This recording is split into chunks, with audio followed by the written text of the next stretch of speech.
Honorable Speaker, माननीय अध्यक्ष जी,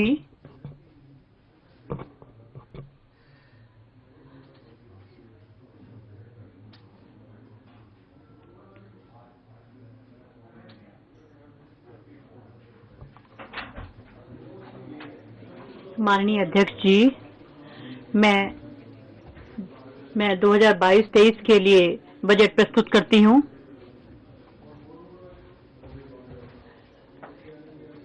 शुरू में ही मैं थोड़ा समय लेना चाहती हूँ। जिनको महामारी की वजह से मैं उनके लिए संवेदना व्यक्त करती हूँ, जिनको नुकसान झेलना पड़ा है और अर्थव्यवस्था की वसूली परिलक्षित होती है।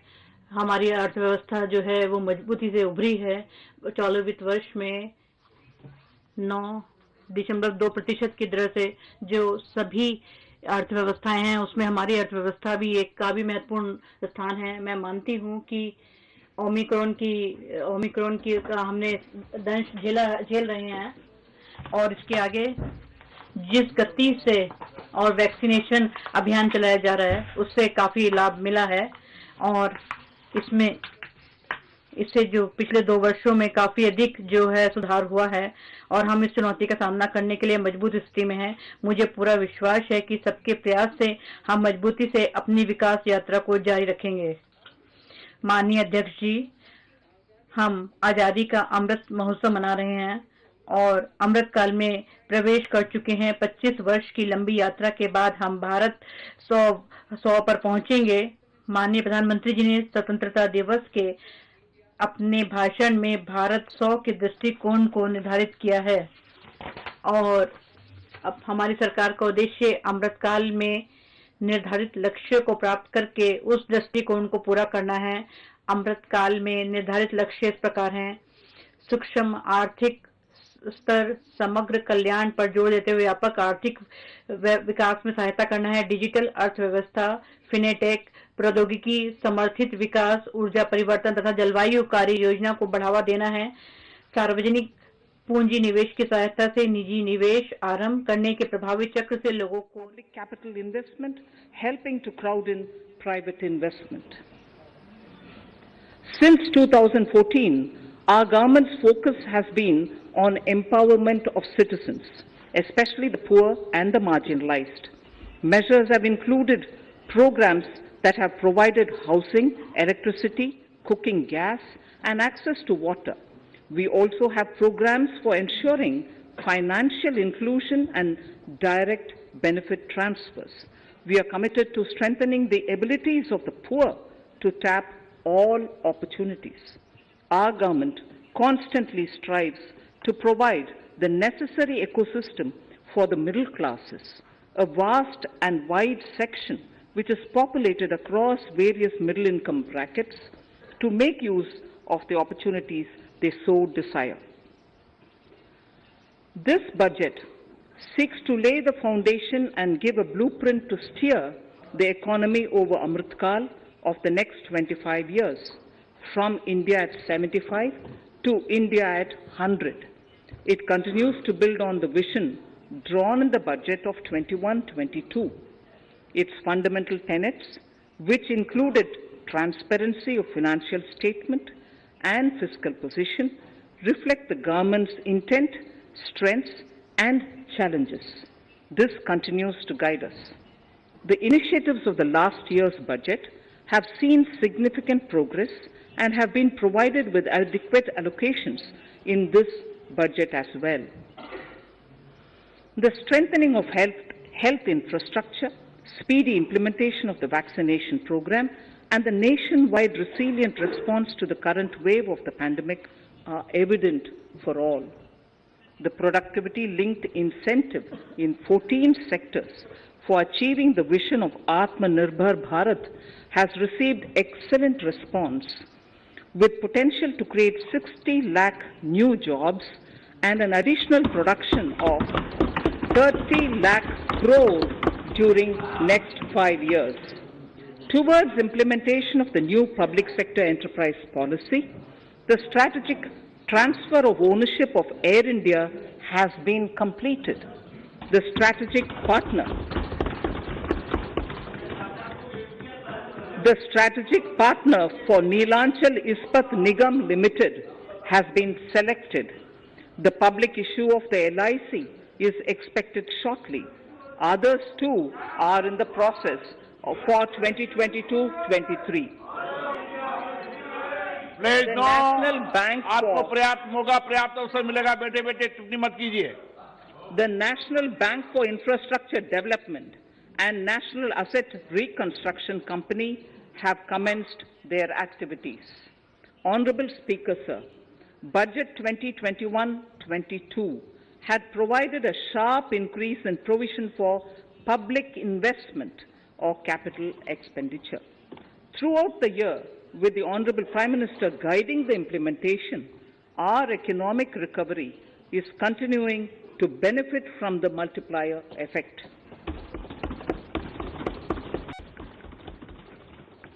This budget continues to provide impetus for growth. It lays a parallel track of 1. A blueprint for the Amrit Kal, which is futuristic and inclusive.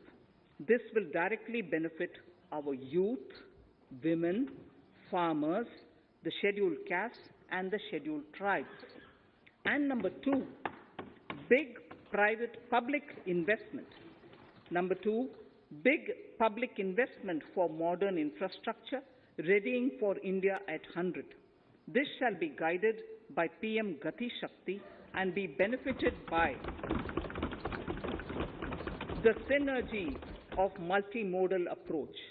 Moving forward on this parallel track, we lay the following 4 priorities: PM Gati Shakti, inclusive development, productivity enhancement and investment, sunrise opportunities, energy transition, and climate action, and 4, financing of investments.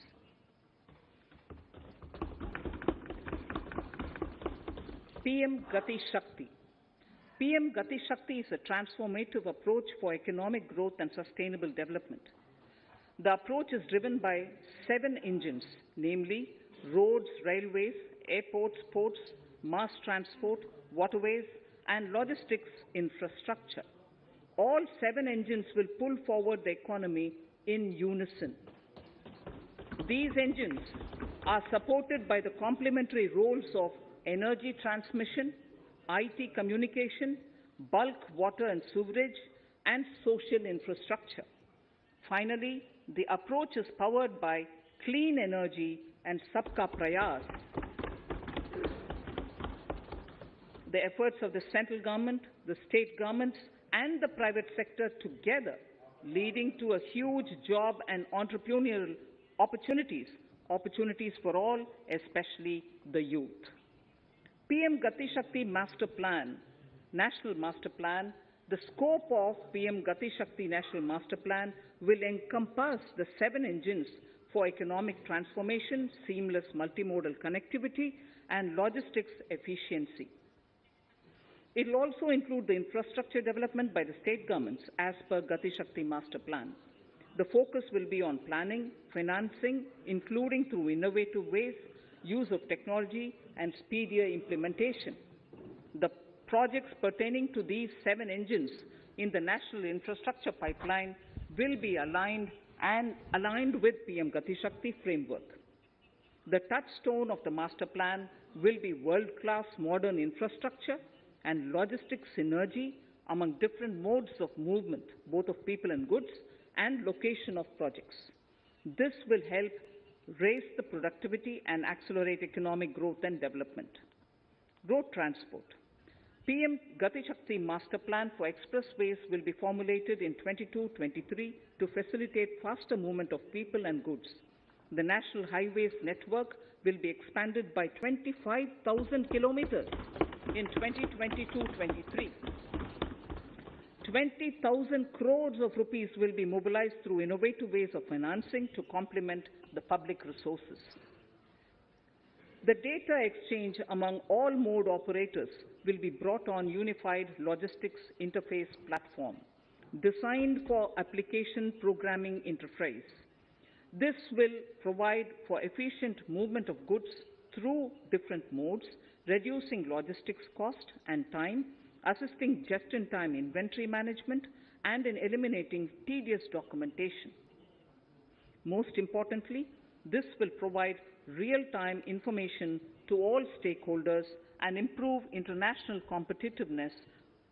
Open source mobility stack for organizing seamless travel of passengers will also be facilitated. Contracts for implementation of multimodal logistic parks at 4 locations through PPP mode will be awarded in 22-23. Railways will develop new products and efficient logistic services for small farmers and small and medium enterprises, besides taking the lead in integration of postal and railways network to provide seamless solutions for movement of parcels. One station, one product concept will be popularized to help local businesses and supply chains. As a part of Atmanirbhar Bharat, 2,000 kilometers of network will be brought under Kavach, the indigenous world-class technology for safety and capacity augmentation in 2022-23. 400 new generation Vande Bharat trains will better energy efficiency and passenger riding experience will be developed and manufactured during the next 3 years. 100 PM Gati Shakti cargo terminals for multimodal logistics facilities will be developed during the next 3 years. Innovative ways of financing and faster implementation will be encouraged for building metro systems of appropriate type at scale. Multimodal connectivity between mass urban transport and railway stations will be facilitated on priority. Design of metro systems, including civil structures, will be reoriented and standardized for Indian conditions and needs. Parvat Mala, as a preferred ecologically sustainable alternative to conventional roads in difficult hilly areas, National Ropeways Development Program will be taken up on PPP mode. The aim is to improve connectivity and convenience for commuters, besides promoting tourism. This may also cover congested urban areas where conventional mass transit system is not feasible. Contracts for 8 such ropeway projects for a length of 60 kilometers will be awarded in 22-23.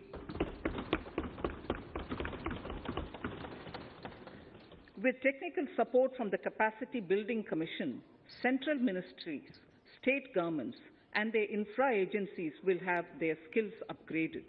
This will ramp up capacity in planning, design, financing, including innovative ways, and implementation management of the PM Gati Shakti infrastructure projects. Inclusive development, our second priority. Agriculture. The procurement of wheat in Rabi 21-22 and the estimated procurement of paddy in Kharif 21-22 will cover 1,208 lakh metric tons of wheat and paddy from 163 lakh farmers, and 2.37 lakh crores will be the direct payment of MSP value to their accounts. Chemical-free natural farming will be promoted throughout the country with a focus on farmers' lands in 5-kilometer wide corridors along the river Ganga at the first stage. 2023 has been announced as the International Year of Millets. Support will be provided for post-harvest value addition, enhancing domestic consumption, and for branding millet products nationally and internationally. To reduce our dependence on import of oil seeds, a rationalized and comprehensive scheme to increase domestic production of oil seeds will be implemented. for delivery of digital and high-tech services to farmers with involvement of public sector research and extension institutions, along with private agri-tech players and stakeholders of agri-value chains, a scheme in PPP mode will be launched.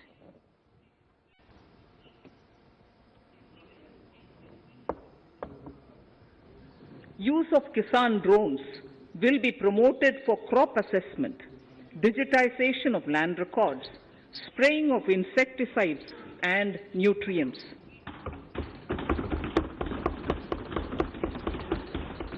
States will be encouraged to revise syllabi of agricultural universities to meet the needs of natural, zero budget and organic farming, modern day agriculture, value addition and management.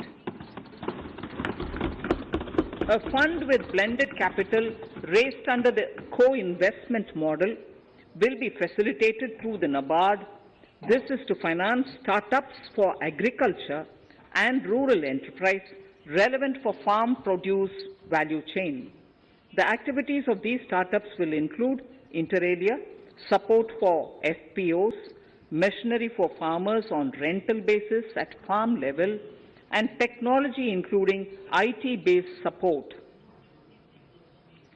The implementation of the Ken-Betwa link project at an estimated cost of 44,605 crores will be taken up. This is aimed at providing irrigation benefits to 9.0 lakh hectare of farmers' lands, drinking water supply to 62 lakh people, 103 megawatt of hydro, 27 megawatt of solar power, allocations of 4,300 crores of rupees in the RE 21-22 and 1,400 crores of rupees in 22-23 have been made for this project.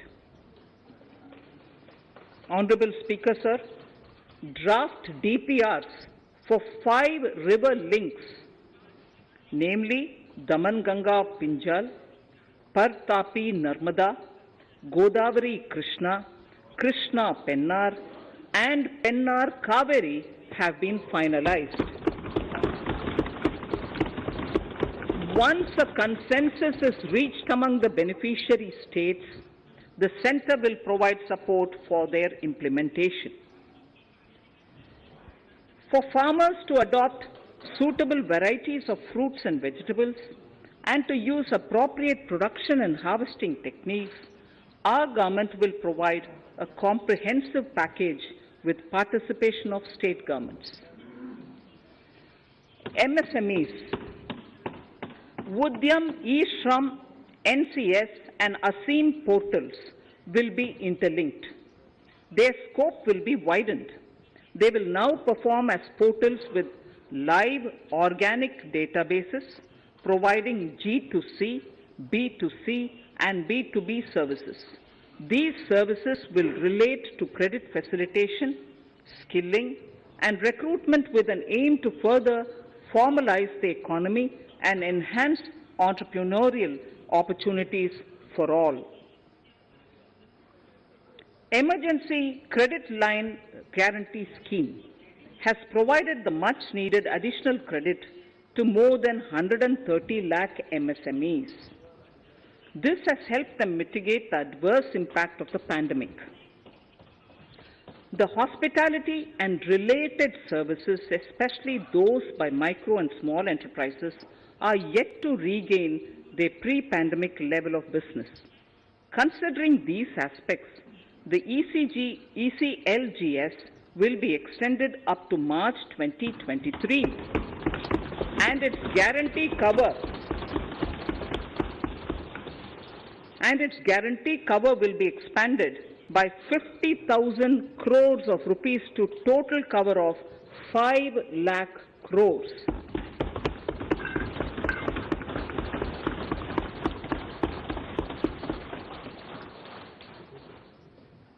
With the additional amount being earmarked exclusively for the hospitality and related sectors. Credit Guarantee Trust for Micro and Small Enterprises, CGT-MSE, scheme will be revamped with required infusion of funds.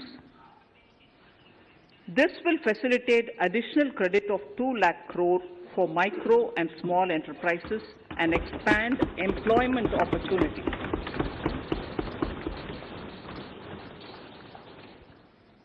Raising and accelerating MSME performance, RAMP, program will outlay of 6,000 crore over 5 years will be rolled out.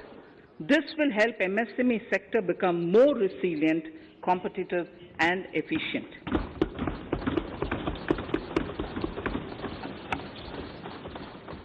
Skilling programs and partnership with the industry will be reoriented to promote continuous skilling avenues, sustainability and employability.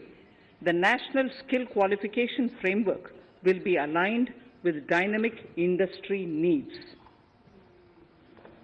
Digital ecosystem for skilling and livelihood, the Desh Stack e-portal, will be launched. This aims to empower citizens to skill, reskill or upskill through online training. It will also provide API-based trusted skill credentials, payment and discovery layers to find relevant jobs and entrepreneurial opportunities.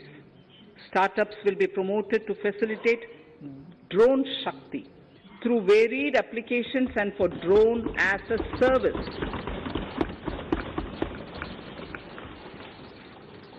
In select ITIs in all states, the required courses for skilling will be started. Due to the pandemic-induced closure of schools, our children, particularly in the rural areas and those from scheduled castes and scheduled tribes and other weaker sections, have lost almost 2 years of formal education. Mostly, these are children in government schools. We recognize the need to impart supplementary teaching and to build a resilient mechanism for education delivery. For this purpose, One Class, One TV channel program of PM E-Vidya will be expanded from 12 to 200 TV channels. This will enable all states to provide supplementary education in regional languages for classes 1 to 12.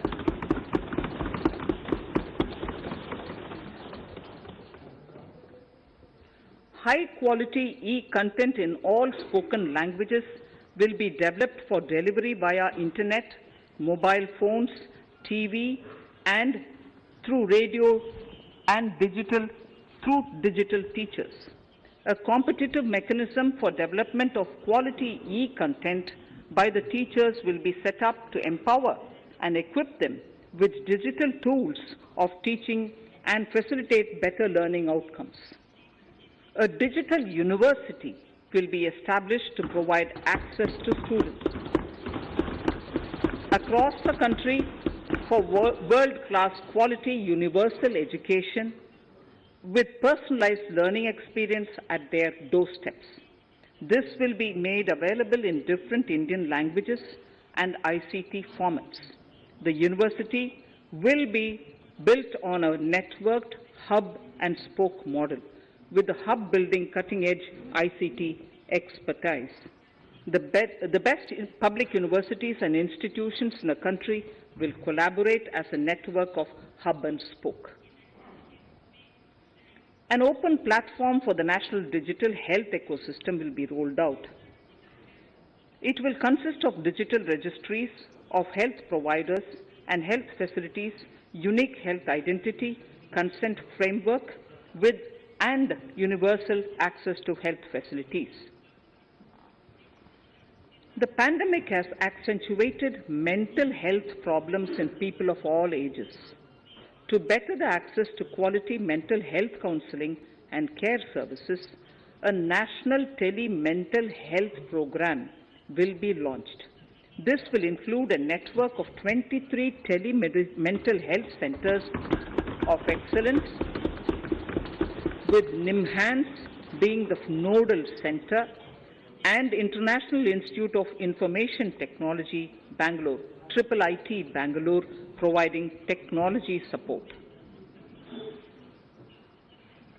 Recognizing the importance of Nari Shakti as a harbinger of our bright future and for women-led development, during the Amrit Kal, our government has comprehensively revamped the schemes of the Ministry of Women and Child Development. Accordingly, 3 schemes, namely Mission Shakti, Mission Vatsalya, Saksham Anganwadi and Poshan 2.0 were launched recently to provide integrated benefits to women and children. Saksham Anganwadis are a new generation Anganwadis that have better infrastructure and audio-visual aids, powered by clean energy and providing improved environment for early childhood development. 2 lakh Anganwadis will be upgraded under this scheme. Current coverage of Har Ghar Nal Se Jal is 8.7 crores. Of this, 5.5 crore households were provided tap water in last 2 years itself. Allocation of 60,000 crores of rupees has been made with an aim to cover 3.8 crore households in 2022 and 23. In 22-23, 80 lakh houses will be completed for the identified eligible beneficiaries of the PM Awas Yojana, both rural and urban. 48,000 crores is allotted for this purpose. The central government will work with the state governments for reduction of time required for all land and construction related approvals, for promoting affordable housing for middle class and for the economically weaker sections in urban areas. We shall also work with the financial sector, regulators, to expand access to capital along with reduction in cost of intermediaries. A new scheme, Prime Minister's Development Initiative for the Northeast, will be implemented through the Northeastern Council. It will fund infrastructure in the spirit of PM Gati Shakti and social development projects based on felt needs of the Northeast. This will enable livelihood activities for youth and women, filling the gaps in various sectors. It will not be a substitute for existing central or state schemes. While the central ministries may also post their candidate projects, priority will be given to those posted by the states. An initial allocation of 1,500 crores of rupees will be made, and the initial list of projects is given in Annexure 1 of my speech. Our vision to improve the quality of life of citizens in the most backward districts of the country through Aspirational Districts program has been translated into reality in a very short span of time. 95% of those 112 districts have made significant progress in key sectors such as health, nutrition, financial inclusion, and basic infrastructure. They have surpassed even some of the state average values.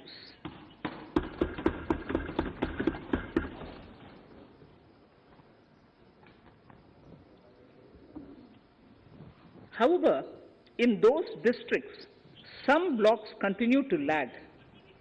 In 22-23, the program will focus on such blocks in those districts.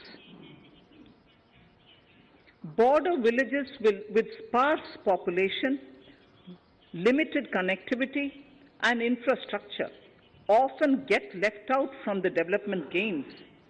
Such villages on the northern border will be covered under a new Vibrant Villages program. The activities will include construction of village infrastructure, housing, tourist centers, road connectivity, provisioning of decentralized renewable energy, direct-to-home access for Doordarshan and educational channels, and support for their livelihood generation. Additional funding for these activities will be provided. Existing schemes will be converged. We will define their outcomes and monitor them on a constant basis. In 2022, 100% of 1.5 lakh post offices will come on the core banking system, enabling financial inclusion and access to accounts through net banking, mobile banking, ATMs, and also provide online transfer of funds between post office accounts and bank accounts. This will be helpful especially for farmers and senior citizens in rural areas, enabling interoperability and financial inclusion. Honorable Speaker, sir, in recent years, digital banking, digital payments, and fintech innovations have grown at a rapid pace in the country. Government is continuously encouraging these sectors to ensure that the benefits of digital banking reach every nook and corner of the country in a consumer-friendly manner. Taking forward this agenda and to mark 75 years of our independence, it is proposed to set up 75 digital banking units in 75 districts of the country by scheduled commercial banks. The financial support for digital payment ecosystem announced in the previous budget will continue in 22-23 as well. This will encourage further adoption of digital payments. There will also be a focus to promote use of payment platforms that are economical and user-friendly. Sir, I move to the next priority. In recent years, over 25,000 compliances were reduced and nearly 1,500 union laws were repealed. This is the result of our government's strong commitment for minimum government and maximum governance. 1,486 union laws were repealed. Our trust in the public and ease of doing business is what is highlighted here, sir. For the Amrit Kal, the next phase of ease of doing business 2.0 and ease of living will be launched. In our endeavor to improve productive efficiency of capital and human resources, we will follow the idea of trust-based governance. The new phase will be guided by an active involvement of the states, digitization of manual processes and interventions, integration of the central and state level systems through IT bridges, a single point access for all citizen-centric services, and standardization and removal of overlapping compliances. Crowdsourcing of suggestions and ground-level assessment of the impact with active involvement of citizens and businesses will be encouraged. A single window portal, Parivesh, for all green clearances was launched in 2018. It has been instrumental in reducing the time required for approvals significantly. The scope of this portal will be expanded to provide information to the applicants based on location of units. Information about specific approvals will be provided. It will enable application for all 4 approvals through a single form and tracking of the process through Centralized Processing Center Green, CPC Green. E-passports. The issuance of e-passports using embedded chip and futuristic technology will be rolled out in 22-23 to enhance the convenience for the citizens in their overseas travel. By the time of India at 100, nearly half our population is likely to be living in urban areas. To prepare for this, orderly urban development is of critical importance. This will help realize the country's economic potential, including livelihood opportunities for the demographic dividend. For this, on the one hand, we need to nurture the megacities and their hinterlands to become current centers of economic growth. On the other, we need to facilitate Tier 2 and Tier 3 cities to take on the mantle in the future. This would require us to reimagine our cities into centers of sustainable living with opportunities for all, including women and our youth. For this to happen, urban planning cannot continue with a business as usual approach. We plan to steer a paradigm change. A high-level committee of reputed urban planners, urban economists, and institutions will be formed to make recommendations on urban sector policies, capacity building, planning, implementation, and governance. For urban capacity building, support will be provided to the states. Modernization of building bylaws, town planning schemes, transit-oriented development will be implemented. This will facilitate reforms for people to live and work closer to the mass transit systems. The central government's financial support for mass transit projects and Amrit scheme will be leveraged for formulation of action plans and their implementation for facilitating the TOD and TPS by the states. For developing India-specific knowledge in urban planning and design, and to deliver certified training in these areas, up to 5 existing academic institutions in different regions will be designated as centers of excellence. These centers will be provided endowment fund of 250 crore each.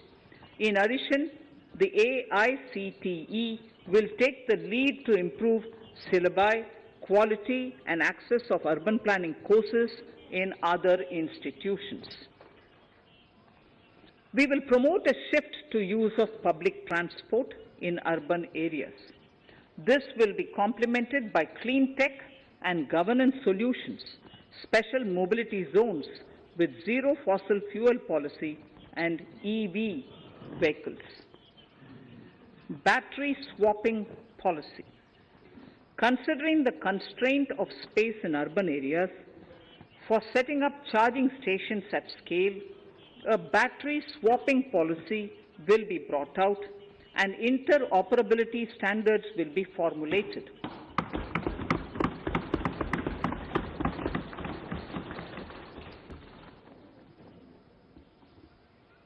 The private sector will be encouraged to develop sustainable and innovative business models for battery or energy as a service. This will improve efficiency in the EV ecosystem. Efficient use of land resources is a strong imperative. States will be encouraged to adopt unique land parcel identification number to facilitate IT-based management of records. The facility for transliteration of land records across any of the Schedule 8 languages will also be rolled out. The adoption of linkage with National Generic Document Registration System (NGDRS) with the One Nation, One Registration software will be promoted as an option for uniform process of registration and anywhere registration of deeds and documents. Necessary amendments in the code IBC will be carried out to enhance the efficiency of the resolution process and facilitate cross-border insolvency resolution. Accelerated corporate exit. Several IT-based systems have been established for accelerated registration of new companies.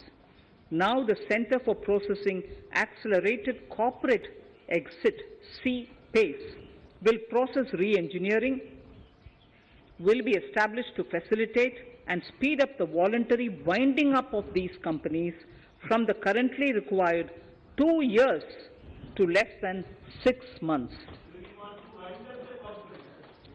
Government procurement. Government rules have recently been modernized for the needs of Amritkal. The new rules have benefited from the inputs from various stakeholders. The modernized rules allow use of transparent quality criteria besides cost and evaluation of complex tenders. Provisions have been made for payment of 75% of running bills mandatorily within 10 days and for encouraging settlements of disputes through conciliation. As a further step to enhance transparency and to reduce delays in payments, a completely paperless, end-to-end online e-bill system will be launched for use by all central ministries for their procurements.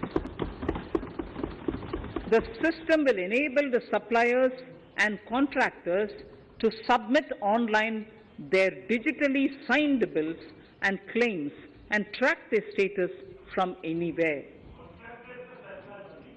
To reduce indirect cost for suppliers and work contractors, the use of surety bonds as a substitute for bank guarantee will be made acceptable in government procurements. Business such as gold imports may also find this useful. IRDAI, insurance regulator, has given the framework for issue of surety bonds by insurance companies. AVGC Promotion Task Force. The animation, visual effects, gaming and comic, the AVGC sector, offers immense potential to employ youth. An AVGC Promotion Task Force with all stakeholders will be set up to recommend ways to realize this and build domestic capacity for serving our markets and the global demand.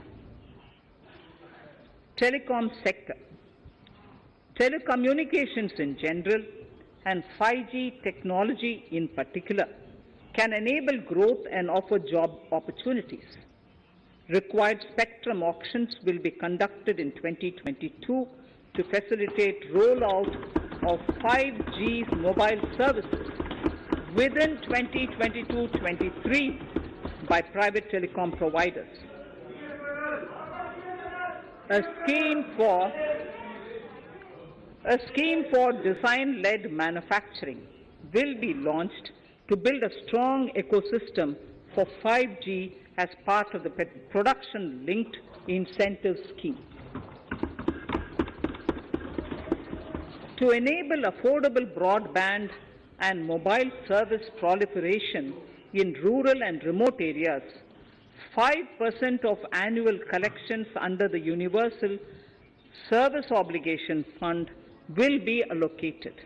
This will provide and this will promote R&D and commercialization of technologies and solutions. Our vision is that all villages and their residents should have the same access to e-services, communication facilities, and digital resources as urban areas and their residents. The contracts for laying optical fiber in all villages, including remote areas, will be awarded under the BharatNet project through PPP in 22 and 23. Completion is expected in 2025. Measures will be taken to enable better and more efficient use of the optical fiber. Export promotion.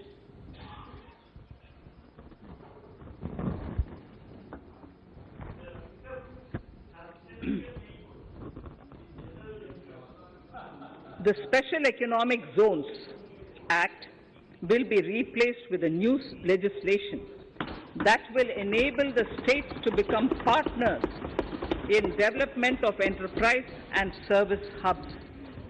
This will cover all large existing and new industrial enclaves to optimally utilize available infrastructure and enhance competitiveness of exports. Atmanirbharta in defense. Our government is committed to reducing imports and promoting Atmanirbharta in equipment for the armed forces. 68% of the capital procurement budget will be earmarked for domestic industry in 22-23, up from 58% in 21-22. Defense R&D will be opened up for industry, startups and academia, with 25% of defense R&D budget earmarked. Private industry will be encouraged to take up design and development of military platforms and equipment in collaboration with DRDO and other organizations through SPV model. An independent nodal umbrella body will be set up for meeting wide-ranging testing and certification requirements. Artificial intelligence, geospatial systems and drones, semiconductor and its ecosystem, space economy, genomics and pharmaceuticals, green energy and clean mobility systems have immense potential to assist sustainable development at scale and modernize the country. They provide employment opportunities for our youth and make Indian industry more efficient and competitive. Supportive policies, light touch regulations, facilitative actions to build domestic capacities and promotion of research and development will guide the government's approach. For R&D in the sunrise opportunities, in addition to efforts of collaboration among academia, industry and public institutions, government contribution will be provided. Energy transition and climate change. The risks of climate change are the strongest negative externalities that affect India and other countries. As Honorable Prime Minister said at the COP26 summit in Glasgow last November, and I quote, "What is needed today is mindful and deliberate utilization instead of mindless, destructive consumption," unquote. The low carbon development strategy, as enunciated in the Panchamrit that he announced is an important reflection of our government's strong commitment towards sustainable development. The strategy opens up huge employment opportunities and will take the country on a sustainable development path. This budget proposes several near-term and long-term actions accordingly. Solar power. To facilitate domestic manufacturing for the ambitious goal of 280 gigawatts of installed solar capacity by 2030, an additional allocation of 19,500 crores for PLI, production-linked incentive, for manufacturing of high-efficiency modules with priority to fully integrate manufacturing units from polysilicon to solar PV modules will be made. Honorable Speaker, sir, the circular economy transition is expected to help in productivity enhancement as well as creating large opportunities for new businesses and jobs. The action plans are already issue upgrade, public framework 5 to 7 biomass pellets will cost MMT annually. This come to farmers. Job opportunity is an important energy management and will be promoted. This will be done through the energy service will facilitate an awareness for energetics, implementation, and to chemicals to evolve technical and private forestry will financing of investments.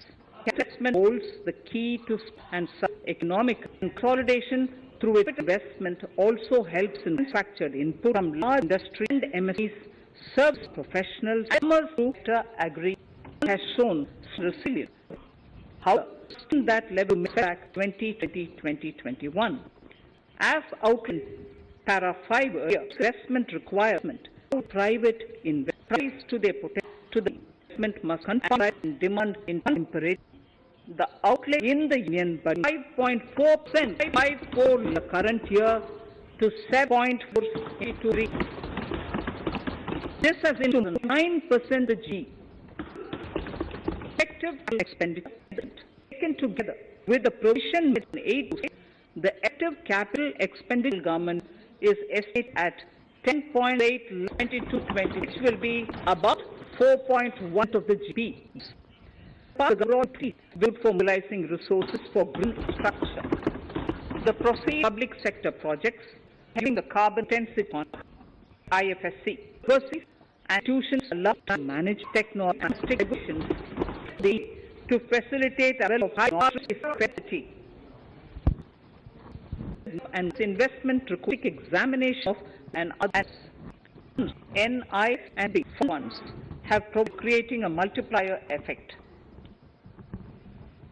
For encouraging important sunrise sectors such as climate action, deep tech, digital economy, pharma, and agri-tech, the government will promote these thematic funds for blended finance, with the government share being limited to 20% and the funds being managed by private fund managers.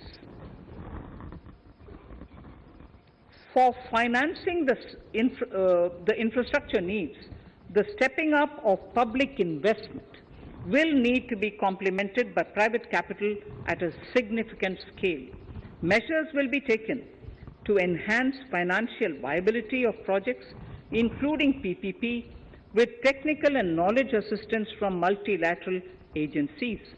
Enhancing financial viability shall also be obtained by adopting global best practices, innovative ways of financing, and balanced risk allocation. Digital rupee.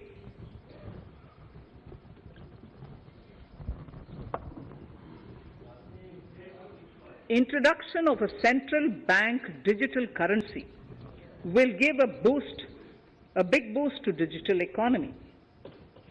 Digital currency will also lead to a more efficient and cheaper currency management system. It is therefore proposed to introduce digital rupee using blockchain and other technologies to be issued by the Reserve Bank of India starting 2022 and 23. Financial assistance to states for capital investment. Reflecting the true spirit of cooperative federalism, the central government is committed to bolstering the hands of the states in enhancing their capital investment towards creating productive assets and generating remunerative employment. The scheme for financial assistance to states for capital investment has been extremely well received by the states. In deference to the requests received during my meeting with the chief ministers and state finance ministers, the outlay for this scheme is being enhanced from 10,000 crores in the budget estimates to 15,000 crores in the revised estimates for the current year.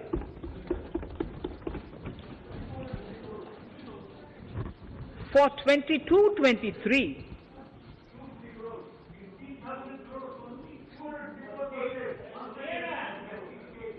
I'll repeat that sentence for the benefit of many of our honorable members. In deference to the requests received during my meeting with chief ministers and state finance ministers, the outlay for this scheme is being enhanced from 10,000 crores in the BE to 15,000 crores, 15,000 crores in the RE of the current year. For 22-23, the allocation is 1 lakh crore to assist the states in catalyzing the overall investments in the economy. These 50-year interest-free loans are over and above the normal borrowings allowed to the states, are over and above the normal borrowings to the states. This allocation will be used for PM Gati Shakti related and other productive capital investments of the states. It will also include components for supplemental funding for priority segments of PM Gram Sadak Yojana, including support for the state's share, digitization of the economy, including digital payments and completion of OFC network, and reforms related to building bylaws, town planning schemes, transit-oriented development, and transferable development rights.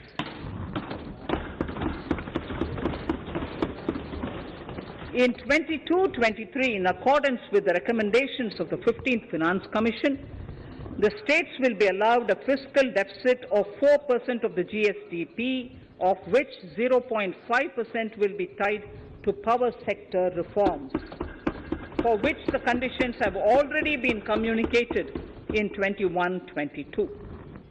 Fiscal management. As against a total expenditure of 34.83 lakh crores of rupees projected in the BE 21-22, the revised estimate is 37.70 lakh crores. The revised estimate of capital expenditure is 6.3 lakh crores of rupees. This includes an amount of 51,971 crores towards settlement of outstanding guaranteed liabilities of Air India and its other sundry commitments. Coming to the budget estimates, Honorable Speaker, sir, the total expenditure in 22-23 is estimated at 39.45 lakh crores, while the total receipts other than borrowings are estimated at 22.84 lakh crores of rupees.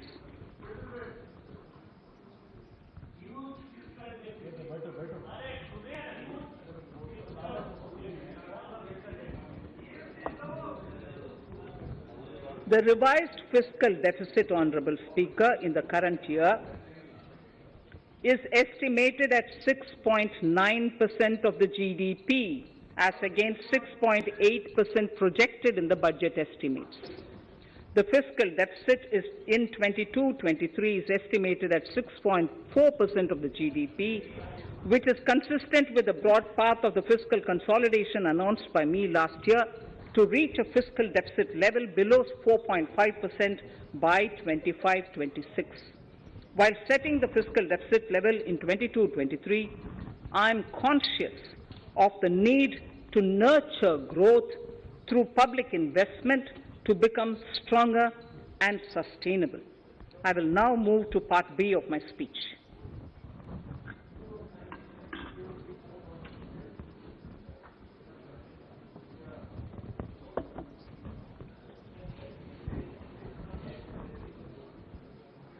Direct tax. Honorable Speaker, sir, I take this opportunity to thank all the taxpayers of our country who have contributed immensely and strengthened the hands of the government in helping their fellow citizens in this hour of need. So I have brought in a little verse from the Mahabharata. I won't spend more time reading because I would like the speech to get enough time. However, the substance of it is the king must make arrangements for Yoga Kshema, which is the welfare of the populace, by way of abandoning any laxity and by governing the state in line with Dharma, along with collecting taxes which are in consonance with Dharma.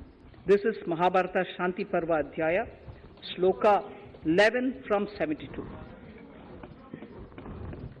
Drawing wisdom from our ancient texts, we continue on the path to progress. The proposals in this budget, while continuing with our declared policy of stable and predictable tax regime, intend to bring more reforms that will take ahead our vision to establish a trustworthy tax regime. This will further simplify the tax system, promote voluntary compliance by taxpayers, and reduce litigation. Introducing new updated return. India is growing at an accelerated pace and people are undertaking multiple financial transactions. The Income Tax Department has established a robust framework of reporting of taxpayers' transactions. In this context, some taxpayers may realize that they have committed omissions or mistakes in correctly estimating their income for tax payment. To provide an opportunity to correct such errors, I am proposing a new provision permitting taxpayers to file an updated return on payment of additional tax. This updated return can be filed within 2 years from the end of the relevant assessment year.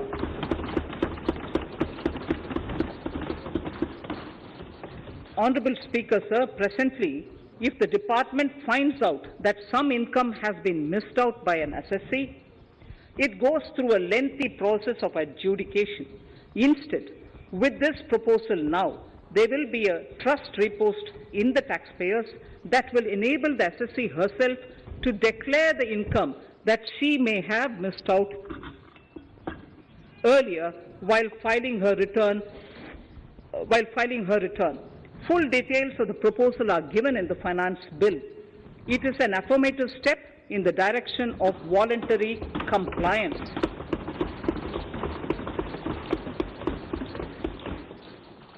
Reduced alternative minimum tax rate and surcharge for cooperatives.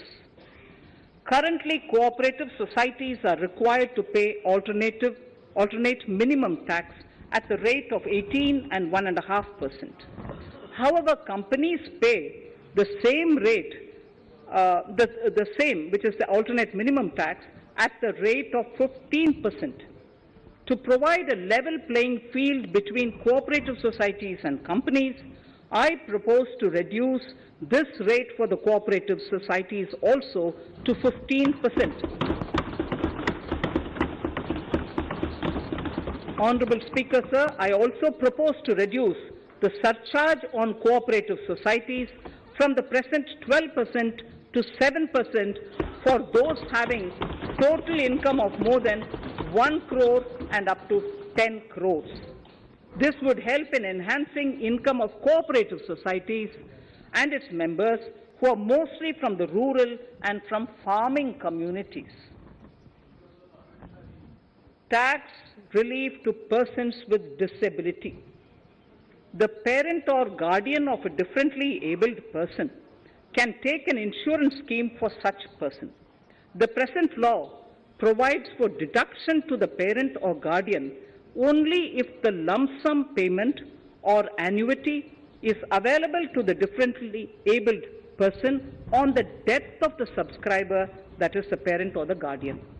There could be situations where the differently abled dependent may need payment of annuity or lump sum amount even during the lifetime of their parent or guardian. I propose thus to allow the payment of annuity and lump sum amount to the differently abled dependent during the lifetime of the parent and guardians, that is parent or guardians, attaining the age of 60 years. Parity between employees of the state and central governments. At present, the central government contributes 14% of the salary of its employee to the National Pension System, NPS, Tier 1. This is allowed as a deduction in computing the income of the employee. However, such deduction is allowed only to the extent of 10% of the salary in case of employees of the state governments. To provide equal treatment to both central and state government employees, I propose to increase the tax deduction limit from 10% to 14% on employers' contribution to the MPS account of state government employees as well. This would help in enhancing the social security benefits of the state government employees and bring them at par with central government employees. Incentives for startups. Startups have emerged as drivers of growth for our economy. Over the past few years, the country has seen a manifold increase in successful startups. Eligible startups established before 31/3/2022 had been provided a tax incentive for 3 consecutive years out of the 10 years from incorporation. In view of the COVID pandemic, I propose to extend the period of incorporation of the eligible startup by 1 more year, that is up to 31/3/2023, for providing such tax incentives.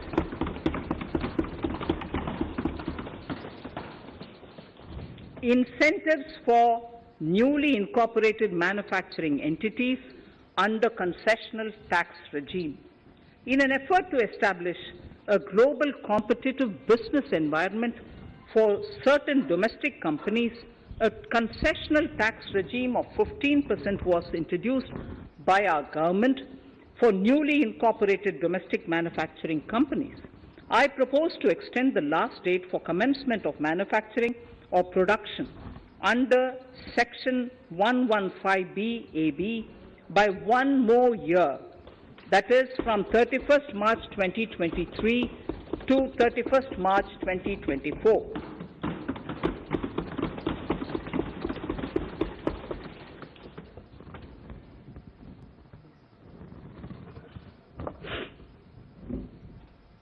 Scheme for taxation of virtual digital assets. There has been a phenomenal increase in transaction in virtual digital assets. The magnitude and frequency of these transactions have made it imperative to provide for a specific tax regime. Accordingly, for the taxation of virtual digital assets, I propose to provide that any income from transfer of any virtual digital asset shall be taxed at the rate of 30%, 30%.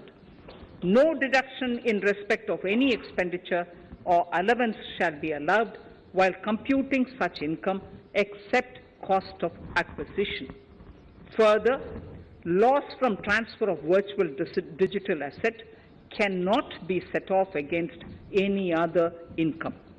Further, in order to capture the transaction details, I also propose to provide for TDS on payment made in relation to transfer of virtual digital asset at the rate of 1% of such consideration above a monetary threshold. Gift of virtual digital asset is also proposed to be taxed in the hands of the recipient.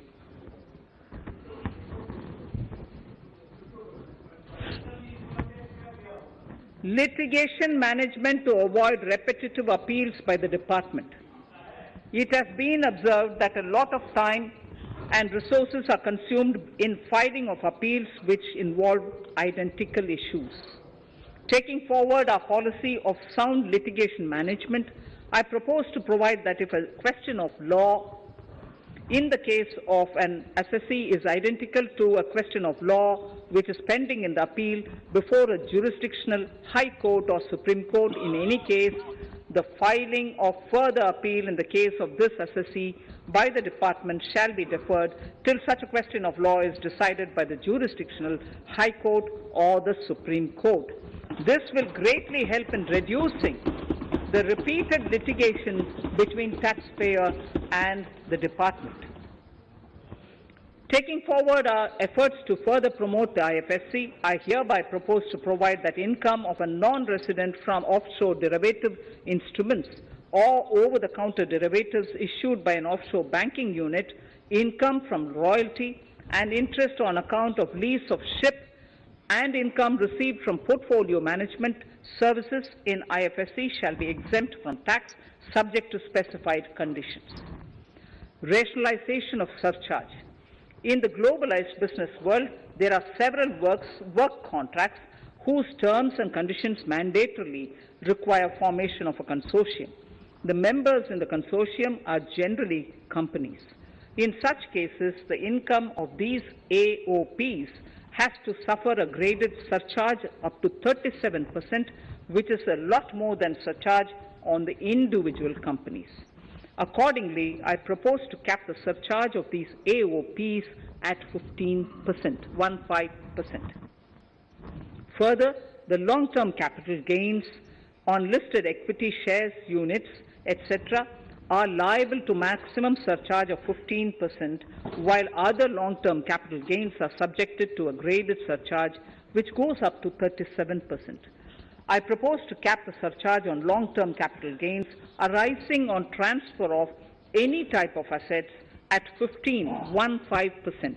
This step will give a boost to startup community, and along with my proposal on the extended tax benefits to manufacturing companies and startups, reaffirms our commitment to Atmanirbhar Bharat. Clarification in relation to health and education cess as business expenditure. The income tax is not an allowable expenditure for computation of business income. This includes tax as well as surcharges. The health and education cess is imposed as an additional surcharge on the taxpayer for funding specific government welfare programs. However, some courts have allowed health and education cess as business expenditure, which is against the legislative intent. To reiterate the legislative intent, I propose to clarify that any surcharge or cess on income and profits is not allowable as business expenditure. Deterrence against tax evasion. Honorable Speaker, sir, presently there is ambiguity regarding set-off of brought forward loss against undisclosed income detected in search operations. It has been observed that in many cases where undisclosed income or suppression of sales, etc., is detected, payment of tax is avoided by setting off of losses. In order to bring certainty and to increase deterrence among tax evaders, I propose to provide that no set-off of any loss shall be allowed against undisclosed income detected during search and survey operations.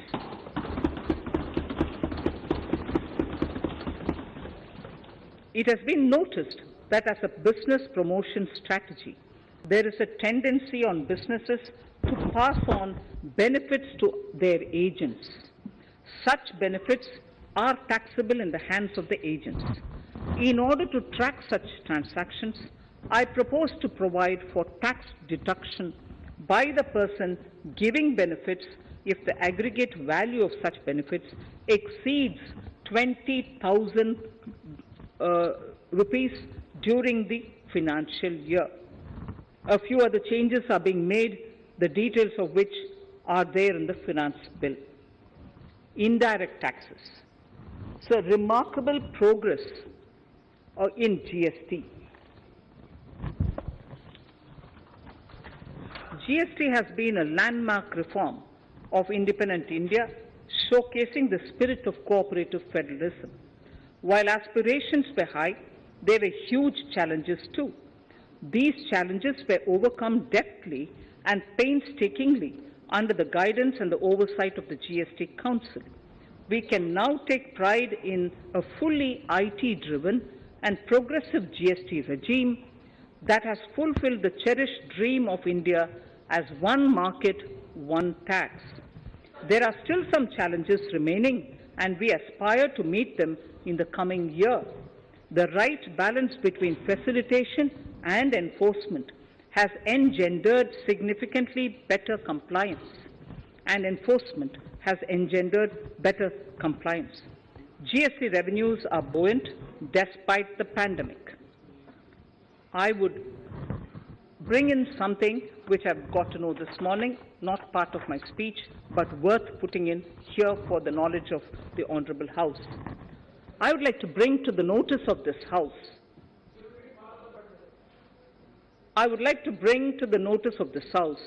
that the gross GST collections for the month of January 22 are rupees 1,40,986 crores, which is the highest since the inception of GST. This has been possible due to rapid economic growth, recovery, post-COVID,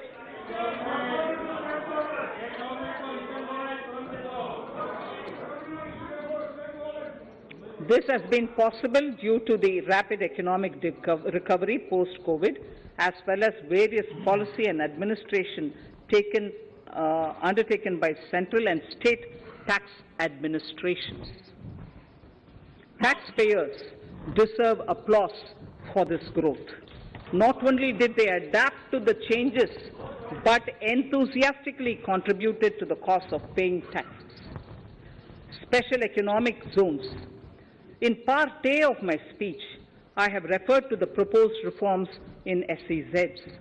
Alongside, we will also undertake reforms in customs administration of SEZs, and it shall henceforth be fully IT-driven and function on the customs national portal with a focus on higher facilitation and with only risk-based checks.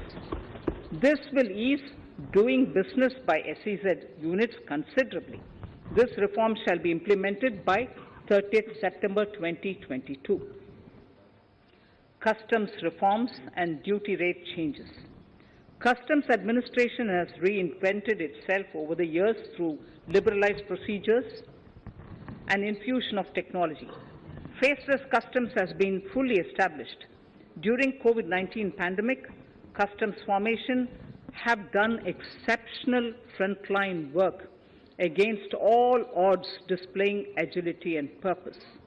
Customs reforms have played a very vital role in domestic capacity creation, providing level playing field to our MSMEs, easing the raw material supply side constraints, enhancing ease of doing business, and being an enabler to other policy initiatives such as PLI and phased manufacturing plans.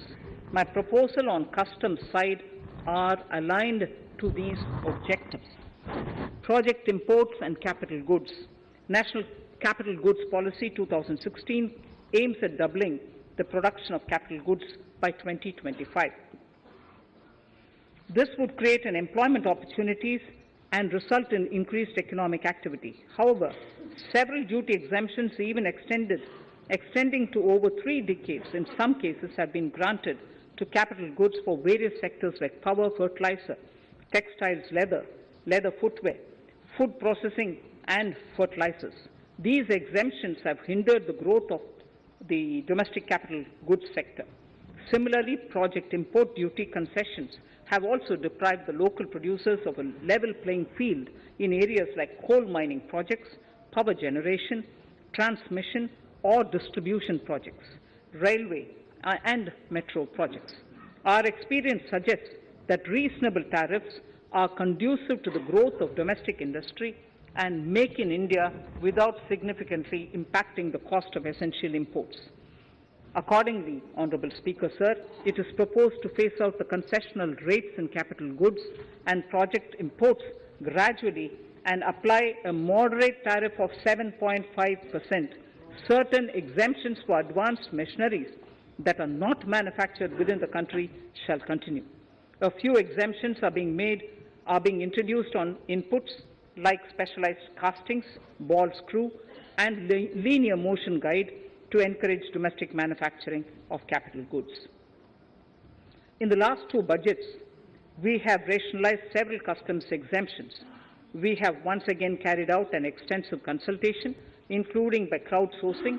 As a result of these consultations, more than 350 exemption entries are proposed to be gradually phased out. These include exemptions on certain agricultural produce,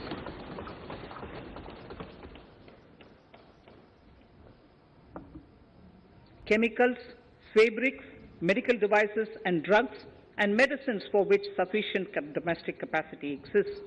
Further, as a simplification measure, several concessional rates are being incorporated in the customs tariff schedule itself instead of prescribing them through various notifications.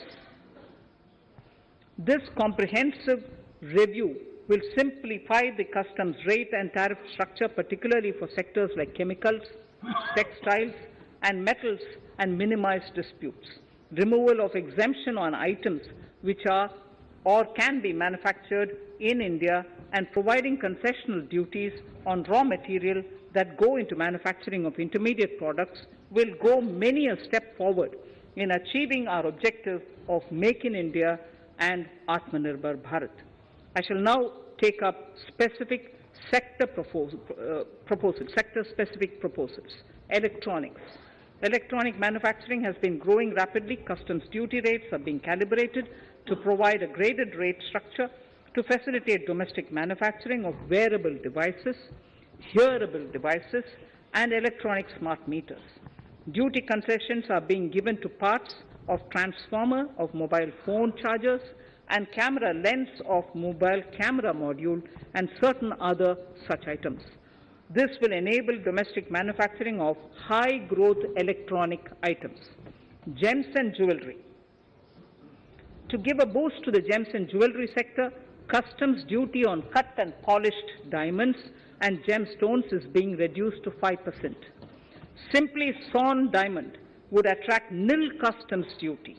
To facilitate export of jewelry through e-commerce, a simplified regulatory framework shall be implemented by June this year to disincentivize import of undervalued imitation jewelry. The customs duty on imitation jewelry is being prescribed in a manner that a duty of at least 400 rupees per kg is paid on its import. Chemicals. Customs duty on certain critical chemicals, namely methanol, acetic acid, and heavy feedstocks for petroleum refining are being reduced, while duty is being raised on sodium cyanide, for which adequate capacity in the domestic arena exists. These changes will help in enhancing domestic value addition. MSMEs. Duty on umbrellas is being raised to 20%. Exemption to parts of umbrellas is being withdrawn. Exemption is also being rationalized on implements and tools for agricultural sector which are manufactured in India. Customs duty exemption given to steel scrap last year is being extended for another year to provide relief to MSME secondary steel producers. Certain anti-dumping and CVD on stainless steel and coated steel flat products, bars of alloy steel and high-speed steel are being revoked in larger public interest considering prevailing high prices of metals. To incentivize exports, exemptions are being provided on items such as embellishment, trimmings, fasteners, buttons, zipper, lining material, specified leather, furniture fittings, and packaging boxes that may be needed by bona fide exporters of handicrafts, textiles, leather garments, leather footwear, and other goods. Honorable Speaker, sir, duty is being reduced on certain inputs required for shrimp aquaculture so as to promote its exports. Tariff measure to encourage blending of fuel. Blending of fuel is a priority for this government. To encourage the efforts for blending of fuel, unblended fuel shall attract an additional differential excise duty of rupees 2 per litre from first day of October 22. A few other changes are being made in duty rates, customs, tariff and customs law, the details of which are there in the finance bill. Mr. Speaker, sir, With these words, I commend the budget to this august House. Thank you. Item number 2, Shrimati Nirmala Sitharaman ji.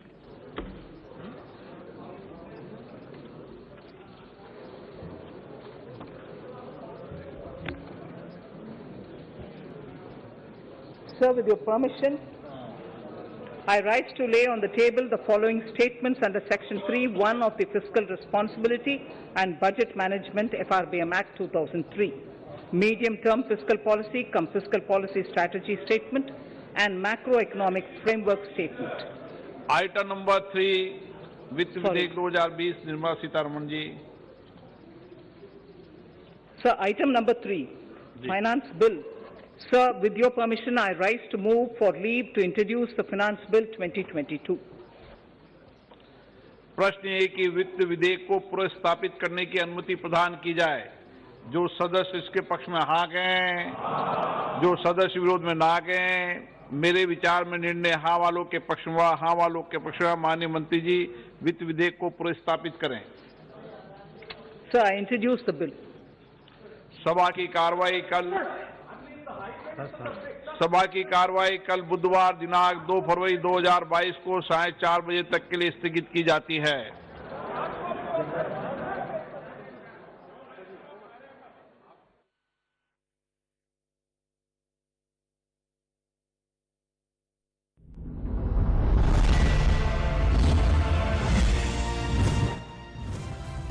आप देख रहे हैं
నేను doctor LC Das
right. ఇప్పటిదాకా మనం చూసాం 2021 2022-23 ఆర్థిక సంవత్సరానికి గాను వరుసగా 4గోసారి లోక్సభలో ఆర్థిక శాఖ మంత్రి నిర్మలా సీతారామన్ గారు బడ్జెట్ ప్రవేశపెట్టారు. వరుసగా ఇది రెండోసారి కాగితరహిత బడ్జెట్ని ప్రవేశపెట్టారు. మొత్తం మీద రానున్న 25 సంవత్సరాలకు ఈ బడ్జెట్ ఒక పునాది కానుంది అంటూ నిర్మలా సీతారామన్ గారు ప్రకటించడం, మొత్తం మీద ఓవరాల్గా చూస్తే ఇదొక అన్ని వర్గాలను సంతృప్తిపరిచే విధంగా ఉంటుంది. ఈ బడ్జెట్ ద్వారా ప్రతి రంగానికి కూడా ప్రోత్సాహం లభిస్తుంది అంటూ తను కొంత భరోసా ఇవ్వడం జరిగింది. ముఖ్యంగా ఈ 2023 సంవత్సరాన్ని ఇయర్ ఆఫ్ మిల్లెట్స్గా ప్రకటించారు ఆర్థిక శాఖ మంత్రి నిర్మలా సీతారామన్ గారు. ఇక మరి ముఖ్యమైనటువంటి అంశాలను చూస్తే మన ఆంధ్రప్రదేశ్ విషయంలో కూడా ముఖ్యంగా కృష్ణా, పెన్నా, కావేరి ఈ నదుల అనుసంధాన ప్రక్రియను కేంద్రం చేపడుతుంది అంటూ ఇచ్చినటువంటి ప్రకటన ఒకవైపు అయితే, ఇక మరీ ముఖ్యంగా అనేక రకాలైనటువంటి ప్రోత్సాహకాలు, ముఖ్యంగా ఈ కరోనా పాండమిక్ సమయంలో కుదేలైనటువంటి ఆర్థిక వ్యవస్థను తిరిగి గాడిన పెట్టేందుకు అనేక రకాలైన ప్రోత్సాహకాలు ఇవ్వడం జరిగింది. సరే, ఇదే అంశం మీద ఇప్పుడు మనకు స్టూడియోలో ఉన్నటువంటి గెస్ట్లు ఉన్నారు, వాళ్ళతోటి మనం మాట్లాడే ప్రయత్నం చేద్దాం. అమిర్నేని సత్యనారాయణ గారు, ఫైనాన్షియల్ అనలిస్ట్ మనకు అందుబాటులో ఉన్నారు. సత్యనారాయణ గారు, ఓవరాల్గా ఈ బడ్జెట్ని చూస్తే మనకి ఎలా అనిపిస్తోంది? నిర్మలా సీతారామన్ గారి ప్రసంగంలో నుంచి ముఖ్యాంశాలు మనం ఎలా చెప్పుకోవచ్చు? ఇది గ్రోత్ ఓరియంటెడ్ బడ్జెట్ ఏనండి. మన ఎక్స్పెక్టెడ్ లైన్స్లో ఆల్మోస్ట్ 90-95% బడ్జెట్ ఉందండి. యాక్చువల్గా ఇప్పుడు మీరు చూసుంటారు క్యాఫెక్స్ ఫండ్ అని చెప్పి దాదాపు మీరు 10.4 lakhs ఫండ్స్ దానికి అలాట్ చేశారు. ఆల్మోస్ట్ 4% ఆఫ్ జీడిపి పెట్టారు. అంటే కన్జంప్షన్ బేస్డ్ అనమాట. ఒక మన చెప్పినట్టుగా 7 ఇంజన్ పిఎం గతి శక్తి అని 7 ఇంజన్స్ మెయిన్ పెట్టుకున్నారు. Roads, railways, ports, mass transport అనేది చాలా చాలా అభివృద్ధి చెందుతుంది దీనివల్ల. అలాగే మేక్ ఇన్ ఇండియా వల్ల దాదాపు 60 లక్షల జాబులు క్రియేట్ చేస్తున్నారండి దానివల్ల. అలాగే నేషనల్ హైవేస్ కూడా దాదాపు 25,000 కిలోమీటర్స్ చేయటం అని ఉంది. దానివల్ల ఏంటంటే అన్నిటికన్నా ముఖ్యం 48,000 crores ఆవాస్ నివాజ దానికి అలాట్ చేశారు. దానివల్ల ఏంటంటే ఈ స్కీమ్ కింద దాదాపు ఏంటంటే దీనిలో హౌసింగ్ సెక్టర్ మీద దాదాపు 100 to 150 రంగాలు ఆధారపడి ఉంటాయండి. పెయింట్స్ కానీ, సిమెంట్ కానీ, బ్రిక్స్ కానీ, అసంఘటిత రంగాలన్నీ ఉంటాయి. వాళ్ళకి ఏంటంటే జాబ్స్ క్రియేట్ అవుతుంటాయి, ఆ వ్యాపారాలన్నీ చక్కగా నడుస్తుంటాయి. అలాగే రోటీ కపడా వారు మకాన్ లాగా మకాను కూడా చక్కగా ఇల్లు కూడా దాదాపుగా 74% హైక్ ఇచ్చారండి గతంతో పోలిస్తే ఈసారి ఇదని చెప్పని. అంటే ఈ రంగం ద్వారా కొంత ఎంప్లాయ్మెంట్ ని జనరేట్ చేయడం ఒకటి, కొంత ఆర్థిక పురోగతి వైపుగా అసంఘటిత రంగాలకు తీసుకురావడం. కానీ అంటే మేజర్గా బడ్జెట్ అనగానే మనకి ప్రధానంగా గుర్తొచ్చేటువంటి అంశాలు ట్యాక్సెస్ ఏ విధంగా ఉండబోతున్నాయి, ప్రజల యొక్క భారం ఏ విధంగా, ధరలు పెరుగుతున్నాయా తగ్గుతున్నాయా, ఈ ప్రస్తావన ఏమన్నా మీకు కనిపించిందా? ఇది కొంచెం సర్ప్రైజింగ్గా ఉందండి. మిడిల్ క్లాస్ జనరల్గా ఏంటంటే ఎంప్లాయీస్ సెక్షన్ చాలామంది ఉంటారు. దానికి ఏంటంటే ఇన్కమ్ ట్యాక్స్ ఎగ్జంప్షన్స్ దాదాపు 2.5 లక్షలు ఉంది. కనీసం 5 లక్షలు చేస్తారనుకున్నారు, లేదా కనీసం 3 లక్షలన్నా చేస్తారనుకున్నారు. స్టాండర్డ్ డిడక్షన్ 50,000 ఉంది. దాన్ని 1 లక్ష రూపాయల వరకు గ్యారంటీగా ఈ బడ్జెట్లో చేస్తారని అందరూ భావించారు. అలాగే ఏటీసీసీ కూడా మనకి చాలా తక్కువ ఉన్నాయి, 1.5 lakh సేవింగ్ ఉంది. దాన్ని ఏదైనా 2.5 lakh చేస్తారని అందరూ భావించారు. అటువంటి సర్ప్రైజెస్ అన్నీ ఇన్కమ్ ట్యాక్స్ ముఖ్యంగా ఉద్యోగస్తులకి ఏమీ ఇందులో పెద్దగా బెనిఫిట్ అంటూ రాలేదు. అలాగే సెక్షన్ 18D అలాగే కోవిడ్ సంబంధించింది దాదాపు మెడికల్ ఎక్స్పెన్సెస్ కోవిడ్ భారీ పడి లక్షల రూపాయలు మెడికల్ బిల్లు అయినాయి. దానికి ఏదన్నా ఈ బడ్జెట్లో ఏదన్నా ఎగ్జంప్షన్ ఏమన్నా ఇస్తారో అని చెప్పి అనుకున్నారు. మీరు చెప్పినట్టు హౌసింగ్ లోన్ కూడా ఇంట్రెస్ట్ కూడా 2 lakhs ఉంది ఇంట్రెస్ట్ ఎగ్జంప్షన్. దాన్ని కనీసం 3 లక్షలు చేస్తారనే ఉద్దేశంతో చాలామంది భావించారు. దాన్ని కూడా ఏం చేయలేదు. అలాగే ఇంట్రెస్ట్ ఎగ్జంప్షన్ కానీ, రీపేమెంట్ ఎగ్జంప్షన్స్ కానీ హౌసింగ్ సెక్టర్ సంబంధించింది ఏమీ చేయలేదు. అలాగే హౌసింగ్ సెక్టర్ సంబంధించిన మిడిల్ క్లాస్కి అలాగే రెంటెడ్ సెక్టర్కి దానికి సంబంధించిన కొంతవరకు బాగున్నా టీడీఎస్ ఓ పార్ట్ ఉంది. ఆ టీడీఎస్ పార్ట్ కూడా ఆ పార్ట్ 10% 2% చేస్తారనుకున్నారు, అది కూడా చేయలేదు. అలాగే సంబంధించిన ఈ రంగాల్లో హౌసింగ్ ముఖ్యంగా సిమెంట్ కానీ, పెయింట్స్ కానీ ఆ జిఎస్టీ ఎగ్జార్బిటెంట్గా రేట్స్ ఉన్నాయి. దానికి తగ్గిస్తే ఈ రంగం బాగా ఎక్కువ ప్రోగ్రెసివ్గా ఉంటుందని చెప్పి అనుకున్నారు. దానికి కూడా జిఎస్టీ రేట్స్ కూడా ఏం తగ్గించలేదు, టీడీఎస్ రేట్స్ కూడా తగ్గించలేదు. అది కొంచెం సర్ప్రైజింగ్గానే ఉంది బడ్జెట్లో. ఓకే, అంటే ముఖ్యంగా ఈ యానిమేషన్ అండ్ విజువలైజేషన్ ఏవీజీసీ ఈ ప్రమోషన్ టాస్క్ ఫోర్స్ అంటూ ఇచ్చారు. అంటే భారత్లో ఇప్పుడిప్పుడే అభివృద్ధి చెందుతున్నటువంటి ఈ యానిమేషన్ రంగాన్ని మరింత ముందుకు తీసుకెళ్లాలని దాంతో దానికి ఒక సపరేట్ ప్యాకేజ్ ఒకటి ఇచ్చినట్టున్నారు. అంటే మొత్తం ఓవరాల్గా ఇప్పుడు మనకి అంటే ఇంకా పూర్తి స్థాయి బడ్జెట్ పాఠం మనకు అందాల్సి ఉంది, ఇంకా పూర్తి స్థాయిలో అలొకేషన్స్ రాష్ట్రాల వారీగా మనకు ఉండాల్సి ఉన్నా కూడా ఒకసారి మనం దాస్ గారి దగ్గరికి వెళ్దాం. దాస్ గారు, ఈ ప్రజెంట్ బడ్జెట్ సినారియోలో ఇప్పుడు మీ ప్రధాన చూసినటువంటి నిర్మలా సీతారామన్ గారు ప్రవేశపెట్టిన బడ్జెట్లో సానుకూల అంశాలు ఏమిటి, ఇవి ఇప్పుడు ఉన్నటువంటి ప్రస్తుత ఆర్థిక పురోగమనానికి ఏ విధంగా దోహదపడుతుందని మీరు భావిస్తున్నారు? ముఖ్యంగా ఈ బడ్జెట్లో నేను అభినందించేది పాపులిస్ట్ బడ్జెట్ కాదు, ఎలక్షన్స్ కోసం ఓట్ల కోసం చేసినటువంటి బడ్జెట్ కాదు. కేవలం ఆర్థిక అభివృద్ధి, ఎగుమతులు, వ్యవసాయ రంగం అభివృద్ధి, టూరిజం అభివృద్ధిని దృష్టిలో పెట్టుకొని బహుశా ఈ బడ్జెట్ని తయారు చేసినట్లుగా కనిపిస్తోంది. అంతేకాకుండా ఇది 2021-22 బడ్జెట్కి ఒక రకమైన ఎక్స్టెన్షన్. అందులో ఏ ధ్యేయాలు అయితే ఉన్నాయో, ముఖ్యంగా హెల్త్ కానీ ఇన్ఫ్రాస్ట్రక్చర్ కానీ, వాటిని దృష్టిలో పెట్టుకొని it's an extension of the budget 2021-22. Growth oriented కనిపిస్తోంది. మొత్తం ఇక్కడ కనిపిస్తుంది ఏమిటంటే హెల్త్, ప్రొడక్షన్ ఇన్సెంటివ్స్ కానీ, లేకపోతే పబ్లిక్ ఇష్యూ ఆఫ్ ఎల్ఐసిని పెంచాలి, ఎయిర్ ఇండియా తాలూకా ఎయిర్ ఇండియాని మళ్ళీ ప్రవేశపెట్టడం, ఇవన్నీ కూడా గ్రోత్ ఓరియంటెడ్. అలాగే రైల్వేస్లో వన్ స్టేషన్ వన్ ప్రోడక్ట్ అంటే మామూలు సరుకుల రవాణా, ఎక్స్పోర్ట్స్, ఎగుమతులు, వాటిని ఎక్కువగా ప్రోత్సహించడానికి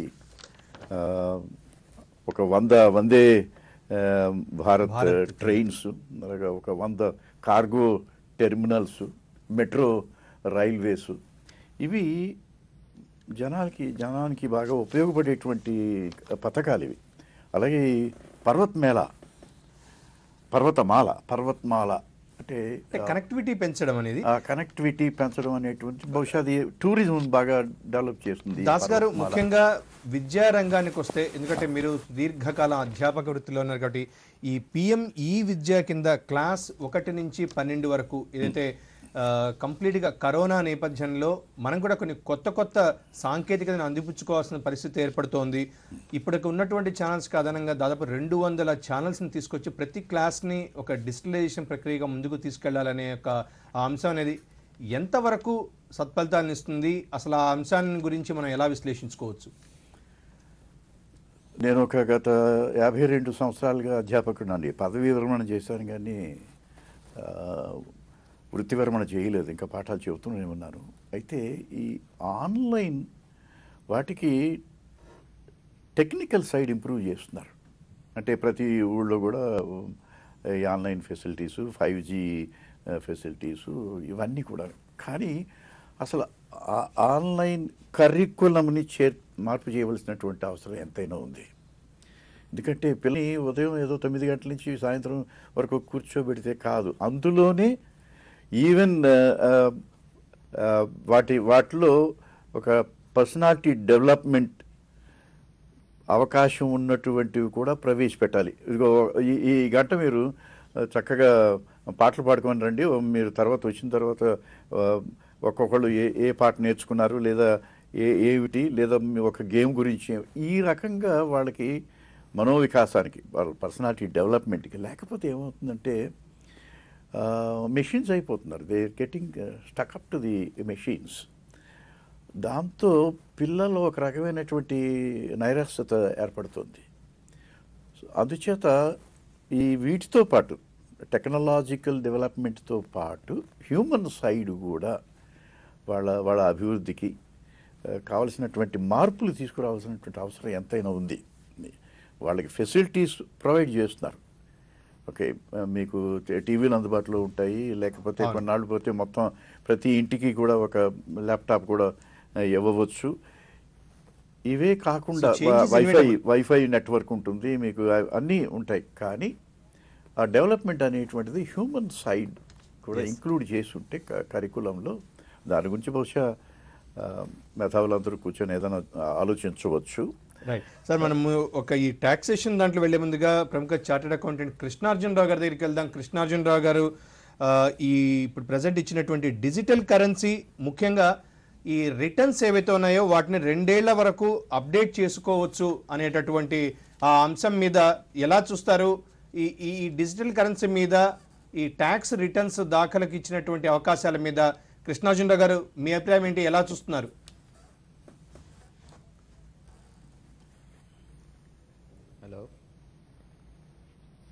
హలో యా, ఈ ముఖ్యంగా అంటే ఇప్పుడు ఉన్నటువంటి అవకాశాల్లో ఈ ట్యాక్స్ రిటర్న్స్కి సంబంధించి 2 ఏళ్ల వరకు కూడా వ్యక్తిగత ఐటీ రిటర్న్స్కి దాఖలు చేస్తూ అవకాశాన్ని కల్పించారు. ఇప్పుడు దానిపైన మన కృష్ణార్జునరావు గారి దగ్గరికి వెళ్లే ముందుగా సత్యనారాయణ గారు, అంటే ఈ ఇక్కడ మనకు ఒక అంశం చూడాలి సార్.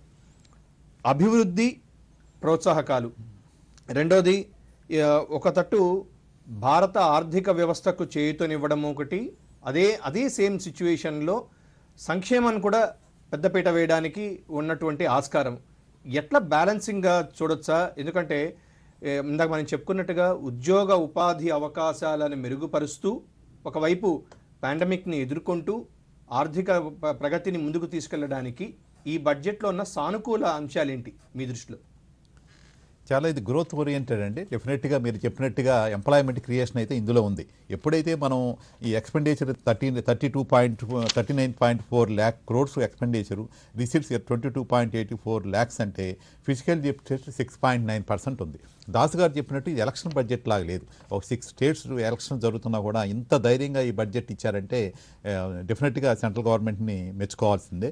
ఇప్పుడు చాలా సెక్టర్స్లో మీరు చూస్తుంటారు, అగ్రికల్చర్లో మనం ఏమైతే ఇంతకుముందు బడ్జెట్ ముందు ఏమనుకున్నామో ఆ సంబంధించిన ఇథనాల్ కానీ ఆయిల్ సబ్స్టిట్యూట్ ప్రొడక్ట్స్ అన్ని ఇంపోర్ట్స్ డ్యూటీస్ కూడా తగ్గించారు. అలాగే డ్రోన్ కల్చర్ కూడా తీసుకొచ్చారు. పెస్టిసైడ్స్ జల్లటానికి కానీ ఆ డిజిటలైజేషన్ కూడా డ్రోన్ అయి తీసుకురావటం, అలాగే ఫెర్టిలైజర్స్ కూడా కెమికల్స్ని తగ్గించేసి న్యాచురల్ ఫార్మింగ్కి ఎక్కువ డెవలప్ చేయటం, మిలెట్ సంబంధించినవి ఉండటం. అలాగే ఈ ఎప్పుడైతే మన హౌసింగ్ సెక్టర్లో ఉందో దానికి సంబంధించిన అసంఘటిత కార్మికులు కూడా ఎంప్లాయ్మెంట్ క్రియేషన్ అవుతుంది.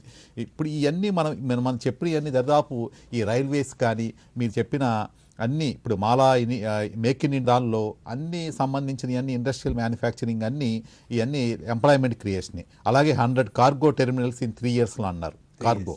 అలాగే ఈ railways to develop projects MSMEs and small farmers అన్నారు. అలాగే 400 new gen Vande Bharat trains to be manufacturing next 3 years అన్నారు. ఇవన్నీ labour oriented.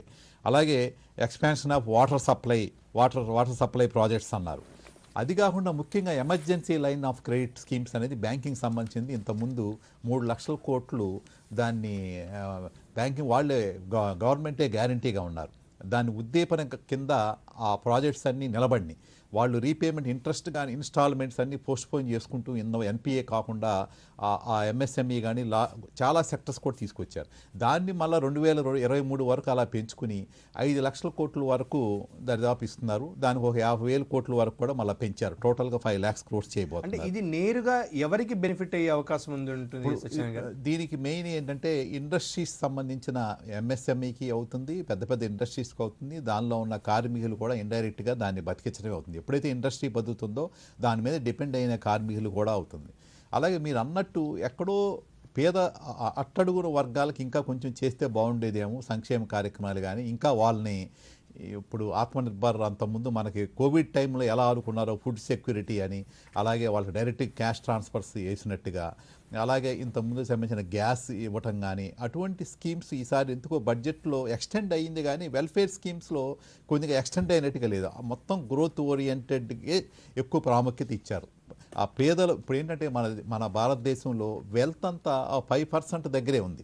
Almost 80% of wealth 5 to 10% people దగ్గరే ఉంది. బాగా రిచ్ వాళ్ళు విపరీతమైన రిచ్ అయిపోతున్నారు, పేదవాళ్ళు ఇంకా అట్టడుగు వెళ్తున్నారు, మధ్య తరగతాలు కూడా ఇంకా దిగువకి వెళ్తున్నారు అన్నమాట. దీనివల్ల ఏంటంటే ఇన్ఫ్లేషన్ విపరీతంగా పెరిగిపోతుంది. ఇన్ఫ్లేషన్ మీకు చూశారు మీరు, దాదాపు 6%, 6.9% ఇన్ఫ్లేషన్ అవుతుంది. ఎప్పుడైతే ఆయిల్ రేట్లు ఆయిల్ బ్యారెల్ రేటు పెరిగిందో ఒక 10% పెరగంగానే మనకి ఇక్కడ 0.5% CPI consumer price index inflation పెరుగుతుంది. అలాగే డబ్ల్యూపీ కూడా దాదాపు 0.5% పెరుగుతుంది. అటువంటిప్పుడు ఈ కన్జంప్షన్ ఓరియంటెడ్ బడ్జెట్ తీసుకురావాలి. ఎందుకంటే జనంలో ఎక్కువ డబ్బు వాళ్ళ దగ్గర చేతిలో ఉంటే వాళ్ళు ఖర్చు పెడతారు. దానివల్ల ఈ బడ్జెట్ ఇంకా ఎక్కువ ఇండైరెక్ట్గా స్పెండింగ్ కెపాసిటీ పెరగాలి. క్యాపిటల్ ఇన్ఫ్రాస్ట్రక్చర్ వరకు చాలా చక్కగా చేశారు. ఇన్ఫ్రాస్ట్రక్చర్ డెఫినెట్గా మనం అనుకున్నట్టుగానే చేశారు. అలాగే ఎడ్యుకేషనల్ ఇన్స్టిట్యూట్స్కి అలాగే చేశారు. అలాగే హాస్పిటాలిటీ సెక్టర్స్ హౌసింగ్ చేశారు. అలాగే హెల్త్ సెక్టర్స్ కూడా చాలా బాగా చేశారు. ఇంపోర్ట్ దానికి డ్యూటీస్ అవి తగ్గించడం, దానికి సంబంధించిన ఎక్విప్మెంట్ వైజ్గా తీసుకోవడం అవన్నీ చాలా చక్కగా చేశారు. కానీ కొన్ని సెక్టర్స్ వరకు కొంచెం అనుకున్నట్టు విధంగా కొంచెం ఇంకా చేస్తే కూడా ఇంకా బాగుండేదేమో అనిపించింది. రైట్. టాక్సేషన్ గురించి మనం ఒకసారి చార్టెడ్ అకౌంటెంట్ కృష్ణార్జునరావు గారి దగ్గరికి వెళ్దాం. కృష్ణార్జునరావు గారు, ఈ డిజిటల్ కరెన్సీ ముఖ్యంగా 2 సంవత్సరాల కాల వ్యవధి లోపల రిటర్న్స్ని అప్డేట్ చేసుకునేటటువంటి అవకాశం కల్పించడం లాంటి వెసులుబాటును చూస్తే ఏ రకంగా, అంటే ఇది సామాన్యుడికి ఎట్లా ఉపయోగపడుతుంది, దీనివల్ల సాధక బాధకాలు ఏంటి, మీ విశ్లేషణ ఏంటి? ఈ సీతారామ గారి వేసే బడ్జెట్లో మనం చాలా స్లాబ్స్ రేషనలైజ్ చేస్తారు అని ఆశించాము. కొన్ని రేట్లు తగ్గిస్తారు, కొన్ని ఎగ్జామ్షన్స్ పెంచుతారని ఊహించాం. బహుశా ఇది బడ్జెట్ పోవటంలో అయితే కనిపించలేదు. తర్వాత ఏమైనా మనకి వినిపిస్తుందేమో, మన బడ్జెట్ పాఠం పూర్తిగా చదివిన తర్వాత తెలుసుకోవాలి. ఇప్పుడు మీరు అడిగిన ప్రశ్నకి 2 సంవత్సరాలు వెసులుబాటు కల్పించే అనేది కొంతవరకు మంచి నిర్ణయమేనండి. కానీ నాకు అనిపించింది ఏంటంటే, ఒక వ్యక్తి కానీ ఒక సంస్థ కానీ వారి ఆదాయాలు డిక్లేర్ చేసేటప్పుడు అన్ని జాగ్రత్తలు తీసుకుంటారు. ఆడిట్ చేసి డిస్క్లోజ్ చేస్తాం. కానీ ఎక్కడ మిస్ అయ్యే అవకాశం ఉందంటే, అది ఎప్పుడైనా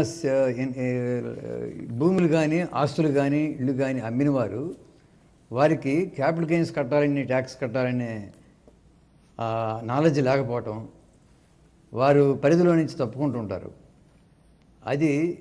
అది కన్నా దాని గురించి ఏమన్నా పెట్టారేమో అని నాకు డౌట్ వచ్చింది. ఎందుకంటే ఇప్పుడు ప్రస్తుతం ఉన్న బ్లాక్ చైన్ టెక్నాలజీలో ఈ రీసెంట్గా ఇంట్రొడ్యూస్ చేసిన సిస్టంలో యాన్యువల్ ఇన్ఫర్మేషన్ సిస్టమ్ అని ఒకటి పెట్టారు.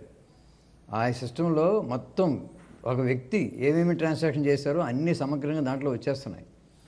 షేర్స్ కానివ్వండి, ఇమ్మొబైల్ ప్రాపర్టీస్ అమ్మినా కానివ్వండి, అలాగే ఎక్కడెక్కడ ఇన్కమ్ వచ్చింది, టీడీఎస్ ఏమో కట్టారు, మొత్తం ఇంట్రెస్ట్ సహా మొత్తం వచ్చేస్తున్నాయి. Sales, turn over, all income సమగ్రంగా యాన్యువల్ ఇన్ఫర్మేషన్ సిస్టంలో వస్తుంది.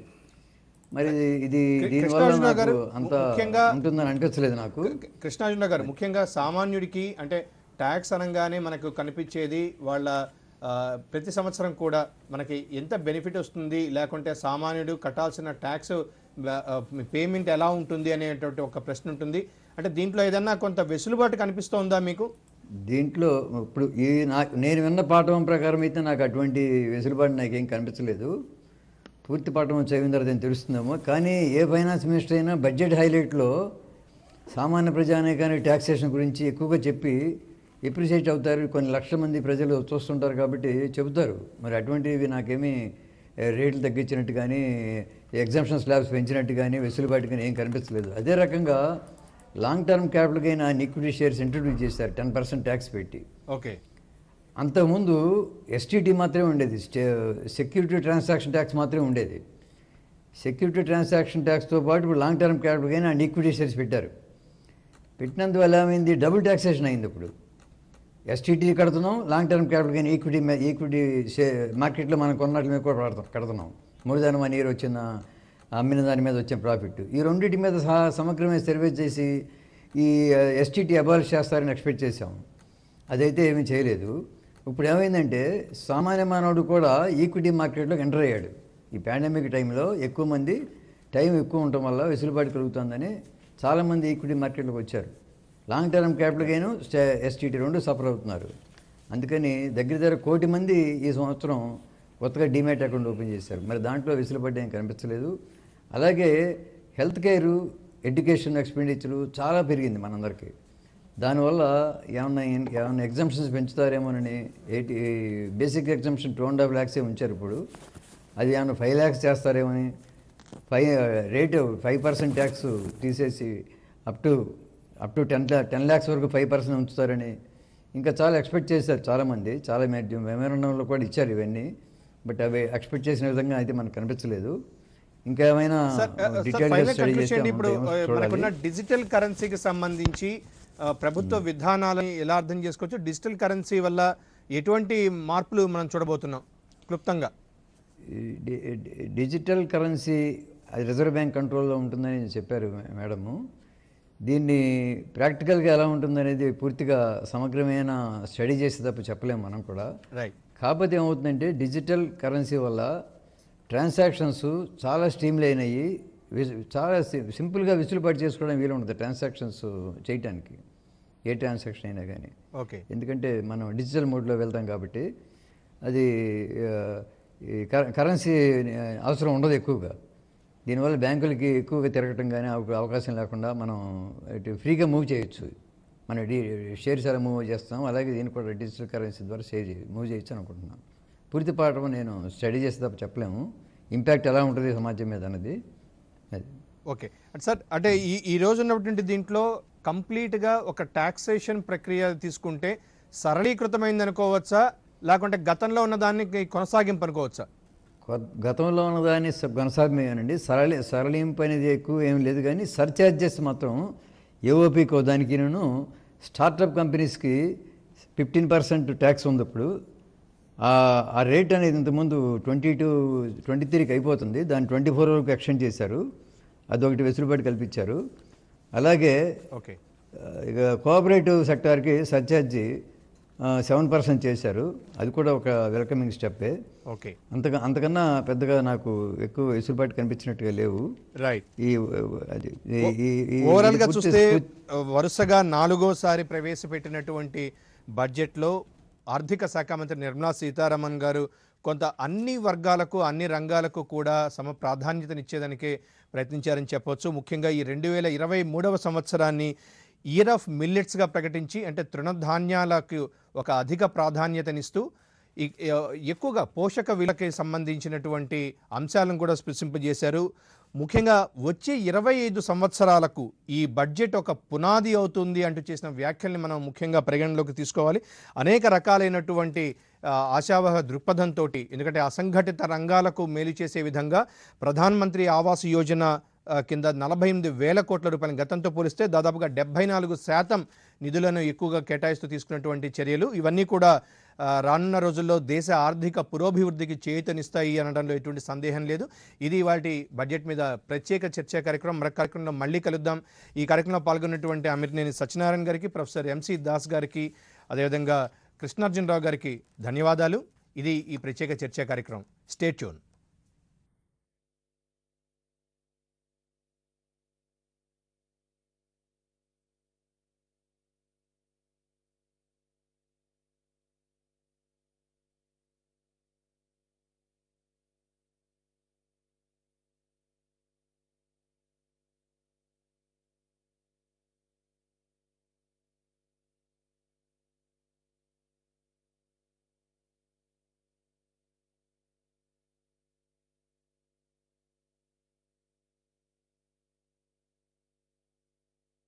Bharta in defense. Our government is committed to reducing imports and promoting Atmanirbharta in equipment for the armed forces. 68% of the capital procurement budget will be earmarked for domestic industry in 22-23, up from 58% in 21-22. Defense R&D will be opened up for industry, startups and academia, with 25% of defense R&D budget earmarked. Private industry will be encouraged to take up design and development of military platforms and equipment in collaboration with DRDO and other organizations through SPV model. An independent nodal umbrella body will be set up for meeting wide-ranging testing and certification requirements. Honorable Speaker, sir, in recent years, digital banking, digital payments, and fintech innovations have grown at a rapid pace in the country. Government is continuously encouraging these sectors to ensure that the benefits of digital banking reach every nook and corner of the country in a consumer-friendly manner. Taking forward this agenda and to mark 75 years of our independence, it is proposed to set up 75 digital banking units in 75 districts of the country by scheduled commercial banks. The financial support for digital payment ecosystem announced in the previous budget will continue in 22-23 as well. This will encourage further adoption of digital payments. There will also be a focus to promote use of payment platforms that are economical and user-friendly. Emergency Credit Line Guarantee Scheme has provided the much-needed additional credit to more than 130 lakh MSMEs. This has helped them mitigate the adverse impact of the pandemic. The hospitality and related services, especially those by micro and small enterprises, are yet to regain their pre-pandemic level of business. Considering these aspects, the ECLGS will be extended up to March 2023, and its guarantee cover will be expanded by 50,000 crores of rupees to total cover of 5 lakh crores, with the additional amount being earmarked exclusively for the hospitality and related sectors. Credit Guarantee Trust for Micro and Small Enterprises, CGTMSE, scheme will be revamped.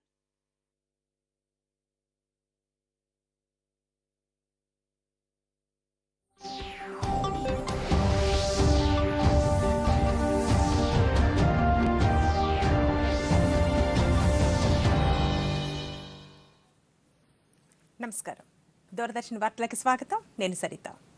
కరోనాను నియంత్రించేందుకు ప్రతి ఒక్కరూ మాస్క్ను తప్పనిసరిగా ధరించాలి. ముక్కు నోరు కప్పి ఉంచేలా సరైన పద్ధతిలో మాస్క్ను ధరించాలి. తరచూ చేతులను శుభ్రం చేసుకోవాలి. వ్యక్తిగత పరిశుభ్రతను పాటిస్తూ భౌతిక దూరాన్ని తప్పక పాటించాలి. అర్హులందరూ వ్యాక్సిన్ వేయించుకోవాలి. నిబంధనలు పాటిద్దాం, కరోనాను జయిద్దాం. కేంద్ర ఆర్థిక మంత్రి నిర్మలా సీతారామన్ 2022-23 వార్షిక బడ్జెట్ను ఈరోజు పార్లమెంట్లో ప్రవేశపెట్టారు. బడ్జెట్ సమావేశాల్లో భాగంగా లోక్సభలో మంత్రి ఈ బడ్జెట్ను ప్రవేశపెట్టారు. ఆర్థిక మంత్రిగా బడ్జెట్ను ప్రవేశపెట్టడం నిర్మలా సీతారామన్కు ఇది 4వసారి. పారదర్శకమైన సమీకృత అభివృద్ధికి ఈ బడ్జెట్ నాంది అని ఆర్థిక మంత్రి నిర్మలా సీతారామన్ అన్నారు. బడ్జెట్ ప్రసంగంలో భాగంగా ఆమె మాట్లాడుతూ వచ్చే 25 ఏళ్ల అమృత కాలానికి ఈ బడ్జెట్ పునాది అన్నారు. కోవిడ్ కట్టడిలో వ్యాక్సినేషన్ కార్యక్రమం బాగా ఉపయోగపడిందన్నారు. ప్రజల ప్రాణాలను కాపాడటంతో టీకా కీలక పాత్ర పోషించిందని వెల్లడించారు. మౌలిక సౌకర్యాలు, టీకాలు ఆర్థిక రంగ విస్తరణలో కీలక పాత్ర పోషించాయని పేర్కొన్నారు. ప్రైవేటీకరణలో భాగంగా ఎయిర్ ఇండియాను ప్రభుత్వం బదలాయించిందన్నారు. త్వరలోనే ఎల్ఐసి, ఐపీఓను తీసుకువస్తామన్నారు. 2021-22లో ఆర్థికంగా కోలుకున్నామన్న మంత్రి ఈ బడ్జెట్ ఆర్థిక వృద్ధికి దోహదం చేస్తోందన్నారు. వచ్చే 5 ఏళ్లలో 13 లక్షల కోట్ల ఉత్పాదకతకు తగిన ప్రోత్సాహకాలు అందిస్తామని తెలిపారు.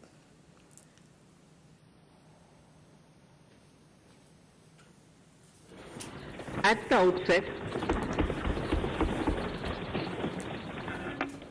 outset, sir, I want to take a moment to express my empathy for those who had to bear adverse health and economic effects of the pandemic. The overall sharp rebound and recovery of the economy is reflective of our country's strong resilience. India's economic growth in the current year is estimated to be 9.2%, highest among all large economies. I recognize we are in the midst of an Omicron wave with high incidence but milder symptoms. Further, the speed and coverage of our vaccination campaign has helped greatly. With an accelerated improvement of health infrastructure in the past 2 years, we are in a strong position to withstand challenges. I am confident that with Sabka Prayas, we will continue our journey with strong growth. Honorable Speaker, we are marking Azadi Ka Amrit Mahotsav and have entered into Amrit Kal, the 25-year-long lead up to India at 100. Honorable Prime Minister in his Independence Day address had set out the vision for India at 100. By achieving certain goals during Amrit Kal, our government aims to attain this vision. They are complementing the macroeconomic level growth focus with a microeconomic level all-inclusive welfare focus, promoting digital economy and fintech, technology-enabled development, energy transition, and climate action, and relying on virtuous cycle starting from private investment with public capital investment, helping to crowd in 2022-23 ఆర్థిక సంవత్సరంలో మొత్తం budget అంచనాలు 39 లక్షల కోట్ల రూపాయలుగా ఆర్థిక మంత్రి వివరించారు. బడ్జెట్ లోటు 6.9%గా ఉందని 2026 నాటికి 4.5%కి తగ్గించడం ప్రభుత్వ లక్ష్యంగా స్పష్టం చేశారు. రాష్ట్రాలకు ఆర్థిక సాయంగా 1,00,000 కోట్ల రూపాయలతో ప్రత్యేక నిధిని ఏర్పాటు చేస్తున్నట్లు వివరించారు. దీని ద్వారా రాష్ట్రాలకు వడ్డీ లేని రుణాలను అందిస్తామన్నారు.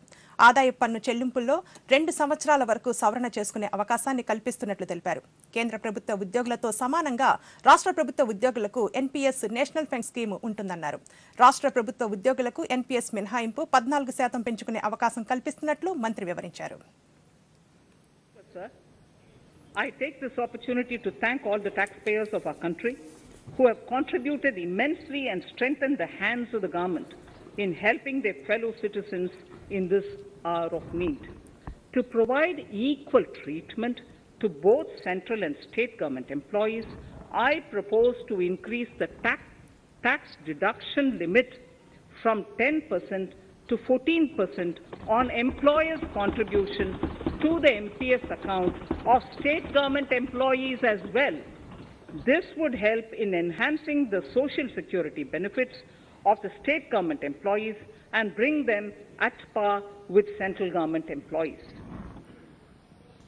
Incentives for startups.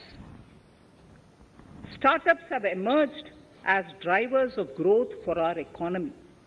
Over the past few years, the country has seen a manifold increase in successful startups. Eligible startups established before 31/3/2022 had been provided a tax incentive for 3 consecutive years out of the 10 years from incorporation. In view of the COVID pandemic, I propose to extend the period of incorporation of the eligible startup by 1 more year, that is up to 31/3/2023, for providing such tax incentives.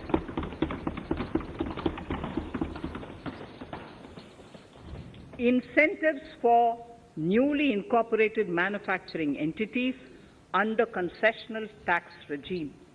In an effort to establish a global competitive business environment for certain domestic companies, a concessional tax regime of 15% was introduced by our government for newly incorporated domestic manufacturing companies.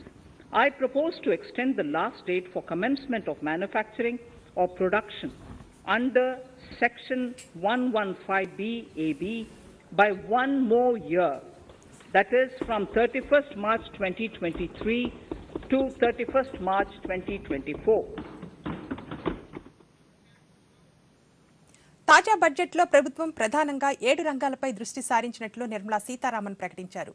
PM గతిశక్తి, అభివృద్ధి, ఉత్పాదకత, అవకాశాలు, శక్తి వనరులు, వాతావరణ మార్పులపై అధ్యయనం, పెట్టుబడులకు చేయూత లాంటి మొత్తం 7 అంశాలపై దృష్టి సారించనున్నట్లు మంత్రి వివరించారు.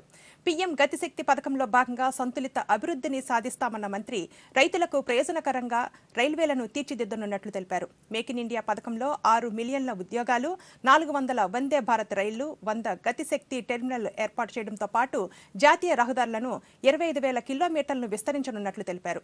2023ను చిరుధాన్యాల సంవత్సరంగా ఆర్థిక మంత్రి ప్రకటించారు. దేశీయంగా నూనె గింజల పంటల పెంపు, రసాయన రహిత వ్యవసాయానికి ప్రోత్సాహం, నదుల అనుసంధానానికి పెద్దపీట వేస్తామన్నారు. కృష్ణా గోదావరి, పెన్నా కావేరి, కృష్ణా పెన్నా నదులను అనుసంధానిస్తామన్నారు. The national infrastructure pipeline will be aligned with PM Gati Shakti framework. The touchstone of the master plan will be world-class modern infrastructure and logistic synergy among different modes of movement, both of people and goods, and location of projects. This will help raise the productivity and accelerate economic growth and development. Road transport. PM Gati Shakti Master Plan for expressways will be formulated in 22-23 to facilitate faster movement of people and goods. The national highways network will be expanded by 25,000 kilometers in 2022-23. 20,000 crores of rupees will be mobilized through innovative ways of financing to complement the public resources.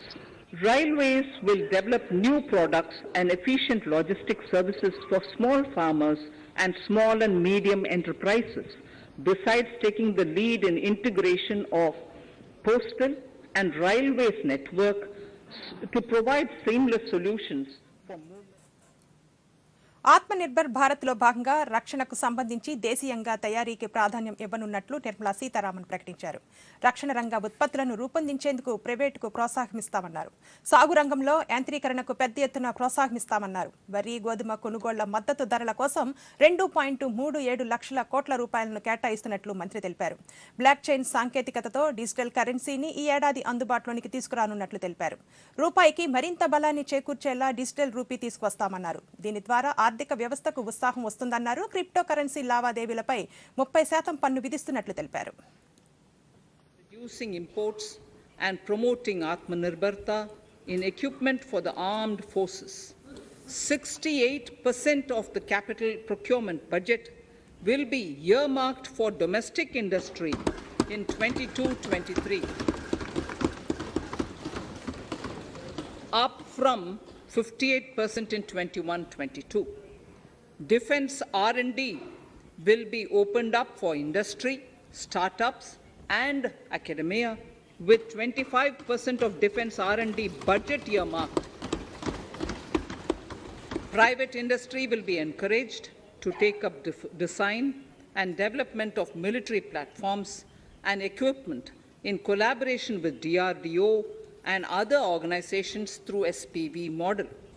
An independent nodal umbrella body will be set up for meeting wide-ranging testing and certification requirements. Honorable Speaker, sir, in recent years, digital banking, digital payments, and fintech innovations have grown at a rapid pace in the country. Government is continuously encouraging these sectors to ensure that the benefits of digital banking reach every nook and corner of the country in a consumer-friendly manner. Taking forward this agenda and to mark 75 years of our independence, it is proposed to set up 75 digital banking units in 75 districts of the country by scheduled commercial banks. The financial support for digital payment ecosystem announced in the previous budget will continue in 22-23 as well. This will encourage further adoption of digital payments. There will also be a focus to promote use of payment platforms that are economical and త్వరలోనే దేశవ్యాప్తంగా 5G సర్వీసులను అందుబాటులోకి తీసుకువస్తామని కేంద్ర మంత్రి నిర్మలా సీతారామన్ తెలిపారు. దీంతో పాటు అన్ని రాష్ట్రాల్లో ఈ పాస్పోర్ట్ విధానాన్ని తీసుకువస్తామన్నారు. వెనుకబడిన జిల్లాలను అభివృద్ధి చేసేందుకు ప్రత్యేక పథకాన్ని తీసుకువస్తామని తెలిపారు. దీంతో పాటు దేశంలో 4 చోట్ల మల్టీ మోడల్ లాజిస్టిక్ పార్కులను ఏర్పాటు చేస్తామన్నారు. పట్టణాల్లో పర్యావరణ పరిరక్షణకు డీజిల్, పెట్రోల్ వాహనాల స్థానంలో ఎలక్ట్రిక్ వాహనాలకు ప్రోత్సాహమిస్తామన్నారు. భూ సంస్కరణలో భాగంగా ఒక దేశం ఒక రిజిస్ట్రేషన్ విధానాన్ని ప్రవేశపెట్టనున్నట్లు తెలిపారు. Using embedded chip and futuristic technology will be rolled out in 22-23 to enhance the convenience for the citizens in their overseas travel. Telecom sector. Telecommunications in general and 5G technology in particular can enable growth and offer job opportunities. Required spectrum auctions will be conducted in 2022 to facilitate rollout of 5G's mobile services within 2022-23 by private telecom providers. A scheme for design-led manufacturing will be launched to build a strong ecosystem for 5G as part of the production-linked incentive scheme. To enable affordable broadband and mobile service proliferation in rural and remote areas, 5% of annual collections under the Universal Service Obligation Fund will be allocated. This will promote R&D and commercialization of technologies and solutions. Our vision is that all villages and their residents should have the same access to e-services, communication facilities, and digital resources as urban areas and their residents. దేశంలో ఎంఎస్ఎంఈలకు marketing సహకారం అందించేందుకు నూతన పోర్టల్ను ఏర్పాటు చేస్తామని మంత్రి సీతారామన్ తెలిపారు. ఎంఎస్ఎంఈల ఉత్పత్తుల అమ్మకానికి ప్రత్యేక ప్లాట్ఫామ్ ఏర్పాటు చేస్తామన్నారు. దేశవ్యాప్తంగా 2 లక్షల అంగన్వాడీలను ఆధునీకరించనున్నట్లు తెలిపారు. పీఎం ఆవాస్ యోజన ద్వారా 80 లక్షల గృహాల నిర్మాణం చేపట్టనున్నట్లు వివరించారు.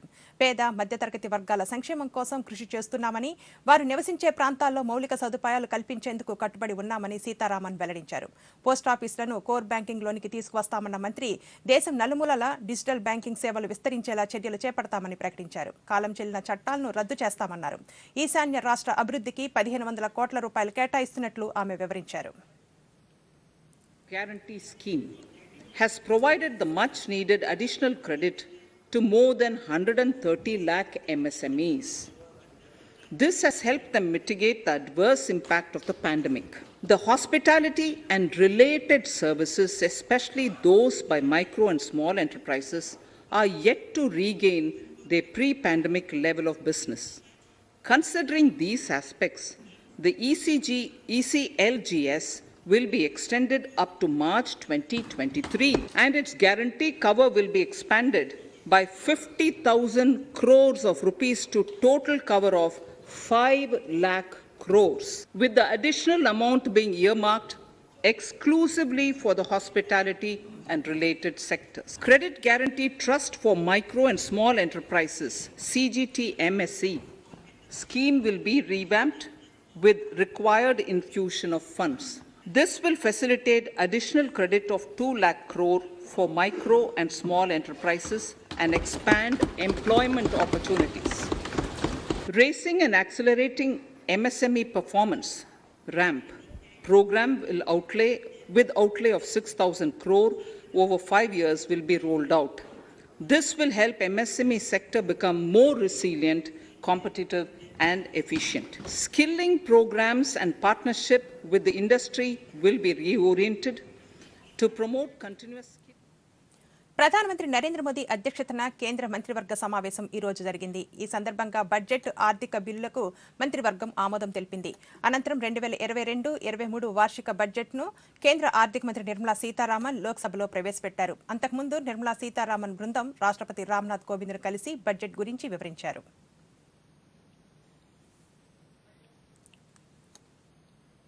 ఉద్యోగ సంఘాలకు ఏపీ ప్రభుత్వం మరోసారి ఆహ్వానం పంపింది. చర్చలకు రావాల్సిందిగా అధికారికంగా లేఖ రాసింది. జీఏడీ ప్రిన్సిపల్ సెక్రటరీ ఈ లేఖను ఉద్యోగ సంఘాలకు పంపారు. స్టీరింగ్ కమిటీలోని 20 మంది సభ్యులను ఆహ్వానించారు. మంగళవారం సచివాలయంలో మంత్రుల కమిటీతో సమావేశానికి రావాలని సర్క్యులర్ జారీ చేశారు. ఈ నేపథ్యంలో సోమవారం విజయవాడలో ఉద్యోగ సంఘ నేతలు సమావేశమై భవిష్యత్తు కార్యాచరణపై చర్చించారు. అనంతరం ఉద్యోగ సంఘ నేతలు మీడియాతో మాట్లాడుతూ పీఆర్సీ జీవోను రద్దు చేయాలని డిమాండ్ చేశారు. నియమించిందో ఆ కమిటీ వారు ఈ యొక్క స్ట్రగుల్ కమిటీ మీద ఒక ఆరోపణ చేశారు. మేము మా తలుపులు తెరిచి ఉంచాము, అయినా కూడా ఈ ఉద్యోగ సంఘాలు రావటం లేదు. ఇక మేము చర్చలకి వాళ్ళు అడిగితే తప్ప మేమైతే మాత్రం పిలవము అనేసి చెప్పడం జరిగింది. ఇది చాలా దుర్మార్గమైనటువంటి ఆరోపణ. ఎందుకంటే మేము 25వ తారీఖున ఈ నెల 25వ తారీఖున 25/1న ఈ యొక్క స్ట్రగుల్ కమిటీలో ఉన్నటువంటి 9 మంది సభ్యులతో చైర్మన్మైనటువంటి మేము సంతకాలు పెట్టి అయ్యా ఇప్పటికే 12 సార్లు మమ్మల్ని చర్చలకు పిలిచి అశోక్ మిశ్రా గారి యొక్క రిపోర్టుని ఇంప్లిమెంట్ చేస్తామని చెప్పి అధికారుల కమిటీ ఇచ్చినటువంటి నివేదిక ప్రకారమే మాకు ముఖ్యమంత్రి గారి చేత 27% ఐఆర్ ఇస్తూ 23% ఫిట్మెంట్ చెప్పి అనౌన్స్ చేయడం జరిగింది. మమ్మల్ని పక్కదో పట్టించి ఈ రాష్ట్రంలో ఉన్నటువంటి ఉద్యోగ ఉపాధ్యాయ కార్మిక పెన్షన్ల మొత్తానికి కూడా ఒక్కొక్కరికి 6 నుంచి 7,000 రూపాయలు రికవరీ వచ్చేటువంటి పిఆర్సీ అనౌన్స్ చేపించింది మీరు కాదా అని కూడా మరొక్కసారి మిమ్మల్ని ప్రశ్నిస్తున్నాం. రోజు రోజుకి కక్షపూరితమైనటువంటి ధోరణిలో అధికారులను బెదిరిస్తూ కలెక్టర్లను ఇన్వాల్వ్ చేసి మరి ఇబ్బంది పెడుతుంది మీరు కాదా అని కూడా మేము అడుగుతున్నాం. అయినా కూడా మా మాట మీద గౌరవంతో డీడీఓలు ఇప్పటికి కూడా 70% వరకు ఎవ్వరు కూడా జీతాలు వేయలా. మరి అదేవిధంగా మరి మేము అడిగినటువంటి మరొక ప్రశ్న, అర్ధరాత్రి పూట మీరు ఇచ్చినటువంటి చీకటి జీవోల్నే రద్దు చేసుకోమని చెప్పాం.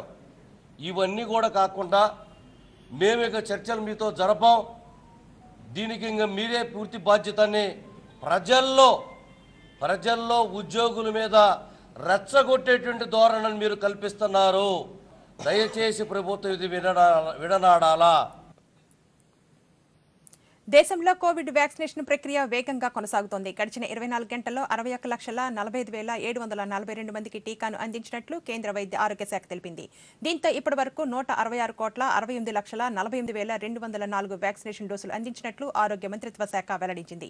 మరోవైపు దేశవ్యాప్తంగా ఫ్రంట్ లైన్ వర్కర్లకు ప్రికాషన్ డోస్ ఇచ్చే కార్యక్రమం కొనసాగుతోంది. ఇప్పటి వరకు మొత్తం 1,83,14,397 ప్రికాషన్ డోసులు అందించినట్లు కేంద్ర ఆరోగ్య మంత్రిత్వ శాఖ వెల్లడించింది. దేశవ్యాప్తంగా కరోనా కేసుల నమోదు క్రమంగా తగ్గుతోంది. గడిచిన 24 గంటల్లో 14,28,672 నమూనాలను పరీక్షించగా 1,67,059 కరోనా పాజిటివ్ కేసులు నమోదయ్యాయి. పాజిటివ్ రేటు 11.6% ఉంది. దీంతో ఇప్పటి వరకు మొత్తం కోవిడ్ పాజిటివ్ కేసుల సంఖ్య 4,14,69,499కి చేరింది.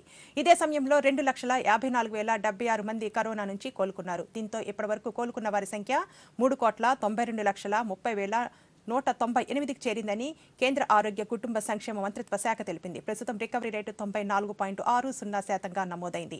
ఇదే సమయంలో 1,192 మంది కరోనాతో మృతి చెందగా ఇప్పటి వరకు మృతి చెందిన వారి సంఖ్య 4,96,242కు చేరినట్లు మంత్రిత్వ శాఖ పేర్కొంది.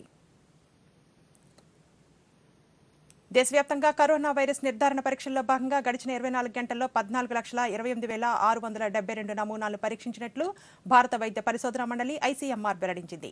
దీంతో ఇప్పటివరకు నిర్వహించిన కరోనా నిర్ధారణ పరీక్షల సంఖ్య 73,06,97,193కు చేరిందని పేర్కొంది. మరిన్ని పరీక్షలు నిర్వహించేందుకు వీలుగా ప్రభుత్వ, ప్రైవేటు పరీక్షా కేంద్రాలకు అనుమతులు మంజూరు చేస్తున్నామని ఐసీఎంఆర్ తెలిపింది. ప్రపంచవ్యాప్తంగా ఇప్పటి వరకు 37,79,88,912 పాజిటివ్ కేసులు నమోదు కాగా 29,91,16,809 మంది కోవిడ్ నుంచి కోలుకొని డిశ్చార్జ్ అయ్యారు.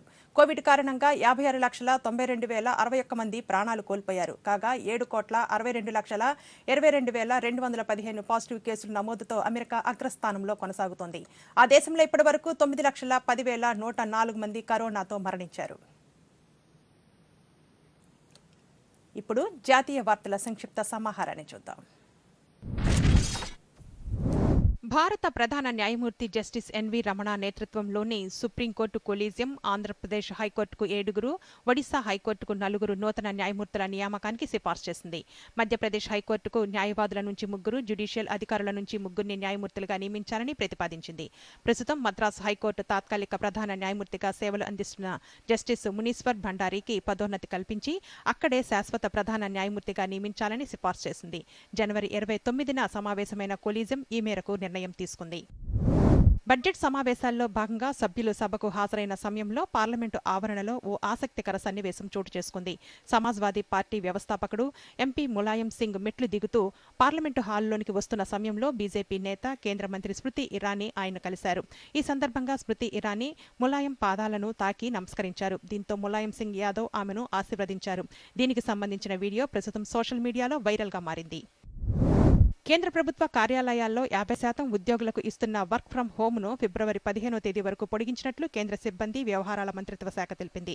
కార్యదర్శి కంటే దిగువ స్థాయి ఉద్యోగులందరికీ ఈ వెసులుబాటు ఉంటుందని చెప్పింది. కరోనా కేసుల తీవ్రత దృష్ట్యా జనవరి 3 నుంచి కేంద్ర ప్రభుత్వ ఉద్యోగులకు విడతల వారీగా ఇంటి నుంచి పని విధానం అమలవుతోంది. 5 రాష్ట్రాల అసెంబ్లీ ఎన్నికలకు ప్రచారం జోరందుకున్న నేపథ్యంలో తాజాగా రాజకీయ పార్టీలకు కేంద్ర ఎన్నికల సంఘం ఊరట కల్పించింది. ఎన్నికలు జరుగుతున్న 5 రాష్ట్రాల్లో 1000 మందితో బహిరంగ సమావేశాలు నిర్వహించడానికి ఈసీ అనుమతించింది. ఇంటింటికి ప్రచారంలో జనాల పరిమితిని పెంచింది. అయితే ర్యాలీలు, రోడ్ షోలపై ఉన్న నిషేధాన్ని ఫిబ్రవరి 11 వరకు పొడిగించింది. వై ఐ కిల్డ్ గాంధీ, నేను గాంధీని ఎందుకు హత్య చేశానంటే అనే సినిమాను ఓటీటీలో ప్రసారం కాకుండా అడ్డుకోవాలన్న ఒక విజ్ఞప్తిని సుప్రీంకోర్టు తోసిపుచ్చింది. గత నెల 30న విడుదలైన ఈ సినిమాలో పలు అభ్యంతరకర పదాలను వాడారని పిటిషనర్ సికిందర్ బెహల్ తరపున న్యాయవాది అనూస్ బండారి కోర్టుకు తెలిపారు. సమాజ్వాదీ పార్టీ అధినేత అఖిలేష్ యాదవ్ తన ఎన్నికల అఫిడవిట్లో మొత్తం ఆస్తుల విలువ 40 కోట్ల రూపాయలుగా ప్రకటించారు. అఖిలేష్ ప్రస్తుతం ఉత్తరప్రదేశ్ అసెంబ్లీ ఎన్నికల్లో మెయిన్పురి జిల్లా కర్హల్ స్థానం నుంచి పోటీ చేస్తున్నారు. ఈ అసెంబ్లీ నియోజకవర్గం నుంచి సమాజ్వాదీ పార్టీ అధినేతపై బీజేపీ కేంద్ర మంత్రి ఎస్పీ సింగ్ బఘేల్ను పోటీకి దింపింది. ఉత్తరప్రదేశ్ మాజీ ముఖ్యమంత్రి కర్హాల్ కోసం సోమవారం నామినేషన్ పత్రాలను దాఖలు చేశారు. కేంద్ర ప్రభుత్వం పార్లమెంట్లో ప్రవేశపెట్టిన ఆర్థిక బడ్జెట్కు మార్కెట్ వర్గాల నుంచి మిశ్రమ స్పందన లభిస్తోంది. ప్రైవేట్ రంగానికి తగినంత ప్రోత్సాహం అందించడంతో పాటు సంస్కరణను వేగవంతం చేస్తామని బడ్జెట్లో పేర్కొనడంతో మార్కెట్లు ఉదయం ఒక దశలో లాభాల్లో పయనించి అనంతరం నష్టాల బాట పట్టాయి. ప్రస్తుతం సెన్సెక్స్ 235 పాయింట్ల లాభంతో 58,220 పాయింట్ల వద్ద కొనసాగుతూ ఉండగా నిఫ్టీ 8 పాయింట్లు లాభపడి 30,272 పాయింట్ల వద్ద కొనసాగుతోంది.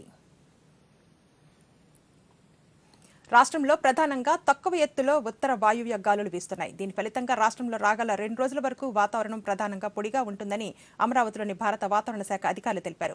ఉత్తర కోస్తాంధ్ర, దక్షిణ కోస్తాంధ్ర, రాయలసీమ జిల్లాల్లో వాతావరణం పొడిగా ఉంటుందని, అక్కడక్కడ పొగమంచు కురిసే అవకాశం ఉందని, అలాగే కనిష్ట ఉష్ణోగ్రతలు వాటి సగటు ఉష్ణోగ్రతల కంటే 2 డిగ్రీల నుండి 4 డిగ్రీల సెంటీగ్రేడ్ వరకు తక్కువగా నమోదయ్యే అవకాశం ఉందని అధికారులు తెలిపారు. కరోనాను నియంత్రించేందుకు ప్రతి ఒక్కరూ మాస్క్ను తప్పనిసరిగా ధరించాలి. ముక్కు, నోరు కప్పి ఉంచేలా సరైన పద్ధతిలో మాస్క్ను ధరించాలి. తరచూ చేతులను శుభ్రం చేసుకోవాలి. వ్యక్తిగత పరిశుభ్రతను పాటిస్తూ భౌతిక దూరాన్ని తప్పక పాటించాలి. అర్హులందరూ వ్యాక్సిన్ వేయించుకోవాలి. నిబంధనలు పాటిద్దాం, కరోనాను జయిద్దాం. వార్తలు ముగించే ముందు ముఖ్యాంశాలు.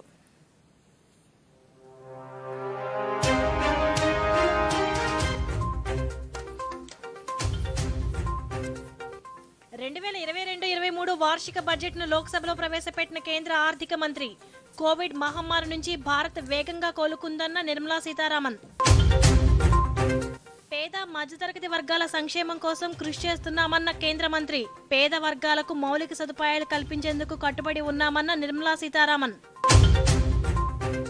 దేశవ్యాప్తంగా సేంద్రియ వ్యవసాయాన్ని ప్రోత్సహిస్తున్నామన్న Nirmala Sitharaman.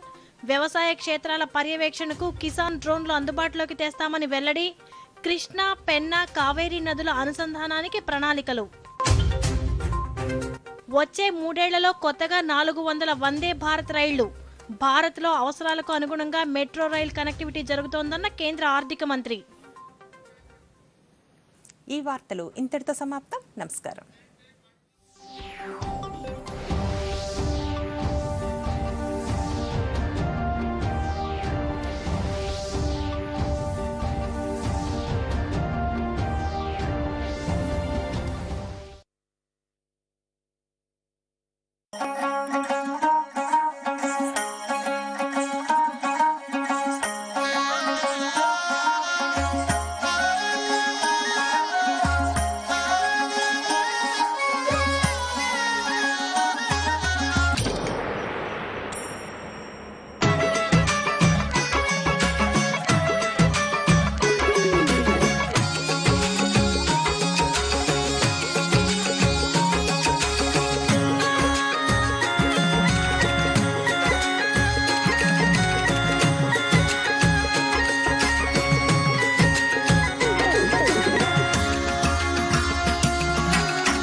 Your window to rising India.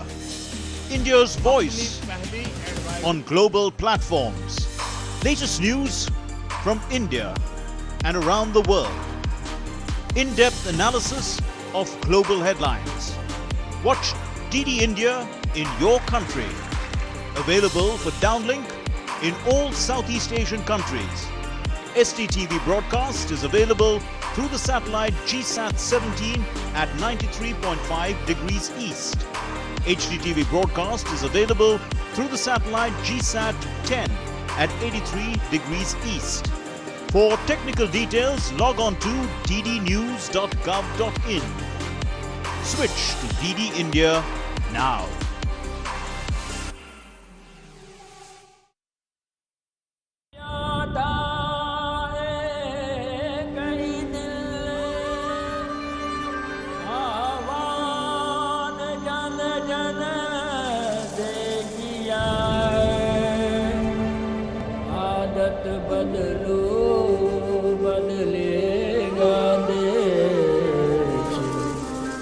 सबसे पहले मन स्वच्छ किया। नामुमकिन को हाँ मुमकिन हमने करके दिखाया है। जन जन ने हाथ मिलाकर सपना सच्चा बनाया है। सदियों से जो ना देखा किसी ने वो सपना है देखा। हाँ स्वच्छ बने भारत अपना बापू से यही है सीखा। इतिहास में है दर्ज हुई भारत की यात्रा। सत्याग्रह से स्वच्छाग्रह तक। हाँ सत्याग्रह से स्वच्छाग्रह तक। इतिहास में ये दर्ज हुई भारत की यात्रा। सत्याग्रह से स्वच्छाग्रह।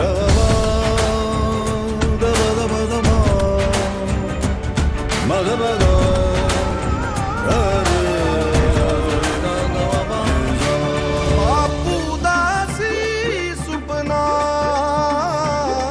सोना देश होवे अपना। नामुमकिन लगदा सी जो कदे रण पूरा सी कीता सजना। जाहिबड़ा माथो राख्यो ओ बापू रो संदेश है।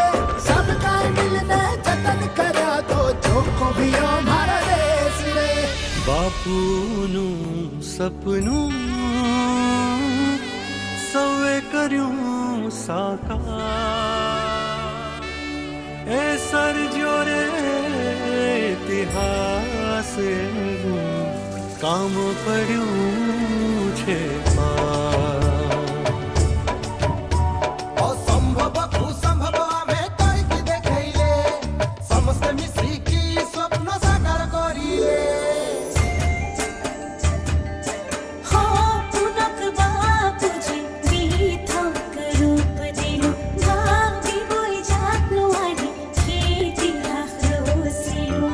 অসম্ভবকে সম্ভব মোরা করতে পেরেছি। হাতে ধরে স্বপ্ন দেখো সাকার করেছি। यहाँ तक आ पहुँचे हैं अब हमें और आगे जाना। स्वच्छता के धर्म को जीवन में अपनाना। स्वच्छता ही सेहत है अब सेहत को घर लाना। स्वच्छता संदेश की हमें ज्योत से ज्योत जलाना। तकिटा तकिटा धिमी तक तरिकिटा तक सत्याग्रह से स्वच्छाग्रह। मुडियानदे मुडिंददे देश तथयिन कनव बलितदे। कईयोड़ कई नैंददे पुदिय सरित्तिरं पडैतदे। इंडिया तूय्मय्यानदे। कलसी మనం చూసామే స్వప్నం। స్వచ్ఛమైంది మన భారతదేశం। സ്വപ്നമെല്ലാം സത്യമായി ഈ നാട് ധന്യമായി. ദുസ്സാധ്യമായതെല്ലാം നാം മുന്നായി ಅಸಾಧ್ಯವನ್ನು ಸಾಧಿಸಿ ನಾವು ತೋರಿಸಿದ್ದೇವೆ. ಇತಿಹಾಸವನ್ನು ನಿರ್ಮಿಸಿದೆ ಭಾರತದ ಯಾತ್ರೆ. ಸತ್ಯಾಗ್ರಹದಿಂದ ಸ್ವಚ್ಛಾಗ್ರಹದವರೆಗೆ ऐसी स्वप्न साकार झाले असे. नवी अशी पहाट चाललो एक साथ. झाला सुंदर स्वच्छ देश हा सारा कसा फुला. भारतस्य इतिहासेषु सुवर्णकान्ति सदृश्य स्वप्नं जातं परिपूर्णं स्वच्छ भारतं नमाम्यहम्. सत्याग्रह से स्वच्छाग्रह तक.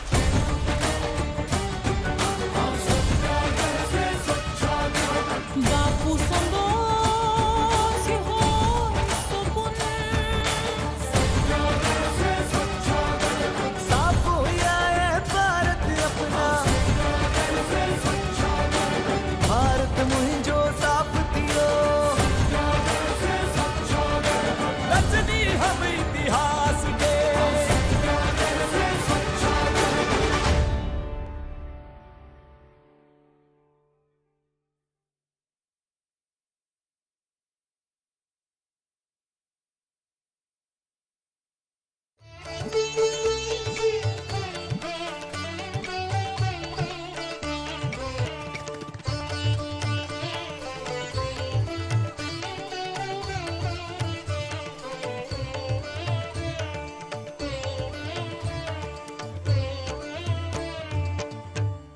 ఆరోగ్యమే మహాభాగ్యం. ఈ మధ్య కాలంలో మనలో చాలా మందికి ఆరోగ్యం అందని ద్రాక్షలా ఊరిస్తూ ఉంది. మన శరీరం ఒక యంత్రం లాంటిది. ఇంధనం లేకపోతే యంత్రం ఎలా పనిచేయదో, సరైన ఆహారం తీసుకోకపోతే మన శరీరం కూడా అంతే. ఆధునిక జీవన శైలిలో, ఉరుకుల పరుగుల జీవితంలో మనం ఎటువంటి ఆహారం తీసుకుంటున్నామో తెలుసుకునే పరిస్థితుల్లో కూడా మనం లేము. ఇప్పుడు చాలా కుటుంబాల్లో చక్కటి ఆహారాన్ని తయారు చేసుకునే సమయం ఉండటం లేదు. ఒకవేళ మంచి ఆహారం లభ్యమైనా తినే ఓపిక ఉండటం లేదు. పిల్లలు, యువత విషయానికొస్తే అమ్మ చేతి వంటని ఫాస్ట్ ఫుడ్స్ భర్తీ చేసేస్తున్నాయి. ఇటువంటి ఆహారం కారణంగా జీవనశైలి వ్యాధులు అంటే బీపీ, షుగర్, ఒబెసిటీ వంటివి అనుకోని అతిథుల్లా మన శరీరంలో తిష్టవేస్తున్నాయి. అందుకే మనం తీసుకునే ఆహారం మన ఆరోగ్యాన్ని నిర్దేశిస్తుంది.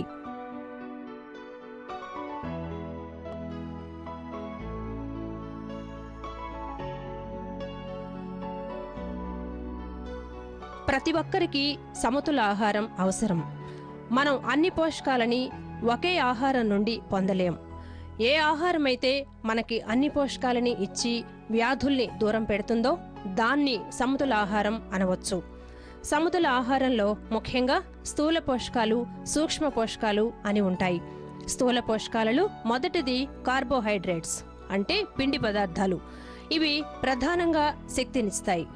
మనం తీసుకునే ఆహారంలో పిండి పదార్థాలు 50 నుండి 60% వరకు ఉంటాయి. వీటికి ఉదాహరణలు వరి, గోధుమ, రాగులు, సజ్జలు మొదలైన ఆహార ధాన్యాలు. అయితే వీటిని తీసుకునేటప్పుడు వీలైనంత వరకు పొట్టు తీయని అంటే పాలిష్ చెయ్యని వాటిని తీసుకోవటం చాలా మంచిది. స్థూల పోషకాలలో రెండవది ప్రోటీన్స్ అంటే మాంసకృత్తులు. ఇవి దేహ దారుఢ్యానికి, పెరుగుదలకి ఉపయోగపడతాయి. ఇంకా కొన్ని హార్మోన్లు, ఎంజైముల ఉత్పత్తికి కారకమవుతాయి. మనం తీసుకునే ఆహారంలో ప్రోటీన్లు 10 నుండి 20% ఉండవచ్చు. మనకి ప్రోటీన్లు పప్పు దినుసులలో అంటే కందులు, పెసలు, మినుములు, సోయా, ఇంకా పాలు, చేపలు, గుడ్లు, చికెన్ వంటి పదార్థాలలో లభ్యమవుతాయి. స్థూల పోషకాలలో మూడవది ఫ్యాట్స్ అంటే కొవ్వు పదార్థాలు. ఇవి మన ఆహారంలో 20 నుండి 30% వరకు ఉంటాయి. మన శరీర ధర్మాలను నిర్వర్తించే ముఖ్యమైన హార్మోన్లు నిరంతరం తయారు కావాలంటే కొవ్వు పదార్థాల ఆవశ్యకత ముఖ్యం. ఫ్యాట్స్లో శాచురేటెడ్, అన్సాచురేటెడ్ అని 2 రకాలుంటాయి. వీలైనంత వరకు అన్సాచురేటెడ్ ఫ్యాట్స్ని ఎక్కువగా తీసుకోవాలి.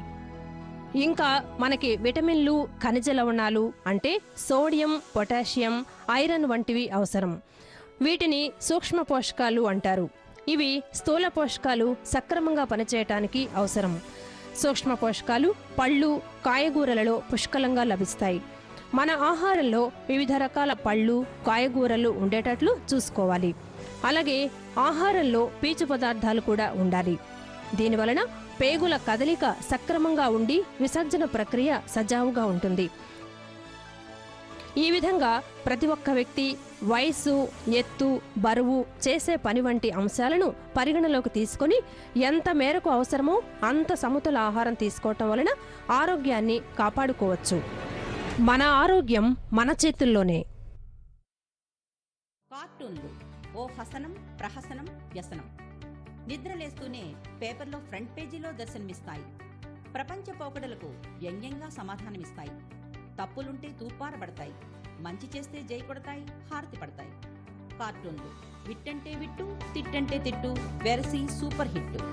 తెలుగు కార్టూనిస్టులను పరిచయం చేస్తూ వారి కళాస్ఫూర్తిని, సృజనాశక్తిని ప్రేక్షకులతో పంచుకునేందుకు తలపెట్టిన ఈ ప్రత్యేక కార్యక్రమం అశేష ప్రజాదరణ పొందుతుంది, సందేహం లేదు.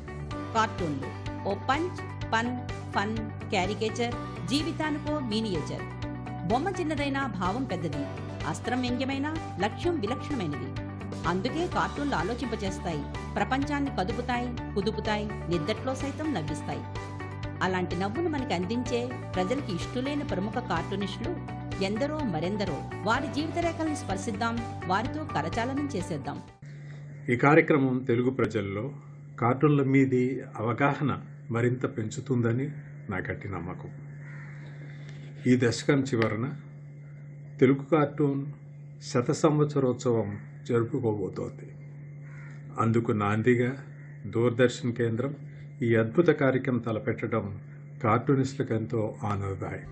మన కార్టూనిస్టులు ప్రతి ఆదివారం రాత్రి 8:30 తిరిగి ప్రతి శనివారం సాయంత్రం 5 గంటలకు మన దూరదర్శన్ సప్తగిరిలో.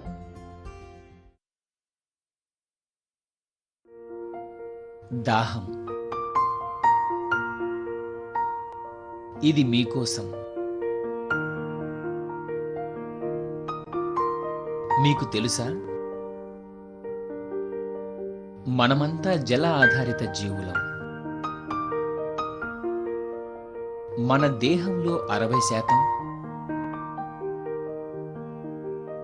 మన మెదడులో 70%, మన రక్తంలో 80% నీరే ఉంటుంది. మీరు 1 నెల రోజుల వరకు ఆహారం లేకుండా ఉండవచ్చు, కానీ నీరు లేకుండా 1 వారం కూడా ఉండలేరు. భూమిపై ఎక్కువ భాగం నీరే, కానీ అందులో మంచినీరు 3% మాత్రమే. మంచినీరు చాలా వరకు మంచు రూపంలో ఉంది. కేవలం 1% కంటే తక్కువ మంచినీరు సమస్త జీవజాలానికి లభ్యం. మీకు తెలుసా, తీవ్ర నీటి కొరత ప్రారంభమైంది. మంచినీటి వనరులపై తీవ్ర ఒత్తిడి. 21వ శతాబ్దంలో జనాభా 3 రెట్లు పెరిగింది. నీటి వినియోగం 6 రెట్లు పెరుగుదల. ప్రపంచంలో కొన్ని కోట్ల మంది రోజుకు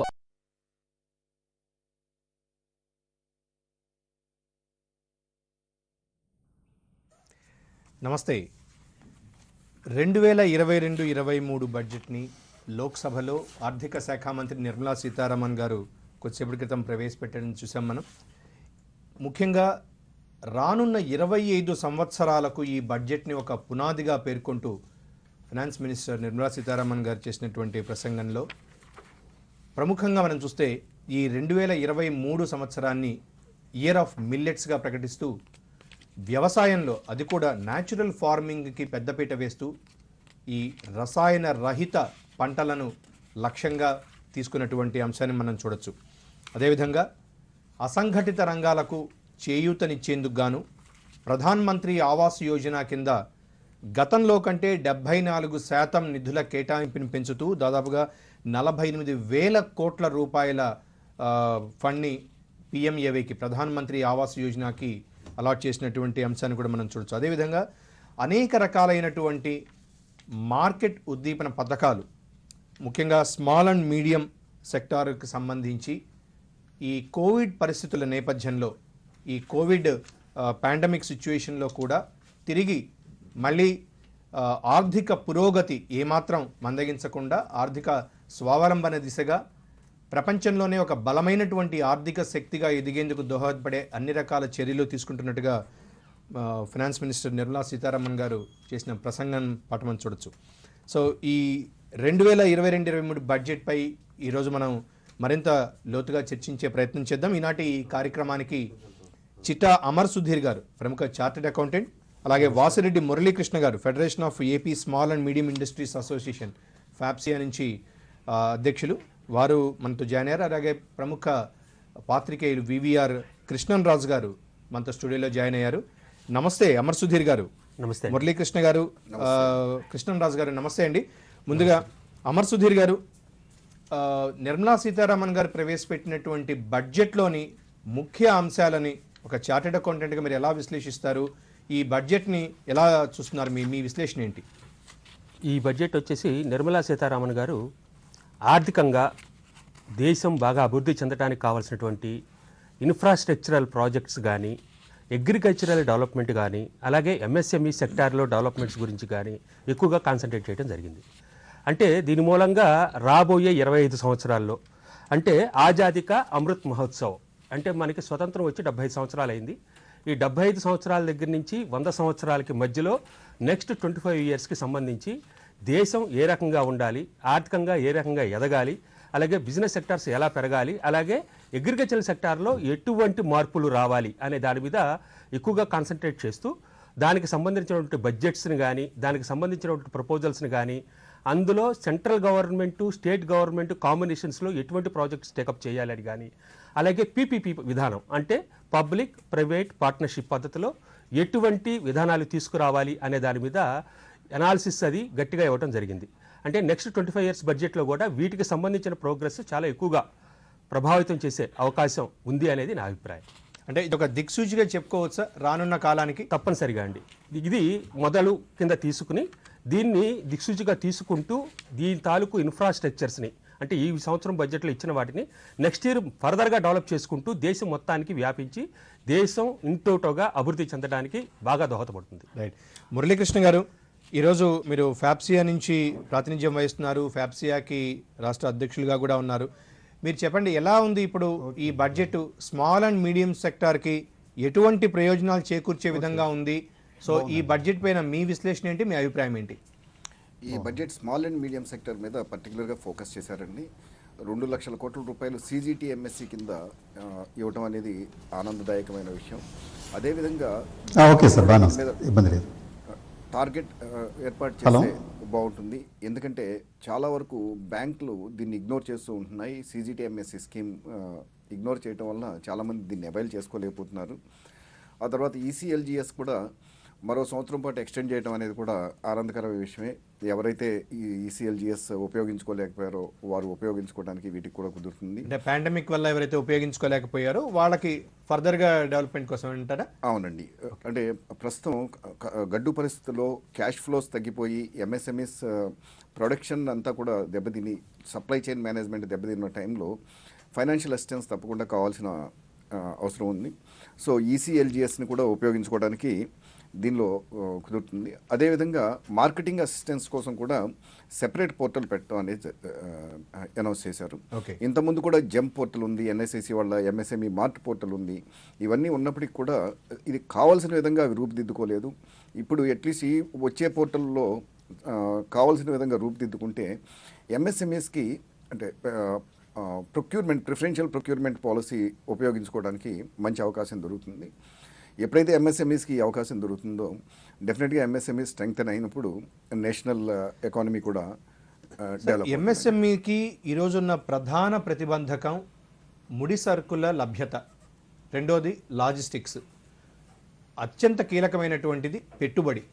సో ఫైనాన్షియల్ ఇన్స్టిట్యూషన్స్ నుంచి ఈ బడ్జెట్ ద్వారా పెట్టుబడులకు కానీ లేకుంటే వాళ్ళ కొన్ని ఆల్రెడీ సిక్కైనటువంటి ఇండస్ట్రీస్ కానీ ఏదైనా ఉపయోగం ఉండే అవకాశం ఉందా?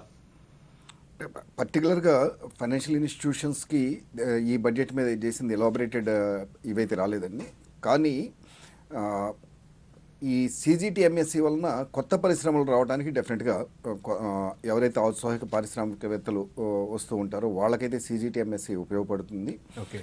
అదేవిధంగా మీరు అన్నట్టుగా ముడి సరుకు లభ్యత, అదేవిధంగా సప్లై చైన్ మేనేజ్మెంట్ డిస్టర్బ్ అవడంతో పాటు MSMEలకు ఉన్న ఒక మేజర్ సమస్య ఏంటంటే దాదాపు 8.5 లక్షల కోట్లు పెద్ద కంపెనీల దగ్గర కానీ లేదా గవర్నమెంట్ కంపెనీలు, పబ్లిక్ సెక్టర్ కంపెనీస్ దగ్గర కానీ MSMEస్కి పెండింగ్ ఉండిపోయినాయి అండి. అంటే ఆల్మోస్ట్ వీళ్ళ వర్కింగ్ క్యాపిటల్, MSMEస్ వర్కింగ్ క్యాపిటల్ అంతా కూడా అక్కడే ఉండిపోయింది అనమాట. ఉదాహరణకు BSNL తీసుకుంటే BSNLది పోయిన సంవత్సరం ప్రభుత్వం ఒక స్టెప్ ఫార్వర్డ్ చేసి BSNL MSMEస్కి ఇవ్వాల్సిన పేమెంట్స్ అన్నింటినీ కూడా క్లియర్ చేయడం జరిగింది. ఆ విధంగా ఇంకా చాలా పబ్లిక్ సెక్టర్ కంపెనీస్లో, ప్రైవేట్ కంపెనీస్లో కూడా MSMEస్ డబ్బు ఉండిపోయింది. ఆ డబ్బు తీసుకోవడానికి అంటే ఆ పేమెంట్స్ రీపే చేయించడానికి కొద్దిగా చర్యలు కూడా తీసుకుంటే చాలా బాగుండేది అన్నది నా అభిప్రాయం. రైట్. ఇక ఒకసారి మనం కృష్ణరాజు గారి దగ్గరికి వెళ్దాం. కృష్ణరాజు గారు, ఈ బడ్జెట్ని ఒక్కసారి మనం పరిశీలిస్తే నిన్న వచ్చినటువంటి ఆర్థిక సర్వే నేపథ్యంలో ఈరోజు ఫైనాన్స్ మినిస్టర్ నిర్మలా సీతారామన్ గారు ఇచ్చినటువంటి బడ్జెట్ గణాంకాల నేపథ్యంలో ఏంటి మీ విశ్లేషణ? ఇది సమాజం మీద ఎటువంటి అభివృద్ధి సూచికను చూపిస్తుంది? ధరల పెరుగుదల, తగ్గుదల ఇవన్నీ కూడా సామాన్యులు బడ్జెట్ అనగానే ముందుగా వాళ్ళు ఎదురు చూసేది ఏవి పెరుగుతున్నాయి, ఏవి తగ్గుతున్నాయిదని. సో ఇంకా మనకి పూర్తి పాఠం అందాల్సి ఉన్నప్పటికీ కూడా ఓవరాల్గా ఎలా చూడొచ్చు అంటారు? సో మీ విశ్లేషణ ఏంటి? సార్, నిర్మలా సీతారామన్ గారు ఈరోజు 2022-23 సంవత్సరానికి చేసిన బడ్జెట్ ప్రతిపాదనలు దేశంలోని అన్ని వర్గాలను సంతృప్తిపరిచి ఏ వర్గాన్ని కూడా నొప్పించకుండా ఉండే ఒక ప్రయత్నం చేశారని చెప్పి అనిపిస్తుంది. రెండవది, కోవిడ్ మనకి ఇప్పుడు 3rd స్టేజ్లో ఉన్నామండి. అయినప్పటికీ కూడా మన భారతదేశం ఆర్థిక రంగంలో కాస్త పురోగమనంలోనే ఉందని చెప్పి మనం భావించాలి. ఎందుకంటే వచ్చే సంవత్సరానికి 9.2% వృద్ధిని అంచనా వేస్తున్నారు. గడిచిన సంవత్సరంలో అది సుమారుగా 8.5% ఉంది. ఇది తక్కువేం కాదండి. మనం ప్రపంచవ్యాప్తంగా వివిధ దేశాల అభివృద్ధి అంచనాలు పరిశీలిస్తే భారతదేశంలోనే ఎక్కువగా ఉంది. బాగా శీఘ్రంగా అభివృద్ధి చెందుతున్న దేశంగా మరోసారి మన భారతదేశం ఎమర్జ్ అయ్యింది. ఇది మనందరం కూడా సంతోషించదగ్గ విషయమే. దీనికి అంటే ఈ అభివృద్ధికి మరింత ఊతాన్ని ఇచ్చే ఉద్దేశంతో కేంద్ర ప్రభుత్వం ఈ బడ్జెట్ ప్రతిపాదనల్లో క్యాపిటల్ ఎక్స్పెండిచర్కి అత్యధిక ప్రాధాన్యత ఇస్తుందండి. క్యాపిటల్ ఎక్స్పెండిచర్ దాదాపు ఏంటంటే ఈ సంవత్సర కాలంలో 10 లక్షల కోట్ల రూపాయలు చేయాలని చెప్పి లక్ష్యంగా పెట్టుకుంది. నిజంగా ఇంత అమౌంట్ను మనం ఈ వచ్చే సంవత్సరంలో ఖర్చు చేయగలిగితే లక్షలాది మందికి ఉపాధి లభించడమే కాకుండా అత్యంత కీలకమైన అసెట్స్ కూడా మన భారతదేశానికి వనగూరే అవకాశం ఉంటుంది. ఇక మేము ఇందాక అనుకున్నట్టు కాస్త వర్రీసం ఇబ్బందికరమైన అంశాలు ఏం కనిపిస్తున్నాయంటే, ఇప్పటికీ కూడా మన భారతదేశంలో ద్రవ్యలోటు క్రమంగా పెరుగుతూ వస్తుంది. ఎంత పెరుగుతుంది అని చెప్పి మనం ఆలోచిస్తే మోడీ గారి ప్రభుత్వం ఈ ద్రవ్యలోటును జాతీయ ఆదాయంలో అంటే జీడిపిలో, జాతీయ స్థూలోత్పత్తిలో 4.5% మించకుండా ఉండాలని చెప్పి లక్ష్యంగా పెట్టుకుంది. కానీ కోవిడ్ కావచ్చు, ఇతరతర అంశాలు కావచ్చు, వీటి కారణంగా ఆ లక్ష్యాన్ని చేరుకోలేకపోవడం కాకుండా, ఆ లక్ష్యాన్ని అందుకోలేకపోవడమే కాకుండా ఇప్పుడు ఆ ద్రవ్యలోటు 6.7% పెరిగిందండి. గతంలో ఎప్పుడు కూడా ఇంత పెద్ద శాతానికి పెరగలేదు. అంటే దాదాపు ఈ ద్రవ్య లోటు 37 లక్షల కోట్ల రూపాయల వరకు కనిపిస్తుంది. ఇది అలార్మింగ్గా, ప్రమాదకరంగా ఉంది. రెండవది అయితే దీనికి మనం ఒక పాజిటివ్ ఆస్పెక్ట్ ఏంటంటే ఈరోజు చెప్పారు ఆర్థిక మంత్రి సీతారామన్ గారు, దేశంలో జిఎస్టీ వసూళ్లు అత్యధికంగా జరుగుతున్నాయి అని చెప్పి. మొన్న జనవరిలో దాదాపు 1,40,000 కోట్ల రూపాయల జిఎస్టీ వసూళ్లతో ఒక రికార్డును కూడా మన భారతదేశం క్రియేట్ చేసింది. అంటే ఒకవైపు కొన్ని మనకి ఆందోళన కలిగించే అంశాలు, అంటే మీకు ద్రవ్యోల్బణం కావచ్చు, లేకపోతే ద్రవ్యలోటు కావచ్చు, లేకపోతే రుణాలు కావచ్చు, ఇవన్నీ కాస్త ఆందోళన కలిగిస్తున్నప్పటికీ కూడా సానుకూల అంశాలు కూడా బలంగానే ఉన్నాయండి. కరెక్ట్. ఈ నేపథ్యంలో మనం మరింకాస్త ముందుకు వెళితే గత సంవత్సరం మనం పరిశీలిస్తే సుమారు 8.5% వృద్ధితో మనం ముందుకు వెళ్ళామని చెప్పి అనుకున్నాం. కానీ ఇదే సమయంలో మనం ఆత్మనిర్భర భారత్ను లేకపోతే స్వయం సమృద్ధి సాధించాలని చెప్పి మనం అనుకుంటూనే ఇప్పటికీ కూడా అనేక వస్తువుల మీద, సేవల మీద, మనం విదేశాల మీద ఆధారపడుతున్నాము. ఇది మనం ఒకసారి ఆలోచించుకోవాలి. ఒక ఆశ్చర్యకరమైన విషయం చెప్తాను మీకు నేను.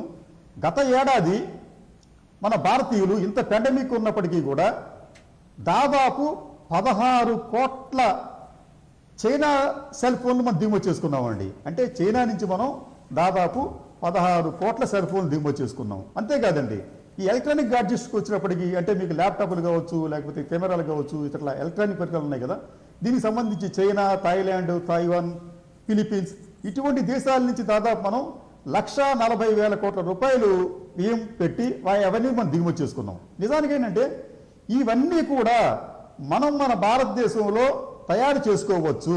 మనం ఆత్మనిర్భర భారత్ అని చెప్పి యుద్ధ విమానాలు తయారు చేయడానికి మనం ఇంపార్టెన్స్ ఇస్తున్నాం తప్ప ఇటువంటి వస్తువుల ఉత్పత్తికి కూడా మనం ప్రయత్నించి ఉంటే మనకేమవుతుందంటే ఆర్థిక పరమైన సుస్థిరతను కూడా మనం సంపాదించేవాళ్ళం అండి. తర్వాత మనకు అమూల్యమైన విదేశీ మారక ద్రవ్యం కూడా మనకి మిగిలి ఉండేది. రైట్. మరొక అంశం ఏంటంటే కృష్ణదాస్ గారు, సీతారామన్ గారు ఒక్క నిమిషం అండి, మనకి వైజాగ్ నుంచి వ్యవసాయ వృద్ధి రేటు దాదాపు 3.5% ఉంది అని చెప్పారండి. రైట్. ఇది నిజానికి ఏంటంటే ఎక్కువేం కాదు. అయితే ఇక్కడ దీంట్లో మరొక మర్మం ఏమిటంటే ఈ 3.5 వ్యవసాయ వృద్ధి రేటులో హార్టికల్చర్ అంటే పండ్ల తోటలు కానీ ఇతరతర అంశాలు కానీ లేకపోతే ఆక్వాకల్చర్ కానీ మనం మినహాయిస్తే ఆహార ధాన్యాల పంటల్లో వృద్ధి రేటు 1% కన్నా తక్కువగానే ఉంది. ఇది ఎందుకు వీటన్నిటి మీద మనం మరింత లోతుగా వెళ్లే ముందు చేద్దాం. ముందుగా మనకి వైజాగ్ ఐఐఎం నుంచి అసిస్టెంట్ ప్రొఫెసర్ కొలుకులూరి కళ్యాణ్ మనకి లైవ్ లో సిద్ధంగా ఉన్నారు. గుడ్ ఆఫ్టర్నూన్ కళ్యాణ్ గారు. అగైన్ ఇప్పుడు మనం ఇందాక అనుకున్నట్టుగా ఫైనాన్స్ మినిస్టర్ నిర్మలా సీతారామన్ గారి స్పీచ్ మొత్తం మీరు చూసుంటారు. ఎట్లా మనం విశ్లేషించుకోవచ్చు అంటే ఆర్థిక సర్వేకి ఈరోజు ఫైనాన్స్ మినిస్టర్ ఇచ్చినటువంటి బడ్జెట్కి పోలిక ఏమైనా ఉందా? సో దేశ ప్రగతిలో ఈ బడ్జెట్ ఎటువంటి పాత్ర పోషిస్తుందని మీరు భావిస్తున్నారు? గుడ్ ఆఫ్టర్నూన్ అండి. ఖచ్చితంగా ఎకనామిక్ సర్వేకిను ఈరోజు ప్రవేశపెట్టిన బడ్జెట్కి చాలా పొంతన కనిపిస్తుంది. ఫ్యూచర్ ప్రొజెక్షన్లోనే కానివ్వండి, తర్వాత రివైజ్డ్ ఎస్టిమేట్స్లో కానివ్వండి, చాలా దగ్గర రిలేషన్ ఉంది. ముఖ్యంగా చెప్పాల్సింది ఏంటంటే ఇది ఒక పాపులిస్ట్ బడ్జెట్ అయితే ఖచ్చితంగా కాదు. దేశ ఆర్థిక పురోగతిని దృష్ట్యా డిజైన్ చేసిన బడ్జెట్ అని అనుకోవాలి. ఎందుకంటే ఎంఫసిస్ వచ్చేసి ఇన్ఫ్రాస్ట్రక్చర్ డెవలప్మెంట్కి ఏ డిపార్ట్మెంట్ కానీ ఏ ప్రోగ్రామ్ కానీ తీసుకున్నా సరే ఇన్ఫ్రాస్ట్రక్చర్ డెవలప్మెంట్ అనేది ఒక అండర్లయింగ్ మోటివ్ లాగా కనిపిస్తుంది మనకి. చాలా నెసెసరీ, చాలా అవసరము దేశానికి. ఇప్పుడు మీరు కనుక చూస్తే ఇన్ఫ్రాస్ట్రక్చర్ డెవలప్మెంట్లో వాళ్ళు ముఖ్యంగా యూనిఫైడ్ లాజిస్టిక్స్ ఇంటర్ఫేస్ ఒకటి తయారు చేయాలని వాళ్ళు అనుకుంటున్నారు. ఇప్పుడు దానికి ప్యారలల్గా అనాలజీ తీసుకుంటే కనుక యూనిఫైడ్ పేమెంట్స్ ఇంటర్ఫేస్ ఎలాగైతే రెవల్యూషన్ తీసుకొచ్చిందో పేమెంట్స్ అండ్ సెటిల్మెంట్స్లో, అలాగే లాజిస్టిక్స్ కూడా ఇది అలాంటి రెవల్యూషన్ తీసుకొస్తుందని అంచనా వేసుకోవచ్చు. ఎందుకంటే టైం టు టైం మ్యాపింగ్ కానివ్వండి, అలా వాటిలన్నిటిలో. అలాగే ఎంఎస్ఎంఈస్కి ఫైనాన్స్ పరంగా చూస్తే హార్డ్ ఇన్ఫ్రాస్ట్రక్చర్ ఈ పరంగా చాలా ఇనిషియేటివ్స్ తీసుకొచ్చిన ఫైనాన్స్ పరంగా చూస్తే ఎంఎస్ఎంఈస్కి అలాగే కిసాన్స్ అగ్రికల్చర్కి సంబంధించి కూడా చాలా ఇన్నోవేటివ్గా ఫైనాన్సింగ్ కల్పించడానికి చూస్తున్నారు. అలాగే స్టేట్ గవర్నమెంట్స్కి సాఫ్ట్ లోన్ పరంగా 1,00,000 కోట్లు ఇవ్వాలనేసి ఒక అవుట్లే పెట్టున్నారు. వీటి వల్ల మంచి ఆర్థిక పురోగతి సాధించవచ్చు ఇండియా అనేసి చెప్పచ్చును. అలాగే ల్యాండ్ రికార్డ్స్ డిజిటైజేషన్ కానివ్వండి, ట్రాన్స్లిటరేషన్ కానివ్వండి, 8 మేజర్ ఇండియన్ భాషల్లో ల్యాండ్ రికార్డ్స్ని ఎనీ టైం రిజిస్ట్రేషన్, ఇవంతా కూడా చాలా మట్టుకు చాలా ఫండమెంటల్ రిఫార్మ్స్ అని చెప్పుకోవాలి. కానీ ఇక్కడ ఈ నదుల అనుసంధాన ప్రక్రియ కృష్ణా, కావేరి, పెన్నా, కృష్ణా, పెన్నా, కావేరి, అదేవిధంగా కృష్ణా, గోదావరి, ఈ నదుల అనుసంధాన ప్రక్రియని జాతీయ స్థాయిలో టేకప్ చేయడం వల్ల ఆర్థిక రంగంలో ముఖ్యంగా మన రాష్ట్రానికి సంబంధించి ఎటువంటి ప్రయోజనం కలుగుతుందని భావించవచ్చు? దీన్ని దీర్ఘకాలికంగా ఎలా చూడొచ్చు? ఒకవేళ మన ఇది అనలైజ్ చేయకముందు ఒకవేళ మనం పక్క రాష్ట్రమైన తెలంగాణ వైపు ఒకసారి దృష్టి సారిస్తే అక్కడ కూడా ఇలాగే మిషన్ భగీరథ క్రింద వాళ్ళు సిటీస్కి గోదావరి నది నుంచి వాటర్ని, అట్లాగే వాటర్ బాడీస్ లింకేజ్ని, వాటర్ రీజ్యువినేషన్ని చేసుకున్నారు. దాని ద్వారా ఇప్పుడు మీరు చూస్తే వాళ్ళకి సత్ఫలితాలు కనిపిస్తున్నాయి. వాళ్ళకి ల్యాండ్ అప్రిసియేషనే కానివ్వండి, ఇన్వర్డ్ మైగ్రేషనే కానివ్వండి, అలాంటివే మనకి ఆంధ్రప్రదేశ్ రాష్ట్రంలో కూడా కలగచ్చు. ఇప్పుడు ఈ నదుల అనుసంధానం వల్ల ఫెర్టైల్ ల్యాండ్ అండర్ ఇరిగేషన్ మెనీఫోల్డ్ వెళ్తుంది. ఖచ్చితంగా రైతులకు అంటే ఇకలాజికల్గా దాని అనాలిసిస్ చేయాల్సి ఉంటుంది సైంటిస్టులు. కానీ అగ్రి ప్రొడక్షన్కి సంబంధించి అయితే మాత్రం మంచి స్టెప్ అనే చెప్పాలి. ముఖ్యంగా ఈ ఎంఎస్ఎంఈ సెక్టార్కి సంబంధించి ఈరోజు ఇచ్చినటువంటి ఈ ప్యాకేజెస్ కావచ్చు, లేకుంటే ఇప్పుడు ప్రకటించినటువంటి స్కీమ్స్ కావచ్చు, it is a mid time long term project అనుకోవచ్చా? లేకుంటే వాళ్ళకి ఎటువంటి మేలు చేకూరుస్తుంది? వాళ్ళ కొత్తగా వచ్చేటటువంటి అప్కమింగ్ స్టార్టప్స్కి ఏ విధంగా దోహదపడుతుంది అనుకుంటున్నారు? ఖచ్చితంగానండి. స్టార్టప్స్ పరంగా అయితే ఇంచుమించు 1.5 లక్షల కోట్లు ఒక ఫండ్ని అవుట్లే కింద పెట్టున్నారు. ఎక్స్పర్ట్ కమిటీ వచ్చి దాన్ని ఎవాల్యుయేట్ చేసి ఎలాంటి సపోర్ట్ ప్రోగ్రామ్స్ డిజైన్ చేయాలనేది వాళ్ళ యూనియన్ గవర్నమెంట్ ఉద్దేశము. ఎంఎస్ఎంఈస్, స్టార్టప్స్ కొద్దిగా వేరువేరుగా చూసినా రెండు ఇంచుమించు ఎర్లీ స్టేజ్ ఫర్మ్స్ అనే చెప్పుకోవాలి. ఎందుకంటే ఎంఎస్ఎంఈస్ పోను సైజులో పెరిగి పెద్ద ఇండస్ట్రీస్ కింద మారుతాయి. సో ఈ సపోర్ట్ స్కీమ్స్ ఏదైతే ఉన్నాయో ఎలాగూ టైం బౌండ్ లేకపోతే సైజ్ బౌండే కాబట్టి ఏ ఇండస్ట్రీ అయినా సరే ఇనీషియల్ స్టేజెస్లో ఇలాంటి మంచి సపోర్ట్ దొరికి, అలాగే కస్టమ్స్ డ్యూటీ మీరు ఎంఎస్ఎంఈ సప్లై సైడ్ చూస్తే కస్టమ్స్ డ్యూటీస్, తర్వాత ఇన్పుట్ ఇంటర్మీడియరీ గూడ్స్కి డ్యూటీస్ తగ్గించడం కానీ, టారిఫ్స్ తగ్గించడానికి కానీ చేస్తున్నారు. దానివల్ల వాటి సర్వైవల్ అనేది ఎన్ష్యూర్ చేయగలుగుతున్నారు. Government is trying to ensure there survival. ఇది పోను ఇవి సైజులో పెరిగే కొద్దీ ఎంప్లాయ్మెంట్, ఇప్పటికే అవి మేజర్ ఎంప్లాయ్మెంట్ జనరేటర్స్ ఎంఎస్ఎంఈస్ ఇండియాలో. అవి సైజ్ పెరిగే కొద్దీ అవి ఇంకా ఎంప్లాయ్మెంట్ని జనరేట్ చేస్తుంటాయి. ఒక్కసారి వాళ్ళు పెద్ద ఇండస్ట్రీ అయిపోయిన తర్వాత అప్పుడు ఇంకా ఈ సపోర్ట్ స్కీమ్స్ వర్తించవు, అవసరం లేదు కూడా. అవి వాటి కాళ్ళ మీద అవి నుంచినట్టుగా అవుతాయి. స్టార్టప్స్ దగ్గరకు వచ్చేసరికి ఇంకా అకాడమిక్ లింకేజెసే కానివ్వండి, ఇట్లాంటి 1.5 lakh crore కానివ్వండి, అలాగే credit line guarantee schemes extension ఏదైతే చేస్తున్నారో అవి, అలాగే స్టార్టప్స్కి over and beyond 3 years up to 4 years దాకా కూడా ట్యాక్స్ ఇన్సెంటివ్స్ ఇవ్వడము, ఇవంతా కూడా మంచిదనే చెప్పుకోవాలి. ఎందుకంటే ఈ స్కీమ్స్ వాడుకోగలిగే ఫర్మ్స్ ఏవైతే ఉన్నాయో అవి తర్వాత కూడా మారుతూ ఉంటాయి ఇయర్ ఆన్ ఇయర్. ఓకే, ఈ పిఎం గతిశక్తి ఈసారి వచ్చినటువంటి ఒక రెవల్యూషన్గా చెప్పుకోవచ్చా? ఈ వీటి వల్ల సొసైటీలో అంటే ముఖ్యంగా అండర్ కరెంట్లో లోయర్ ద ఫైనాన్షియల్ సెగ్మెంట్లలో ఎటువంటి మార్పుని మనం ఎక్స్పెక్ట్ చేయొచ్చు? ఒకటండి, అంటే ఇంటిగ్రేటెడ్ వేగా చూసుకుంటే కనుక ఇవి multi modal transport and logistics infrastructure create చేయడానికి ఇమ్మీడియట్ టర్మ్లో అయితే ఈ ప్రాజెక్ట్స్ ఉన్నందువల్ల ఆ ప్రాజెక్ట్ కన్స్ట్రక్షన్లో ఎంప్లాయ్మెంట్ అనేది కలుగుతుంది. కానీ లాంగర్ టర్మ్లో ఇది జనరేట్ చేయబో కామర్స్ని కానివ్వండి, అలాగే people to people interaction, goods transport కానివ్వండి, ఇండియా ఒక పెద్ద market, India is one market one system అనేది తయారవుతుంది. ఇప్పుడు యూరోపియన్ యూనియన్ కింద మీరు తీసుకుంటే ఇలాంటి పెద్ద ఎక్స్పెరిమెంట్ యూరోపియన్ యూనియన్లో ఆల్రెడీ చేస్తున్నారు వాళ్ళు.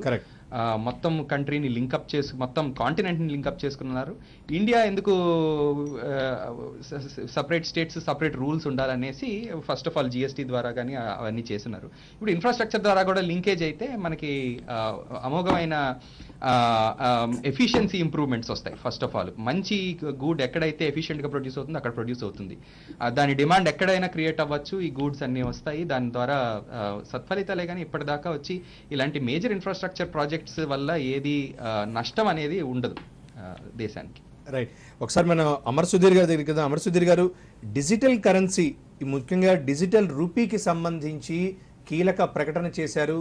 డిజిటల్ ట్రాన్సాక్షన్స్ మీద కూడా 30% ట్యాక్స్ ఇంపోజ్ చేస్తూ తీసుకునేటువంటి ఒక నిర్ణయం. అంటే ఈ మొత్తం మీద అంటే దేశీయ క్రిప్టో కరెన్సీ మీద కొంత నియంత్రణ, అదేవిధంగా కొంత అవగాహన కూడా కల్పించే దిశగా ఉందని భావించవచ్చా? అవునండి, ఈ డిజిటల్ కరెన్సీ అనేది first of all digital rupee మన ఆర్బీఐ దాంట్లో మన కంప్యూటర్ కోడ్స్ ద్వారా కొత్త డిజిటల్ కరెన్సీని క్రియేట్ చేసి ఈ డిజిటల్ కరెన్సీని సర్క్యులేషన్లోకి తీసుకొస్తుంది. అయితే ఈ డిజిటల్ కరెన్సీని ఆల్రెడీ చైనా ఇంట్రడ్యూస్ చేయడం జరిగింది. దీని తాలూకు విధి విధానాలని ఆర్బీఐ గైడ్లైన్స్ రూల్స్ ఫ్రేమ్ చేసి అది రిలీజ్ చేయడం జరుగుతుంది. అయితే ముఖ్యంగా ఈ digital assets, digital foreign assets అంటున్నారు, specific word digital foreign assets అంటే క్రిప్టో కరెన్సీ దీని కిందకు వస్తుందండి. ఈ డిజిటల్ ఫారిన్ అసెట్స్ మీద గవర్నమెంట్ బాగా కంట్రోల్ తీసుకురావాలని చూస్తుంది. ఇంతకుముందు కూడా ఆల్మోస్ట్ దీన్ని మీద నెగిటివ్గా వెళ్ళటమే జరిగింది.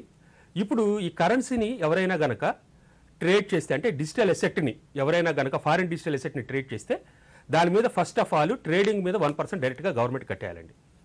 కట్టిన తర్వాత ఇప్పుడు దాంట్లో ఏ విధమైన ఎక్స్పెండిచర్ ఎలా అవ్వదు. అంటే ఇప్పుడు మీరు 100 రూపాయలకు అమ్మారు, మీరు 90 రూపాయలకు కొన్నారు, 10 రూపాయల మీద మీరు డైరెక్ట్గా 30% ట్యాక్స్ గవర్నమెంట్కి కట్టేయాల్సిందే. అదే మీరు 100 రూపాయలకు కొన్నారు, మీరు అమ్మినప్పుడు 90 రూపాయలే వచ్చింది, అంటే 10 రూపాయలు లాస్. ఈ సంవత్సరం ఈ వచ్చిన ఈ 10 రూపాయల లాస్ని నెక్స్ట్ ఇయర్ ఏదైనా ప్రాఫిట్ వస్తే దాంట్లో సెట్ ఆఫ్ చేయడానికి వీల్లేదు. ఇది స్పెసిఫిక్గా గవర్నమెంట్ ఆ పర్టికులర్ ఏరియాలో నెగిటివ్గా ఉండటం కోసమని తీసుకొచ్చినటువంటి స్ట్రిక్ట్ ఇంప్లిమెంటేషన్స్.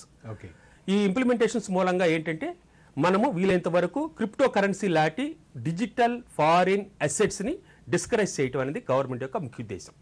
దీని మూలంగా లాంగ్ రన్లో మన ఫారిన్ కరెన్సీ సేవ్ అవుతుంది, పబ్లిక్ ఇన్వెస్ట్మెంట్ కూడా చాలా తగ్గుతుంది. అట్లాగే ఈ మన యొక్క డిజిటల్ కరెన్సీ డిజిటల్ రూపీ వచ్చేసి మనము దీన్ని కనుక ఆర్బీఐ సపోర్ట్, గవర్నమెంట్ సపోర్ట్ ఉంది కాబట్టి మనకి ఫ్యూచర్లో మన కరెన్సీ యొక్క సెక్యూరిటీ లెవెల్స్ని కానీ దీంట్లో డిజిటలైజ్డ్ ఫార్మేట్లో సెక్యూరిటైజ్డ్ ఎన్విరాన్మెంట్లో మన కరెన్సీ ఉంటుంది కాబట్టి దీనికి సంబంధించిన బెనిఫిట్స్ ప్రజలందరికీ కూడా డిస్ట్రిబ్యూట్ అవుతాయని మనం భావించవచ్చు. రైట్, మురళీకృష్ణ గారు, ముఖ్యంగా పిఎంఏవై పథకానికి 48 కోట్ల భారీ బడ్జెట్ని ఇవ్వడం ద్వారా ఈ స్మాల్ అండ్ మీడియం సెగ్మెంట్ ఇండస్ట్రీస్కి ఏమైనా కొద్దిగా అంటే ఊతమిచ్చినట్టు అవుతుందా ఆ రంగానికి కూడా? ఎందుకంటే ఇది నేరుగా డైరెక్ట్ ఇంపాక్ట్ ఇది అసంఘటిత రంగాలకు ప్రభావితం చేస్తుంది కాబట్టి వీటి ద్వారా ఈ స్మాల్ అండ్ మీడియం సెక్టార్లో ఏమైనా కొంత ఆశాజనక దృక్పథం మనం ఎక్స్పెక్ట్ చేయవచ్చా? తప్పకుండా అండి. ఈ పిఎంఏ పథకంతో పాటు స్కిల్లింగ్ ప్రోగ్రామ్స్, ఐటీఐస్ని అనుసంధానం చేయటం, ఇండస్ట్రీకి అనుసంధానం చేయటం. అంటే ప్రస్తుతం చిన్న మధ్యతరగతి పరిశ్రమలు ఎదుర్కొంటున్న పెద్ద సమస్య ఉద్యోగులండి. అంటే చిన్న మధ్యతరగతి పరిశ్రమల్లో ఉద్యోగులు కంటిన్యూస్గా టర్న్ ఓవర్ అయిపోతూ ఉన్నారు, ఒక చోటు నుంచి ఒక చోట మారిపోవటం ఇలాంటివన్నీ జరుగుతూ ఉన్నాయి. దీంతో పాటు వాళ్ళకి స్కిల్స్ తక్కువగా ఉన్నాయి. కొద్దిగా మేము స్కిల్స్ నేర్పిన వాళ్ళని వేరే కంపెనీ వాళ్ళు తీసుకెళ్ళిపోతూ ఉంటారు. ఇలాంటి ఇబ్బందులు ఉన్నాయి. ఇప్పుడు ఈ ఐటీఐలో ఏదైతే స్కిల్లింగ్ ప్రోగ్రామ్స్ ఇలాంటివన్నీ పెడుతూ ఉన్నారో ఈ స్కిల్ ప్రోగ్రామ్స్ వీటి వలన కొంతమందిని ట్రైన్ చేసుకోవటం, అంటే ట్రైన్డ్ ఎంప్లాయీస్ని వీళ్ళందరినీ కూడా ఇది చేసుకోవటం వలన ప్రొడక్టివిటీ పెరగడానికి చాలా అవకాశం ఉంటుంది. అదేవిధంగా ఇప్పుడు ప్రొడక్షన్ లింక్డ్ ఇన్సెంటివ్స్ కూడా అనౌన్స్ చేస్తున్నారు కాబట్టి PLIs చేశారు. అవును, ప్రొడక్షన్ లింక్డ్ ఇన్సెంటివ్స్ని కూడా ఉపయోగించుకోవడానికి ఇది ఉంది. దీంతోపాటు ఈసారి క్లియర్గా చెప్పింది స్టాండర్డైజేషన్ అండి. మనకి ఇండియాలో ఉన్న పెద్ద సమస్య స్టాండర్డైజేషన్ లేకపోవటం. స్టాండర్డైజేషన్ కోసం ఒకవేళ చిన్న పరిశ్రమలు ఎవరైనా సరే స్టాండర్డైజేషన్కి వెళ్ళాలంటే దానికి కొద్దిగా ఎక్కువగా ఖర్చు పెట్టాల్సి రావడం కూడా జరుగుతోంది, అంటే స్టాండర్డైజ్ సర్టిఫికేట్స్ వీటి కోసం. అలా కాకుండా ఉత్పత్తిని స్టాండర్డైజ్ చేసేస్తే ఏ ఉత్పత్తి అయినా సరే ఒకే స్టాండర్డ్లో ఉండేట్టుగా స్టాండర్డైజేషన్ అనేది కనుక జరిగితే డెఫినెట్గా చిన్న మధ్యతర పరిశ్రమలు పుంజుకుంటాయి. కారణం ఏంటంటే వీళ్ళు టెక్నాలజీ ఏ రోజు కారు రోజు టెక్నాలజీ మార్చుకోలేరు. పెద్ద కంపెనీలు టెక్నాలజీ మార్చుకుంటూ ఉంటాయి. అలా మార్చుతూ వెళ్ళాలి అంటే కనుక ఎప్పటికప్పుడు ఈ స్టాండర్డ్స్ మీట్ అవటం అనేది కష్టం అవుతూ ఉంటుంది. కాబట్టి చిన్న మధ్యతరగతి పరిశ్రమలకి ఇవన్నీ కూడా ఈ బడ్జెట్లో ఒక రకంగా సానుకూలమైన అంశాలుగానే కనిపిస్తున్నాయి. అంటే is of doing business, ease of living, ఈ రెండింటిని మనం ఒకసారి ప్రస్తావించారు ఫైనాన్స్ మినిస్టర్ గారు. వీటిని బేస్ చేసుకుని చూస్తే అంటే ఎక్కడైనా సరే రకరకాల అనుమతుల కోసం అని చెప్పి మనం వివిధ శాఖలకి సమన్వయంతో ముందుకెళ్లాల్సిన బదులు ఒక సింగిల్ విండో కౌంటర్ గానో లేకుంటే ఈజ్ ఆఫ్ డూయింగ్ బిజినెస్ అనేది ఎలా ఉంటే బాగుంటుంది, ఎలా ఉంటే అంటే బడ్జెట్ ప్రతిపాదనలు ఏ రకంగా ఉన్నా అది రాష్ట్ర కేంద్ర ప్రభుత్వాలు కూడా సమదృష్టితో చూడాల్సినటువంటిది. ఈ కొత్తగా వచ్చే వాళ్ళని, ఆల్రెడీ ఉన్నటువంటి వాళ్ళని ఇద్దరిని కూడా మనకు బ్యాలెన్స్ చేసుకోవాల్సి ఉంటుంది. సో ఎలా ఉంటే బాగుంటుంది అంటారు మురళీకృష్ణ గారు? ఇప్పుడు ఈజ్ ఆఫ్ డూయింగ్ బిజినెస్లో దాదాపు 24-25 శాఖలన్నిటి కూడా ఒక దగ్గరికే వచ్చేసి కావాల్సిన లైసెన్సింగ్ ఇలాంటివన్నీ కూడా ఇది చేయటం. అదేవిధంగా చాలా వరకు జిల్లాల్లో కూడా DIEPC district industries and exports promotion committee మీటింగ్కి కలెక్టర్స్ చైర్మన్గా ఉండి DIEPC మీటింగ్స్లో కూడా ఈ ఈజ్ ఆఫ్ డూయింగ్ బిజినెస్ని మానిటర్ చేస్తూ ఉండటం. 14 రోజుల లోపల అనుమతులు రాకపోతే కనుక వాటి గురించి సంబంధిత అధికారులను ప్రశ్నించడం ఇలాంటివన్నీ జరుగుతున్నప్పటికీ ఇంకా కొన్ని చిన్న చిన్న ఇబ్బందులు ఉన్నాయండి. అంటే పర్టికులర్గా చిన్న పరిశ్రమలకు సంబంధించి ఏదైనా కెమికల్స్ ఇలాంటి ఇండస్ట్రీ పెట్టాలి అంటే కనుక దానికి అంటే పొల్యూషన్ వాళ్ళు సర్టిఫికేషన్ ఇచ్చిన తర్వాత కూడా ఇంకా కొన్ని సర్టిఫికేషన్స్ ఇలాంటివన్నీ కూడా సెంటర్ లెవెల్లో చేసుకోవాల్సి ఉన్నాయి. అలాంటి వాటిని అన్నింటినీ కూడా ఈజ్ ఆఫ్ డూయింగ్ బిజినెస్లోనే తీసుకొచ్చేస్తే 14 రోజుల్లో అనుమతులు లభించేటట్లు ఉంటుంది. కొన్ని అనుమతులకి 6 నెలలు సంవత్సరం కూడా పడుతుంది. చిన్న పరిశ్రమ 6 నెలలు సంవత్సరం పాటు ఉత్పత్తి లేకుండా తట్టుకోగలిగే పరిస్థితి కాదు. ముఖ్యంగా ఒక్కసారి మనం కృష్ణరాజు గారిని దగ్గరికి వెళ్దాం. కృష్ణరాజు గారు, ఇప్పుడు ఉన్నటువంటి ఈ పరిస్థితుల్లో 2 రకాలైనటువంటి అంశాలు మనం స్పృశించే ప్రయత్నం చేద్దాం. ఒకటి, ఆంధ్రప్రదేశ్ విషయానికి వస్తే మనకి విశాలమైనటువంటి కోస్తా తీర ప్రాంతం ఉన్నటువంటిది, మనకు లాజిస్టిక్ సంబంధించి విస్తృతమైనటువంటి అవకాశాలు ఉన్నటువంటి పరిస్థితి. సరే, పోర్ట్ డెవలప్మెంటా లేకుంటే డ్రై పోర్ట్ గానా లేకపోతే ఉన్న అవకాశాలని సద్వినియోగం చేసుకోవడమా పక్కన పెడితే, ఏ రంగంలో మనం ఎక్కడ ఇప్పుడు వచ్చినటువంటి దాంట్లో దేన్ని అందిపుచ్చుకోవచ్చు? రాష్ట్రం ఏ అంశాన్ని కనుక మనం సమర్థవంతంగా అందిపుచ్చుకుంటే ఆర్థిక పురోగతి ఉంటుందని మనం భావించవచ్చు? మనం ఒకటి గమనించాలండి, ఆంధ్రప్రదేశ్ ప్రధానంగా వ్యవసాయ ఆధారిత దేశం. ఆక్వాకల్చర్, హార్టికల్చర్, అట్లాగే రిమైనింగ్ అగ్రికల్చర్. ఇది ఇప్పటి వరకు కూడా ఆంధ్రప్రదేశ్ అభివృద్ధిలో చాలా కీలక పాత్ర వహించింది. అగ్రో బేస్డ్ ఇండస్ట్రీస్ని డెవలప్ చేయడంలో మనం దారుణంగా విఫలమయ్యాం. ఎందుకంటే మన ఈ ఆంధ్రప్రదేశ్కి మీరు చెప్పినట్టు అపారమైన తీర ప్రాంతమే కాదండి, కృష్ణా, గోదావరి వంటి గొప్ప నదులు కూడా ఈ రాష్ట్రం గుండానే వెళ్ళి బంగాళాఖాతంలో కలుస్తున్న నేపథ్యంలో మనకి సారవంతమైన భూములు ఉన్నాయి, పంటలు విస్తారంగా పండుతున్నాయి, పండ్ల తోటలు మంచివి ఉన్నాయి. వీటిని మనం ఫార్మ్ టు ఫ్యాక్టరీ అనే విధానాన్ని మనం అవలంబించి ఉంటే రాష్ట్రాభివృద్ధి మరింత శరవేగంగా సాగి ఉండేది. రెండవది, మనకి మన ఆంధ్రప్రదేశ్కి వచ్చేటప్పటికి భారీ పరిశ్రమలు లేకపోవటం అనేది ఒక లోటుగా ఉంది. రాష్ట్రం విడిపోయిన తర్వాత ఈ లోటు అనేది మరింత ప్రస్ఫుటంగా కనిపిస్తుంది. ఒకవైపు మనం భారీ పరిశ్రమల ఏర్పాటుకు ప్రయత్నిస్తూనే మరోవైపు చిన్న మధ్య తరహా పరిశ్రమలను కూడా ప్రోత్సహించవలసిన అవసరం ఉంది. నిజానికి ఏంటంటే భారీ పరిశ్రమలు సుస్థిరమైన ఉద్యోగ అవకాశాలను ఇస్తే మీకు చిన్న మధ్యతర పరిశ్రమలు పెద్ద సంఖ్యలో ఉపాధిని మనకి కల్పిస్తాయి కూడా. వీటిని మనం ప్రోత్సహిస్తే తక్కువ పెట్టుబడితోనే ఇక్కడి నుంచి మనం అపారమైన ఉపాధి అవకాశాలను పొందడంతో పాటు ఉత్పత్తులు సంఖ్య పెరిగి ఫలితంగా మనకి ట్యాక్స్ రెవెన్యూస్ కూడా పెరిగే అవకాశం ఉంటుంది. అయితే దీనికి కావాల్సిందల్లా ఏమిటంటే ఈ ప్రభుత్వాలకు చిత్తశుద్ధి ఉండటం. లైసెన్స్ రాజ్ అనేది మనం లేదని చెప్పి అనుకుంటున్నాం. ఈజ్ ఆఫ్ డూయింగ్ బిజినెస్లో మనం ఫస్ట్ ప్లేస్ సెకండ్ ప్లేస్ అని చెప్పి అనుకుంటున్నాం. ఇదంతా కూడా ఎక్కడా కనిపించడం లేదండి. ఈ రోజున ఎవరైనా ఒక ఇండస్ట్రీ పెట్టాలి అంటే వారు భూమి కొనుగోలు దగ్గర నుంచి లంచాలు ఇవ్వటం ప్రారంభించాలి. ఆ తర్వాత అనేక దశల్లో లైసెన్సుల కోసం, ఇతర పర్మిట్ల కోసం, ఇతర అంశాల కోసం డిలే, అపరిమితమైన రెడ్ టేపిజం, లంచాలు. వీటి కారణంగా ఏమిటంటే పరిశ్రమలు పెట్టాలనుకునే వారిలో కూడా ఆసక్తి సన్నగిల్లిపోతుంది. దీని మీద దృష్టి పెట్టాలి ప్రభుత్వాలు.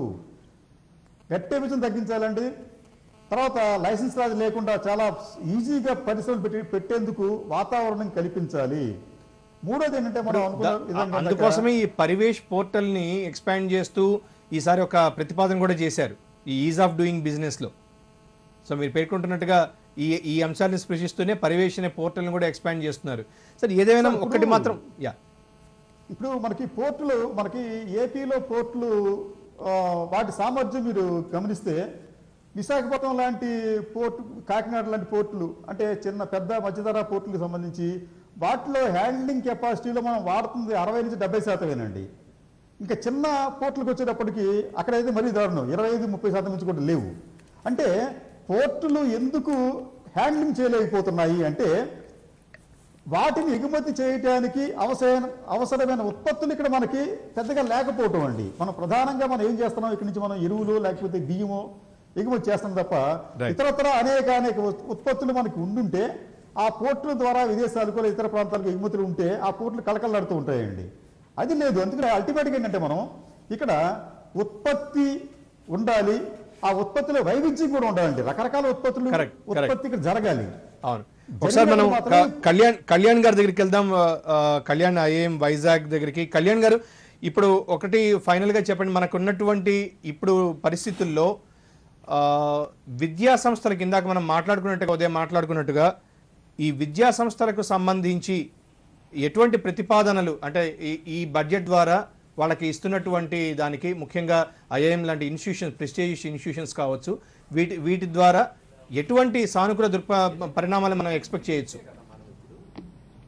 నాకు ఫోన్ కనెక్షన్ లేదు. హలో, కాదు ఆయన కాల్ కట్ చేశారు కదా, ఈయనేమో పిలుస్తున్నారు. ఐ థింక్ ఇదినట్టుంది. ఒక్క నిమిషం మళ్ళీ మనం కళ్యాణ్ గారిని తీసుకునే ప్రయత్నం చేద్దాం.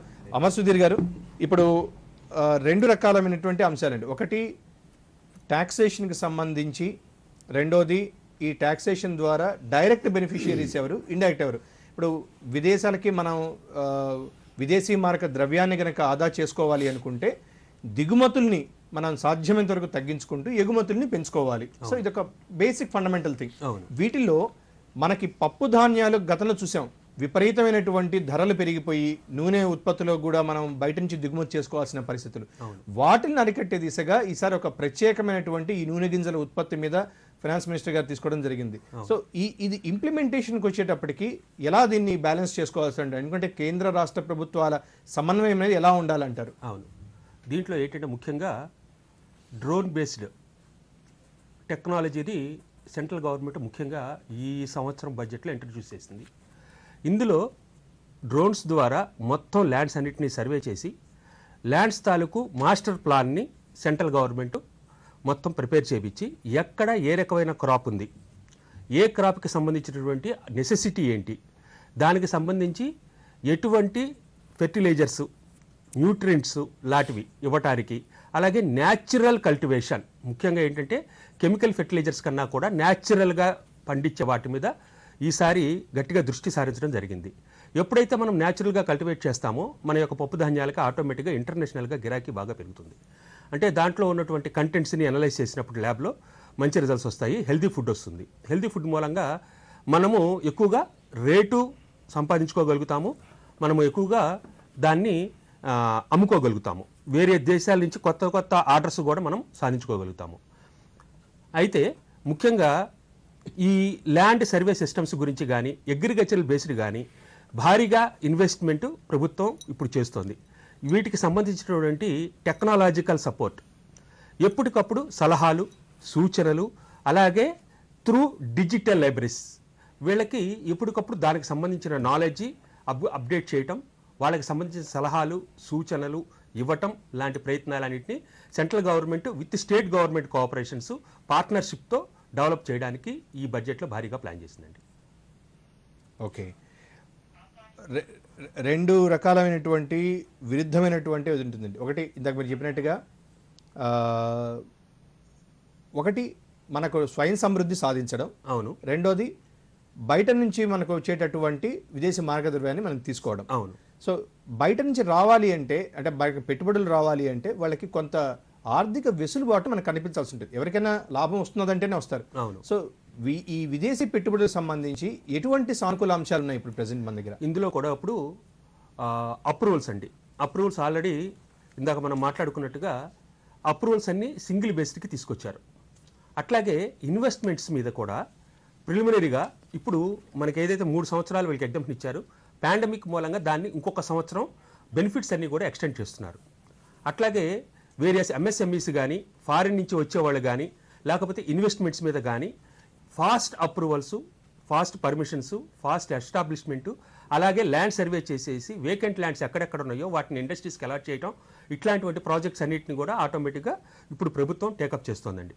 అంటే ఎప్పుడైతే మొత్తం అంతా డిజిటలైజ్ అయిందో పలానా స్టేట్ గవర్నమెంట్ దగ్గర ఎంత వేకెంట్ ల్యాండ్, పలానా అర్బన్లో ఎంత ఉంది, రూరల్లో ఎంత ఉంది, ఏ ల్యాండ్ కల్టివేషన్కి ఎక్కువగా ఉపయోగపడుతుంది, ఏ ల్యాండ్ ఎక్కువగా ఇండస్ట్రీకి ఉపయోగపడుతుంది అనేటువంటి క్లియర్ ఇన్ఫర్మేషన్ ఇప్పుడు సెంట్రల్ గవర్నమెంట్ పూర్తిగా తన స్వాధీనంలోకి తెచ్చుకుంటుంది. దాని మూలంగా ఏంటంటే ఎవరైనా ప్రాజెక్ట్ కావాలని వస్తే ఇదిగో పలానా ఏరియాలో మీరు ఎస్టాబ్లిష్ చేసుకోవచ్చు, ఇది మీకు అనువుగా ఉంటుంది అనేటువంటి ఇన్ఫర్మేషన్స్ను కూడా వాళ్ళే డిజిటల్గా అనలైజ్ చేసుకుని మాకు ఈ ఏరియా బాగుంటుందని వాళ్ళు చెప్పడం కానీ, లేదంటే వాళ్ళు అడిగిన మీదట సలహాలు సూచనలు సెంట్రల్ గవర్నమెంట్ నుంచి కానీ ఇవ్వటం జరుగుతుంది. దీని మూలంగా మనకి ఇన్వెస్ట్మెంట్స్ భారీగా రావటం, అట్లాగే మన యొక్క ఎక్స్పోర్ట్స్ పెరగటం. ప్రజెంట్ మన ఎక్స్పోర్ట్స్ 16% యానం పెరుగుతుంటే ఇంపోర్ట్స్ 29% చొప్పున పెరుగుతున్నాయండి. ముందు ఈ డిఫరెన్స్ని భారీగా తగ్గించాలి. ఈ తగ్గించాలి అంటే దీంట్లో మేజర్గా డిఫెన్స్ ఎక్కువ ఉందండి. ఈ డిఫెన్స్ మీద కూడా 68% ఆఫ్ ది క్యాపిటల్ అవుట్లే ఇప్పుడు డిఫెన్స్కి అలొకేట్ చేస్తున్నారు.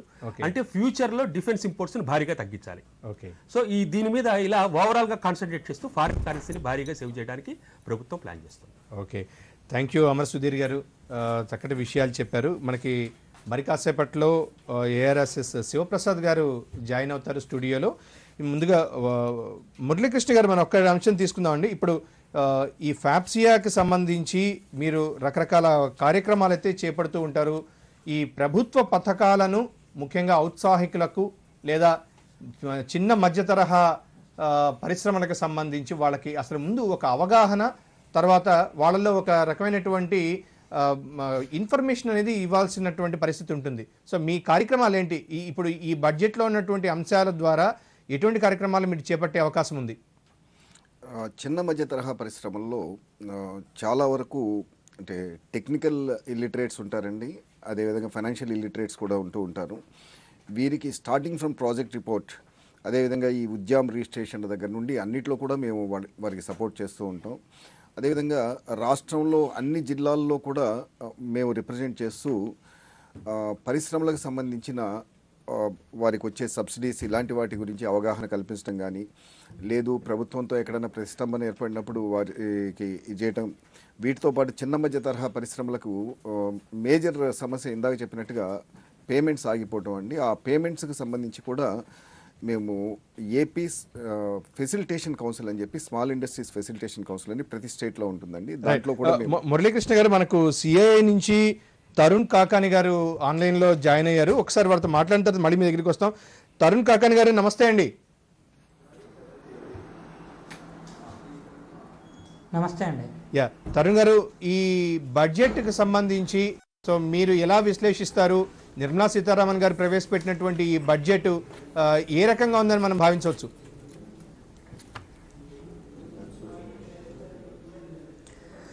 ఈ ఈ బడ్జెట్ని చూసినట్టయితే ఇది more or less it's an extension of the previous budget అండి.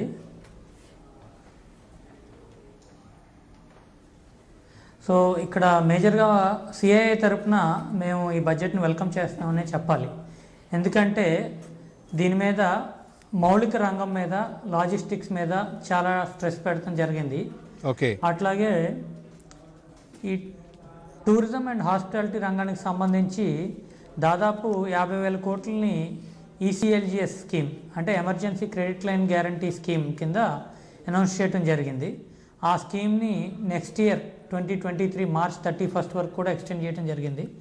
సో ఈ గత 2-3 ఏళ్ల నుంచి ఏదైతే ఈ టూరిజం సెక్టర్ ఇంపాక్ట్ అయిందో ఆ సెక్టర్ మీద ఆధారపడినటువంటి ఎంప్లాయీస్కి కానివ్వండి, ఇన్ఫార్మల్ వర్కర్స్కి కానివ్వండి, వాళ్ళందరికీ కూడా ఇది ఊతం ఇచ్చేటువంటి అంశం.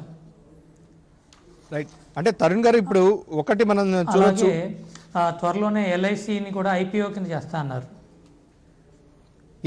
ఈ ఎల్ఐసి ఐపీఓ గురించి అంటే ఇప్పుడు ప్రభుత్వ రంగ సంస్థల్లో ఉన్నటువంటి దాంట్లో ముఖ్యంగా ఈ ఐపీఓ ద్వారా వెళ్ళడం ద్వారా నిధుల సమీకరణ అనేది ఎటువంటి సానుకూల ప్రభావం చూపిస్తుంది అనుకోవచ్చా?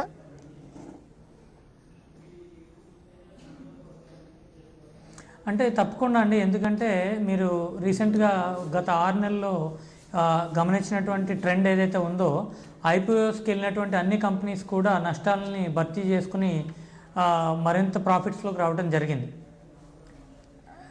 ఒక్క పేటిఎం వంటి సంస్థల్ని మనం పక్కన పెట్టినట్టయితే కనుక ఎయిర్ ఇండియా సంస్థ మొదటి నుంచి కూడా నష్టాల్లోనే నడుస్తుంది. ఇవాళ ఆ నష్టాలని అధిగమిస్తూ టాటా వారికి ఆ సంస్థని అప్పచెప్పడం, అట్లాగే ఎయిర్పోర్ట్స్ని కూడా ప్రైవేటైజ్ చేస్తామంటాం, పోర్ట్స్ని కూడా ప్రైవేటైజ్ చేస్తామనే డెసిషన్ తీసుకోవడం జరిగింది. సో ఇండస్ట్రీ పరంగా ఇది ఒక ఊతం ఇచ్చే అంశం అనే చెప్పాలి. అంటే ముఖ్యంగా మన ఆంధ్రప్రదేశ్ రాష్ట్రానికి, అంతేకాకుండా మీరు గమనించినట్టయితే ఆంధ్రప్రదేశ్కి ఈ బడ్జెట్ ద్వారా అంటే పెట్టుబడులు డైరెక్ట్గా కొత్త పరిశ్రమల ఏర్పాటు కావచ్చు, లేకుంటే ఇన్వెస్ట్మెంట్ వైజ్గా ఎటువంటి ఆస్కారం లభించే అవకాశం ఉందని మీరు భావిస్తున్నారు?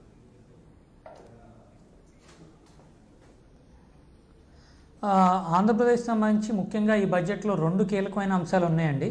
ఒకటి నదుల అనుసంధానం, కృష్ణా గోదావరి అనుసంధానం, అట్లాగే కృష్ణా పెన్నా నది అనుసంధానం.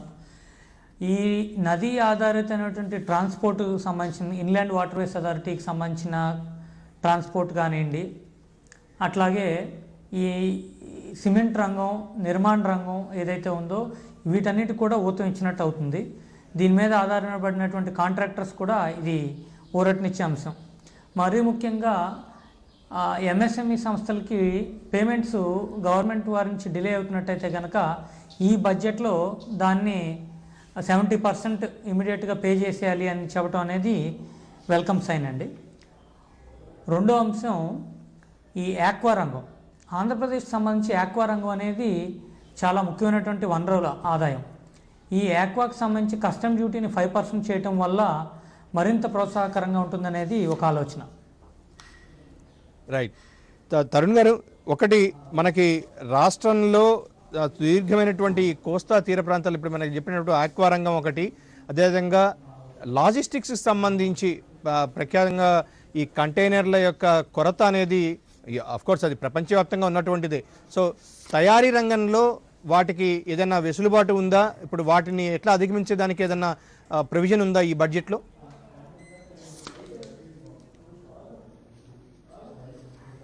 పిఎం గతిశక్తి అని చెప్పేసి ఒక స్కీమ్ ప్రవేశపెడతం జరిగిందండి. ఆ పిఎం గతిశక్తి కింద దాదాపు 100 లాజిస్టిక్ పార్క్ని ఐడెంటిఫై చేస్తానని చెప్పటం, అట్లాగే ఈ ప్రపంచవ్యాప్తంగా ఏదైతే ఈ కంటైనర్ షార్టేజ్ అనేటువంటిది ఉందో ఈ కంటైనర్ టెక్నాలజీలో ఆల్టర్నేటివ్స్ని కూడా ప్రోత్సహిస్తామని చెప్పటం, ఇవన్నీ కూడా వెల్కమ్ సైన్ కింద చూడాలండి. ఓకే. అంటే తరుణ్ గారు ఫైనల్గా చెప్పండి, ఈ బడ్జెట్కి ద్వారా ఏ రంగాలకి ప్రముఖంగా ఊతం ఇచ్చినట్టు అవుతుంది? So A type of industries ఎక్కువగా ఫ్లరిష్ అయ్యేటటువంటి అవకాశం ఉందని మీరు భావిస్తున్నారు?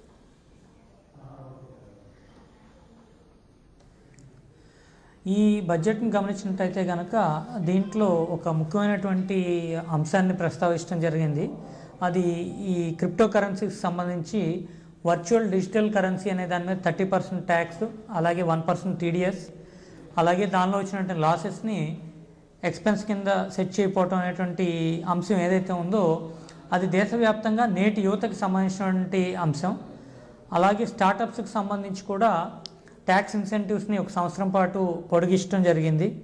అట్లాగే కంపెనీ షట్ డౌన్ చేయాలి అంటే కూడా ఇదివరకు 2 సంవత్సరాలు ఉన్నటువంటి వ్యవధి ఏదైతే ఉందో దాన్ని 6 నెలలకు కుదించడం అనేది జరిగింది. అలాగే లాంగ్ టర్మ్ క్యాపిటల్ గెయిన్స్ మీద 15% ట్యాక్స్ అనేది వేయటం కూడా జరుగుతుంది. సో ఎలక్ట్రానిక్స్ రంగం కానివ్వండి, జెమ్స్ అండ్ జ్యువెలరీకి సంబంధించి 5% కస్టమ్ డ్యూటీ రిడక్షన్ కానివ్వండి, మోస్ట్ ఇంపార్టెంట్లీ ఈ ఇన్ఫ్రాస్ట్రక్చర్ మౌలిక రంగం సంబంధించి రోడ్వేస్ కానివ్వండి, ఎయిర్వేస్ కానివ్వండి, వాటర్వేస్ కానివ్వండి, వీటన్నిటి మీద అత్యధికమైనటువంటి ప్రయారిటీ ఇవ్వడం జరిగింది. ఫార్మర్స్కి సంబంధించి కిసాన్ డ్రోన్స్ అంటే డ్రోన్ శక్తి అనేటువంటి స్కీమ్ని ప్రవేశపెట్టడం కూడా జరిగింది. సో ఈ బడ్జెట్లో మొత్తం అందరినీ కూడా కవర్ చేయడం అనేది జరిగింది అనేది మా ఉద్దేశం. రైట్, థ్యాంక్ యూ తరుణ్ గారు, థ్యాంక్ యూ సో మచ్. ఇక మనం శివప్రసాద్ గారు మనతో జాయిన్ అయ్యారు. ఏఎస్ఆర్ఎస్ శివప్రసాద్ గారు స్టూడియోలో మనతో జాయిన్ అయ్యారు. నమస్తే శివప్రసాద్ గారు. నమస్తే సార్. శివప్రసాద్ గారు, ఈరోజు బడ్జెట్ని ఒక్కసారి మనం గమనిస్తే ముఖ్యంగా ఆరోగ్య రంగానికి సంబంధించి హెల్త్ దానికి సంబంధించి కొంత పెద్దపీట వేస్తూ అందులోనూ ఈ డిజేబిలిటీ అంటే డిఫరెంట్లీ ఏబుల్డ్ పీపుల్స్ వాళ్ళకి సంబంధించి వాళ్ళ గార్డియన్స్ కావచ్చు, పేరెంట్స్కి కావచ్చు, దీర్ఘకాలిక ప్రయోజనాలను చేకూరుస్తూ ఒక మాట చెప్పారు నిర్మలా సీతారామన్ గారు. సో ఎలా మనం చూడొచ్చు వీటి ద్వారా నేరుగా ప్రయోజనాలు ఏ రకంగా ఉండబోతున్నాయి? అంటే ఇక్కడ మనకి the national mental health programme దీన్ని దృష్టిలో పెట్టుకుని మనకి పాండమిక్ సిచ్యుయేషన్లో గత 2 సంవత్సరాల్లో అందరూ హెల్త్ ఎఫెక్ట్ అయ్యి వాళ్ళ కెపాసిటీస్ తగ్గిన బ్యాక్గ్రౌండ్లో వీళ్ళకి national tele health centres establish చేసి వాళ్ళ ఆరోగ్యాభివృద్ధి, అట్లాగే మనకి డైరెక్ట్ ట్యాక్సెస్ రంగంలోకి వచ్చేప్పటికి ఈ డిడక్షన్ ఏదైతే ఉందో 60 years సీనియర్ సిటిజన్స్ వచ్చినంతకి అందరికీ ఇంకా as long as they are live ఇచ్చే బెనిఫిట్ అనేది వాళ్ళకి హెల్త్ పరంగా ఎంకరేజ్ చేసినట్టు, హెల్త్కి సంబంధించిన ఎక్స్పెండిచర్కి సపోర్టు ఎంకరేజ్మెంట్ ఇచ్చినట్టుగా మనం భావించవచ్చు. అంటే గతంలో మనం చూసాం ఈ హెల్త్ ఇన్సూరెన్సెస్ వైజ్గా కూడా 80D బెనిఫిట్ అనేది ఉంటుండింది. ఇప్పుడు దాని యొక్క పరిమితిలో ఏదైనా తేడాలు ఉండవచ్చా? అంటే దాన్ని ఎక్కువగా మనం ఎక్కువ మందికి ప్రోత్సహించిన దిశగా ఏమైనా ఉందంటారా దీంట్లో ప్రతిపాదనలు? అది దాన్ని టచ్ చేయలేదండి. హెల్త్ ఇన్సూరెన్స్ సెక్షన్ 80Dలో ఇంతకు ముందున్న డిడక్షన్ ఏదైతే ఉందో same thing that is being continued. దాంట్లో మనకి మార్పు ఏం లేదు. ఓకే, సో ఓవరాల్గా తీసుకుంటే ఈ బడ్జెట్ మీద ఉన్నటువంటి సానుకూల అంశాలని మీరు ఏ రకంగా ప్రస్తావిస్తారు? ఈ బడ్జెట్ మనం ప్రతి సంవత్సరం ఒక ఆర్థిక సంవత్సరం బడ్జెట్ అంటే ఆర్థిక సంవత్సరం ఆదాయం పన్ను ప్రాజెక్ట్స్ వెళ్తే ఈ సంవత్సరం ఇచ్చే బడ్జెట్ ఒక విలక్షణమైన బడ్జెట్ కింద మనం దీన్ని విశ్లేషించుకోవచ్చు. ఎందుకంటే 75 సంవత్సరాలు స్వతంత్ర భారతదేశానికి రాబోయే ఒక 25 సంవత్సరాలు 100 సంవత్సరాల మనం భవిష్యత్తును దృష్టిలో పెట్టుకుంటే ఈ కమింగ్ 25 years ఏదైతే ఉందో దీన్ని అమృతకాల్ అనే భాగంగా తీసుకుని రాబోయే 25 yearsకి దీని యొక్క ఫౌండేషన్ ఇయర్ కింద తీసుకుని ఈ సంవత్సరం బడ్జెట్ ప్రపోజల్స్ చేయడం జరిగిందని నేను భావిస్తున్నాను. ఎందుకంటే ఇక్కడ ప్రైమ్ మినిస్టర్ గతిశక్తి అంటే ప్రైమ్ మినిస్టర్ కూడా ఒక అదేంటి గతిశక్తి మన భారతదేశ ఆర్థిక వ్యవస్థకి అభివృద్ధికి పునాదిగా ఇది ఉండాలి అని చెప్పి that is being driven by 7 engines అంటే roads, transport, roads, railways, ports, airports, waterways, infrastructure, ఈ 7 engines నుంచి కూడా మనం అభివృద్ధి సాధించాలని చెప్పి ఈచ్ ప్రాజెక్ట్ని ఒక్కొక్క తీసుకుని ప్రతిదానికి కేటాయింపులు జరగడం, రోడ్వేస్ ఎట్లా డెవలప్ చేయాలి, రైల్వేస్, వాటర్వేస్, ఇన్ఫ్రాస్ట్రక్చర్ డెవలప్మెంటు అని ఇవన్నీ రంగాల్ని మనం డెవలప్ చేస్తుంటే ఆర్థిక వ్యవస్థ మరింత శక్తివంతంగా తయారవుతుంది. 2024-25 నాటికి మనకి ఏదైతే $5 million ఆర్థిక వ్యవస్థను రూపొందించాలని అనుకుంటున్నామో దానికి ఊతంగా ఉంటుంది. సో దీని దీర్ఘకాలిక ప్రయోజనాలని దృష్టి పెట్టుకుని జనరేషన్ ఆఫ్ ఇన్కమ్ అండ్ మన ఆర్థిక వ్యవస్థ పరిపుష్టి కోసం దీన్ని ఉద్దేశించి ఈ సంవత్సరం బడ్జెట్ ప్రిపేర్ చేసినట్టుగా నేను భావిస్తున్నాను.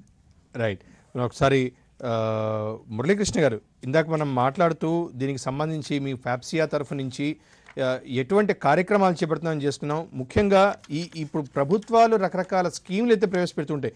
ఇవి ఒక లబ్ధిదారులకు నేరుగా చేరాలి అంటే దానికి సంబంధించినటువంటి ఒక అవగాహన, అంటే ఒక మాధ్యమం అనేది ఉండాలి. సో మీరు ఏ విధంగా ప్రొవైడ్ చేస్తున్నారు, వాళ్ళని ఎలా ఎడ్యుకేట్ చేయబోతున్నారు? దీని గురించి ఒక ఉదాహరణ చెప్తానండి. ఇప్పుడు central government cluster development schemes ఉన్నాయండి. ఈ క్లస్టర్ డెవలప్మెంట్ స్కీమ్స్ మన ఆంధ్రప్రదేశ్లో చాలా తక్కువగా ఉపయోగించుకోవడం జరిగింది ఇప్పటి వరకు. ఇప్పుడు 2014 తర్వాత నుండి క్లస్టర్ డెవలప్మెంట్ స్కీమ్స్ని ఇక్కడ ఉన్న పరిశ్రమలు ఉపయోగించుకోవాలన్న ఉద్దేశంతో ప్రింటింగ్ క్లస్టర్, అదేవిధంగా ఇతర క్లస్టర్స్ అన్నింటికీ కూడా మేము వేరు క్లస్టర్స్కి మేము సపోర్ట్ ఇస్తూ ఉన్నాము. వాళ్ళకి కావాల్సిన గైడెన్స్ ఇస్తూ ఉంటాము.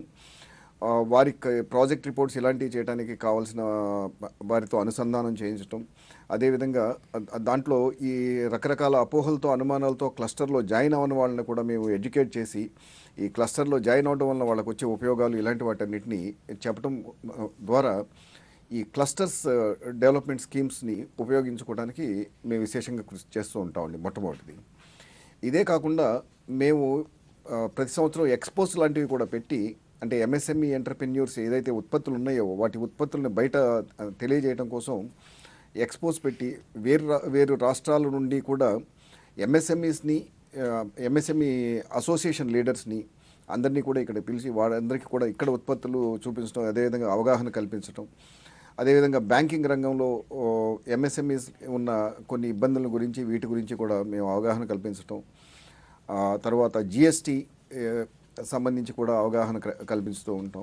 ఇలా ప్రతి అంశం మీద కూడా మేము వేరు ప్రోగ్రామ్స్ టేకప్ చేసి ఎంఎస్ఎంఈస్కి అవగాహన కల్పిస్తూ ఉంటామండి. ఇప్పుడు ఈ ఈసీఎల్జిఎస్ స్కీమ్స్ కానీ వీటన్నింటి గురించి కూడా, అంటే ఎవరైతే ఉపయోగించుకోలేదో వారు ఉపయోగించుకోవడానికి, అలాగే సిజిటిఎంఎస్ కింద కొత్త ఔత్సాహిక పారిశ్రామికవేత్తలు ఎవరైతే కొత్తగా ఇండస్ట్రీ పెట్టడానికి కుదిరే అవకాశం ఉందో వారికి, అదేవిధంగా ప్రొడక్షన్ లింక్డ్ ఇన్సెంటివ్స్ గురించి వీటన్నిటి గురించి కూడా మేము రెగ్యులర్గా, అంటే అన్ని జిల్లాల్లో మా కార్యవర్గ సభ్యులు ఉంటారు, వారందరూ కూడా వీటిని అవగాహన కల్పిస్తూనే ఉంటారండి. రైట్. మనం ఒకసారి వివిఆర్ కృష్ణరాజు గారి దగ్గరికి వెళ్దాం. కృష్ణరాజు గారు, ఓకే, రైట్. శివప్రసాద్ గారు, ఇక్కడ మనం 2 రకాలైనటువంటి ఒక అంశాలు తీసుకుందాం. ఒకటి ఎడ్యుకేషన్ సంబంధించి యూనివర్సలైజేషన్ ఆఫ్ క్వాలిటీ ఎడ్యుకేషన్. ఈ క్వాలిటీ ఎడ్యుకేషన్లో 1 క్లాస్ 1 టీవీ ఛానల్ ప్రోగ్రామ్ అనే దాన్ని తీసుకుంటూ ఒక 200 ఛానల్స్ వరకు ఎక్స్టెండ్ అయ్యేటట్టుగా తీసుకొని వస్తున్నారు. అదే ఈ వీటిని ఎట్లా మేనేజ్గా, అంటే ఇప్పుడు కరోనా నేపథ్యంలో అందరూ కూడా డిస్ప్లేషన్ ప్రక్రియకు వచ్చారు, ఆన్లైన్ క్లాసెస్ ఈ క్లాసెస్కి అలవాటు పడుతూ వస్తున్నారు. సో క్వాలిటీ ఆఫ్ ఎడ్యుకేషన్ అనేది సో ఏ రకంగా, అంటే ఏ స్థాయి నుంచి ఉంటే బాగుంటుందని మీరు భావిస్తారు? అంటే ఇది ఇక్కడ ఇందులో మనకి పెట్టిన అదే సప్లిమెంటరీ ఎడ్యుకేషన్ అంటే 2 సంవత్సరాల్లో ఎవరికైనా అకాడమిక్ ఇయర్స్ అయితే లాస్ అవ్వలేదు, కానీ దే హ్యావ్ లాస్ట్ అకాడమీ, అంటే కొంత విద్యారంగం కొంత వీళ్ళకి ప్రొవైడ్ చేయవలసిన విద్యాది దాంట్లో వెనకబడ్డారు కాబట్టి దాన్ని పూలప్ చేయడం కోసం సప్లిమెంటరీ ఎడ్యుకేషన్ ప్రొవైడ్ చేయాలనే ఉద్దేశంతో 1st to 12th క్లాసెస్ అంటే ప్రైమరీ అండ్ మీడియం ఎడ్యుకేషన్ ఉన్న వాళ్ళందరికీ దీన్ని ప్రొవైడ్ చేసే ఉద్దేశంతో 200 ఛానల్స్ తోటి 1 క్లాస్ 1 ఛానల్, అట్లాగే రీజనల్ లాంగ్వేజెస్లో ఈ ఛానల్స్ ప్రొవైడ్ చేస్తూ వీళ్ళకి సప్లిమెంటరీ ఎడ్యుకేషను విద్యార్థులకి వాళ్ళకి కోల్పోయిన విద్య ఏదైతే వాళ్ళైతే నాలెడ్జ్ బేస్ తగ్గిందనుకున్నారో దాన్ని సప్లిమెంటరీ ఎడ్యుకేషన్ ద్వారా పోర్చడం ఈ ప్రాజెక్ట్ యొక్క ఉద్దేశం. అట్లాగే ఇంటర్నేషనల్ యూనివర్సల్ ఎడ్యుకేషన్, వివిధ దేశాల్లో ఉన్న స్కిల్స్ అన్నిటినీ మనం ప్రొవైడ్ చేస్తూ వీళ్ళకి డిజిటల్ యూనివర్సిటీ అనేది ఒకటి ప్రొవైడ్ చేయడం ఒక బడ్జెట్ ప్రపోజల్స్లో ఒకటి ఉందండి. అది చాలామంది విద్యార్థులకి higher education international level of education reach అవ్వడానికి అది మనకి ఎట్ ద డోర్ స్టెప్స్ వాళ్ళ ఇంటి దగ్గరికి వచ్చి డిజిటల్ ఎడ్యుకేషన్ ద్వారా ప్రొవైడ్ చేయడం, డిజిటల్ యూనివర్సిటీ అనేది it is a welcome step, mile stone గా చెప్పుకోవచ్చు మనం. Mile stone. రైట్. శివప్రసాద్ గారు, ముఖ్యంగా ఈ సహకార రంగ సంస్థలకు సంబంధించి ఒక కీలక ప్రతిపాదన చేశారు ఫైనాన్స్ మినిస్టరు. ఎందుకంటే కార్పొరేట్ రంగానికి సహకార రంగానికి మధ్య ఉన్నటువంటి వ్యత్యాసాన్ని చెరిపివేసే ప్రయత్నం చేస్తూ టాక్సేషన్ అనేది ఇద్దరికీ ఒకటే విధంగా, ఎందుకంటే ఒక 15% 18% ఉన్నదాన్ని ఈక్వల్ టు 15% తీసుకొస్తున్నామని చేసిన ప్రతిపాదన ఏ రకంగా ఉపయోగపడుతుంది అంటారు? దాని యొక్క పర్యవసానాలు ఎట్లా ఉంటాయి? ఇప్పుడు ప్రెజెంట్ సిస్టమ్ ఏంటంటే కంపెనీస్ అన్నింటికి మినిమం ఆల్టర్నేట్ ట్యాక్స్ అంటే ఇన్కమ్ ట్యాక్స్ చట్ట ప్రకారం మనకు వాళ్ళకి కావాల్సిన ఇన్కమ్ కంటే మినిమం ఆల్టర్నేటివ్ ట్యాక్స్ అని 2 టైర్స్ ఇస్తామన్నమాట. ఇన్కమ్ ట్యాక్స్ యాక్ట్ ప్రకారం వాళ్ళ ఆదాయాన్ని క్యాలిక్యులేట్ చేయడం, ఇన్కమ్ ట్యాక్స్ సిస్టంలోనే మినిమం ఆల్టర్నేటివ్ ట్యాక్స్ ఒక మినిమం ఇన్కమ్ ఎంత రావాలని ఒక బుక్ ప్రాఫిట్ మీద ట్యాక్స్ క్యాలిక్యులేషన్ చేయడం చేసి ఒకవేళ ఇన్కమ్ ట్యాక్స్ యాక్ట్ ప్రకారం కంటే ట్యాక్స్ తక్కువ ఉంటే మినిమం ఆల్టర్నేటివ్ ప్రకారం మినిమం 15% ట్యాక్స్ కట్టాలి అనేది ఒక సిస్టమ్ ఉందండి. అంటే కంపెనీ కనుక ఎస్టాబ్లిష్ చేసిన వాళ్ళందరూ కూడా ప్రాఫిట్స్ ఉన్న వాళ్ళందరూ minimum alternate tax irrespective of their other things వాళ్ళు పే చేయాలనేది system.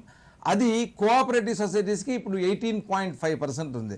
So cooperative societies mostly సహకార సంఘంలో ఉన్న వాళ్ళందరూ ఫార్మర్స్కి కానీ వీళ్ళకి కానీ బెనిఫిట్ చేయడం, మెంబర్స్కి బెనిఫిట్ చేయడం కోసం చేసే దాంతో ఉండడంతో వాళ్ళకి ఇటువంటి మినిమం ఆల్టర్నేట్ ట్యాక్స్కి సబ్స్టిట్యూట్గా వాళ్ళు ఆల్టర్నేట్ మినిమం ట్యాక్స్ పెట్టారండి.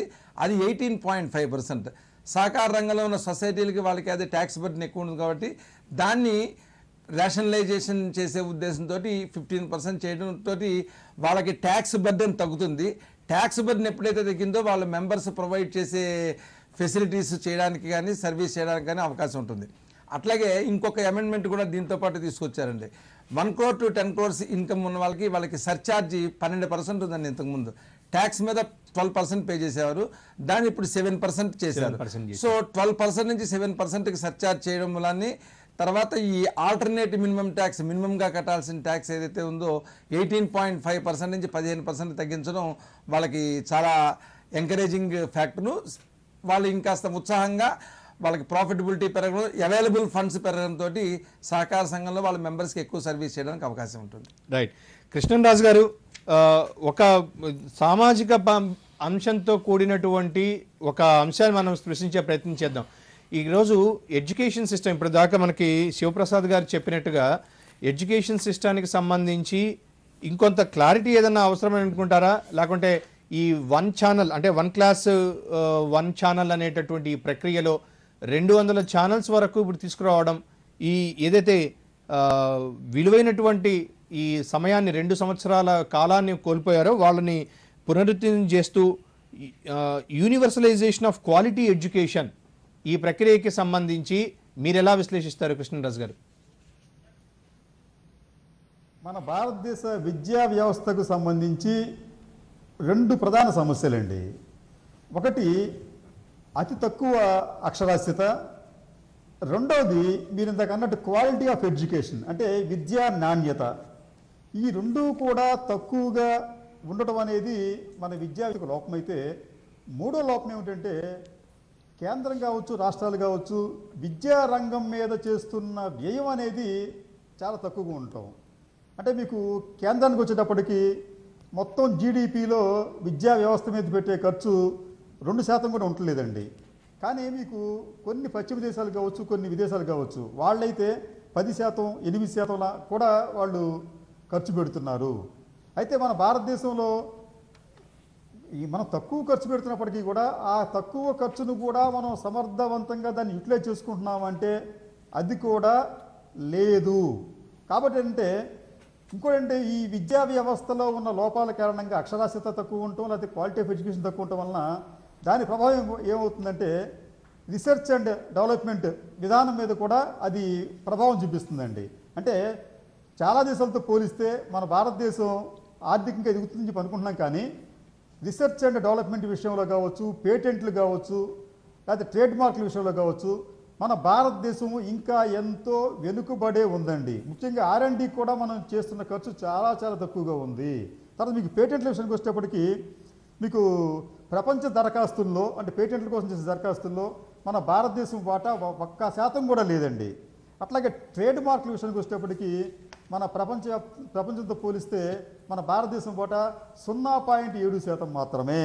అట్లాగే ఈ పరిశోధనలు కేటాయించే మొత్తం వ్యయం కూడా ఇది మన జీడిపిలో 0.6% అయితే అమెరికాలో 3% ఉందండి, చైనాలో 2.1% ఉంది, ఇజ్రాయెల్లో 4.3% ఉంది, దక్షిణ కొరియాలో 4.2% ఉంది. అంటే ఎంత చెప్తున్నానంటే విద్యా ప్రమాణాలు బాగుంటే మనకి R&D పటిష్టంగా ఉంటుంది. R&D పటిష్టంగా ఉంటే మనకి ఆత్మనిర్భర్ భారత్ లాంటి అంశాలు మనకి తలెత్తవండి. న్యూ ఇన్నోవేషన్స్ అనేవి వస్తుంటాయి.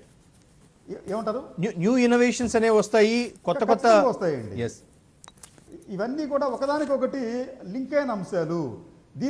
దానికి మనం భారతదేశం ఈ సాంకేతిక రంగంలో స్వావలంబన సాధించాలి అంటే ముందుగా అక్షరాస్యతను పెంచుకోవడంతో పాటు విద్యా ప్రమాణాలను కూడా అనివార్యంగా పెంచుకోవాలి. అది పెంచుకోనిదే మనం ఏమీ పెద్దగా సాధించేది ఉండదండి. ఇప్పటికీ కూడా దాదాపు మన భారతదేశానికి స్వాతంత్ర్యం వచ్చి 73 సంవత్సరాలు అయినప్పటికీ కూడా ఇంకా మనం రక్షణ రంగంలో కావచ్చు, లేదా పారిశ్రామిక రంగంలో కావచ్చు, ఇతర రంగాల్లో కావచ్చు స్వావలంబన మనం సాధించుకోలేకపోయాము.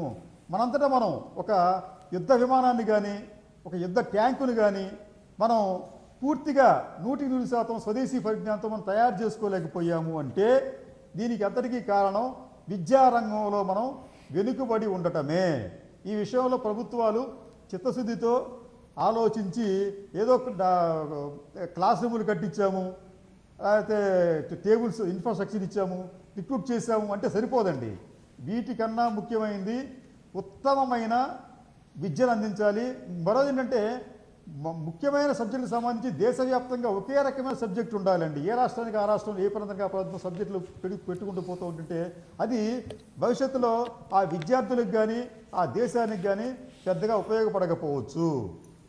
సో రైట్, మనం ఒకసారి డి పాపారావు గారు ఫైనాన్షియల్ అనలిస్ట్ హైదరాబాద్ నుంచి మనకి ఆన్లైన్లో సిద్ధంగా ఉన్నారు. నమస్తే పాపారావు గారు.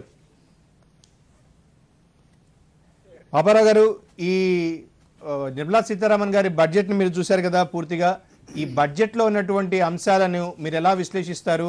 ఈ బడ్జెట్ ప్రభావం భారత ఆర్థిక పురోగతిపై ఏ విధంగా ఉంటుందని మీరు భావిస్తున్నారు? హలో,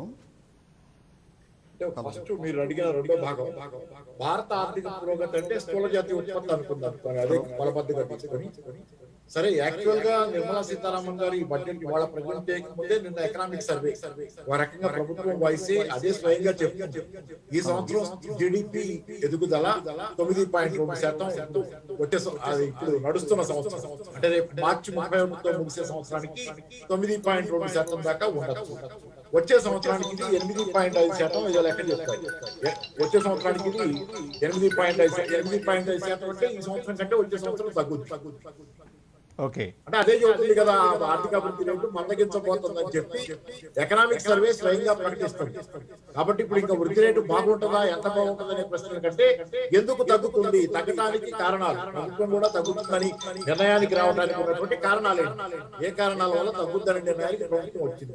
ఏ కారణాల వల్ల వచ్చిందంటే ఈరోజు వృద్ధి జరగాలంటే, భారతదేశంలో ఆర్థిక వృద్ధి జరగాలంటే ప్రభుత్వం బాగా ఖర్చు పెట్టాలి. ఎందుకంటే ఇప్పుడు ప్రజల చేతిలో కొనుగోలు శక్తి లేక, మార్కెట్ లో అమ్మకాలు లేక, ఒక పక్క పారిశ్రామిక రంగం కుదేలైంది, ఉత్పత్తి సరైన స్థాయిలో జరగటం లేదు, అమ్మకాలు లేవు ఆటోమేటిక్ గా దాని బేస్ లో. కాబట్టి ఈ కారణంతో ఏంటంటే అమ్మకాలు పెరగాలి, డిమాండ్ పెరగాలి, అమ్మకాలు పెరగాలి, డిమాండ్ పెరగాలి. డిమాండ్ పెరగటం, అమ్మకాలు పెరగటం అంటే ఏంటంటే ప్రజల చేతిలో డబ్బు ఉండాలి. ఈ డబ్బు ఉండాలంటే ఉపాధి కల్పించాలి. చాలా మందికి ఉపాధి పోయింది కోవిడ్ కాలంలో, ముందర కూడా ఉపాధి పోయింది. ఈ క్రమంలో ఏంటంటే ఖచ్చితంగా చేయాల్సింది ప్రజల చేతిలో డబ్బు ఉండాలి, వాళ్ళకి ఉపాధి ఉండాలి. జాతీయ ఉపాధి హామీ పథకాలు లాంటివి వాటికి కేటాయింపులు భారీగా ఉండాలి. ఇవన్నీ బడ్జెట్ లో చేయలేమని నిర్ణయానికి బహుశా వచ్చి ఉండాలి ప్రభుత్వం. ఎందుకంటే ఫిస్కల్ డెఫిసిట్ అనే దానికి ప్రభుత్వం వచ్చి వరీ అవుతుంది. ఫిస్కల్ డెఫిసిట్ పెరిగిపోతేమోనండి.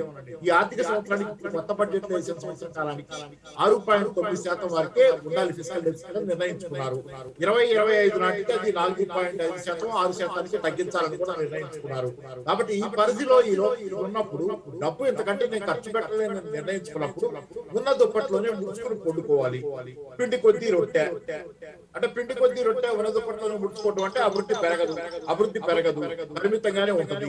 కాబట్టి ఈ లోపాలన్నిటి వల్ల అభివృద్ధి పెద్దగా ఆశించట్ల ప్రభుత్వం కూడా. ఎందుకంటే ఫిస్కల్ డెఫిసిట్ అనేది మేజర్ పరిమితి. సరే, ఫిస్కల్ డెఫిసిట్ పరిమితి భయపడక్కర్లేదని అనేది నాలాంటి కొంత డిఫరెంట్ గా ఆలోచించే వాళ్ళ ఆర్థికవేత్తల అభిప్రాయం. అమెరికాలో కూడా వాళ్ళే ఫిస్కల్ డెఫిసిట్ భయపడాలి, వాళ్ళు కూడా ఇష్టానుసారం ఖర్చు పెడుతున్నారు బాగా. వాళ్ళ ఫిస్కల్ డెఫిసిట్ అయితే 14% పైన ఉంది. 14% పైన వాళ్ళ ఫిస్కల్ డెఫిసిట్ ఉంది. రెండో ప్రపంచ యుద్ధ కాలంలో 1943 అయితే అమెరికా ఫిస్కల్ డెఫిసిట్ 29%. మరి వాళ్ళు ఏం భయపడకుండానే ఖర్చు పెడుతున్నారు. అలాగే యూరోపియన్ యూనియన్ దేశాలు కూడా ఫిస్కల్ డెఫిసిట్ ఏం భయపడుతున్నారు. ఉద్దీపన పథకాలు భారీ ఎత్తున తెచ్చుకుంటున్నాయి. నేను రేపు పొద్దున చైనా ఇవ్వబోతుంది. ఉద్దీపన పథకం మొదలైంది చైనాలో. చాలా అభివృద్ధి చెందుతున్న దేశాలు కూడా వీటితో పాటు ఉద్దీపన పథకాలు ఇస్తాయి. టర్కీ లాంటి దేశాలు కూడా భయపడకుండా వడ్డీ రేట్లు తగ్గించి డబ్బు చలామణి పెరగటం, జనం చేతిలో డబ్బు ఉండాలని వడ్డీ రేట్లు తగ్గించేస్తుంది. టర్కీ కరెన్సీ విలువ పడిపోతున్నా భయపడకుండా తగ్గిస్తుంది. ఏంటంటే ఓవరాల్ గా మనం కూడా ఫిస్కల్ డెఫిసిట్ భయపడటమా భయపడకపోవటమా దీన్ని బట్టే మనం అభివృద్ధి ఉందామా లేదా అనేది ప్రస్తుతం ఉంటుంది. ప్రస్తుతకాలం పరిస్థితి. రైట్. మరొకసారి శివప్రసాద్ గారు ఇప్పుడు పాపారావు గారు చెప్పినట్టుగా ఫిజికల్ డెఫిసిట్కి సంబంధించి అక్కర్లేదు, ఎటువంటి భయపడాల్సిన అవసరం లేదు. ఎందుకంటే ఇప్పుడు మనకు ఉన్నటువంటి అనేక కారణాల వల్ల, అంటే అనేక రకాలైనటువంటి ప్రీవియస్ ఎక్స్పీరియన్సెస్ తోటి తీసుకోవచ్చు అనుకోండి. నిజంగానే ఈ రోజు ఉన్నటువంటి దీంట్లో ఎక్స్పెండిచర్ అంటే వినియోగ శక్తి, ఇక్కడ ఖర్చు చేయగలిగినటువంటి సామర్థ్యాన్ని పెంచగలిగితేనే మార్కెట్లో చిన్న తరహా పరిశ్రమలు కావచ్చు, లేకుంటే మధ్య తరహా కావచ్చు, లేకుంటే కుటీర పరిశ్రమలు కావచ్చు, వీళ్ళు కూడా వచ్చేటటువంటి అవకాశం ఉంది. అసలు ఈ పర్చేస్ కెపాసిటీ పెంచడానికి ఏం కావాలి, అసలు దానికి ఉన్నటువంటి స్వాభావిక లక్షణం ఏంటి? అంటే ఇప్పుడు మనకి పర్చేజ్ కెపాసిటీ పెరగాలి అంటే, మనకి ఫస్ట్ పర్చేజ్ కెపాసిటీ పెరగాలంటే ప్రజలకి ఆదాయం పెరగాల్సిందే. ప్రజలకి ఆదాయం పెరగాలి అంటే మనకి ఇక్కడ బేసిక్గా ఇన్ఫ్రాస్ట్రక్చర్ డెవలప్మెంటు ఇప్పుడు మనకు ఉన్నదానికంటే కూడా ఎక్స్ట్రాడినరీ లెవెల్లో పెరగడము, కొత్త పరిశ్రమలు రావడము, తర్వాత మౌలిక రంగంలో పెట్టే ఖర్చులు పెరగాలండి. మౌలిక రంగంలో పెట్టే ఖర్చులు పెంచడం కోసము ఈ ప్రభుత్వం ఈసారి బడ్జెట్లో కొంత డిజిటలైజేషన్ ఎక్కువ యూజ్ చేసుకుని, అంటే డిజిటలైజేషన్, డిజిటల్ బ్యాంకింగ్ ఈ కాన్సెప్ట్ డెవలప్ అవడంతో కొంతవరకు మన శక్తి సామర్థ్యాలు, టైము, మనీ ఇలాంటివన్నీ మనం అంటే మోస్ట్ యూజ్ఫుల్గా యూజ్ చేసుకునే పద్ధతిలో కొంత ఉపయోగపడుతుంది. ఇన్ఫ్రాస్ట్రక్చర్ డెవలప్మెంట్, ఇండస్ట్రీస్ అంటే ఇప్పుడు మనకి ఈ ప్రైమ్ మినిస్టర్ గతిశక్తి యోజన దీని ప్రకారము వాళ్ళు 7 ఏరియాస్ని బేసిక్గా తీసుకున్నారు. రోడ్స్, రైల్వేస్, పోర్టు, ఎయిర్పోర్ట్స్, అట్లాగే మరి ఎల్ఐసిని ప్రైవేటైజ్ చేసి పబ్లిక్ ధన సమీకరణ, అట్లాగే ఇంకొకటి సావరిన్ గ్రీన్ కార్డ్స్ అని ధన సమీకరణ, ఇవన్నీ కూడా ఈసారి బడ్జెట్లో ఉన్న ఒక విశేషమైన అంశం ఏంటంటే పబ్లిక్ ఇన్వెస్ట్మెంట్ పెరగాలి, అలాగే ప్రైవేట్ పార్టిసిపేషన్ తోటి అన్న దాంతో ఎడిషనల్ ఇన్వెస్ట్మెంట్ తోటి ఈ 7 డ్రైవర్స్ కనుక మనకి పెరిగితే ఉపాధి రంగంలో ఉన్న వాళ్ళందరికీ అవకాశాలు, ఆదాయాలు పెరిగినప్పుడు పర్చేజ్ కెపాసిటీ పెరుగుతుంది. అది మనకి ఫర్దర్గా ఎకానమీ డెవలప్మెంట్ కూడా ఉపయోగపడుతుంది. అంటే మీరు అన్నట్టుగా ఎకనమీ డెవలప్మెంట్ కావాలి అంటే ఇంక్లూజివ్ గ్రోత్, సో సమీకృత అభివృద్ధి అనేది జరగాలి అంటే దానికి కావాల్సినటువంటి బేసిక్ ఇన్ఫ్రాస్ట్రక్చర్, ఇందాక మీరు అన్నారు ఇన్ఫ్రాస్ట్రక్చర్ గణనీయంగా పెరగాలి. ఇన్ఫ్రాస్ట్రక్చర్ పెరగాలి అంటే మళ్ళీ పెట్టుబడులు కావాలి.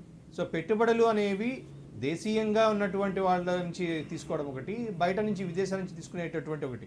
సో బయట నుంచి మనకి రావాలి అంటే వాళ్ళకి ఆకర్షణీయమైనటువంటి కొన్ని ఉద్దీపనలు, అంటే వాళ్ళకి కావాల్సినటువంటి లెవరేజెస్ ఏమైనా ఉంటే వాటిని మనం ప్రకటించాల్సినటువంటి అవకాశం అనేది ఉంటుంది. సో ఈ బడ్జెట్ ద్వారా ఆ అవకాశం మీరు ఏమైనా చూస్తున్నారా? అంటే స్పెసిఫిక్గా మనకి ఎడ్యుకేషన్ సంబంధించి ఇంటర్నేషనల్ యూనివర్సిటీస్కి కొంత రేషనలైజ్ చేసి రూల్స్ ప్రొవైడ్ చేయించి వేరే రకమైన ప్రపోజల్స్ అటువంటివి లేవండి.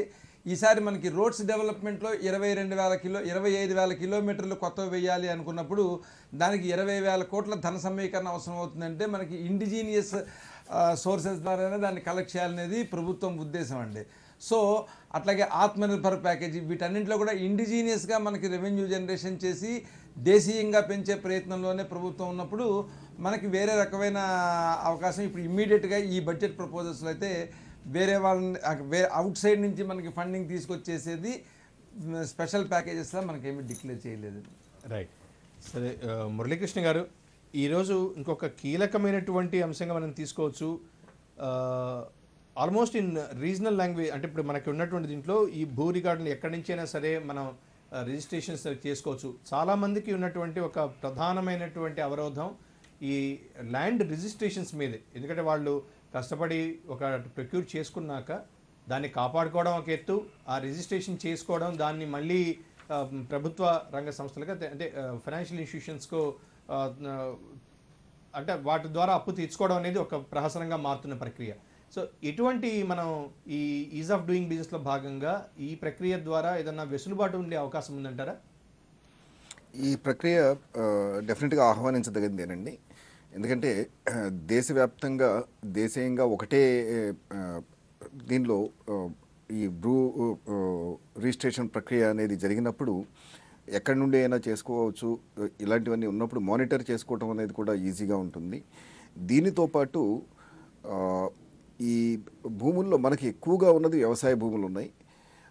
మనకి ప్రస్తుతం ఉన్న ఒక సమస్య ఏంటంటే గ్రామాల నుండి పారిశ్రామికులుగా అంటే చిన్న పరిశ్రమలు ఇలాంటివి పెట్టడానికి ఎవరైనా ముందుకు రావాలి అంటే భూమిని తనఖా పెట్టడానికి వీలు లేని పరిస్థితి. ఎందుకంటే వ్యవసాయ భూమిని బ్యాంకింగ్ నామ్స్ ప్రకారం తనఖా పెట్టుకోలేరు. దీనివలన ఏదైతే రూరల్ ఏరియాస్ నుండి ఎంటర్ప్రెన్యూర్స్గా డెవలప్ అవ్వాల్సిన వాళ్ళు ఉన్నారో వాళ్ళకి ఇది అడ్డుకట్ట పడుతుంది.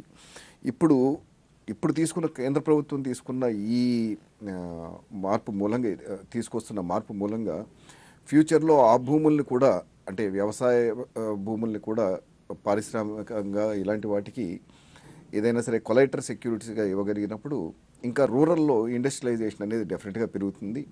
దానివలన రూరల్ ఇండస్ట్రియలైజేషన్ పెరిగినప్పుడు వ్యవసాయానికి ఇండస్ట్రీకి రెండింటికి మధ్యలో సమన్వయం కుదిరినప్పుడు వ్యవసాయ ఉత్పత్తుల్ని చాలా వరకు ఇండస్ట్రీ చేయటం అంటే మన వ్యవసాయ ఆధారిత దేశం, పర్టికులర్గా మన రాష్ట్రంలో వ్యవసాయ ఆధారిత పరిశ్రమలు చాలా రావాల్సిన అవసరం ఉంది. కాబట్టి ఇలాంటి వాటన్నిటికీ కూడా దోహదపడుతుందని అనిపిస్తూ ఉందండి. రైట్. అంటే విదేశాలకు సంబంధించి కూడా అంటే పాస్పోర్ట్ జారీ విధానంలో కూడా ఈసారి చిప్ బేస్డ్ పాస్పోర్ట్స్ తీసుకొస్తున్నాం.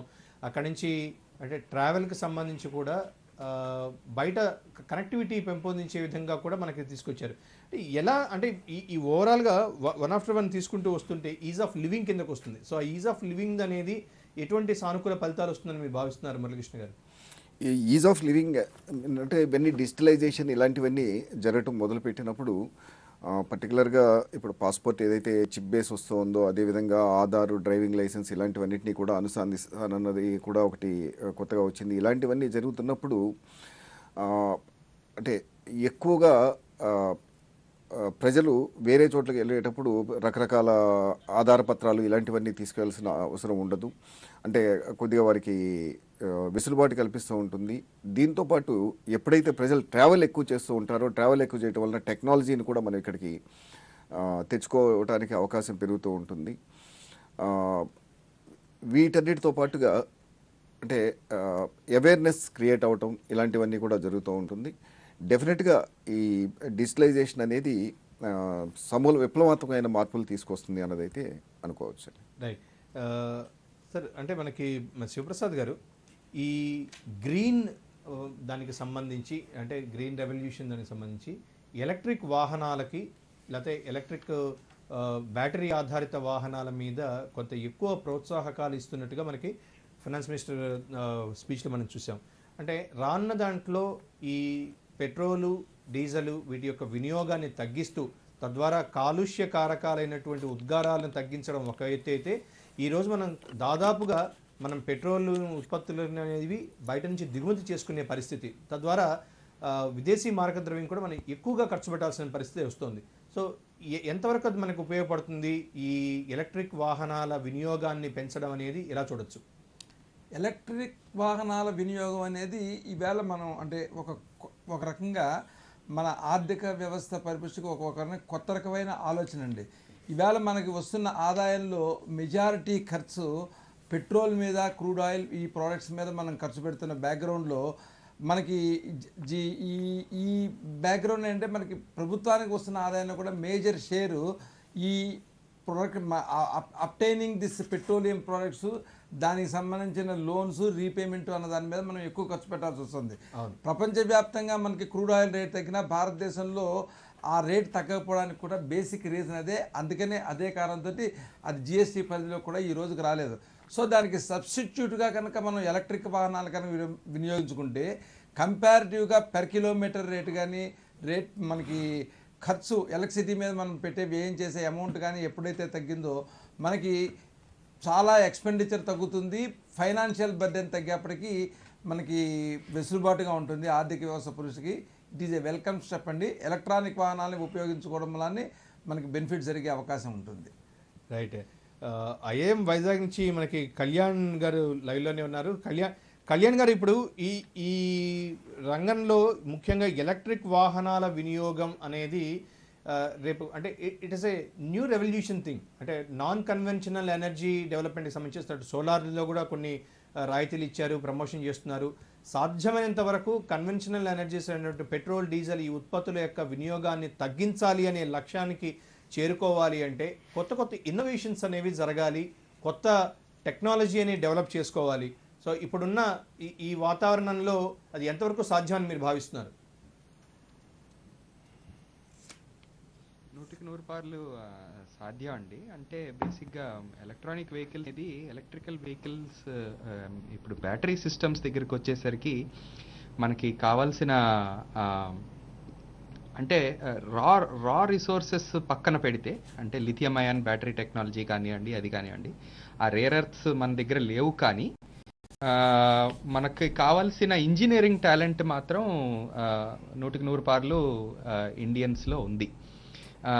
కావాల్సిన సపోర్ట్ గవర్నమెంట్ ఇస్తుంది, డిమాండ్ సైడ్ అయితే ఇస్తూ ఉంది. అంటే మీరు ఎలక్ట్రిక్ వెహికల్ వాహనం కొనుక్కుంటే దాని మీరు పే చేసే ఇంట్రెస్ట్ని ట్యాక్స్ డిడక్టబుల్గాను, అదే ట్యాక్స్ డిడక్షన్కి వాడుకోవచ్చును.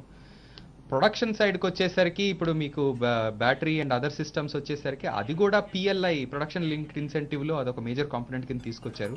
అలాగే ప్రస్తుతం ఈ రోజున అనౌన్స్ చేసింది ఏంటంటే బ్యాటరీ స్వాప్ అంటున్నారు. సప్లై సైడ్ నరేంద్ర మోదీ గారు జాతిని ఉద్దేశించి ప్రసంగిస్తున్నారు. బడ్జెట్ మీద ప్రధాని నరేంద్ర మోదీ గారు ప్రసంగాన్ని లైవ్ లో చూద్దాం. भयंकर आपदा के 100 साल की विकास का नया विश्वास लेकर आया है। ये बजट अर्थव्यवस्था को मजबूती देने के साथ ही सामान्य मानवी के लिए अनेक नए अवसर बनाएगा। ये बजट मोर इंफ्रास्ट्रक्चर, मोर इन्वेस्टमेंट, मोर ग्रोथ और मोर जॉब्स की नई संभावनाओं से भरा हुआ है।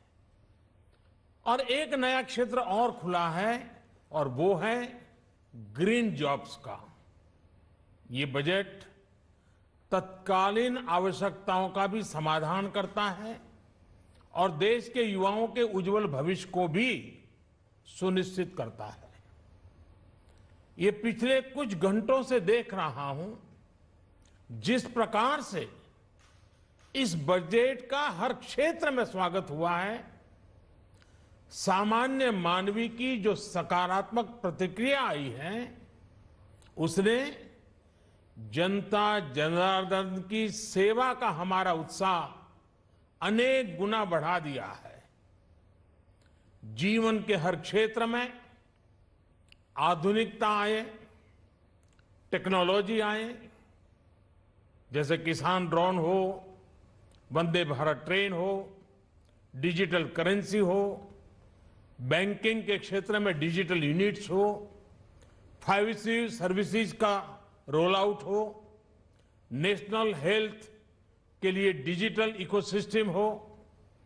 इनका लाभ हमारे युवा, हमारे मध्यम वर्ग, गरीब, दलित, पिछड़े, ये सभी वर्गों को मिलेगा। इस बजट का एक महत्वपूर्ण पहलू है गरीब का कल्याण।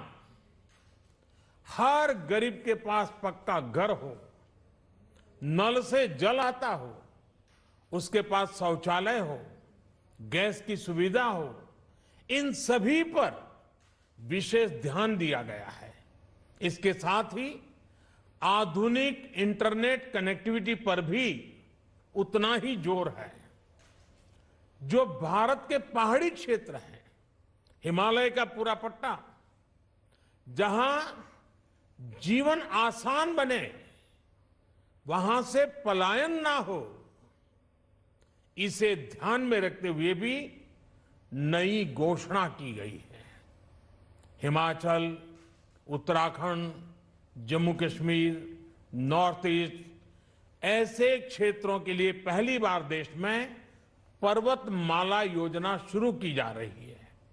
ये योजना पहाड़ों पर ट्रांसपोर्टेशन और कनेक्टिविटी की आधुनिक व्यवस्था का निर्माण करेगी और इससे हमारे देश के जो सीमावर्ती गांव है, बॉर्डर के गांव है, जिसका वाइब्रेंट होना जरूरी है, जो देश की सिक्योरिटी के लिए भी आवश्यकता है, उसको भी बहुत बड़ी ताकत मिलेगी। भारत के कोटि कोटि जनों की आस्था मां गंगा की सफाई के साथ साथ किसानों के कल्याण के लिए एक महत्वपूर्ण कदम उठाया गया है। उत्तराखंड, उत्तर प्रदेश, झारखंड, बिहार, पश्चिम बंगाल, इन राज्यों में गंगा किनारे नेचुरल फार्मिंग को प्रोत्साहन दिया जाएगा। इससे मां गंगा की सफाई का जो अभियान है, उसमें मां गंगा को केमिकल मुक्त करने में भी बहुत बड़ी मदद मिलेगी। बजट के प्रावधान यह सुनिश्चित करने वाले हैं कि कृषि लाभप्रद हो, इसमें नए अवसर हो, नए एग्रीकल्चर स्टार्टअप्स को प्रोत्साहन देने के लिए विशेष फंड हो, या फिर फूड प्रोसेसिंग उद्योग के लिए नया पैकेज। इससे किसानों की आय बढ़ाने में बहुत मदद मिलेगी।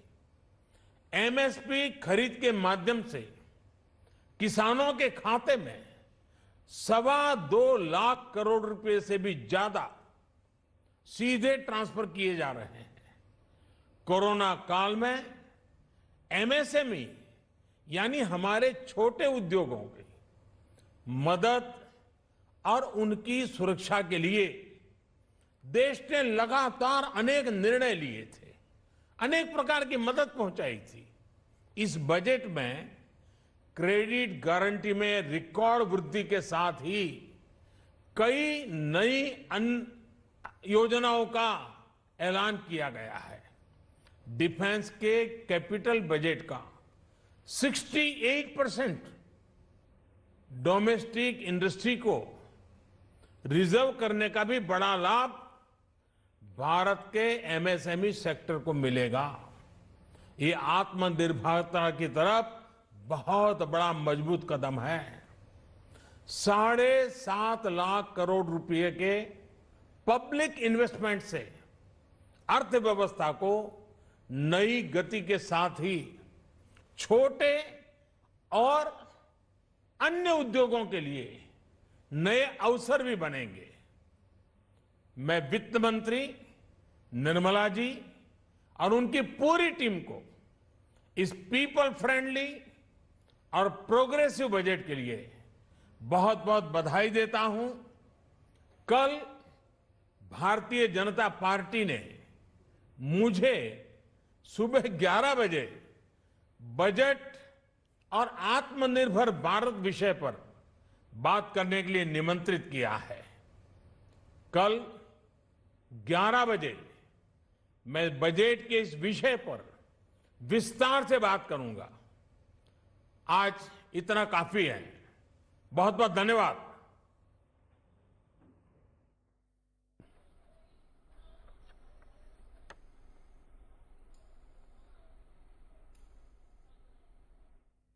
రైట్.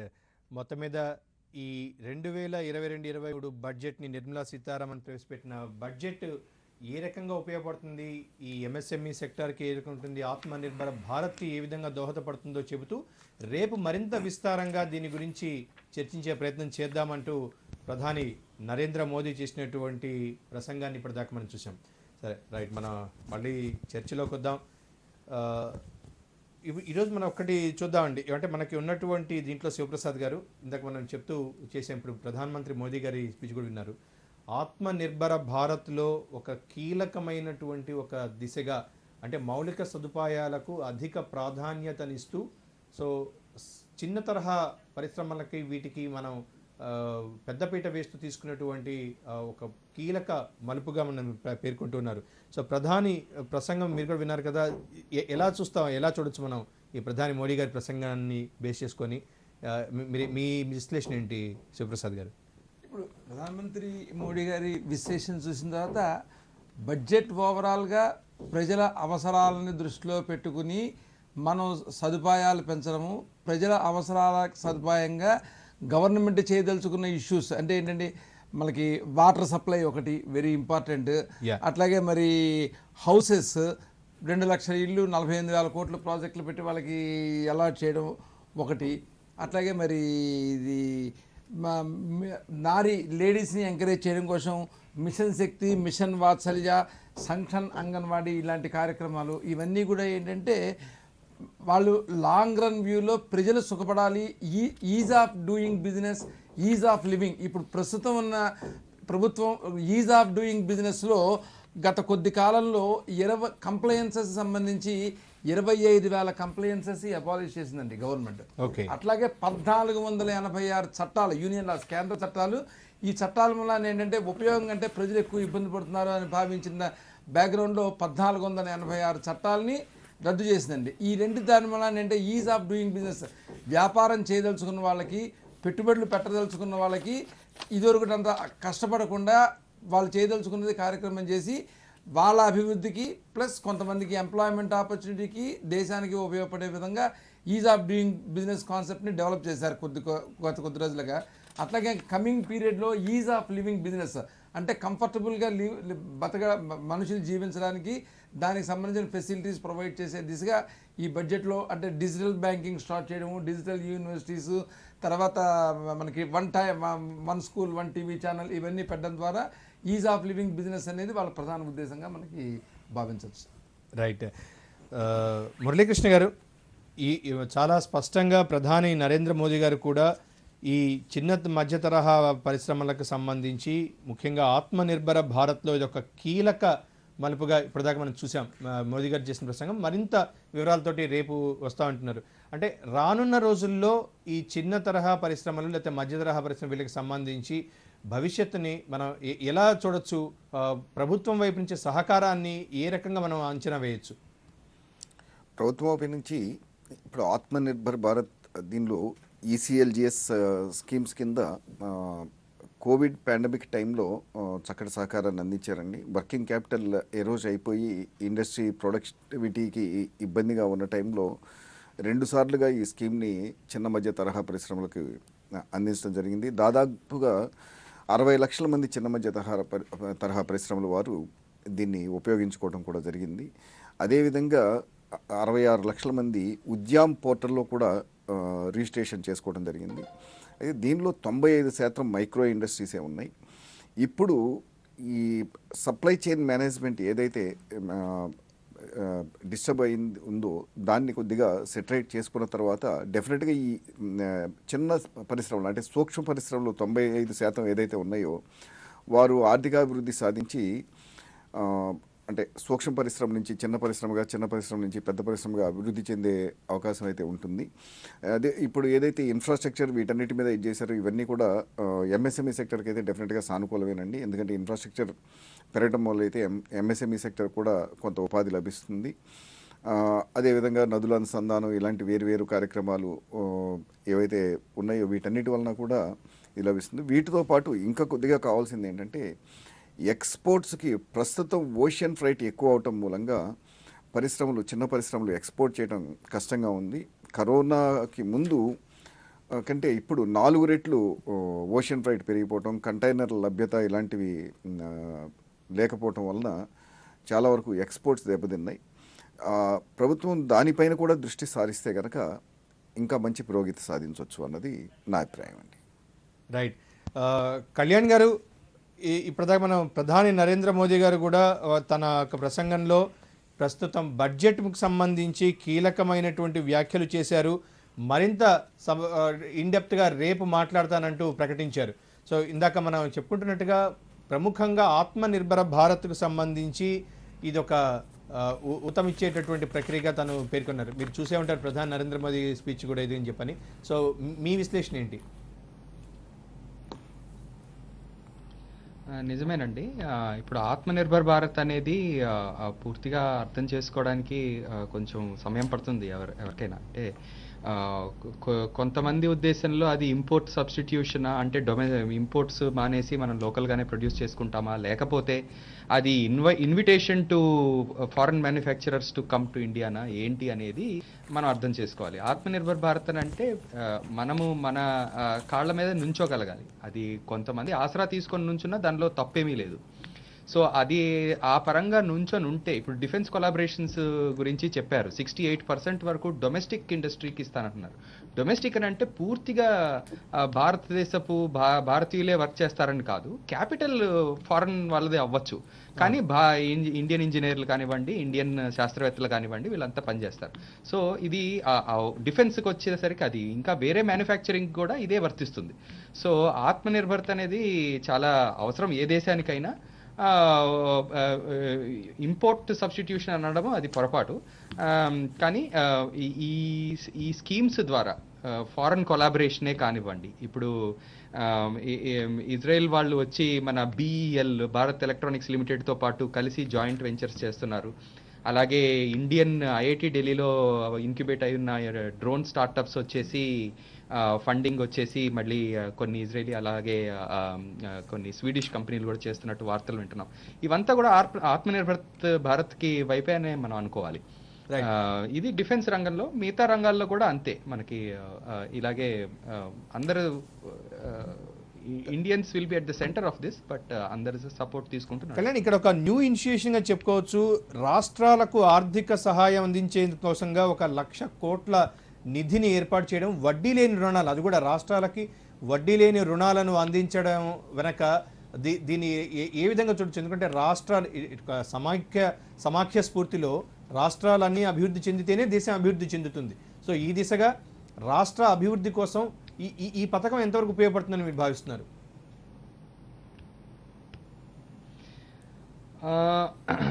ఇదంతా కూడా కోఆపరేటివ్ ఫిస్కల్ రూల్స్ కింద ఇవి తీసుకొస్తున్నట్టు. కోఆపరేటివ్ ఫెడరలిజం, ఐఎమ్ సారీ, ఇది వీటిని ఇలాంటి తరహా వస్తున్నట్టున్నాయి. 15th ఫైనాన్స్ కమిషన్ ఇచ్చిన ఈ ఏవైతే ఫండ్స్, గ్రాంట్స్ ఇవి పక్కన పెట్టేస్తే ఇది ఒక ఫైనాన్షియల్ ఒక separate to the 15th finance అనేసి మెన్షన్ చేయడం జరిగింది. దీని ద్వారా సాఫ్ట్ లోన్ అనే అనుకోవచ్చు, అంటే 0 ఇంట్రెస్ట్ లోన్ అని అంటే ఎక్స్టెండెడ్ డ్యూరేషన్ ఉండొచ్చు. దీని ద్వారా ఈ సబ్జెక్టు మానిటరింగ్ అంతా సెంట్రల్ గవర్నమెంట్ చేస్తూ ఉంటే ఎప్పుడు ఏ కాలంలో ఫండ్స్ రిలీజ్ చేస్తారు, ఎంత యూటిలైజ్ అవుతుంది, ఎలా యూటిలైజ్ అవుతుంది అనేవి ఆ రూల్స్ అండ్ రెగ్యులేషన్స్లో వస్తాయి, డీటెయిల్లో వస్తుంది. ఇవంతా కూడా స్టేట్ గవర్నమెంట్స్ ఎలాగా ఇప్పుడు కాంపిటేటివ్ స్పిరిట్తో ఒక స్టేట్ ఇంకొక స్టేట్ ఎంత ఎఫిషియెంట్గా వాడుకుంటే అన్నదాన్ని బట్టే దీని అవుట్కమ్ అనేది తెలుస్తుంది మనకి. తీసుకొని దాన్ని అనవసరమైన వెల్ఫేర్ స్కీమ్స్లోకి లేకపోతే అనవసరమైన వేస్టేజ్ ఇన్ఫ్రాస్ట్రక్చర్లోకి ఖర్చు పెడితే గనక ఇది బూడిదలో పోసిన పన్నీరే అవుతుంది. ప్రొడక్టివిటీ దాంట్లోకి వెళ్ళకుండా తీసుకొని అంటే ప్రొడక్టివిటీలోకి వెళ్ళి జాతి సంపదను పెంచే దిశగా, లేకపోతే అక్కడ స్కిల్ డెవలప్మెంట్ పెంచే దిశగా, భవిష్యత్ తరాల అవసరాలు పెంచే దిశగా ఉండాలి అంటే ఉంటే బాగుంటుంది అంటారా? అంటే సంక్షేమ కార్యక్రమాలు కూడా ఒక రకంగా అభివృద్ధిలో భాగం కాదంటారా? సంక్షేమ కార్యక్రమాలు అభివృద్ధిలో భాగమే, కానీ ఎలాంటి సంక్షేమం అందివ్వాలనంటే అవి పోను ఎవరికన్నా ఒక ఇండివిజువల్కి కానీ లేకపోతే ఒక వృద్ధాప్యంలో ఉన్న వాళ్ళకి కానీ ఏదన్నా ఇస్తే తద్వారా ఫ్యూచర్లో ఆ సపోర్ట్ అవసరం లేని ఉద్యోగాలు లేకపోతే జీవనమో వాళ్ళు సాధించగలగాలి. అదే డిపెండెంట్ వెల్ఫేర్ అనేది వేస్ట్ఫుల్ ఎక్స్పెండిచర్ అనే మనం చెప్పుకోవాలి. ఇప్పుడు మీరు చూస్తే కూడా GDP క్యాలిక్యులేషన్స్లో ట్రాన్స్ఫర్ పేమెంట్స్ అనేవి వర్తించవు అన్నమాట. కానీ ఇవి ఇప్పుడు ఎవరికన్నా స్కాలర్షిప్ ఇస్తున్నారు, వాళ్ళు అది సక్రమంగా వాడుకొని ప్రొడక్టివ్ ఇండివిజువల్గా తయారైతే ఖచ్చితంగా అది మంచిదే. అదే అది ఏదో పొలిటికల్ క్లయింటీల్కో అలాంటి వాళ్ళకి ఏదన్నా ఊరికే ట్రాన్స్ఫర్ పేరిట వాళ్ళకి జాతి ధనాన్ని దారపోస్తే మాత్రం అది వేస్ట్ఫుల్ స్పెండింగ్ అనే చెప్పుకోవాలి. రైట్. ఒకసారి మనం శివప్రసాద్ గారి దగ్గరికి వెళ్దాం. శివప్రసాద్ గారు, ఈరోజు అత్యంత కీలకంగా కేంద్ర ప్రభుత్వం రాష్ట్ర ప్రభుత్వ ఉద్యోగుల మధ్య ఉన్నటువంటి ఒక ఈ వ్యత్యాసం, ఈ NPS దీనికి సంబంధించినటువంటి దాన్ని ఈక్వలైజ్ చేస్తూ 10% నుంచి 14% వీళ్ళకు కూడా పెంచుతూ ఒక నిర్ణయం అయితే తీసుకున్నారు. ఇది రాష్ట్ర ప్రభుత్వ ఉద్యోగులకు ఏ రకంగా లాభం చేకూరుస్తుందని మీరు భావిస్తున్నారు? Employer contribution to new pension scheme, అది వాళ్ళకున్న శాలరీలో ఆ అమౌంట్ను ప్రభుత్వం కంట్రిబ్యూట్ చేసి 14%, అది వాళ్ళ సేవింగ్స్ కింద వాళ్ళకి అక్యుములేట్ చేసి at the time of retirement need బేస్డ్గా ఇస్తూ ఉంది. సో అది వాళ్ళకి కేంద్ర ప్రభుత్వ ఉద్యోగికి కేంద్ర ప్రభుత్వం 14% ఎప్పుడైతే వాళ్ళ షేర్ కింద కంట్రిబ్యూట్ చేస్తుందో వాళ్ళకి ఆ 14% శాలరీ ప్యాకేజ్లో పెరిగినట్టు, దాని మీద ట్యాక్స్ పడకుండా ఇన్కమ్ ట్యాక్స్లో కూడా డిడక్షన్ వస్తుంది. అదే రాష్ట్ర ప్రభుత్వ ఉద్యోగులకి 14% బదులు 10% అవ్వడంతో ఇంతకుముందు డిస్పారిటీ అంటే వాళ్ళకి 14% ఇన్కమ్ ట్యాక్స్లోనే డిడక్షన్ వచ్చేది, సేవింగ్స్ పొటెన్షియల్ పెరిగేది, government contribution in there savings, అంటే ఉద్యోగస్తుని ఆదుకోవడం అనే కాన్సెప్ట్లో 14% ఖర్చు పెట్టి వాళ్ళని సేవ్ చేస్తున్నారు. ఇప్పుడు అది రాష్ట్ర ప్రభుత్వ ఉద్యోగులకి 10% అనేది 14% చేయడంతో వీళ్ళకి సేవ్ చేస్తున్న అమౌంట్ ప్రభుత్వం తరపు నుంచి పెరుగుతుంది, ట్యాక్సేషన్లో కూడా వాళ్ళకి బెనిఫిట్ జరుగుతుంది. It is a welcome step. Right. ఇందాక కళ్యాణ్ గారు మాట్లాడుతూ ఒక అంశాన్ని ప్రతిపాదించారు. సంక్షేమ పథకాలు అనేవి ఒక ప్రొడక్టివ్ లైన్లో ఉండాలి, జాతి సంపదను పెంపొందించే విధంగా ఉండాలి. మరీ ముఖ్యంగా ఎక్కడైనా సరే అది ఏ రాష్ట్రమైనా కేంద్ర ప్రభుత్వం ఇస్తున్నటువంటి కొన్ని ఆర్థిక వెసులుబాట్లని భవిష్యత్ తరాలకు ఉపయోగపడే రకంగా ఉంటే బాగుంటుంది అని చెప్పని. సో ఈ దిశగా ఇప్పుడు ఈ 1,00,000 కోట్ల నిధితోటి కేంద్ర ప్రభుత్వం ప్రవేశపెడుతున్నటువంటి దాన్ని రాష్ట్రాల దగ్గర ఎటువంటి అది సద్వినియోగం అవుతుందని భావించవచ్చా? దాని దుర్వినియోగం కాకుండా ఉండాలంటే ఎటువంటి స్టెప్స్ తీసుకోవాలి? అంటే ఎప్పుడైనా మనకి ప్రభుత్వం ఒక రిలీఫ్ ఇచ్చింది, ఒక ఎంకరేజ్మెంట్ చేసింది అంటే దాన్ని సద్వినియోగం చేయాలి, సద్వినియోగం చేస్తారన్న ఉద్దేశంతో తర్వాత గత 2 సంవత్సరాల్లో మనకి జరిగిన మార్పులను బట్టి కాస్త ఆర్థికంగా అందరూ ఇబ్బంది పడుతున్న బ్యాక్గ్రౌండ్లో ఇన్ఫ్రాస్ట్రక్చర్ డెవలప్మెంట్, మీరు ఇందాక మనం డిస్కస్ చేసినట్టుగా wealth management, wealth capacity of the states కనుక పెరగాలి అంటే కొంత ఫండింగ్ రిక్వైర్మెంట్ ఉంది. సో స్టేట్స్ని పారిశ్రామికంగా అభివృద్ధి చెందాలన్నా ప్రొడక్టివ్ ఎక్స్పెండిచర్, క్యాపిటల్ ఇన్వెస్ట్మెంట్ చేసి ఉద్యోగ అవకాశాలు పెంచి తలసరి ఆదాయము తద్వారా వెల్త్ పెంచాలన్న ఫండింగ్ అవసరం. కాబట్టి కేంద్ర ప్రభుత్వం ఆ ఉద్యోగంతో వడ్డీ లేని 1,00,000 కోట్ల రుణాన్ని వాళ్ళకి ఇప్పుడు గ్రాంట్ చేసింది. దీన్ని ఏ రాష్ట్రానికి ఆ రాష్ట్రంలో ఉన్న రీసోర్సెస్, అవైలబిలిటీ ఆఫ్ రీసోర్సెస్ని బట్టి దానికి తగ్గట్టుగా ఇన్ఫ్రాస్ట్రక్చర్ డెవలప్మెంటు, లేకపోతే industrial establishment, wealth increasing the wealth భాగాల్లో మనకు భాగంగా ఉపయోగించుకుంటే మనకు అది కంట్రీకి చాలా యూజ్ఫుల్గా ఉంటుంది, రాష్ట్రాలకి ప్రజలకి కూడా ఉపయోగం ఉంటుంది. ఇలాగా అంటే వెల్త్ మేనేజ్మెంట్ పెంచే ఉద్దేశంతో ప్రభుత్వం కూడా ఇప్పుడు మనకి గత కొద్ది సంవత్సరాలుగా స్టార్టప్స్ని బాగా ఎంకరేజ్ చేస్తుంది. స్టార్టప్స్కి ఎంకరేజ్ చేయడంలో వాళ్ళ ఉద్దేశం ఏంటంటే మొదటి 3 సంవత్సరాలు మీరు ట్యాక్స్ కట్టక్కర్లేదు ఫస్ట్ 10 yearsలో. అట్లాగే దాన్ని ఇప్పుడు మొన్న ఈ పాండమిక్ సిచ్యువేషన్లో ఉండడంతో ఇంకొక సంవత్సరం పెంచారు. అట్లాగే మ్యానుఫ్యాక్చరింగ్ యూనిట్స్ 2023లో మ్యానుఫ్యాక్చరింగ్ యాక్టివిటీ చేస్తే వాళ్ళకి డిడక్షన్ వస్తుంది, ఎగ్జంప్షన్ వస్తుంది అన్నది ఇప్పుడు 2024 వరకు పెంచారు. అంటే సంక్షేమం అనేది ఈ రకంగా చేస్తే వాళ్ళ ఎఫిషియన్సీ పెరగడానికి ఉపయోగించే సంక్షేమం దేశానికి, పర్సన్స్కి కూడా ఉపయోగం. ప్రొడక్టివ్ సంక్షేమం it is welcome. Right. Muralikrishna గారు, ఒక కీలకమైన అంశం గురించి ఇప్పుడు మీతో ఇదించండి. కస్టమ్స్ సుంకాల హేతుబద్ధత గురించి నిర్మలా సీతారామన్ గారు చాలా స్పష్టంగా పేర్కొంటూ స్థానిక పరిశ్రమలకు నష్టం కలగకుండా ఈ కస్టమ్స్ సుంకాల హేతుబద్ధీకరణ ఉంటుంది, ముఖ్యంగా మౌలిక సదుపాయాల కల్పనలో ప్రత్యేక అవసరాలకు ఈ అనుగుణంగా కస్టమ్స్ సుంకాల హేతుబద్ధీకరణ జరుగుతుంది అని చెప్పారు. ప్రాక్టికల్గా అది ఎంతవరకు ఆచరణ సాధ్యం, దాని యొక్క పర్యవసానాలు ఏ విధంగా ఉంటాయి? ఎందుకంటే కస్టమ్స్ సుంకాల హేతుబద్ధీకరణ జరిగితే ఎక్కువగా నష్టపోయేది స్థానిక పరిశ్రమలే అనేది అందరికీ తెలిసిన ఇదే. సో దీన్ని ఎలా మనం బ్యాలెన్స్ చేసుకోవచ్చు?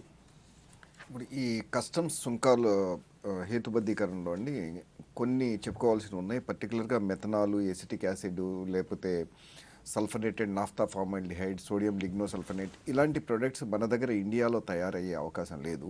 మన దగ్గర ఉన్న ప్రస్తుతం ఉన్న పొల్యూషన్ నామ్స్ వీటన్నిటి మూలంగా ఈ కొన్ని ప్రొడక్ట్స్ ఇక్కడ తయారవో, కొన్ని ప్రొడక్ట్స్ అసలు ఇక్కడ లభ్యత లేదండి. ఇలాంటివన్నీ కూడా చిన్న తరగతి పరిశ్రమలు కానీ పెద్ద పరిశ్రమలు అయినా కూడా బయట నుండి తెచ్చుకోవాల్సిన అవసరం ఉంది. సో ఈ కస్టమ్స్ సుంకాలు సరళీకృతం చేయటం వలన ఈ ఉత్పత్తులు తయారు చేసే వాళ్ళు ఎవరైతే ఉన్నారో ఈ వీటి ఉత్పత్తుల రేట్లు కూడా గణనీయంగా తగ్గించడం, అట్లాగే అందరికీ అందుబాటులోకి రావడానికి వీటన్నిటికి కూడా అవకాశం ఉంటుంది. అదేవిధంగా స్టీలు ఇలాంటివన్నీ కూడా ఇక్కడ స్టీల్ ఉత్పత్తులు ఇలాంటివి ఎంఎస్ఎంఈస్ చేయగలిగినవి ఏవైతే ఉన్నాయో స్టీల్ స్క్రూస్ ఇలాంటి వాటిని అవి బయట నుండి ఎక్కువగా మేకులు ఇలాంటివన్నీ చైనా నుండి ఉత్పత్తులు వస్తున్న కారణంగా వాటిని ఆల్రెడీ వాటి మీద కస్టమ్స్ డ్యూటీస్ ఇవన్నీ కూడా పెంచడం జరిగింది. సో ఇది డెఫినెట్గా అంటే ప్రొడక్ట్ వైజ్గా చూస్తూ మనకు ఇక్కడ ఉత్పత్తి అయ్యే వాటి మీద కస్టమ్స్ డ్యూటీస్ పెంచడం, మనకి ఇక్కడ ఉత్పత్తి లేని వాటి మీద తగ్గించడం ఇలాంటివి అంటే పారిశ్రామిక వర్గాలకి మంచి వెసులుబాటుని కల్పిస్తాయండి. రైట్. ఒకసారి మనం మళ్ళీ ఐఎం కళ్యాణ్ గారిని ఒక ఫైనల్గా ఒక కాల్ తీసుకునే ప్రయత్నం చేద్దాం. కళ్యాణ్ గారు, ఇక్కడ 2 అంశాలని ఒకసారి మనం చూసుకుందాం. ఎందుకంటే పర్యావరణ అనుకూలంగా సంబంధించి గ్రీన్ బాండ్స్ని ఒక వ్యవస్థని మనకి ప్రవేశపెట్టారు. గ్రీన్ బాండ్స్ ద్వారా పర్యావరణ అనుకూల మౌలిక సదుపాయాల కల్పనకు పెద్దపీట వేస్తామని చెప్పని. ఇంకొకటి, విదేశీ విద్యా సంస్థలకు స్థానిక నిబంధనల నుంచి కొంత మినహాయింపు ఇచ్చే విధంగా కూడా ప్రవేశపెట్టారు. సో దీన్ని మనం ఎలా విశ్లేషించుకోవచ్చు? ఖచ్చితంగా మంచిదేనండి. ఇంకా దీని గురించి ఏమన్నా చేసుంటే గనక, అంటే ఇప్పుడు గ్రీన్ బాండ్స్ అనేవి సింపుల్గా కొంచెం ట్యాక్స్ ఇన్సెంటివ్ ఏదో ఇచ్చినట్టుగా ఉన్నారు. దాని డీటెయిల్స్ వస్తేనే కానీ మనకి దాని గురించి పూర్తిగా తెలీదు. దీని ద్వారా గ్రీన్ ఇన్ఫ్రాస్ట్రక్చర్ బిల్డ్ చేసుకోవడానికి వెసులుబాటు కలిగిస్తున్నారు అనమాట. ఇదివరకట్లో మల్టీలేటరల్ ఇన్స్టిట్యూషన్స్ కానివ్వండి, వరల్డ్ బ్యాంక్, అలాగే ఇంకా వేరే డెవలప్మెంట్ బ్యాంక్స్ కార్బన్ క్రెడిట్స్ ద్వారా ఇలాంటి ఇకలాజీ ఎన్వైరన్మెంట్ ఫ్రెండ్లీ ఇన్నోవేషన్స్ని ప్రమోట్ చేస్తూ ఉన్నారు. పోను ఆ కార్బన్ క్రెడిట్స్ పోయి ఇప్పుడు మార్కెట్ మెకానిజమ్స్ రీప్లేస్ అవుతున్నాయి. దానిలో భాగంగా అనుకోండి, దానికి సపరేట్గా అనుకోండి, ఎలాగైతేనేమి ఈ గ్రీన్ బాండ్స్ ద్వారా ఈ climate friendly and environment friendly technologies development చేయడం కోసం నా ఉద్దేశంలో ఇది లాంగ్ టర్మ్ ఫైనాన్సింగ్ లాగా వర్క్ అవుతాయి. కొంచెం ట్యాక్స్ ఇన్సెంటివ్ ఇస్తారు, అలాగే సో దట్ వాటి మీద ఈల్డ్స్ తక్కువ ఉండేలాగా అవకాశం, అంటే ఇంట్రెస్ట్ రేట్స్ ఏదైతే ఇంట్రెస్ట్ పేమెంట్స్ ఏవైతే ఉంటాయో అవి తక్కువ ఉంటుండొచ్చు. లాంగ్ టర్మ్ ఇన్ఫ్రాస్ట్రక్చర్ బాండ్సే అనుకోండి ఒక విధంగా. ఇంకా ఇచ్చుంటే బాగుండు, అంటే ఆ నెంబర్ నాకు కరెక్ట్గా గుర్తు రావట్లేదు ఎంత మట్టుకు ఇచ్చారని. లేకపోతే ష్యూరిటీ ఇచ్చినట్టుగా ఏదో ఉంది, ష్యూరిటీ టు దోస్ బాండ్స్ అనేసి. ఖచ్చితంగా మంచిదే. ఇంకా చెప్పాలనంటే ఈ మా ధనిక దేశాల ఎంతో మనకి సపోర్ట్ చేయాల్సి ఉంది ఈ విషయంలో. వాళ్ళ ఫైనాన్సింగ్ ఉంటేనే ఇవంతా పాసిబుల్. లేని పక్షంలో ఈ బాండ్ రూట్ ద్వారా ఇన్నోవేటర్స్ ఇన్ ఇండియా కానివ్వండి, ఎక్కడికైనా ఈ ఫండ్స్ని రీరూట్ చేసే ప్రక్రియ లాగా కనిపిస్తుంది. At the same time common but differentiated responsibilities కింద ధనిక దేశాలు ఇంకా ఎక్కువ మనకి సపోర్ట్ చేయాల్సి ఉంది. ఈ సోలార్ ప్లేట్స్ ప్రొడక్షన్ కు వీటికి సంబంధించి కూడా ఈ ఒక 19,500 crores ఇస్తూ, అంటే సోలార్ పలకాల ఉత్పత్తిలో కూడా ప్రభుత్వం కొంత రైతు ప్రకటించింది. అంటే నాన్ కన్వెన్షనల్ ఎనర్జీని డెవలప్ చేయడం అనేది ఒక అంశం. సో ఉన్నటువంటి సహజ సిద్ధమైనటువంటి అవసరాలని గ్రాడ్యువల్గా తగ్గిస్తూ, ఎందుకంటే ఒకేసారి విత్డ్రా చేయలేం కాబట్టి గ్రాడ్యువల్గా విత్డ్రా చేసుకుంటూ వెళ్తుంటే, కానీ ఇక్కడ ఇన్ఫ్రాస్ట్రక్చర్ డెవలప్మెంట్, ఎందుకంటే ఇప్పుడు ఇందాక మనం మాట్లాడుకున్నట్టుగా ఈ ఎలక్ట్రిక్ కార్స్ కానీ ఎలక్ట్రిక్ బైక్స్ కానీ వీటిని తీసుకుని వస్తుంటే వాటికి ఇన్ఫ్రాస్ట్రక్చర్, అంటే రీఛార్జింగ్ స్టేషన్స్ అనేవి విరివిగా తీసుకుని వచ్చినప్పుడు మాత్రమే అవి సక్సెస్ అవుతాయి. సో ఒక పక్క ఇన్ఫ్రాస్ట్రక్చర్ డెవలప్ కావాలి, మరొక పక్క ఈ గ్రీన్ ఎనర్జీకి సంబంధించినటువంటి ఇనిషియేషన్స్ జరగాలి. ఈ బ్యాలెన్సింగ్ దీన్ని ఎలా చూడొచ్చు మనం?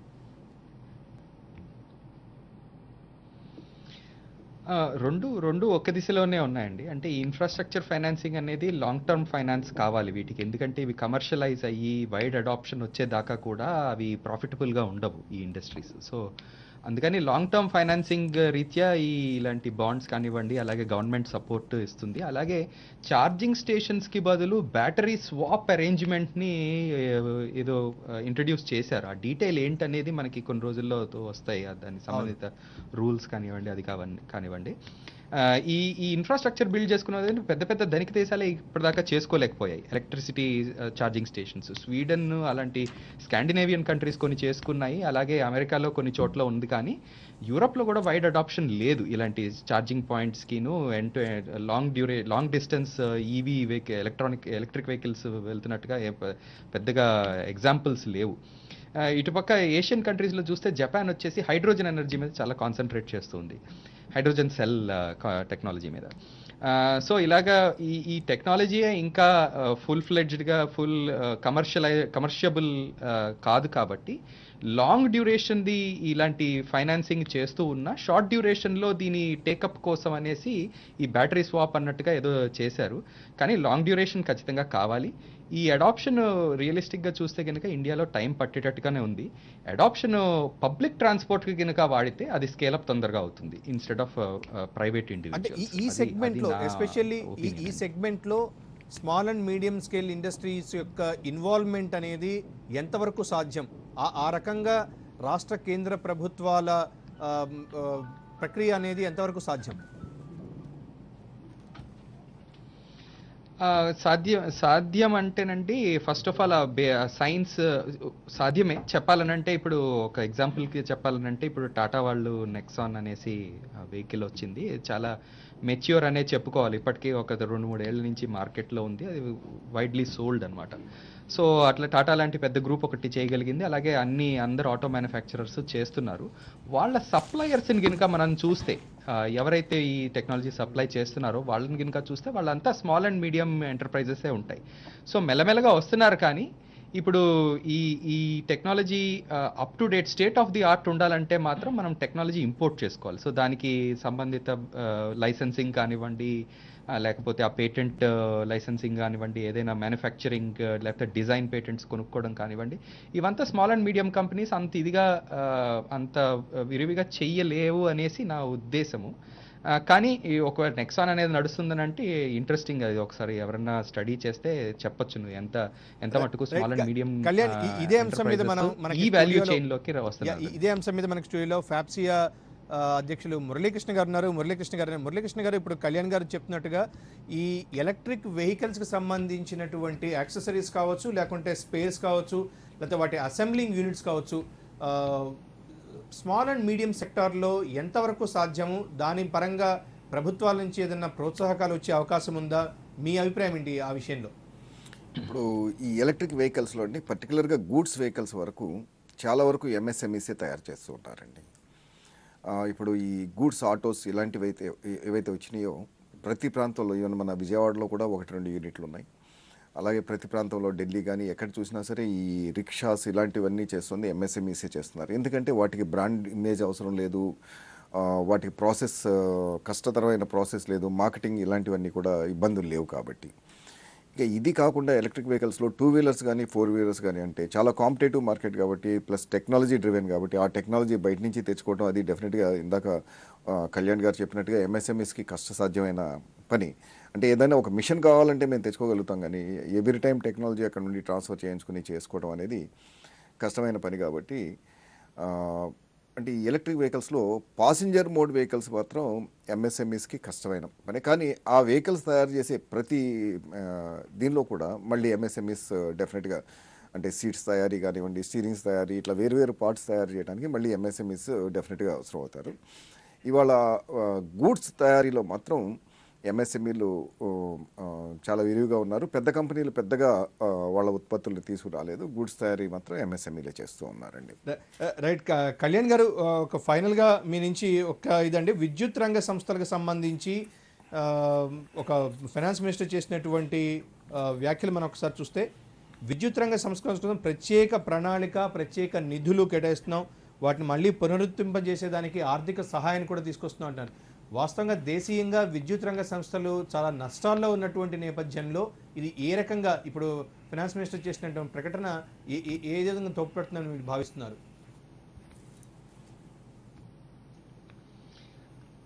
అంటే ఇప్పుడు డిస్కామ్స్ని ఎలాగైతే, డిస్ట్రిబ్యూషన్ కంపెనీస్ని ఎలాగైతే వాళ్ళు చాలా మట్టుకు బ్రింక్ నుంచి వెనక్కి తీసుకురాగలిగారు, ట్రాన్స్కామ్స్ని కూడా అంటే ట్రాన్స్మిషన్ కంపెనీస్ ఏదైతే న్యాచురల్ మోనోపోలీస్ అని అంటామో, ఒకటే కంపెనీ చేయగలదు ఇంత పెద్ద పైలాన్లు వేయడం కానీ అవంతా కూడా ఎలా వెళ్తున్నాయి అనేది ప్రూఫ్ అనేది ఫ్యూచర్లోనే వస్తుంది. బట్ హోప్ఫుల్లీ ఇది బెటర్గానే ఉంటుంది. అంటే మార్కెట్ బేస్డ్ మెకానిజం కానివ్వండి, ఎలాగా ఈ ఫండ్స్ ఇస్తారు, rejuvenation of infrastructure, reduction of losses, ఇవంతా కూడా సాధ్యమైన తరమే. ఎందుకనంటే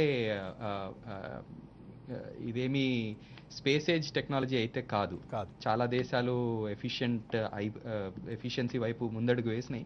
ఇండియాకు కూడా సాధ్యమే, కానీ వేచి చూడాలి. అంటే ఎలాంటి మార్కెట్ మెకానిజంని తీసుకొస్తారు, లేకపోతే ఎలాంటి డీరెగ్యులేషన్ చేస్తారు. ఫర్ ఎగ్జాంపుల్ యూరోప్లో చూస్తే మీరు డిస్ట్రిబ్యూషన్ కూడా లైన్ ఒకళ్ళే వేసినా సరే నెంబర్ ఆఫ్ సర్వీస్ ప్రొవైడర్స్ ఎక్కువ అనమాట. యూకే పర్టికులర్గా చూస్తే మన రూల్స్ అంతా యూకేని క్లోజ్గా ఫాలో చేస్తూ ఉంటాం కాబట్టి ఇన్ టర్మ్స్ ఆఫ్ రెగ్యులేషన్ కూడా అక్కడ పాసిబుల్ అయినప్పుడు ఇక్కడ కూడా పాసిబుల్. వాళ్ళు చాలా పెట్టుబడి పెడుతున్నారు ట్రాన్స్కామ్స్ని కూడా మంచిగా అప్ టు డేట్ ఎఫిషియెంట్గా చేయడానికి. ఇండియాలో కూడా పాసిబుల్ అనేది నా అభిప్రాయం. 19,500 కోట్లు మీరు చెప్పినట్టుగా ఖర్చు పెడితే కనుక ఏదైనా సాధ్యమే. Right. Thank you Kalyan, thank you so much for your valuable time. Thanks for the participation. Right. ఇక ఒక్కసారి శివప్రసాద్ గారు, last but not the least, ఈ అప్డేటెడ్ రిటర్న్స్కి సంబంధించి మనం ఎలా దాన్ని విశ్లేషించుకోవచ్చు? ఎందుకంటే మనకి ఫినాన్స్ మినిస్టర్ గారి ప్రెస్ మీట్ ఉంది కాబట్టి క్లుప్తంగా దాని గురించి మీరు ఏం చెప్పదలుచుకున్నారు? డైరెక్ట్ ట్యాక్సెస్ సంబంధించి వచ్చిన ఈ అమెండ్మెంట్ ఇది చాలా ఇంపార్టెంట్ అమెండ్మెంటు, చాలామందికి ఉపయోగపడే అమెండ్మెంట్ అండి. ఇప్పుడు అంటే వాలంటరీ ట్యాక్స్ కంప్లయన్స్ అంటే ఎవరికి వాళ్ళు వాళ్ళంతటా వాళ్ళు వాళ్ళ ఇన్కమ్ని డిస్క్లోజ్ చేసి ట్యాక్స్ కట్టే మెకానిజం కనుక మనకి డెవలప్ అయితే చాలా ఉపయోగం అండి. ప్రభుత్వం గత కొన్ని సంవత్సరాలుగా చేస్తున్న ఎఫర్ట్స్ తోటి వాలంటరీ ట్యాక్స్ కంప్లైంట్స్ ఎవరి ఇన్కమ్ వాళ్ళు డిస్క్లోజ్ చేసి కట్టడం అనేది చాలా ఇంపార్టెంట్గా తీసుకుంది. అందుకనే మనకి డైరెక్ట్ ట్యాక్సెస్ నుంచి వచ్చింది కానీ ఇండైరెక్ట్ ట్యాక్స్ నుంచి వచ్చిన ఇన్కమ్ కానీ చాలా ఎక్సలెంట్గా పెరిగింది లాస్ట్ 3-4 ఇయర్స్లో. దాంట్లో భాగంగానే ఇప్పుడు సపోజ్ ఇంత చేసినా కూడా ఒక్కొక్కళ్ళు వాళ్ళకి ప్రాపర్ నాలెడ్జ్ కానీ ఏదైనా లేక ఒక ఎస్ఎస్సి కనుక కొన్ని ఇన్కమ్స్ డిస్క్లోజ్ చేయడం మర్చిపోయిన తర్వాత ఇప్పుడు ప్రజెంట్ సిస్టమ్ ఏంటంటే తర్వాత దాని డిపార్ట్మెంట్ వాళ్ళు దే గాట్ ఇట్. ఇది ఒకళ్ళు ఒక ప్రాపర్టీ అమ్మారు, దాని మీద ప్రాఫిట్ ఇంత వచ్చింది, ట్యాక్స్ కట్లా. సపోజ్ డిపార్ట్మెంట్ ఫైండ్స్ ఇట్, మళ్ళీ వాళ్ళు దానికి నోటీస్ ఇచ్చి దాని మీద ఏదైనా ఉండి అది వీళ్ళకి నచ్చకపోతే మళ్ళీ అప్పీల్కి వెళ్ళి ఏ లాంగ్ టర్మ్ ప్రాసెస్, సంవత్సరాల తరబడి జరిగే ప్రాసెస్. ఇప్పుడు దీన్ని అవాయిడ్ చేయడం కోసము, ఈ litigation and long term process avoid చేయడం కోసము వాలంటరీ ట్యాక్స్ కంపెనీస్ ఎవరైనా సరే ఒకవేళ పొరపాటున కనుక ఎవరైనా ఇన్కమ్స్ మర్చిపోతే you come forward by filing an updated return అని చెప్పి వాళ్ళకి మళ్ళీ ఇంకొక అవకాశం ఇచ్చి సమ్ అడిషనల్ ట్యాక్స్ పేమెంట్ ఏదో పెట్టారు. సో ఎవరి తప్పును వాళ్ళు రెక్టిఫై చేసుకుని అప్డేటెడ్ రిటర్న్ ఫైల్ చేయడానికి దానికి టైం కూడా చాలా మంచి టైం ఇచ్చారు. అసెస్మెంట్ ఇయర్ కంప్లీట్ అయిన తర్వాత 2 సంవత్సరాల లోపు, అంటే మనకి ఏ ఫైనాన్షియల్ అయితే ఇన్కమ్ ఉందో అక్కడి నుంచి పూర్తిగా 3 సంవత్సరాల లోపు వాళ్ళ తప్పులు ఏమైనా ఉంటే సరి చేసుకుని లిటిగేషన్స్ లేకుండా వాళ్ళు దాన్ని ఒరిజినల్ రిటర్న్ గానే ట్రీట్ చేస్తారు. అప్పుడు ఎగ్జాక్ట్లీ అంటే original that is called updated return of income. ఇంతకుముందు ఏదైనా మనంతట మనం చేయాలంటే ఒక time limit with in 1 year revise return అని వేసేవారు. దాన్ని ఇంకొద్ది బెటర్ ఇష్యూస్ తోటి ఇప్పుడు టైం పెంచారు, ఎడిషనల్ ట్యాక్స్ పెట్టారు. వీళ్ళంతటి వీళ్ళకి మిస్ అయిన ఇన్కమ్స్ చూపెట్టుకుని ఏ రకమైన penalties, prosecutions, litigations, otherwise problems లేకుండా ఉండే అవకాశం కల్పించారు. ఇది చాలామందికి ఎవరి తప్పులు వాళ్ళు రెక్టిఫై చేసుకుని వాళ్ళ ట్యాక్స్ మ్యాటర్స్ రెగ్యులేట్ చేసుకోవడానికి ఉపయోగపడే మెజర్మెంట్. అంటే దీంట్లో ముఖ్యంగా ఏ సెగ్మెంట్ వాళ్ళకి లాభం ఉంటుందంటారు?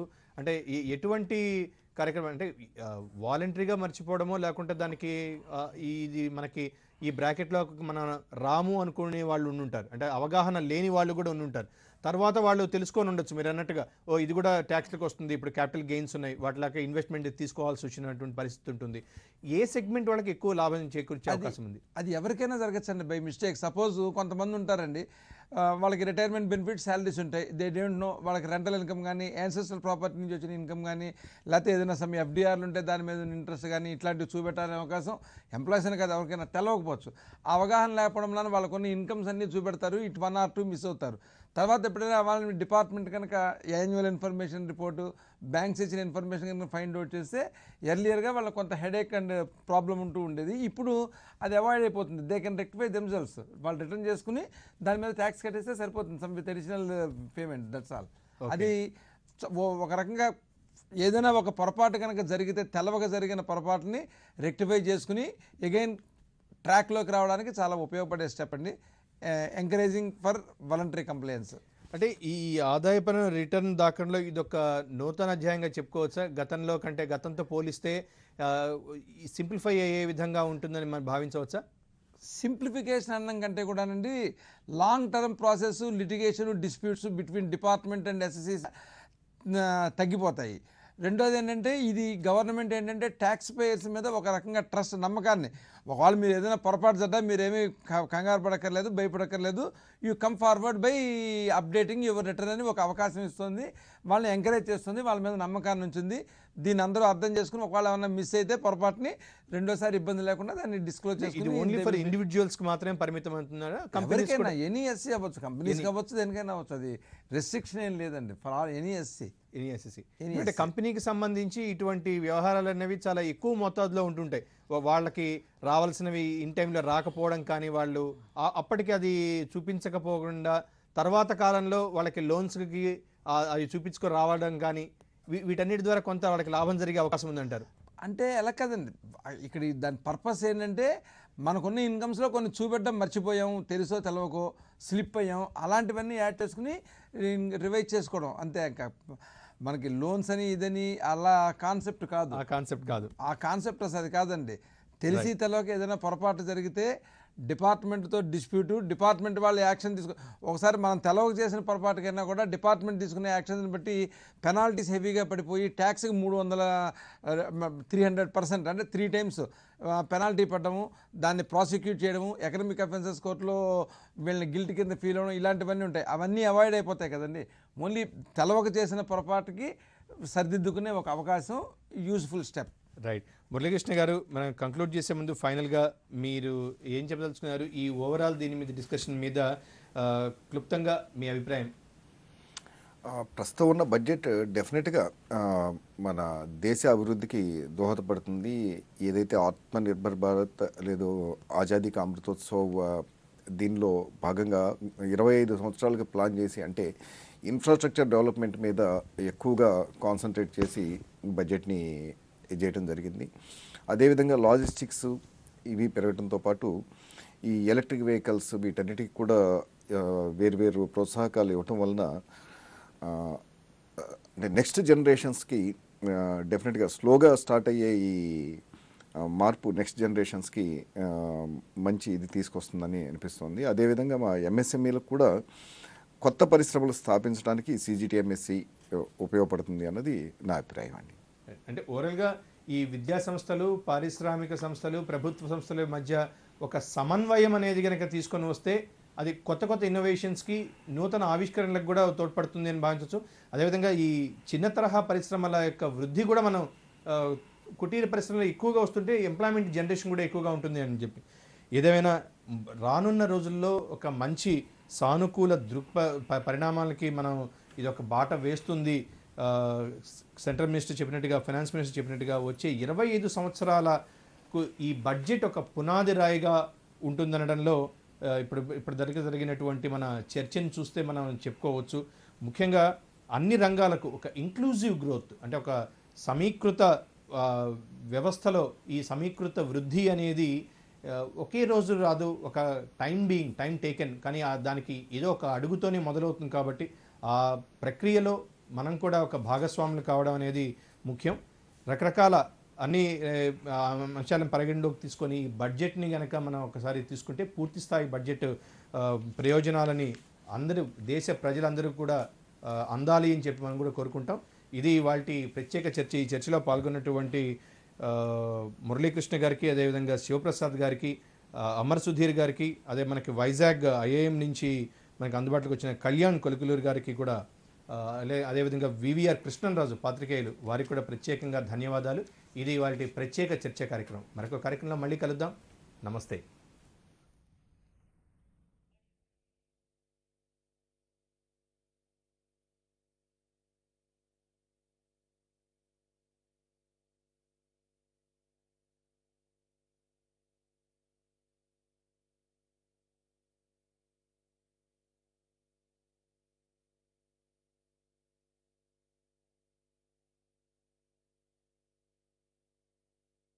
to reducing imports.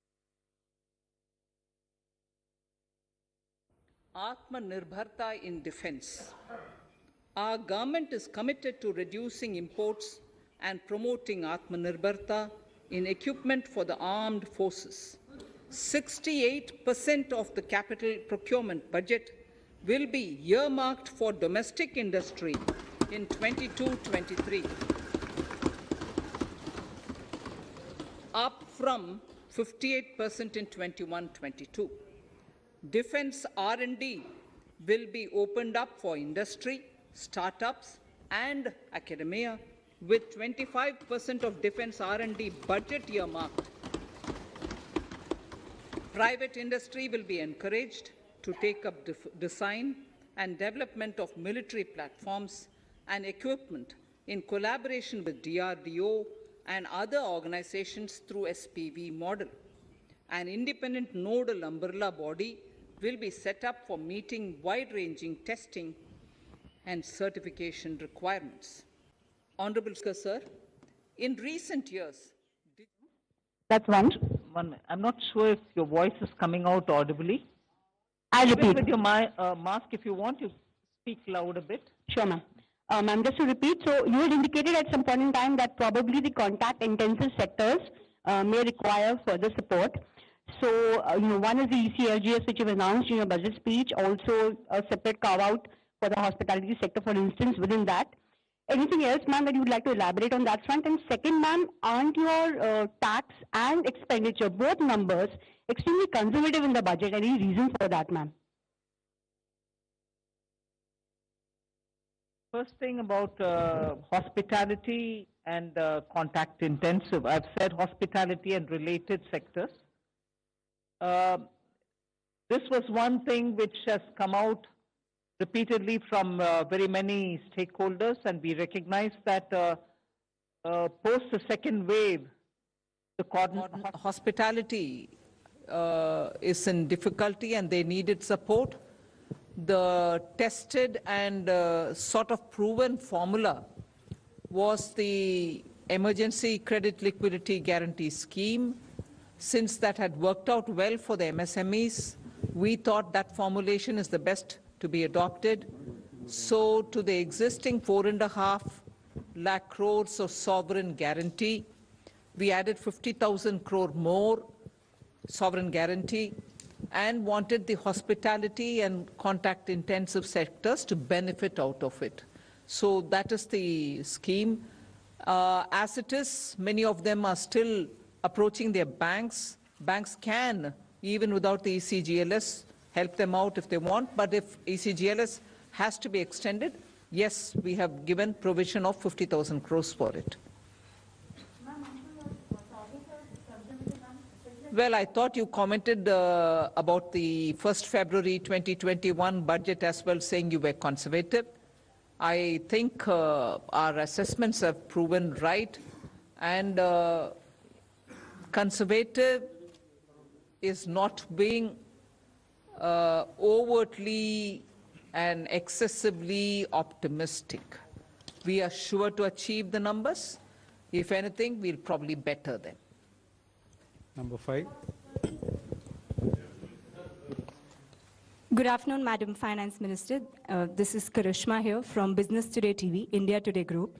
I'd first like to congratulate you and the team for successfully implementing yet another budget. Ma'am, my question is on the privatization reform. The disinvestment target has been slashed. The revised target is at 70,000 crore, and of course, the next year's estimate is at 65,000 crore. Ma'am, with this, I'd like to understand how are we looking at LIC, IPO, and BPCL privatization, which have been on cards? I have Tuhin with me here, but before he gives you details, one thing is got to be understood. LIC, we've already sort of told you that in all probability it is going through this year. I've made a specific mention of that in the budget. So beyond what I've said in the parliament, there's nothing more to add for me on that. But I've indicated clearly that it will happen. Now, assessment for the rest of the year about the number being big or small as per your view. I'll have Tuhin get into the details, but we have shown the intent of the government in that Air India got cleared, NINL has found its buyer. There's a little bit more work to be done there, but you are saying that we are progressing in many of these. So I think we've been very realistic in telling what we'll do and achieving what we've told. Tuhin, you want to add anything more onto this? Ma'am, I'll just want to add that disinvestment actually is in accounting terms, when actual receipts to the government. Now, when we, for example, do NINL, nothing comes to the government in accounting terms. But that doesn't mean that we are actually progressing towards privatization in a faster way. So emphasis is on completion of transactions and implementation. And if we keep too high a target, sometimes it also distorts the market, because nothing stops us from achieving when we want to achieve in disinvestment as per the plan which we are there. So ma'am has also mentioned that the ongoing transactions will be carried on and they will be completed. And these transactions, as and when they mature, they come to that.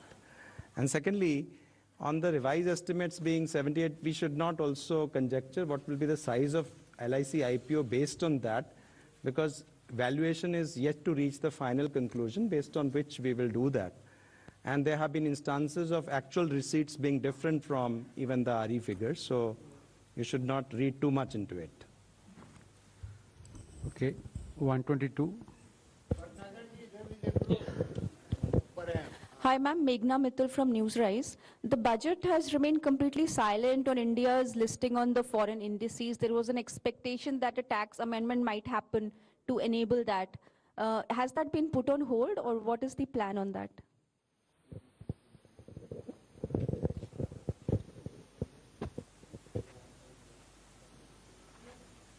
Just repeat your question. I think your voice was a bit muffled.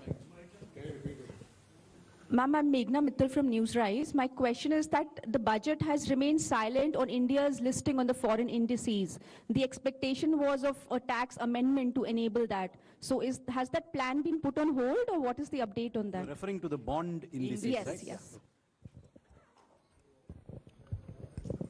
The issue is that the NR to NR transactions are anyway tax-free. So there's no capital gains. The issue was between NR and resident. So the BEPS discussions are on for us. And in those discussions, we are actually saying that the capital gains tax right should come to the country where the transactions emanate from. So that has been our stand. And those discussions are still on, and we are the one who's propounding that thing, and that's how it is moving, those discussions. So this was not the right time for us to take a decision in a manner where we give up on our own domestic thing while we keep fighting in the BEPS discussions. So that was the basic reason that we didn't want to do it this year. Number 90.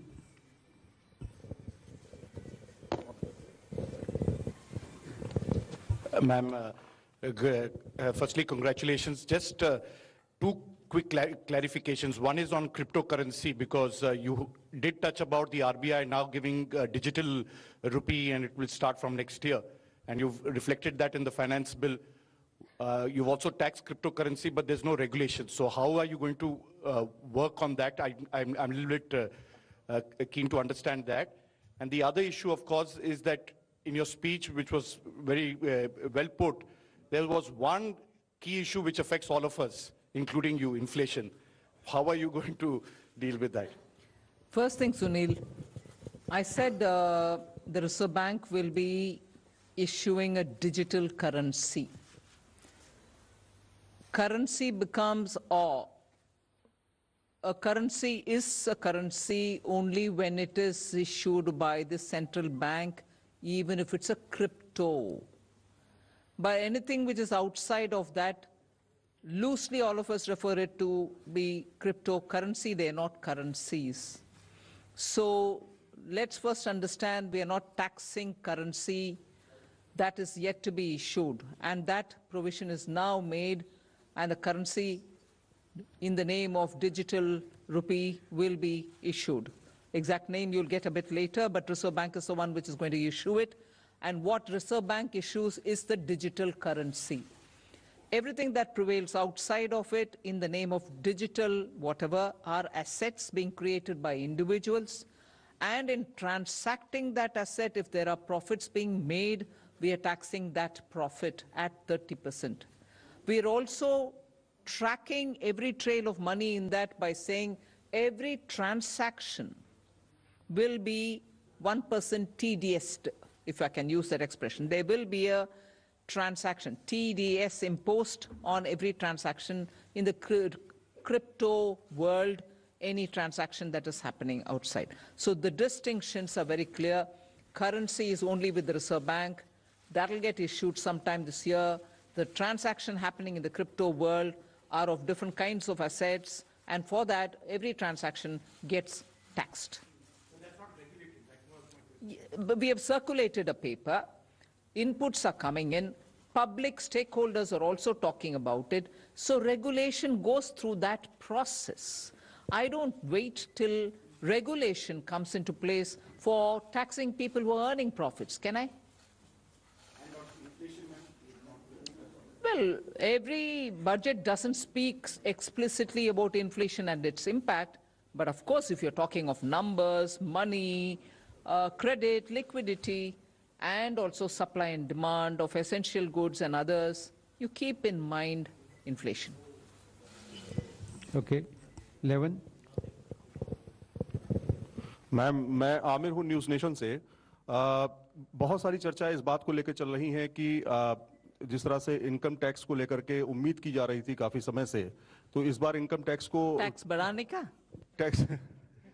तो tax को कम नहीं किया गया, corporate को के tax को कम किया गया। बढ़ाने का उम्मीद है तो मैं बढ़ा नहीं दिया मैंने। लेकिन ऐसा मैम ऐसा क्या हुआ कि टैक्स में कोई भी रिबेट नहीं मिली? आम जनता जो पब्लिक खासतौर पे सैलरीड क्लास है उसको बहुत उम्मीदें थी इस बार बजट से। मैंने टैक्स इंक्रीज नहीं किया, वो बात मैं दोहराना चाहती हूँ। लास्ट ईयर भी, इस साल भी एक भी पैसा टैक्स के द्वारा मैंने एडिशनली कमाने के लिए कोई कोशिश नहीं की। पिछले बार प्रधानमंत्री जी का आदेश था कि डेफिसिट कितने भी क्यों ना हो, पैंडेमिक के समय जनता के ऊपर टैक्स का बोझ डालना नहीं, वो ही इंस्ट्रक्शन इस बार भी।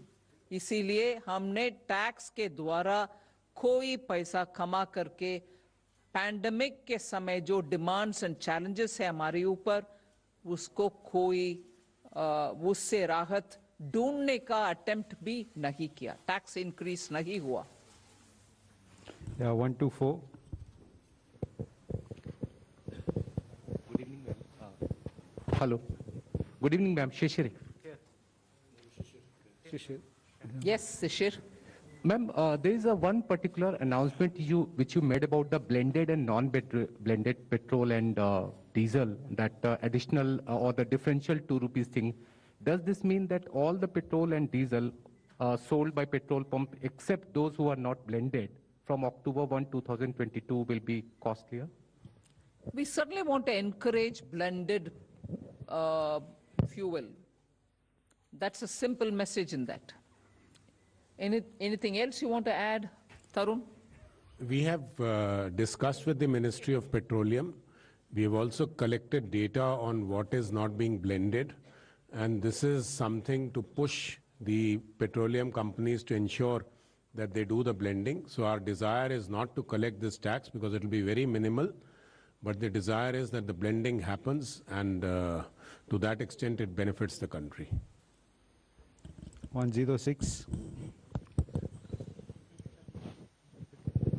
मंत्री जी, हमारा आपसे मैं ऐसे मासिफ इन दिनों से मेरा सवाल है कि आपने अपने बजट भाषण में कहा है कि 80 लाख लोगों को मकान दिया जाएगा और रोजगार बढ़ाया जाएगा। ये किस तरीके से? ये किस तरीके से?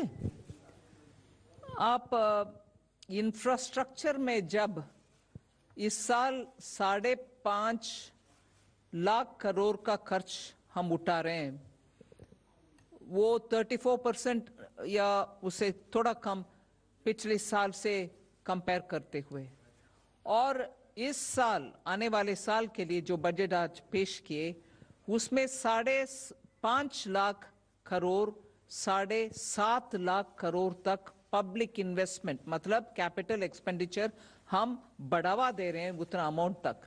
उससे तुरंत जॉब्स के ऊपर पॉजिटिव असर पड़ेगा, क्योंकि जब खर्च उठा रहे हैं हम एसेट क्रिएशन के लिए, रोड्स बनाने के लिए, एयरपोर्ट्स के लिए, सी पोर्ट्स के लिए, इनलैंड वाटरवेज के लिए, ये सब काम करने के लिए जो रोजगार पैदा होता है आवश्यक है, उससे जॉब्स इंक्रीज ही होगा।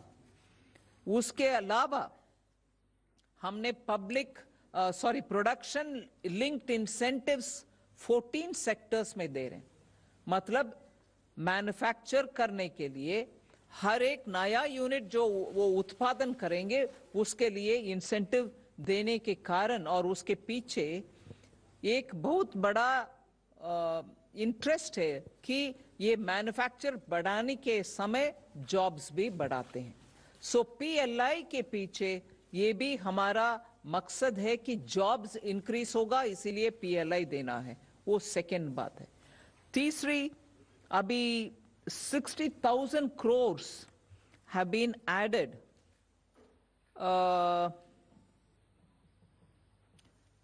ये जो अभी सॉवरेन गारंटी के साथ हमने दे रहे हैं हॉस्पिटैलिटी सेक्टर का, और ECGLS जो दिए पिछले साल MSMEs के लिए, उससे ऑलरेडी एक बाहर की इंडिपेंडेंट स्टडी, सरकार का नहीं, इंडिपेंडेंट स्टडी से ये डेटा आ रहे हैं कि MSME सेक्टर उस लोन को उपयोग करते हुए उनके पास काम करने वाले सबको उनके जॉब्स में बरकरार रखे, वो उन जॉब से हटाया नहीं गया। सो सरकार के प्लान हर एक ऐसे जो प्लान्स पैंडेमिक के समय दिया गया आत्मनिर्भर भारत के नाम पर, और उसके बाद ये ECGLS, अभी जो ECGLS हॉस्पिटैलिटी सेक्टर के लिए हम दे रहे हैं, वो सब जॉब्स को मन में रखते हुए ही दे रहे हैं।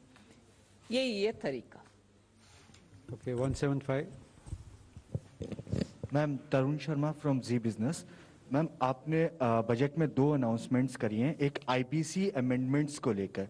मैम, किस तरीके के अमेंडमेंट्स आप देख रही हैं IBC के अंदर जिससे रेजोल्यूशन प्रोसेस जल्दी हो पाए? और दूसरा मैम, आपने कहा एक एक्सपर्ट कमेटी बनाई जाएगी प्राइवेट इक्विटी और वेंचर कैपिटलिस्ट के लिए। मैम, किस तरीके के कंसर्न्स उन्होंने आपके सामने रेज किए हैं? क्योंकि आपने लिखा है कि रेगुलेटर आर्बिट्राज या फ्रिक्शन जो है उसको दूर किया जाए, तो क्या कंसर्न्स प्राइवेट इक्विटी प्लेयर और वेंचर कैपिटलिस्ट के लिए? नहीं, they could be any number of concerns, but once when they met me and once when they met the Honorable Prime Minister, they went into a lot of details which are important from the point of view of ease of doing business and also better understanding that sector.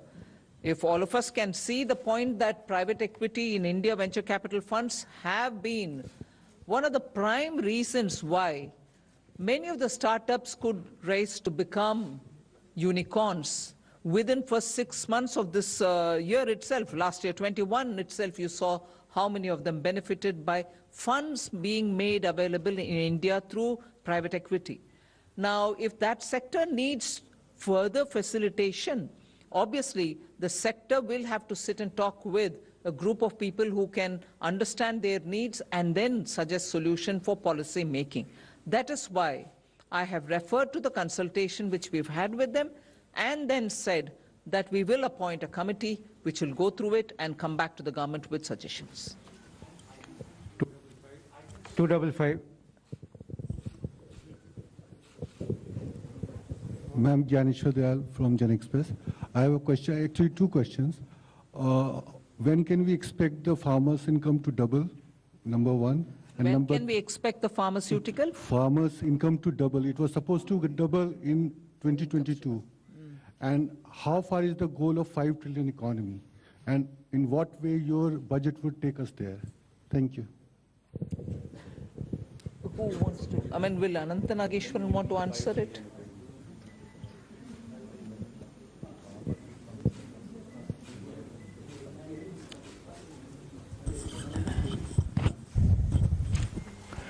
So if you look at the amount of minimum support prices that was given out this year, and also the record procurement, so we are well on our way to helping the Is your farmers. mic all right?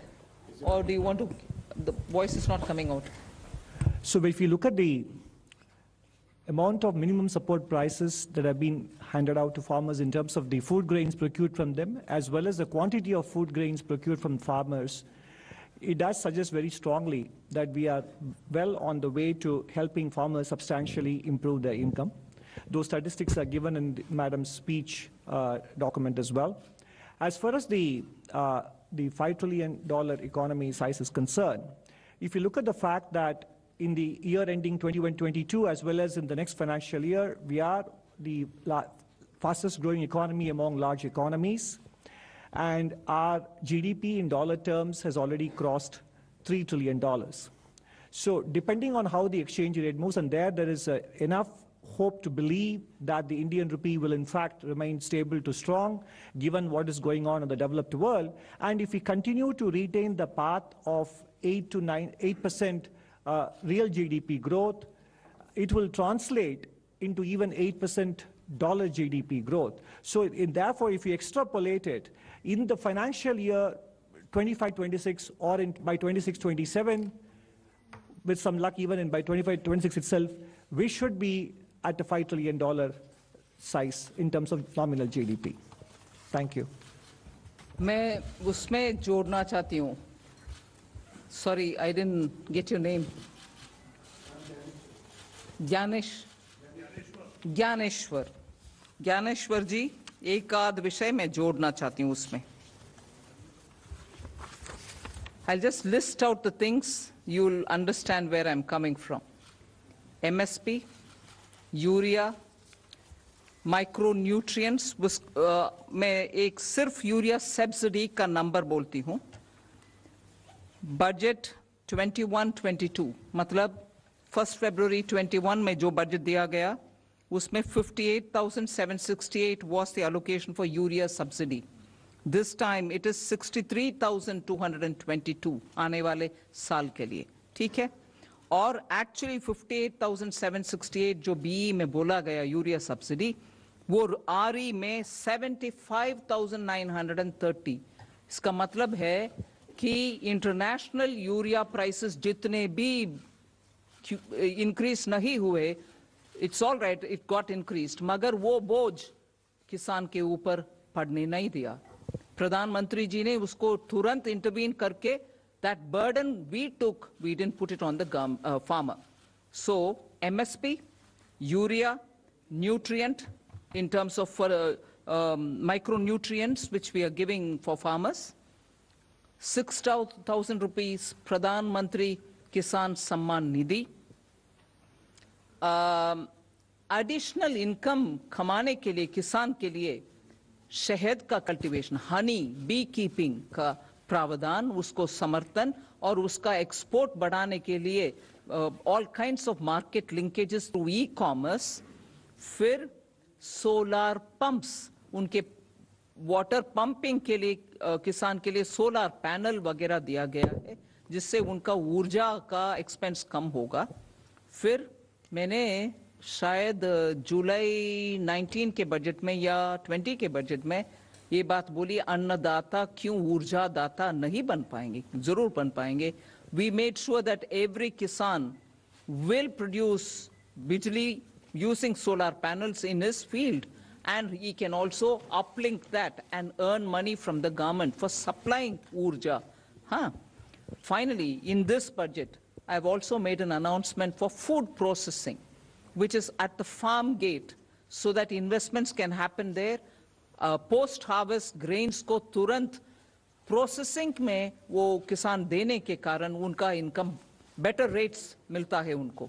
So there are several steps that we are taking for improving farmers' income. I want you to please take cognizance of it. इसके अलावा agriculture credit वो भी important है. इस साल target 16.5 lakh crore का था, जो अभी तक 75% हो गया है.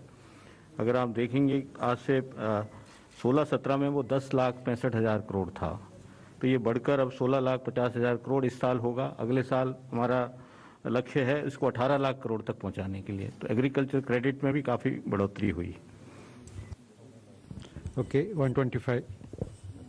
Ma'am, Timsi Jaipuria this side from CNBC TV 18. Your tax revenue collection targets are conservative, but your borrowing numbers are all-time high. How do you explain that? And secondly, when it comes to public sector expenditure, the capex expenditure for RE 2022, they have been revised downwards.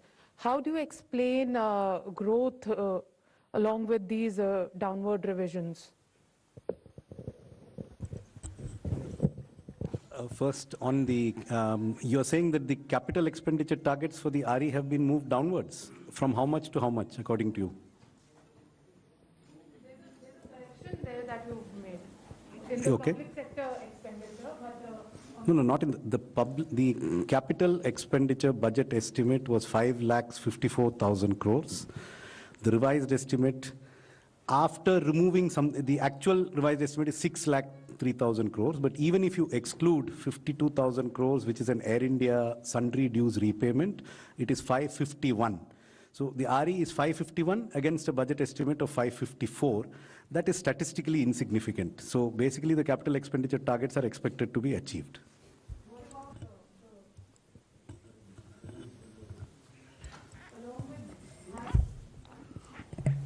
I think this question was also asked by your colleague Sapna here, that the revenues are conservative. So if we look at revenues and compare it with the GDP figures, I would also like you to concentrate on the fact that the excise duty is not linked to that. Excise duty is a specific duty, so that doesn't go up as the prices would go up. One, and secondly, if you recall, we have reduced the excise duty on diesel and petrol by 10 rupees and 5 rupees per litre. So if we take away the excise duty numbers both from the RE of the current year and the B of the next year, then the growth in the revenues is more than 14%, which I think is not conservative, but is a very pragmatic number, and we would make all attempts to achieve that. Number 70, number 70, number 70. No, the borrowing number is nothing but the fiscal deficit minus the expected small savings collections and the other sources. So they tally. I mean, it is 16,61,000 is the total fiscal deficit. 11,80,000 or something is the net borrowing requirement. The difference is small savings and certain other sundry receipts. I don't see any, there is no artificial, that's a very realistic number. It's based on our best estimate of what will be collected in small savings, and net of that is the borrowing requirement. Ujjwal Narayan from Newsrise. Ma'am, in last year budget, you have announced about sale of privatization of two state-run banks. But this year, there is nothing that sort has been confirmed in the budget. Just wanted to know what is the situation. Does government is going with the stated policy which it stated in last year budget, that for the privatization of two state-run banks, and what is the holistic policy on the privatization of bank and insurance company as a whole? You've answered the question yourself. What is the holistic policy? Holistic policy is a continuation of last year's budget. I've said that. This budget in every aspect is a continuation of last budget, inclusive of the privatization matter that you're talking about. That's what I'm telling you. We are continuing that agenda. All right? Number 68. Status budget. Sorry?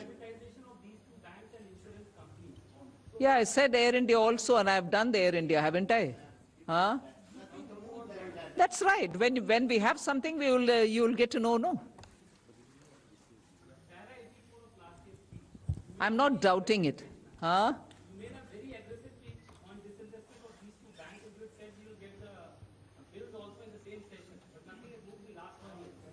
That's right.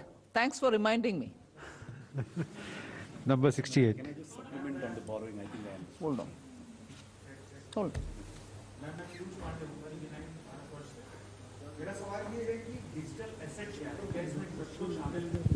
इसके लिए घोषणा की गई है budget में, क्या इसमें crypto शामिल है?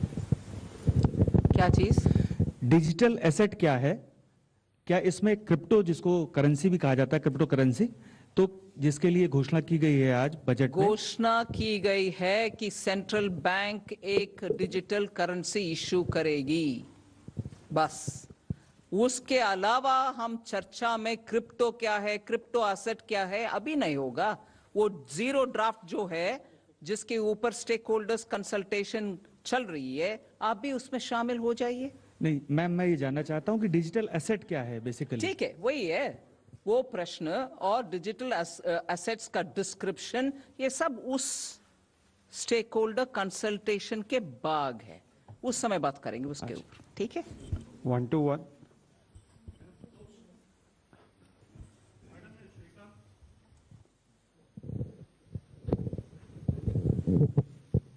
मैडम श्रीकांत, मेरे दो आम जनता के सवाल हैं। एक तो लोग महंगाई से बहुत त्रस्त हैं, आपने जवाब दिया गोलमोल, लोगों को समझ में नहीं आया। सॉरी, जो महंगाई पे सवाल पूछा गया था, शायद प्रभु जी ने पूछा था हाँ जी, कि देश में इतनी महंगाई है, उसका आपने बहुत ही डिफिकल्ट आंसर दिया। शायद आम आदमी को समझ में नहीं आएगा। मेरे पास किसी का प्रश्न आया कि समझ में नहीं आया मैडम ने महंगाई पे क्या बोला। दूसरा मेरा प्रश्न मैडम बेरोजगारी के ऊपर है।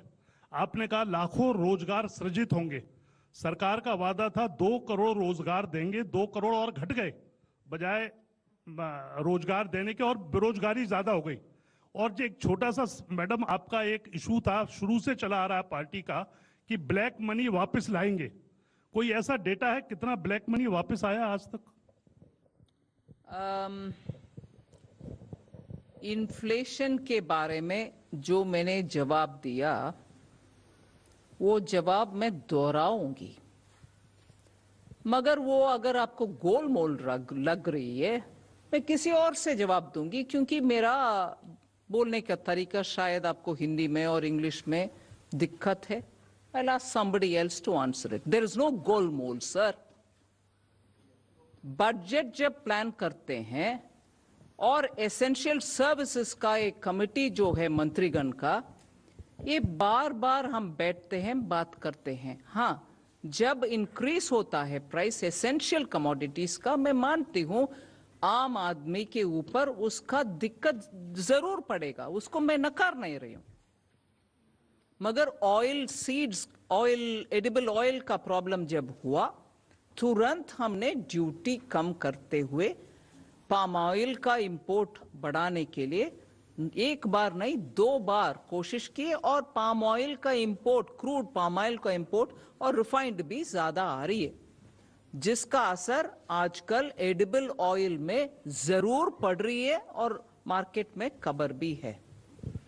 इन्फ्लेशन दूसरा एक और विषय, एडिबल पेरिशेबल कमोडिटीज के ऊपर जब होता है, उसको भी इंपोर्ट के द्वारा तुरंत हेल्प करने के लिए हम स्टेप्स उठाते हैं। फिर ऑयल सीड्स भारत देश में भी कल्टीवेट हो, उसका उत्पादन ज्यादा होने के कारण हम आत्मनिर्भर हो एडिबल ऑयल में, उसका भी इस बजट में एक अनाउंसमेंट हुआ है। ऐसे करके बहुत सारे कदम हम उठा रहे हैं। एक और विषय, सिंपल टेक्निकल बात मैं जिक्र करना चाहती हूं। हाँ, जरूर जनता के ऊपर क्राइसिस के वजह से जब ट्रबल होता है, उसमें एक्शन लेने का जिम्मेदारी सरकार के ऊपर है, और हम बार बार उसके ऊपर कदम उठाते आ रहे हैं। मगर टेक्निकली 6% से ज्यादा कभी ब्रीच ही नहीं, छोटा इधर उधर एक महीना हुआ होगा 6% ब्रीच करने का इन्फ्लेशन का विषय में। मैं याद दिलाना चाहती हूं, इस सरकार 2014 से लेकर आज तक we have not allowed it to go to double digits. जो याद होगा आपको, उससे पहले 2014 से पहले it was always in the range of 10, 11, 12, 13, even food products. इसलिए इन्फ्लेशन के ऊपर इस सरकार की ध्यान कभी भी ज्यादा है और एक्शंस भी तुरंत हम लेते हैं। अगर ये भी आपको गोलमोल लगता है, मैं किसी और से भी जवाब देने के लिए बोलूंगी। ठीक है, बोलिए, चूज करिए किसी के। एम्प्लॉयमेंट के बारे में मैं जरूर बोलूंगी। बहुत सारे, मैं भाई साहब, पैंडेमिक के वजह से पूरे दुनिया में बहुत उतल पुतल हुआ, जॉब्स में नुकसान हुआ बहुत देशों में, हमारे यहां भी। मगर हमने आत्मनिर्भर भारत के दौरान बहुत सारे ऐसे अनाउंसमेंट किया जिसमें बहुत लोगों के जॉब्स इंटैक्ट रही। हाँ, जिनको नुकसान, उनको अभी हम धीरे धीरे बहुत स्कीम्स के द्वारा हेल्प करके आ रहे हैं। ये नहीं नकार, I mean, I am not denying that there has been impact on jobs, मगर एकदम कुछ नहीं किया वो सही भी नहीं है। कल का इकोनॉमिक सर्वे में अनंत नागेश्वरन जी और हमारे principal economic adviser, I think is here, Sanjeev Sanyal, इतना विस्तृत रूप में जॉब्स के लिए क्या क्या पिछले साल में हुआ वो डिटेल दिए हैं। मैं संजीव से बोलूंगी आपको जरा इंफॉर्मेशन शेयर करने के लिए। हाँ, so it will help you to know. Thank you. Number 260. Somanathan wants to. Okay. Yes. No, just specifically on job. He's telling, oh yeah, I'll answer that also. Yeah, but specifically on jobs and specifically what is in the budget. So one is there is an additional 2 lakh crores of lending to MSMEs which is outside the ECLGS. So ECLGS is for those affected. It's an automatic program for existing borrowers. This is for new lending to MSMEs unconnected with ECLGS. 2 lakh crore of additional provision has been made in this budget. ECLGS has, as already mentioned, been expanded for the hospitality and related sectors. The outlay on Pradhan Mantri Gram Sadak Yojana is up by 27%. And in addition to that, a provision is being made that in the capital expenditure support to state governments, if state governments have certain priority projects in PM Gram Sadak Yojana have been identified, we will even take the 40% state share on those components so that the states have no burden in carrying out these works. These are extremely labor-intensive projects. And in addition, of course, there is a huge increase in capital expenditure. It has a very high employment effect. We have a new scheme for the Northeast, which is abbreviated as PM Divine, which is the PM's development initiative for the Northeast. This is a gap-filling scheme where if something doesn't fit in any existing scheme, Northeastern states can post those projects to this fund, and this fund will give 100% funding for those projects. In addition, we have the production-linked incentive schemes where we expect 60 lakh jobs to be created. Most of them are getting rolled out now one by one. So there are a number of initiatives in this budget, quite apart from what has been done earlier. हम बार बार देते आ रहे हैं। Actually, sharing of information विदेश से, Switzerland से 2018 के बाद में से शेयरिंग हो रही है। विदेश में जो अकाउंट्स है उनमें कितना पैसा पड़ा हुआ है उनको वापस ले आने के लिए। सो वो शेयरिंग के मुताबिक जो इंफॉर्मेशन आते हैं उसके ऊपर we are working every account by account for black money to be brought. And another thing, today the NPAs in the banks are coming down. Banks are getting the money back of those who have fled the country. Having taken the money of the banks and having gone out, वो पैसा जब वापस आ रही है वो भी in a way partly black money ही होता है जी, जिसका टैक्स नहीं भरा, बैंक को पैसा चीट करके चले गए। मैं ये नहीं कह रहा हूं पूरे के पूरे वो ब्लैक है, उसमें भी ब्लैक मनी है। 260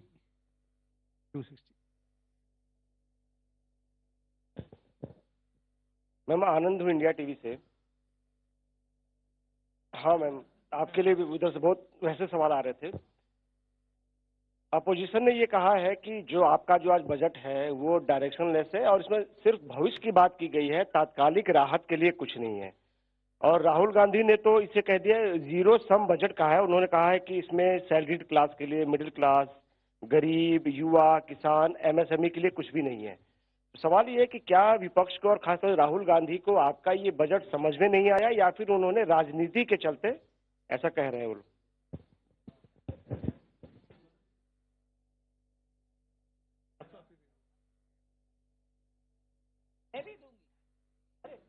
आनंद प्रश्न पूछे और मैं जवाब नहीं दे थोड़ी ना हो। जो बाद में आपने कहा कि राहुल गांधी को शायद समझ में नहीं आया होगा, यही बात सही है, क्योंकि इस बजट में सारे चीजों की सारी व्यवस्था की गई है। अभी मैडम सारी चीज का आंसर दे भी रही हैं। हर सेक्टर के लिए दूरगामी बजट है ये, निश्चित तौर से इससे देश को और भविष्य में फायदा होगा। I think he's given that typical UP type of an answer, which is good enough for a MP who ran away from UP. Yeah, na? No, that's not right. I wish as a leader of the oldest political party, Shri Rahul Gandhi, please understand what has been said in the budget. On every one of the category that is named, youth, farmer, I have mentioned repeatedly where, what benefits them. I pity people who come up with quick responses. Quick, understanding response, I'm ready to answer. But just because you want to put something in Twitter, it doesn't help.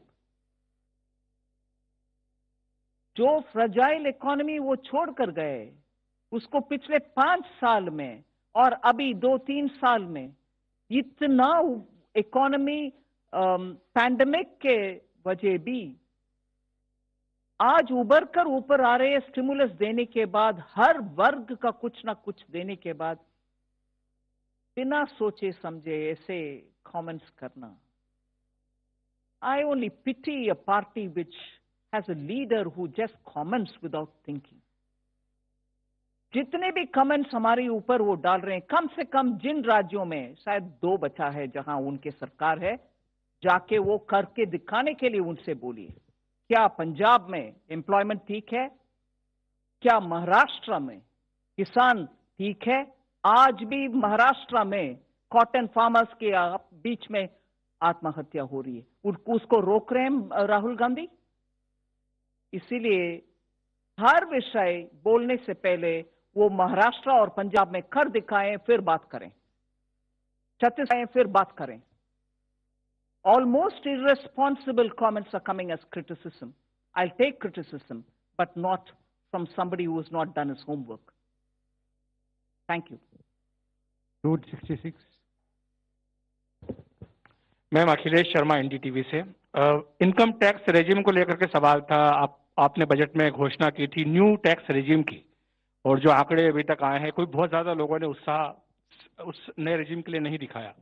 और दूसरा प्रश्न यह है, जो आपने खुद जिक्र किया कि पिछले 2 साल में पूरी दुनिया में उथल पुथल हुई है, कई जगह पर रोजगार की कमी हुई, भारत में भी उसका असर पड़ा है, तो जो मिडिल क्लास है वो एक राहत की उम्मीद कर रही थी, कुछ राहत मिले इनकम टैक्स स्लैब्स के अंदर। हालांकि आपने कहा कि देखिए पिछले 2 साल से टैक्स नहीं बढ़ाया गया, तो क्या इसी को राहत माना जाए कि टैक्स नहीं बढ़ा है? नहीं, मैं सिनिकली जवाब नहीं दूंगी उसको। सिनिकली अगर देना है तो मैं बोलूंगी हाँ टैक्स बढ़ा नहीं है इसीलिए राहत है। नहीं, I am not saying that. There are times when you can give, there are times when it will have to wait a bit longer. So I am sorry it didn't happen, but बहुत सारे जो middle class का हुआ वो भी middle class के खाते पे डालिए ना। Middle class across the board, मैं बजट में जो उपयोग की लाइन वो आपको पढ़ना चाहती हूँ। It's not one particular segment. किसान में मिडिल क्लास नहीं है, एमएसएमई में मिडिल क्लास नहीं है, अफोर्डेबल होम्स में मिडिल क्लास नहीं है, उन सबको राहत दिलाया नहीं है। हम मिडिल क्लास मतलब क्या बोलते हैं? अफोर्डेबल होम्स जो देते हैं मिडिल क्लास को देते हैं। सीनियर सिटीजन्स में मिडिल क्लास नहीं है। आज स्टॉक मार्केट में रिटेल इन्वेस्टर के नाम पे जो जाते हैं, क्योंकि फिक्स्ड डिपॉजिट में रिटर्न्स इतना अच्छा नहीं है इसीलिए स्टॉक मार्केट में जा रहे हैं, वो मिडिल क्लास नहीं है। तो मिडिल क्लास के वर्णन हम मन में रखें प्रश्न पूछने से पहले। Number 9. हाँ, yes, we have been actually Tarun can say something more. There are 2 regimes, one in the corporate sector and one for the one that came last year. So on the corporate also, when the tax rate was reduced from 30 to 22%, a choice was given to the corporates to move to the 22% regime while taking no exemptions. So we have figures for 1920 financial year, which is the assessment year of 2021. 65% of the income has actually shifted to the lower tax regime. So basically, a large number of people are shifting, people who are finding that they don't need exemptions or their exemptions are over, they are moving into that. Let me also mention to you that we have analyzed data for corporates. The average tax rate being given by corporates is about 22 odd percentage in that year, as against 27, 28, which they were giving when the regime was of 30%. So they got a lot of relief there. And for corporates which are showing profits of more than 500 crores, this taxation rate is close to 20%. So the taxation rate relief which you are talking about in the corporate sector is already there. As far as individuals and HUFs and the others are concerned, where a second option was given in the last year, since the date was extended for filing the returns, we'll be able to analyze the returns this year and know how many people have shifted. But my own anticipation or own analysis says that people with a little higher income, say 15 lakhs, 20 lakhs and above, should have shifted to the new regime, provided they were not taking benefits like housing loan benefits or they were not taking benefits like LTC. But we'll get to know exactly what has happened after we analyze this, and based on what analysis actually comes, will give us a pathway of what action or what steps we need to take in the future. Good afternoon, ma'am. Here downstairs. Sanjay Agarwal from PN News. Ma'am, today you just mentioned about the stock markets. So I was watching that when you announced about digital virtual currency. So that time the cryptocurrency, the stocks went up, and SBI, the largest, banker in India, the stocks went down. And you'd get on a very innovative budget despite you've given on postal services are going to go to the rural and they're going to get a lot of savings money. So what's the reason? Why is this reaction?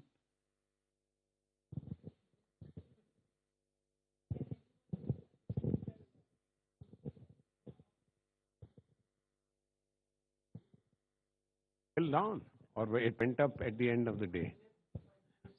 I think you have to ask the investors who are doing it, because I don't see any, I don't think we can answer for them as to why they think the digital currencies are not good for banks. It's a matter of speculation. What is the question on?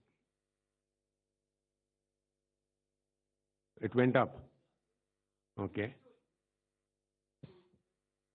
So I think we should have taxed it even more. It would have gone up even more.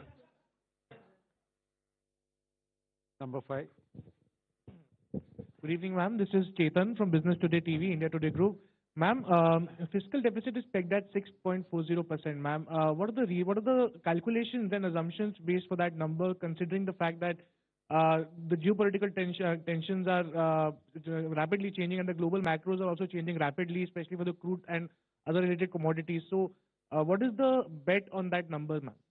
I'll ask Somanathan to give you details, but what do you think it should have been if it's not 6.4? Because you sounded very sure it's 6.4, but it's a question, ma'am. Do you think what are the calculations behind and the assumptions behind that number, ma'am? All right. First of all, the assumption. 0.1%.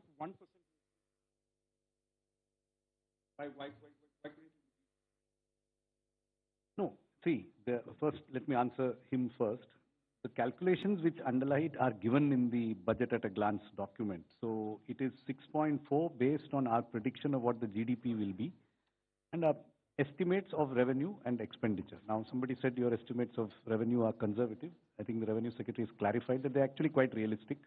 We think they're realistic, but when in doubt, we have chosen to do what we think is definitely likely to happen, rather than repeat the practice of having estimates which are not perhaps considered credible. So we've been tried to keep our estimates realistic based on the factors that you mentioned, that yes, there could be an upside. I mean, maybe revenues can grow more than 14%, but there are all the headwinds that you refer to. There's a federal taper, there's a possible oil price risk, which could all affect the economy. So we think the numbers we have here are likely to be achieved. It's the best estimate of what could be achieved.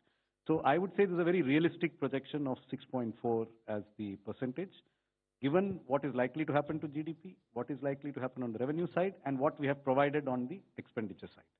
So they are estimates that they are the best estimates we can produce with a high degree of credibility of being achieved. And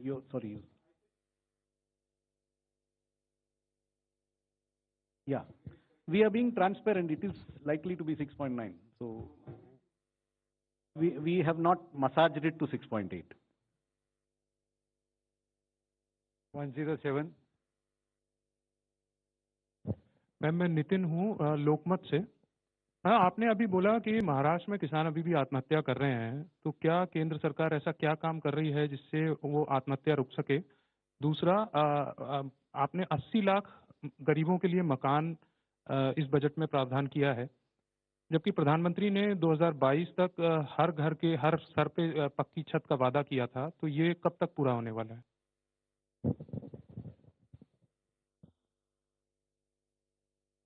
So the targets for all of these programs have indeed been affected by the pandemic, like all targets in all countries. So barring the setback which occurred during the pandemic, the programs are on course. And if you exclude the delays and disruptions caused in the last 2 years by repeated waves of a pandemic which is not in government's control, broadly, they are on course to achieve the housing targets. किसानों के मामले में states का भी role है जी।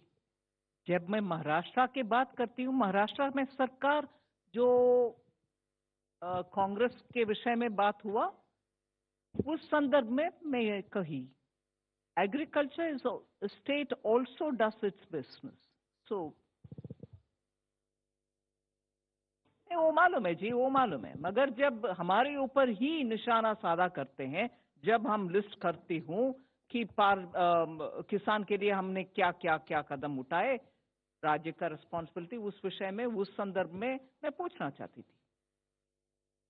Ma'am मैं Lakshman CNBC आवाज से, जो किसान की बात चली, तो एक छोटा सवाल ये है कि जो अन्य योजना जो शुरू की गई थी उसकी म्याद 31 मार्च को खत्म हो रही है। क्या सरकार बजट में, चूंकि इस पर कुछ कहा नहीं गया, तो क्या माना जाए 31 मार्च को खत्म हो जाएगी, आगे बढ़ाने पर विचार होगा?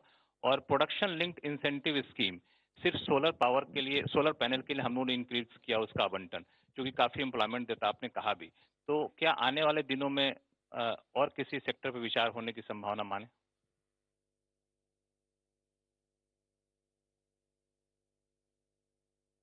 अभी ही शुरू हुआ है PLI और अच्छा रिस्पांस मिल रही है उसका।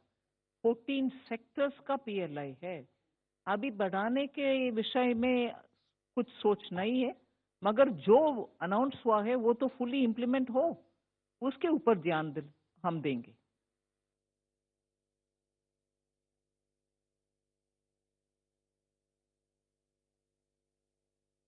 कुछ विषय Ma'am, good evening. This is Santosh Thakur.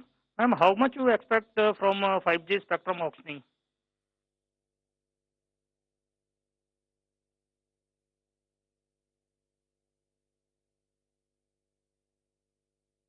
Even if I can speculate on it, this will be the day to do it. I won't be able to do it. 442.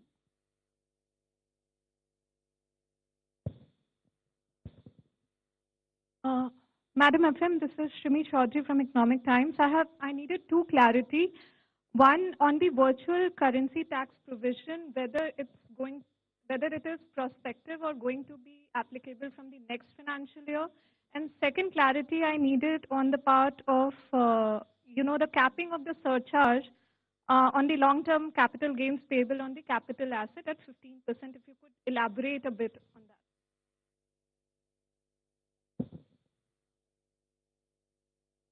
The answer to your first question is 1st April. And the second part was, the surcharge, we have brought in two provisions. One, the surcharge on companies is today 15%. But in some cases, in some contracts, there is a need for more than one company to come together to bid for that particular project as a consortium. When they form a consortium, it is called association of persons. So the surcharge on them, depending on their income, goes up to 37%. So now that will also be capped at 15% as much as a company surcharge maximum is there. The second part today, the second part of your the surcharge is that the surcharge on listed shares on which STT is paid is today limited to 15%. On other capital gains also, we are now bringing it at par with this 15%, so it will be 15% for them. So this will be a big relief for the startup community. Yeah, good evening, ma'am. Siddharth from Bloomberg. I just wanted to ask you a steep hike in capital expenditure and borrowing of 15 lakh crores. So are we safely assuming that private investment will not happen in the next financial year also? Safely assuming? Will not happen. Private investment will not happen in the next Oh, financial no, year no, because I it is have the government mentioned- which is pushing the trigger.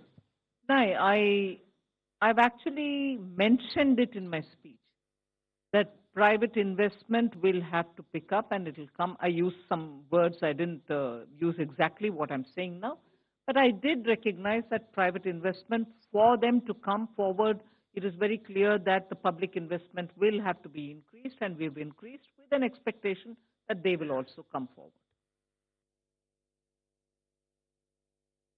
I'm being reminded by the CA that for private investment to be crowded in, For 70.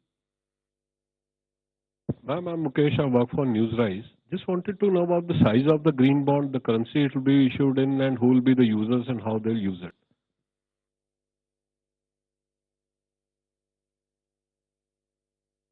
See, first of all, the green bonds are part of the overall borrowings of the government. They are not additional, these are within that limit. Number two, they will be in the coming days specific sectors or the projects wherein this money will be used.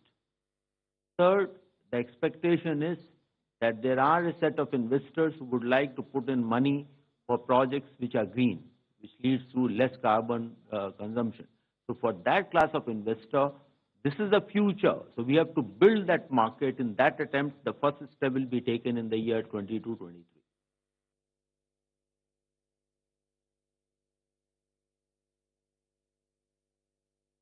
At this point of time, it is in the domestic market, and we are in a conversation with Reserve Bank of India and with the market participants, and the size, etc., will be determined in the coming weeks.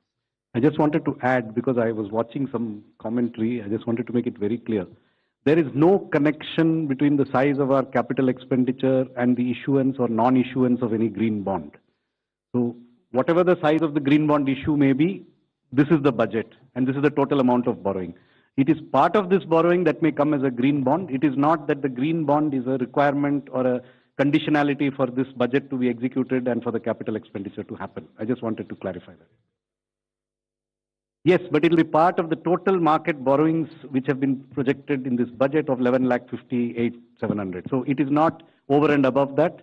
And this 1158 is not dependent on the issuance of a green. They are two separate transactions which will happen, but they are within this limit. And there is no conditionality about if this green bond doesn't get issued, then the capital expenditure may not happen. No, there is no such linkage. On the Shimi's question on the taxation, I want to clarify, it is still taxable as of today. It is not that it will become taxable from 1st of April. So I just wanted to clarify that you don't, the message should not go that it is not taxable today and becomes taxable from 1st of April. It is taxable today, but a specific regime has been brought in by the FM, which will be applicable from 1st of April.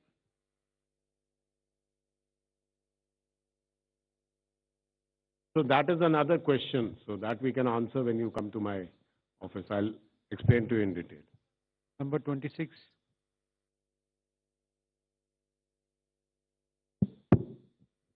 Just one clarification. There is a mention of effective capital expenditure of 10.68 crore, and what I found out that it includes the expenditure some of the expenditure towards NREGA also. So just want to understand the reason, and does that include the long-term loan given to states, like 1 lakh crore? Yes, it includes the 1 lakh capital expenditure loan given to states, because that is exclusively for capital expenditure. The assistance given to states is for capital expenditure alone in the form of a 50-year interest-free loan. And again, let me clarify, it was mentioned in the speech, but it perhaps has not been noticed in some quarters. It is in addition to the 4% of GDP normal borrowing ceiling which states will be allowed. So that 4% remains, 3.5 unconditional, 0.5 tied to power reforms. This 1 lakh crore is over and above that 4%. So it is additional capital expenditure money to the states. It is part of the 7.5 lakh crore which has been provided for capital expenditure. You had another point, I'm sorry. NREGA. So NREGA is classified in the government accounting system as grant in aid for capital expenditure because it is expected that some assets are created, but it is because you seem to have some discomfort with that, and that is why we have footnoted it very transparently as to what amount of it is NREGA. So if you feel that NREGA is not a very productive expenditure, if that is your opinion, then we have allowed you to make your own calculations by giving those figures separately. So we have said provisions for also includes allocations under demand-related scheme, which would vary based on demand. So that has been indicated transparently. It is for you to draw your own conclusion.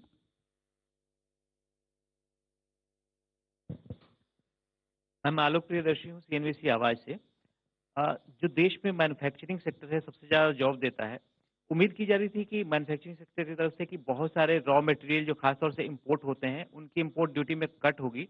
एक दो चीज़ों में जैसे James and jewellery के लिए भी cut हुआ है और कुछ स्टील के स्क्रैप का आपने 1 साल और ड्यूटी कट को बढ़ाया है, लेकिन इसके अलावा भी बहुत सारे ऐसे आइटम्स हैं जैसे कॉपर, एल्युमिनियम जैसी चीज़ें थी जो कि इम्पोर्ट होती हैं और सस्ती पड़ती हैं, उन पर इम्पोर्ट ड्यूटी रॉ मटेरियल के तौर पर नहीं हुआ। तो क्या इससे मैन्युफैक्चरिंग सेक्टर की जो उम्मीदें थी कि एक्सपोर्ट्स को लेकर जो ग्लोबल कम्पिटिटिवनेस है वो उनकी खत्म होती जा रही है, उसको लेकर सरकार ने इस बजट में क्या विचार किया था?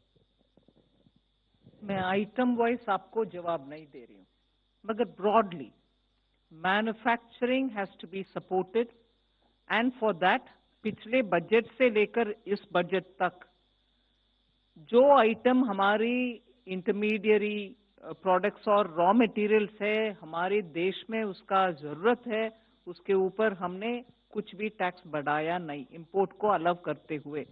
एक तरफा हम आत्मनिर्भर भारत बोल रहे हैं क्योंकि भारत में जिन जिन प्रोडक्ट्स का उत्पादन हो रही है वो इंपोर्ट के नाते अलग करना सही नहीं है, मगर जिसका उत्पादन इधर नहीं है मगर वो रॉ मटेरियल है क्योंकि डाउनस्ट्रीम इंडस्ट्रीज का वो आवश्यक है, फिर उसका इंपोर्ट अलग कर रहे हैं। वो ब्रॉड प्रिंसिपल है। उसी ब्रॉड प्रिंसिपल को हम आइटम वाइज देखने के बाद ही बजट में प्रावधान कर रहे हैं। इसीलिए आप इस बार जो मैं स्पीच में आइटम लिस्ट किया, सिर्फ उसको ध्यान में रखते हुए ये नहीं समझना कि सिर्फ उन आइटम्स को दे रहे हैं, बाकी सबको नहीं दे रहे हैं। पिछले बार जो दिया गया वो कंटिन्यू होती है इस बार। 120. Ma'am, I'm Nikunj Ori from Business Standard. Ma'am, there's been an allocation of 52,000 crore for Air India. Is this over and above what was sought in the supplementary demand for grants, which was 62,000 crore? And ma'am, there's been a nominal GDP estimate has been 11.1. So could you please help us with what the inflation estimate is, because economic survey projects 8 to 8.5 as the real growth. And lastly, ma'am, pardon me for asking you a previous question. Last year, in the last year's budget, there was about 1 lakh crore which was expected from government's divestment in public shares in public sector banks and financial institutions. So that estimate has not been shared for this year as well as next year. So if you could please clarify. We've just had the discussion before coming here. Somnathan, on the 11 nominal GDP and other things. I'll come back to this. Okay. First, on your question of 52,000 crores, that was very much part of the supplementary estimates. In the supplementary estimates, there were two kinds of payments made to Air India. One kind related to the takeover of certain residual actual assets of Air India which have not been transferred. For example, their buildings, their land. They have some very valuable real estate and other assets. So those are part of the 62 something. They are not part of the 52. Those are actual capital assets which we retain. The remainder, which is actually capital in our accounting books because it is an infusion of funds into Air India, but actually produces no value, is this element which has been separately quantified and transparently indicated to you. So the apparent capital expenditure in our numbers is 6.03, but we are telling you that 51 something of it is actually this. So it doesn't represent actual, multiplier creating capital expenditure in the economy. So that's the clarification on that. Your second point was on 11%. See, we had a very difficult job of trying to estimate the nominal GDP. Remember, what the economic survey has given you is the real GDP growth, which they have estimated at 8 to 8.5%. The first difficulty we have is that the current year's GDP, which we have taken here from the Central Statistical Organization, which came on January the 7th, is essentially an estimate which is pre-Omicron in its construction. I mean, the inputs that went, because they are a statistical organization, they don't make guesses. They went with the trends they had on the date they made the estimation, and they did not have the Omicron trends with them. So it's possible that the base that we are working, we work on an incremental basis. We take this year's nominal, add a percentage for next year's nominal. So in adding to next year's nominal, first, there is a slight discount we have made for this year's base. And then we have assumed that real growth would be somewhere in the range that the economists have given us. Could be a little lower also because of this base effect. And then we are taking the deflator. Remember here, it is not the CPI which we use for the construction of our GDP number. Even in the current year, we have a 17.6% nominal growth with a real growth in the range of 9%. Since there's a very high deflator this year, there is a possibility that next year's deflator will have a base effect which will make it lower. So taking all these factors into account, we have come to a number which is effectively, which comes to 258 lakh crores as the nominal GDP estimate. Your third point? I think that has, we do not have, I don't think we have ever said that out of 175, 1 lakh is for banks. No, it was, no, that was it was an entry last time because a split was done. I think the split has been done away with because it really doesn't matter, where you bring this money from. I mean, money is fungible, so it comes from this or that. Also, coming back to the question that came earlier from your neighbor on the, I think I have now understood better why she's saying what she said. So let me try to give you the answer. So if I'm understanding you correctly, but let me give you the last year's budget estimate for the fiscal deficit in absolute numbers was 15,06,000 crores. The projected budget estimate is now 16,61,000 crores. That is an increase of about 1.5 lakh crores in the amount of the fiscal deficit. If you look at the market borrowing estimates, they were 9,67,000 crores in last year's budget estimates. They have gone up by about 1.9 lakh crores in this year's budget estimates. So there is actually not much of an incongruity between the increase in the deficit and the increase in the market borrowing. What may be giving you this impression is that in this year's revised estimates, the market borrowings are lower than in the budget estimate because of an unexpected increase in small savings. So this year's small savings have been unexpectedly buoyant, perhaps because interest rates on deposits went down and these rates remained constant. But that could very easily reverse with the interest rate cycle reversing now. So we have remained, our small savings projections are based on last year's budget estimates, which were 391, they are now 425. So we have projected realistically what we expect as small savings in a normal growth without the unexpected increase that happened in the current year. So it's 1.9 growth in market borrowing against 1.5 lakh growth in the deficit. Very reasonable in my opinion. Number 10.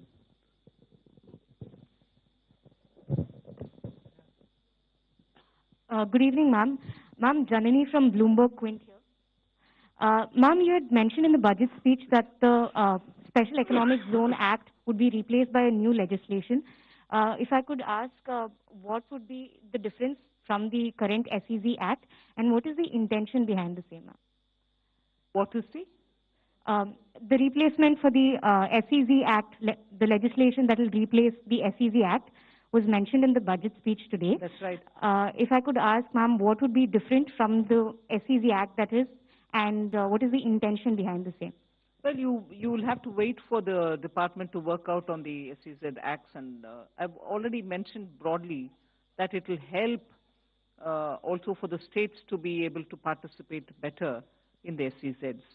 One of the broad objectives, but then the department is working on it and it will come through sooner. With your permission, ma'am, can we close now because you have to go for another appointment? Thank you very much, friends. Thank you very much, ma'am.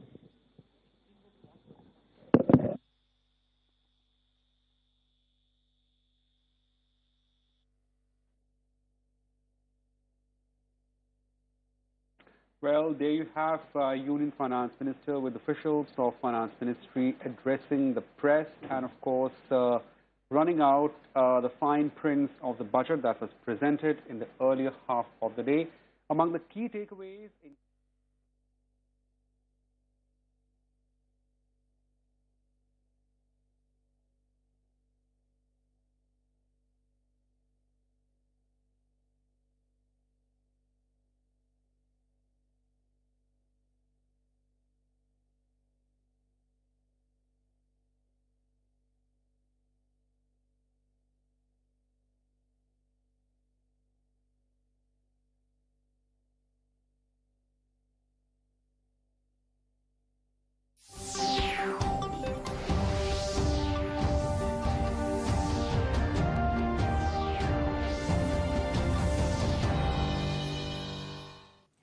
నమస్తే దూరదర్శన్ వార్తలకు స్వాగతం. నేను ప్రజ్ఞ.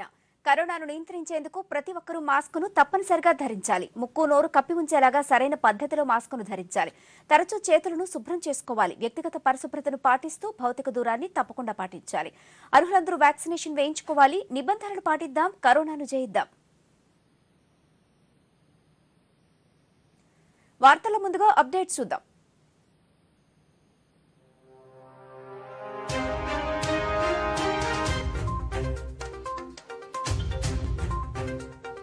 కేంద్ర budget పట్ల సర్వత్రా హర్షం. వ్యవసాయ రంగంలో సాంకేతికత వినియోగం పెంచటం పట్ల రైతుల హర్షం. జిల్లాల పునర్విభజన సరైంది కాదన్న బీజేపీ. ప్రజల అభిప్రాయాలు తీసుకోకుండా ప్రభుత్వం వ్యవహరించిందన్న ఆ పార్టీ నేత కోలా ఆనంద్. కరోనా కేసులు తగ్గుతున్నప్పటికీ అప్రమత్తంగానే ఉండాలి. కోవిడ్ నిబంధనలు పాటించాల్సిందేనన్న జిల్లాల అధికారులు. వార్తల్లోని వివరాలు చూద్దాం. కేంద్ర మంత్రి నిర్మలా సీతారామన్ ఈ రోజు ప్రవేశపెట్టిన బడ్జెట్ పట్ల ప్రకాశం జిల్లా ప్రజలు హర్షాన్ని వ్యక్తం చేస్తున్నారు. వరుసగా 4వసారి నిర్మలా సీతారామన్ ప్రవేశపెట్టిన బడ్జెట్లో కొత్త పథకాలకు శ్రీకారం చుట్టారని పేర్కొన్నారు. ముఖ్యంగా వ్యవసాయ రంగంలో సాంకేతికత వినియోగం పెంచడం, డ్రోన్ల సహాయంతో పొలాల పరిశీలన, ఈ ఏడాదిని ప్రత్యేకంగా తృణధాన్యాల సంవత్సరంగా ప్రకటించడం పట్ల రైతులు హర్షం వ్యక్తం చేస్తున్నారు. పెట్టుబడుల ఉపసంహరణ, నూతన ఉద్యోగాల కల్పన, మౌలిక రంగం అభివృద్ధి ఇలాంటి అంశాలు ఆర్థిక అభివృద్ధికి దోహదం చేస్తాయని స్టాక్ మార్కెట్ వర్గాలు పేర్కొన్నాయి. డిజిటల్ విద్యను ప్రోత్సహించడం, డిజిటల్ విశ్వవిద్యాలయాల ఏర్పాటు వంటి అంశాల వల్ల విద్యారంగానికి మరింత ప్రోత్సాహకం లభిస్తుందన్నారు. అన్ని రంగాల్లో సాంకేతికత వినియోగం విస్తృతమవుతున్న వేళ తపాలా శాఖలో మరింత సాంకేతికతను వినియోగించి మెరుగైన సేవలు అందించే దిశగా ప్రయత్నాలు చేయడం శుభపరిణామని పేర్కొన్నారు. భారతదేశం అంటేనే వ్యవసాయ ఆధారితమైనటువంటి దేశం. ముఖ్యంగా భారతదేశంలో ఉన్నటువంటి రైతులకి సంక్షేమ పథకాలు అమలు చేయాలనే ఉద్దేశంతో 3 రకాలైనటువంటి వ్యవసాయ చట్టాలని తీసుకురావడం జరిగింది. రైతుల కోరిక మీద మోడీ గారు వాటిని రద్దు చేయడం కూడా జరిగింది. ముఖ్యంగా ఇప్పటి వరకు 3 లక్షల కోట్ల రూపాయలు ధర స్థిరీకరణ ద్వారా రైతుకు గిట్టుబాటు ఏర్పాటు చేయడానికి కేంద్ర ప్రభుత్వం కూడా విశేషమైనటువంటి కృషి చేస్తూ రైతు పక్షపాతి ప్రభుత్వంగా కూడా కేంద్ర ప్రభుత్వం ఈరోజు అందరి యొక్క మన్ననలు పొందుతుంది. నిర్మలా సీతారామన్ గారు ప్రవేశపెట్టిన 2020-23కి సంబంధించి బడ్జెట్లో కొన్ని ఆసక్తికరమైన అంశాలను పొందుపరిచారు. ముఖ్యంగా అంతరించిపోతున్నటువంటి తపాలా సంబంధించి బ్యాంకుల్ని అనుసంధానం చేస్తూ ఉన్నాడు. పోస్ట్ ఆఫీసుల్లో బ్యాంకుని అనుసంధానం చేసి వాటికి పునరుజ్జీవనానికి తోడ్పడుతున్నది చెప్పింది. అది ఒక సంతోషకరమైన విషయం. ఇప్పుడున్న కరోనా నేపథ్యంలో డిజిటల్ స్కూల్స్ అనమాట, దాదాపు చాలా డిజిటల్ స్కూల్కి సంబంధించి ఆమె అంటే ఆన్లైన్ సిస్టమ్కి సంబంధించి ఎక్కువ ఆమె ప్రతిపాదించింది. అదొక మంచి పరిణామం. ఇప్పుడు ఏంటంటే కరోనా వస్తున్నప్పుడు భౌతిక దూరం పాటించాలని చెప్తా ఉన్నారు. దీనివల్ల కరోనా వస్తుంది. ఎందుకంటే ఇప్పుడు అన్ని ఆన్లైన్లే, కోర్టులు కూడా అన్ని ఆన్లైన్లోనే నడుస్తూ ఉన్నాయి. సో ఇది ఒక మంచి కార్యక్రమం. కేంద్ర ఆర్థిక మంత్రి నిర్మలా సీతారామన్ ప్రవేశపెట్టిన బడ్జెట్ అన్ని రంగాలకు ఆమోదయోగ్యమైన బడ్జెట్ అని విజయవాడ వాసులు పేర్కొన్నారు. రైతులు, ఉద్యోగులు, మహిళల సంక్షేమం కోసం ప్రభుత్వం అధిక ప్రాధాన్యతను ఇచ్చిందని వారు దూరదర్శన్కు తెలియజేశారు.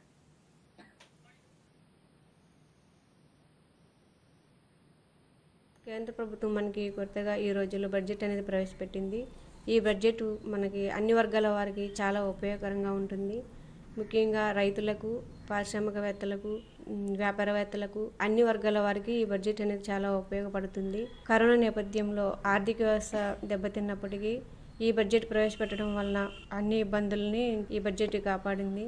సో ఉద్యోగాలు లేని వారికి కూడా కొత్త ఉద్యోగ అవకాశాలు కల్పించడానికి ఈ బడ్జెట్ మనకి చాలా ఉపయోగపడింది.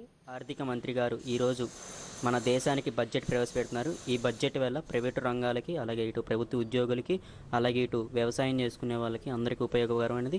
ఈ కోవిడ్ టైంలో కూడా ఇలా బడ్జెట్ ప్రవేశపెట్టి మన ఆంధ్రప్రదేశ్ని, అలాగే మన దేశం మొత్తాన్ని ఆదుకుంటున్నారు.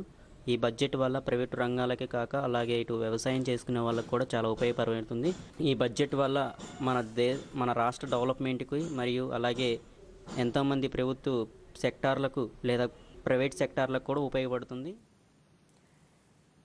పోస్టల్ శాఖ గండికోట లోయపై ప్రత్యేక తపాలా కవర్ను విడుదల చేయడం గండికోట ప్రాంతం పర్యాటక కేంద్రంగా మరింత అభివృద్ధి చెందడానికి దోహదపడుతుందని జమ్మలమడుగు ఆర్డీఓ శ్రీనివాసులు హర్షాన్ని వ్యక్తం చేశారు.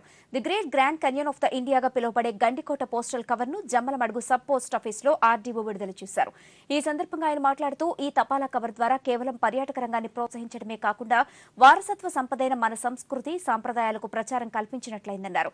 పోస్టల్ శాఖ ద్వారా ప్రజలకు అందిస్తున్న సేవలను ఆయన అభినందించారు.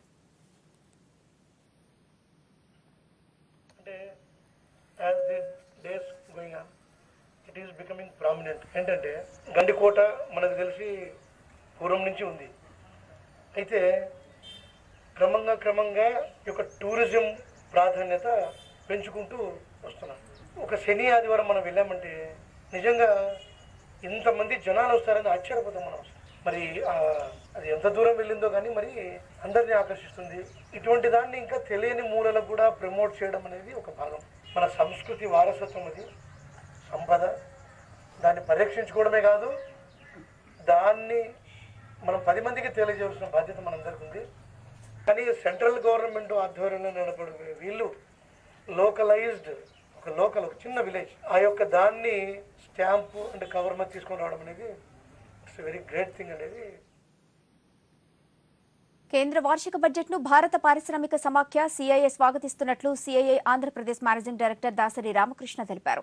దూరదర్శన్తో ఆయన మాట్లాడుతూ అభివృద్ధి సాధక బడ్జెట్ అని దీర్ఘకాల అభివృద్ధికి దోహదపడుతుందన్నారు. ఏ దేశ అభివృద్ధి అయినా మౌలిక సదుపాయాల కల్పన ద్వారానే సాధ్యమవుతుందన్నారు.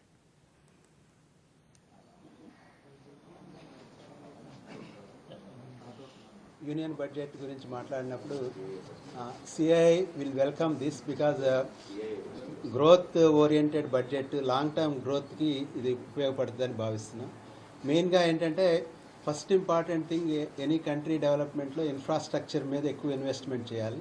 ఈరోజు one of the basic challenge Indian ఇండస్ట్రీకి కానీ లేకపోతే పీపుల్కి వచ్చేటప్పటికి లాజిస్టిక్స్ అంటే movement of the goods or people is a biggest challenge. ఆ ఇదిలో ఆల్మోస్ట్ రైల్ కానీ లేకపోతే రోడ్ కానీ లేకపోతే ఎయిర్పోర్ట్స్ కానీ లేకపోతే సీవేస్ కానీ వాటర్ వేస్ కానీ even micro management of connecting the things ఇవన్నీ కూడా దీంట్లో ఎక్కువ ఇంపార్టెన్స్ ఇవ్వడం జరుగుతుంది. ప్రపంచం అంతా కూడా డిజిటైజేషన్ మీదకి ఎక్కువ వెళ్తుంది. అన్లెస్ మనం కనుక డిజిటైజేషన్ కనుక జరగకపోతే మన productivity almost 30% world wide productivity పెరుగుతుంది. ఆ 30% ప్రొడక్టివిటీని మనం మ్యాప్ చేసుకోవాలంటే digitisation is a most important. Skill development మీద చాలా ఎక్కువ ఇనిషియేటివ్స్ తీసుకున్నారు దీంట్లో అన్ని డైరెక్షన్స్లో. వన్ ఈజ్ యూనివర్సిటీస్కి ఫండింగ్ ఇవ్వటం కానీ లేకపోతే ఐటీఐస్ని బిల్డ్ చేయటం కానీ లేకపోతే ఈవెన్ బ్యాంకింగ్లో డిజిటైజేషన్ తీసుకురావటం కానీ ఇవన్నీ కూడా బెటర్ ప్రొడక్టివిటీ రావడానికి స్కోప్ ఉంటుంది. ఈ డైమెన్షన్స్లో తీసుకున్నప్పుడు అనదర్ బిగ్గెస్ట్ ఛాలెంజ్ వరల్డ్ వైడ్గా ఫేస్ చేస్తుంది green energy or green technologies. ఆ గ్రీన్ టెక్నాలజీస్ని కూడా మోర్ ఇంపార్టెంట్గా బిల్డ్ చేయడానికి ప్రపోజల్స్ దీంట్లో ఉండటం మూలాన I think it's a very good budget అని అనుకుంటున్నాను. See, all the main points were also discussed by our past chairmen and as I said, అంటే మీరు అడిగినట్టు ఇది డైరెక్ట్గా కామన్ మ్యాన్కో లేకపోతే it's not impacting directly, but when you look at the while investments చూస్తే long term లో it will indirectly impact us. Employment growth కానీ ఏదైనా కానీ it will happen అని we are feeling, and we feel like compared to the previous budgets it definitely positive గా ఉందని we are telling. ముఖ్యంగా గత లాస్ట్ 2-3 ఇయర్స్ నుంచి కోవిడ్ వల్ల బాగా దెబ్బతిన్న సెక్టర్ ఏదైనా ఉందంటే అది మన టూరిజం అండ్ హాస్పిటాలిటీ సెక్టర్. ఈసారి ఈ రంగానికి ఈసీఎల్జీ అంటే emergency credit line guarantee system అనేది మార్చ్ 2023 వరకు ఎక్స్టెండ్ చేయటం, అట్లాగే ఒక 50,000 కోట్ల బడ్జెట్ కూడా దానికి శాంక్షన్ చేసి టూరిజం అండ్ హాస్పిటాలిటీ సెక్టర్లో ఉన్న వాళ్ళందరూ కూడా ఆ బడ్జెట్ని అలొకేట్ చేయడం అనేది టూరిజం సెక్టర్ ద్వారా మేము స్వాగతిస్తున్నాం. అట్లాగే ఇంకోటి క్రిప్టో కరెన్సీస్ ఏదైతే ఉందో, క్రిప్టో కరెన్సీస్ని మొదటిసారిగా ఈ గవర్నమెంట్ రెగ్యులేషన్లోకి తీసుకురావటం, దాని మీద 30% ట్యాక్స్ అనేది వేయటం, అలాగే దానిలో ఏవైతే లాసెస్ వస్తున్నాయో అవి మాత్రం ఎక్స్పెన్స్ కింద చూపించకూడదు అనే ఒక గైడ్ లైను, టీడీఎస్ 1% ఇవ్వటం అనేది కూడా జరిగింది క్రిప్టో కరెన్సీస్ సంబంధించి. ఈ క్రిప్టో కరెన్సీస్ అనేది ఈ మధ్య చాలామంది యువత ఇన్వెస్ట్ చేయడం జరుగుతుంది. కాబట్టి ఇక మీదట దాని మీద ఈ గైడ్ లైన్స్ వాళ్ళు తెలుసుకుని దానిలో ఇన్వెస్ట్ చేసుకోవచ్చు. కేంద్ర మంత్రి నిర్మలా సీతారామన్ ఈ రోజు ప్రవేశపెట్టిన బడ్జెట్ పట్ల విజయనగరం జిల్లా వాసులు హర్షాన్ని వ్యక్తం చేస్తున్నారు. డిజిటల్ విద్యను ప్రోత్సహించడం, డిజిటల్ విశ్వవిద్యాలయాల ఏర్పాటు వంటి అంశాల వల్ల విద్యారంగానికి మరింత ప్రోత్సాహం లభిస్తుందన్నారు.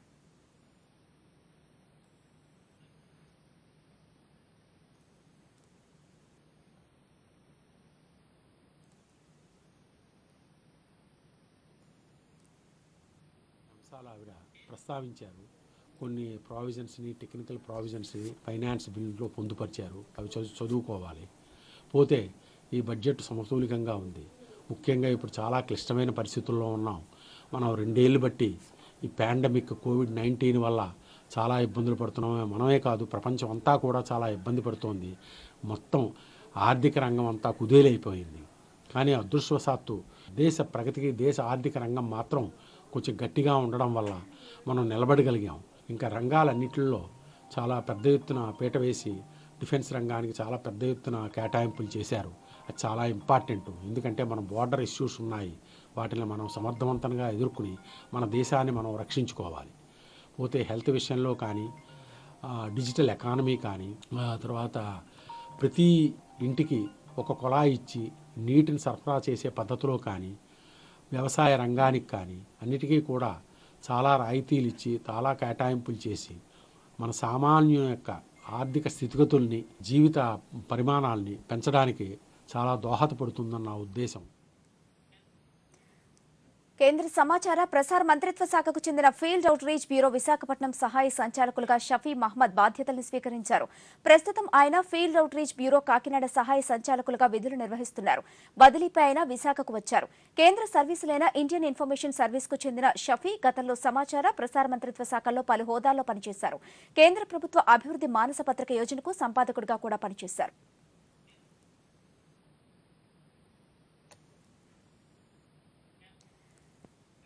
ప్రభుత్వ ప్రచార ఆర్భాటమే తప్ప ప్రజల్ని ఉద్ధరించే పనులు ఏమాత్రమూ లేవని చెప్పడానికి కృష్ణా జిల్లా పెడనలో అప్పుల బాధతో కుటుంబం ఆత్మహత్య నిదర్శనమని తెలుగుదేశం పార్టీ రాష్ట్ర అధ్యక్షులు అచ్చెన్నాయుడు అన్నారు. అప్పుల బాధతో ఆత్మహత్య చేసుకోవడం అత్యంత బాధాకరమని, చేనేతలను ఉద్ధరించామంటూ ప్రభుత్వం ప్రచారం చేసుకోవడం తప్ప చేనేతలకు చేసిందేమీ లేదు అనటానికి ఇది సాక్ష్యమన్నారు. తెలుగుదేశం ప్రభుత్వ హయాంలో చేనేతలకు ప్రభుత్వ ప్రోత్సాహకాలు, రాయితీలు, రుణాలు, వడ్డీ రాయితీలు అందేవని, సొంత మగ్గం లేకపోయినా ప్రభుత్వం తరపున సబ్సిడీ సహా సగటున ఒక్కో కార్మికుడికి ఏడాదికి ₹1,00,000 వరకు సహాయం అందేదన్నారు. నూలు, రంగులు, ఇతర ఉత్పత్తులపై సబ్సిడీలు అందేవని, ఆప్కో ద్వారా అంతర్జాతీయ స్థాయిలో మార్కెటింగ్ సదుపాయం కల్పిస్తే వైసీపీ ప్రభుత్వం నిలిపివేసిందన్నారు. నేడు యూనిఫామ్ను పవర్ లూమ్స్ నుంచి కొనుగోలు చేసేలా ఉత్తర్వులు ఇచ్చారని, చేనేతలు ఇబ్బందులు పడే పరిస్థితికి తీసుకువచ్చారని పేర్కొన్నారు. పెడన ఆత్మహత్య ఘటనకు ప్రభుత్వమే బాధ్యత వహించాలని, బాధిత కుటుంబానికి అండగా నిలవాలని డిమాండ్ చేశారు.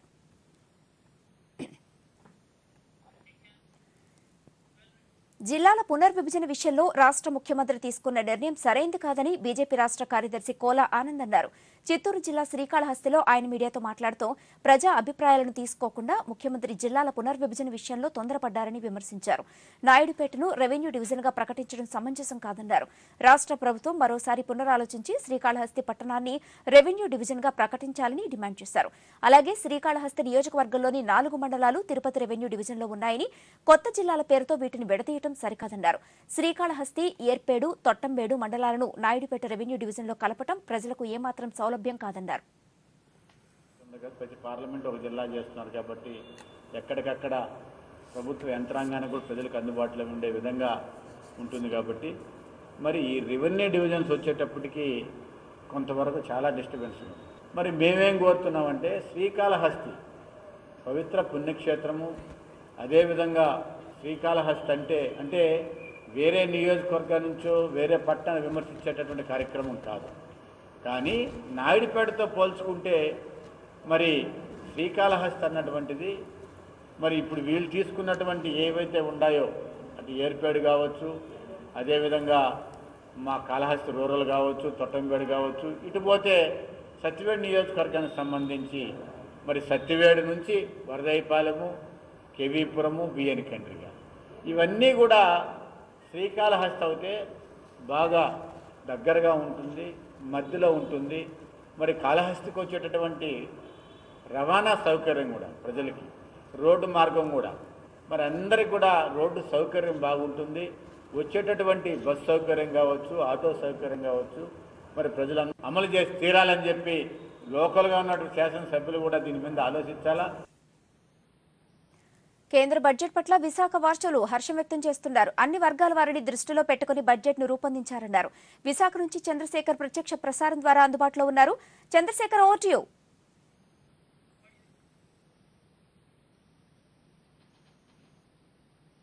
చంద్రశేఖర్, చెప్పండి. నమస్కారం అండి.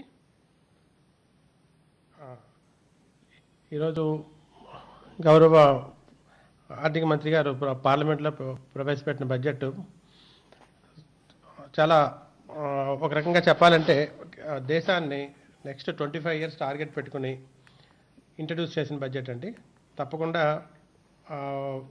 ఫార్వర్డ్ పాత్ ఆలోచించి నెక్స్ట్ 25 yearsలో ఇండియాను ముందుకు ఎలా తీసుకెళ్దామనే ఉద్దేశంతో ఒక లాంగ్ టర్మ్ ప్లాన్ దృష్టిలో పెట్టుకుని ఇంట్రడ్యూస్ చేసిన బడ్జెట్గా కనిపిస్తుంది.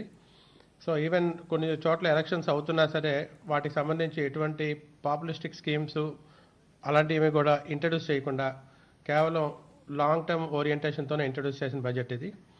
సో ఈ డైరెక్షన్లోనే పిఎం గతిశక్తి అనే ఒక స్కీమ్లో ఆల్మోస్ట్ 7 గ్రోత్ ఇంజన్స్ ఇంట్రడ్యూస్ చేసి like roads, infrastructure, IT, important areas అన్నీ కూడా అందులో 25,000 కిలోమీటర్స్ ఎక్స్ట్రా ఈ బడ్జెట్లో ప్రవేశపెట్టడం జరిగింది. ఏ కంట్రీ అన్నా ఎదగాలి అంటే బేసిక్గా ఇన్ఫ్రాస్ట్రక్చర్ అవసరం. ఆ ఇన్ఫ్రాస్ట్రక్చర్ మీద ఫోకస్ చేసి మన పర్టికులర్ ఈ గవర్నమెంట్ నెక్స్ట్ 5-6 yearsలో టార్గెట్ పెట్టుకుని 25,000 కిలోమీటర్స్ ఈ బడ్జెట్లో ఫినిష్ చేయడానికి చాలా వెల్కమ్ చేస్తున్నాం. అదేవిధంగా ఫైనాన్స్ మినిస్టర్ చాలా క్లియర్గా ఒక విషయం చెప్పారు, ఇండియా 75 to ఇండియా 100 అని. అంటే నెక్స్ట్ 25 yearsలో ఇండియా ఎలా ఉండబోతుంది, ఇండియాని ఏ విధంగా ముందుకు తీసుకెళ్లాలని ఒక మాస్టర్ ప్లాన్ తయారు చేసి ఆ పిఎం గతిశక్తి ఆ ఒక పర్టికులర్ స్కీమ్ లాంచ్ చేయడం జరిగింది. So we all welcome it. Similarly మనం లాస్ట్ 2 years నుండి సఫర్ అవుతున్నాం కోవిడ్తో. So we have been observing చాలా క్లియర్గా మనుషులందరూ కలిసి ఉండొద్దని, దూరంగా ఉండమని, చాలా చోట్ల స్కూల్స్ అయ్యి క్లోజ్ చేయడం, వర్క్ ఫ్రమ్ హోమ్, ఈ కాన్సెప్ట్స్ అన్నీ చూడడం జరుగుతుంది. సో దీన్ని దృష్టిలో పెట్టుకుని ఆల్రెడీ ఐ థింక్ 12 ఛానల్లో ఎన్నో ఎడ్యుకేషన్ ఛానల్స్ ఉన్నవి 200 ఛానల్స్ వరకు తీసుకెళ్ళడం జరుగుతుంది. సో దానిలో ప్రతి క్లాస్కి ఆన్లైన్ క్లాసెస్ దాని కంటెంట్ తయారు చేసి సో ఇక మీదట వీలైనంత వరకు విద్యా విధానాన్ని ఆన్లైన్లో ప్రవేశపెడదాం అనుకున్నది కూడా ఒక ఇన్ఫ్రాస్ట్రక్చర్ రెడీ చేయడం.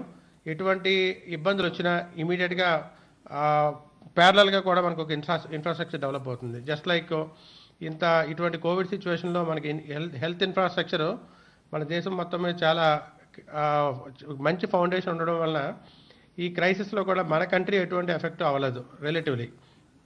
సో అదేవిధంగా ఈ ఎడ్యుకేషన్ సంబంధించిన ఇన్ఫ్రాస్ట్రక్చర్ కూడా చాలా లాంగ్ టర్మ్ ప్లాన్ దృష్టిలో పెట్టుకుని 200 ఛానల్స్ డిఫరెంట్ లాంగ్వేజెస్లో, రీజనల్ లాంగ్వేజ్లో ఇంట్రడ్యూస్ చేయడం జరుగుతుంది.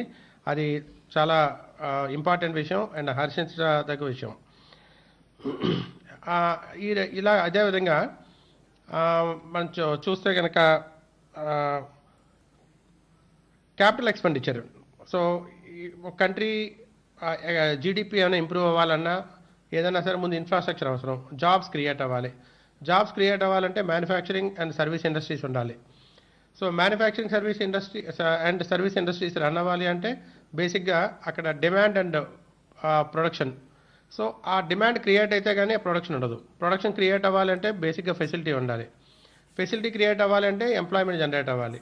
దాన్ని దృష్టిలో పెట్టుకొని దాని అందరికీ అవసరం ఏంటంటే ఎక్స్పెండిచర్. సో ఎప్పుడైతే ఈ క్యాపిటల్ ఎక్స్పెండిచర్ చాలా లాంగ్ టర్మ్లో ప్లాన్ చేశారో ఆబ్వియస్లీ అది over a period of maybe short టైంలోనే మన దాని రిజల్ట్ కనిపిస్తుంది. ఎలా అంటే ఎంప్లాయ్మెంట్ జనరేట్ అవుతుంది. మనకి ఎప్పుడైతే manufacturing sector service sector establish అయిందో మన జీడిపి కూడా గ్రో అవుద్ది. అదేవిధంగా మన ప్రొడక్షన్ బయట కంట్రీస్కి కనుక ఎక్స్పోర్ట్ చేయగలిగితే ఫారిన్ ఎక్స్చేంజ్ జనరేట్ అవుతుంది. సో ఏ విధంగా చూసుకున్నా ఇప్పుడు ప్లాన్ చేసిన క్యాపిటల్ ఎక్స్పెండిచరు దాని బెనిఫిట్ మేబీ 1 or 2 ఇయర్స్లో కాకపోయినా తప్పకుండా ఇండియా 75 to ఇండియా 100 బడ్జెట్లో ఆ పర్టికులర్ ప్లాన్లో గ్యారంటీగా మనకి చాలా మంచి రిజల్ట్స్ కనిపిస్తాయి. అది చాలా వెల్కమింగ్ ఫీచర్. అదేవిధంగా మనం చాలా వరకు మన దగ్గర India is agriculture based country. But మనకి ప్యాడీ పండినట్టు మిల్లెట్స్ కానీ తర్వాత ఆయిల్ సీడ్స్ కానీ లేవు.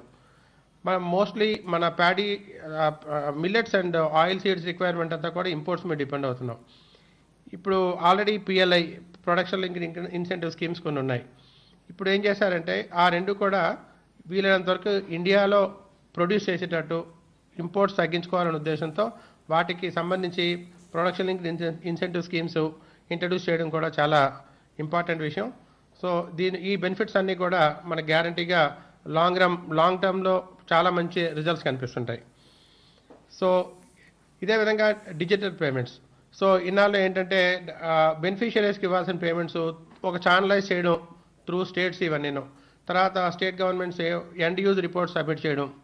సో ఇటువంటివన్నీ లేకుండా it is really welcoming feature. ఈ డిజిటల్ పేమెంట్స్ ఎప్పుడైతే 100% అయ్యాయో కరెన్సీ హ్యాండ్లింగ్ కాస్ట్ అవనాయండి, లేదంటే డూప్లికేట్ కరెన్సీ అవనాయండి, ఇలాంటివన్నీ కూడా ఎప్పుడైతే మినిమైజ్ చేయడం జరిగిందో రూపాయి వాల్యూ యాజ్ ఇట్ ఈజ్ రూపాయి కింద ఉంటుంది.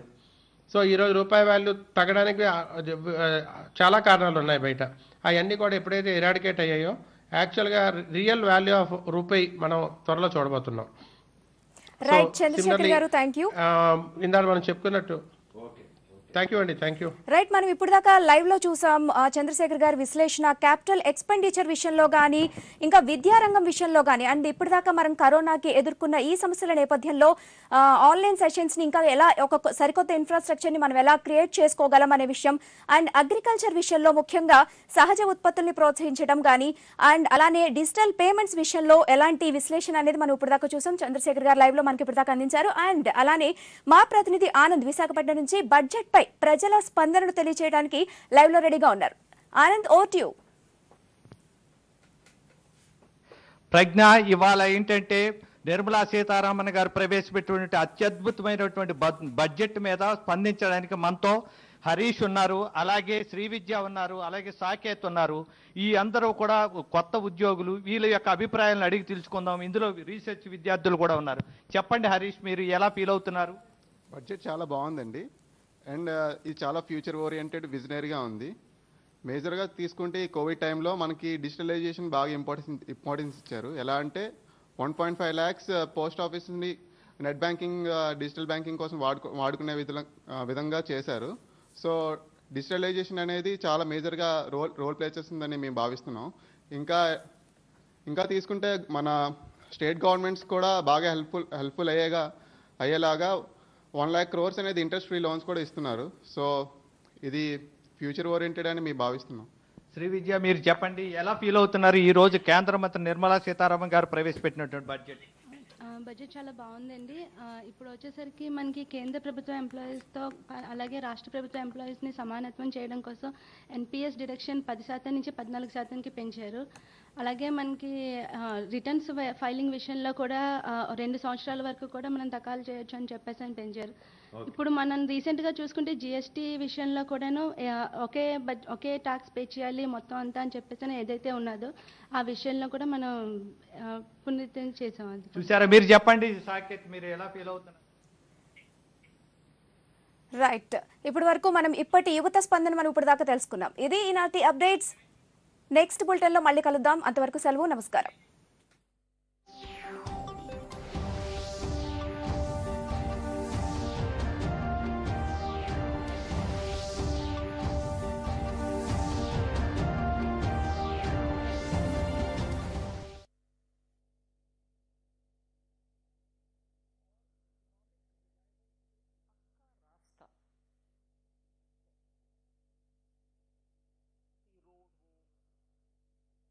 एयरपोर्ट्स हो या सड़क हो, ये सब बनाने में आर्थिक सुधार का अच्छा रास्ता है. ये हमारा मान्यता था पिछले बजट में, मगर पिछले बजट प्रेजेंट करने के तुरंत बाद आया सेकेंड वेव, जो भयानक वेव था. किसी का असेसमेंट में नहीं था. सो उस परिस्थिति में हमने अप्रैल के बाद भी एक और अनाउंसमेंट किया. कुल मिलाकर के 21 का बजट और अप्रैल के बाद में वाला अनाउंसमेंट दोनों इकट्ठा जब आप देखेंगे, इकोनॉमी का आज तक का रिवाइवल का वो था नींव. और उस बजट में हमने पॉलिसी बहुत अनाउंस भी किए, जैसे कि प्राइवेटाइजेशन पहले बार इस देश में खुलेआम ऑनेस्ट एडमिशन था कि बहुत सारे विषय में सरकार का बिजनेस करना उचित नहीं है. वो बिजनेस चलाना है, बंद नहीं होना. इसीलिए उसमें इक्विटी कैपिटल ले आने के लिए रास्ता ये था कि प्राइवेटाइज करो. उस पॉलिसी भी उस बजट में अनाउंस किया गया. और उसके बाद बजट मतलब जो बोला गया है उतना ही है, उससे नीचे या उससे आगे कुछ नहीं है. ट्रांसपेरेंसी और बजट का स्टेटमेंट में ऑथेंटिसिटी ले आए, वो सब इस बजट में कंटिन्यूड है. मैं जोकलरली एक बात बोली कि क्रिकेट में शुरुआत में जबरदस्त ओपनिंग बैट्समैन करता है रन, फिर अंत में भी क्लोजिंग में जितने छक्का मार सकते हो मारो, मगर बीच में वो स्वेट ओवर्स बोलते हैं, कंसिस्टेंसी बहुत जरूरी है. स्टेडीली खेलते रहो, कोई बदलाव उतल पुतल और ऊपर नीचे ना करो, स्टेडी पॉलिसी रहना चाहिए. वो है इस बजट में.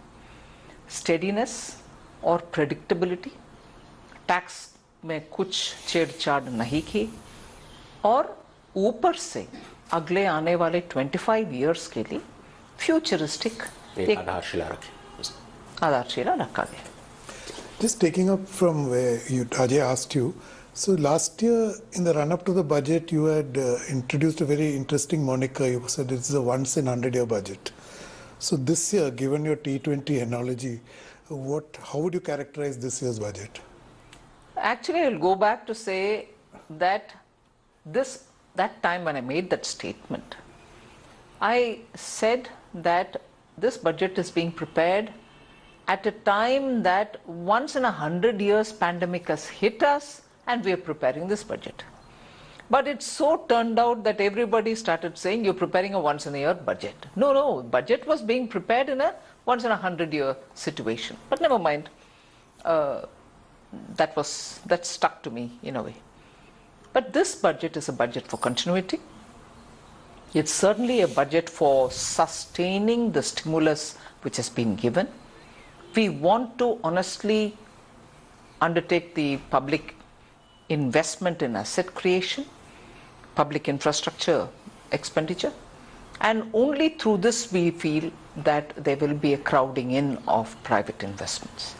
So the virtuous cycle can happen only by the government leading the way, and we have unhesitatingly come forward. Otherwise, within 1 year, capital expenditure going up from 5.5 lakh crore to 7.5 lakh crore is not small. And within this 7.5 lakh crore, we have given 1 lakh crore to the states as a 50-year interest-free grant, and that's not going to be cutting down on their borrowing. It's over and above the borrowing limit that has been given to them, and therefore it's not, a reduction in what they have. On the contrary, it's definitely much, much more than what has been given to them through the Finance Commission. Can I do a quick follow-up? You talked about how this should catalyze, the public investment should catalyze private investment. But we do know for the last more than 10 years, this has not been happening. So do you think this is the turning point where India Inc. will rediscover its mojo? I think so, and I can already see signals in that direction, because I think there are many other compulsion points, if I can use that expression. There are other reasons why India Inc. will have to come forward. We are leading from the front. We are spending, no doubt. We want to have private investment crowding in, but it's also a time where world over there's a lot of churning happening in the way manufacturing sector or service sector has formulated its business. Business models are changing. There's a lot of artificial intelligence coming in. Robotics is taking up. Of course, in a country like India where demographic dividend exists, and also because you have a reasonable number of good graduates, trained manpower, which can be upskilled also, there has to be a good blend of robotics, artificial intelligence, and also looking at employing people. So this is the time when industry, be it in manufacturing or services, there should be a reset, and I think industry seized of it. तो ma'am, अभी तक आपने ये कहा कि ये जो budget है वो इंफ्रास्ट्रक्चर पर फोकस करता है। आपने कैपिटल एक्सपेंडिचर को पिछले दोनों बजट में 34% फिर 35% बढ़ाया, जिसका असर निजी क्षेत्र के निवेश पर भी पड़ेगा और उसको ग्रोथ और एम्प्लॉयमेंट के टर्म्स में ट्रांसलेट होना चाहिए। अब मैं आता हूं खेती बाड़ी पे, क्योंकि वो बहुत इंपॉर्टेंट है। हमने देखा कि 3 कृषि कानून संसद में पास होने के बाद उसको वापस लेने की स्थिति आई, उसके बाद ये बजट आया। ऑब्वियसली अगर वो वापस न लिया जाता तो बजट में थोड़े बहुत हमें अलग बजट देखने को मिलता। अब जो आप सिग्नल देना चाहते हैं, अब क्या लगता है आपको कि आप पूरे खेती बाड़ी की दशा को बदलने के लिए ये बजट पेश किया गया, एक नींव रखता है जिसमें आप उनको इंडस्ट्री के साथ जोड़ रहे हैं, फूड प्रोसेसिंग के साथ जोड़ रहे हैं, उनको स्टार्टअप्स के साथ लिंक करना चाह रहे हैं, ड्रोन की बात कर रहे हैं आप इस्तेमाल करने की, तो क्या आने वाले दिनों में, आने वाले सालों में खेती की दशा और दिशा क्या बदलने जा रही है, उसकी एक नींव रखता है यह बजट? नहीं, खेती का दशा और दिशा तय करने वाला किसान है। सरकार उनके साथ मदद करने के लिए जितने भी करना है वो करने के लिए तैयार है। जैसे आपने सही बताया कि सिर्फ उनके खेती के द्वारा जो इनकम उनको मिलता है सिर्फ उतना नहीं, उससे हट करके solar power generation, beekeeping और खेती में भी एक हिस्से में एग्रो फॉरेस्ट्री, फिर प्रोसेसिंग के द्वारा, फिर उनको भी हाई यील्डिंग सीड्स देने के लिए रिसर्च एंड डेवलपमेंट में इस बजट में हमारी एग्रीकल्चरल यूनिवर्सिटीज़ के द्वारा भी बहुत सारे कदम के लिए हमने रास्ता इसमें दिखाया और पैसा भी उसके लिए अलोकेट किए। इसीलिए मैं मानती हूँ, और एक्सपोर्ट के लिए किसान रेल और एयरक्राफ्ट्स के द्वारा, मतलब एरोप्लेन के द्वारा उनके पेरिशेबल गुड्स को, जैसे नॉर्थ ईस्ट से ऑर्गेनिक प्रोडक्ट्स का विदेश में बहुत ही डिमांड है, उनके लिए प्रोडक्ट्स को एयरलिफ्ट करना पड़ता है, नहीं तो उनके logistics being what it is, aggregate करना भी असंभव की बात होता है।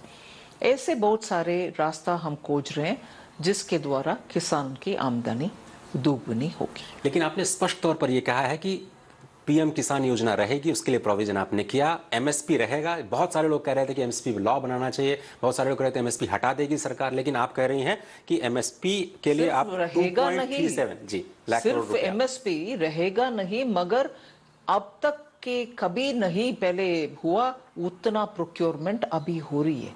पिछले 4-5 साल से लगातार एमएसपी हाईएस्ट दिया जा रहा है, रेट भी हाईएस्ट, क्वांटम प्रोक्योरमेंट भी हाईएस्ट, और तुरंत डीबीटी के द्वारा उनके हाथ में पैसा भी जारी है। Minister, if I may take you back to the growth strategy underlying this budget, which is basically looking at massive capital investments. So earlier, India used to have a problem that they never had the resources. But now a back of the envelope calculation suggests that at least 20 trillion rupees of resources are available, which means you need about 60 trillion worth of projects in mind. So we do not have at this stage these shovel-ready projects. Do you think that will pose a constraint on this growth? No, I don't think. Since after the introduction of National Infrastructure Pipeline, which was end 19 and early 20, we have been adding a lot of projects as well to that list. And many states have come with very well-designed projects with which we are able to move forward. Over and above what is in that, there's also a keenness now among states to compete for renewable energy related projects.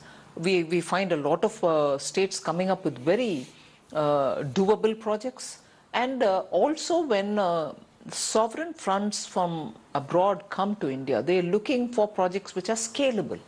They want projects of that size. They don't want to invest in 10 projects, rather invest in 2, the amount with which they are ready to come in. We've also given them a lot of fiscal benefits. And the emphasis that PLI has brought in, it has understood, the business has understood that it is for incentivizing production at a scale. So every unit that is getting added to a particular level. Many states have shown keenness even on that. And therefore I see the approach to large projects, which has an impact, multiplier effect, impact on immediate job creation, and a very next 15, 20 years keeping alive that sector. There's a lot of interest in states. And in the last 2 years, the success of PLI in the last 1 year itself will tell you that doable projects are very quickly coming in all sectors. Ma'am, अगर मैं दूसरा सवाल अपना रोजगार पर केंद्रित कर पाऊं तो बहुत सारे लोग ये सवाल उठा रहे हैं कि क्या ये बजट रोजगार को बढ़ावा देने वाला होगा नहीं। क्या वो आप स्पेसिफिक पॉइंट्स हमें दे सकती हैं, चाहे वो एमएसएमई के जरिए हो या पीएलआई जिसका जिक्र आपने अभी किया, रोजगार को कैसे बढ़ावा मिलेगा इस बजट से जिसकी सभी लोग उम्मीद कर रहे हैं? सिर्फ पीएलआई के द्वारा हमने कंजर्वेटिव एस्टिमेट बोल रहे हैं 60 लाख का जॉब्स क्रिएट होगा। ECGLS का जब लॉन्च हुआ लोग उससे थोड़ा डाउट करते थे, उससे क्या जॉब्स प्रिजर्व होंगे। एक आउटसाइडर्स का स्टडी, गवर्नमेंट का नहीं, बाहर के स्टडी, इंडिपेंडेंट स्टडी के द्वारा वो साबित हुआ कि एमएसएमई जो इस स्कीम के द्वारा बेनिफिट हुए उनका एम्प्लॉयर्स को हटाया नहीं गए, एम्प्लॉयज को हटाया नहीं गए। और अभी पीएलआई एक्सपैंड भी हो रही है। इसके अलावा फूड प्रोसेसिंग और स्टार्टअप और also many of the small MSME units नया जो आ रहे हैं उन सब को भी हम प्रावधान कर चुके हैं इस बजट में। मैं मानती हूँ इन सभी रास्ताओं से एम्प्लॉयमेंट बढ़ेगी। जी Minister, if I can go back to the states part, you mentioned that states are going to be a partner, but all states are not uniform in this country. So there is a capacity issue, even if we keep the politics out of it. It's a capacity issue. So do you think in these kind of scale of projects, their lack of capacity could be a bind on the ability to ramp up these capital-intensive projects and such? But they are not the only projects we are doing. Scaled up projects are certainly there because they have, the economy needs them, at least in those core sectors where they're coming, the new sectors where they're coming, the sunrise industries where they're coming. We need that scale. But that doesn't negate the possibility of other projects which states can continue doing depending on size of the state and the capacity of the state. And nothing is less or small in it. Every state needs what they need. So we recognize that. Ma'am, अगर हम देखें budget में कुछ नई बातें भी आपने की हैं, उसमें बहुत ज़्यादा फोकस हम देख रहे हैं कि डिजिटल टेक्नोलॉजी में है। मिसाल के तौर पर आप कह रहे हैं कि आप ease of doing business, ease of living के दूसरे चरण की शुरुआत करेंगी, ई पासपोर्ट की शुरुआत करेंगी, डिजिटल बैंकिंग 75 डिस्ट्रिक्ट्स में शुरू करेंगी, पोस्टल जितने भी 1.5 लाख पोस्ट ऑफिस उनको पूरा बैंक के साथ लिंक कर देंगी, पीएम डिवाइन आपने नॉर्थ ईस्ट के लिए कहा, national telemedicine health mission वो भी आपके डिजिटल इंफ्रास्ट्रक्चर के साथ जुड़ा हुआ है, नेशनल डिजिटल हेल्थ इकोसिस्टम आप बनाने की बात करें, पहली बार जिसको लॉन्च किया जाएगा, 1 क्लास 1 टीवी चैनल कोरोना के दौरान, वो भी डिजिटल कनेक्टिविटी की बात करता है। ये सब मैम मेरे ख्याल से जो नींव आप रखने जा रही हैं 5G टेलीकॉम के जरिए, उसके बारे में थोड़ा सा डिटेलिंग दे कि क्या होने जा रहा है, अगले 1-2 साल डिजिटल इकोनॉमी के लिए कैसे होने जा रहा है। आपको मालूम है पिछले कोरोना के समय में आम जनता के माइंड में डिजिटल के द्वारा उन्होंने बहुत सारे काम कर सकते हैं, ये जनता ने कर दिखाए। Adapting to digital payment system is one classic example. ये विदेश में डेवलप्ड इकोनॉमी जो मानते हैं हम, उनमें से भी इतना पेमेंट अडेप्टेबिलिटी टेक्नोलॉजी के द्वारा नहीं हुआ। सो जनता में वो इंटरेस्ट है, क्षमता भी है, सो उसको पूरे उपयोग करने से हम सबका फायदा भी है। और जब ट्रांसैक्शंस डिजिटली होते हैं वो ट्रैक करना भी आसान है, जिससे वो जो इनफॉर्मल इकोनॉमी का जो नेगेटिविटीज थे, इनफॉर्मल इकोनॉमी जो थे वो सब मतलब उन इकोनॉमीज में सभी विषय नेगेटिव ऐसा नहीं मैं बोल रही हूँ, उसमें स्ट्रेंथ भी है, कुछ बेनिफिट्स भी है, मगर उसमें जो नेगेटिविटी था कि ट्रैक करना मुश्किल है, उसमें अच्छा सही काम हो रही है या कुछ गलती भी हो रही है, ये सब हमें पता नहीं चल रहा। डिजिटल के द्वारा वो सब ट्रैक करना अभी आसान हो गया है। इसीलिए मैं मानती हूँ ये फॉर्मलाइजेशन के रास्ते में ये इससे बहुत ही बेनिफिट हमें मिलेगा और जनता भी इसका सुविधा एस्पेक्ट्स समझ करके उस रास्ते पे चलना चाहते हैं।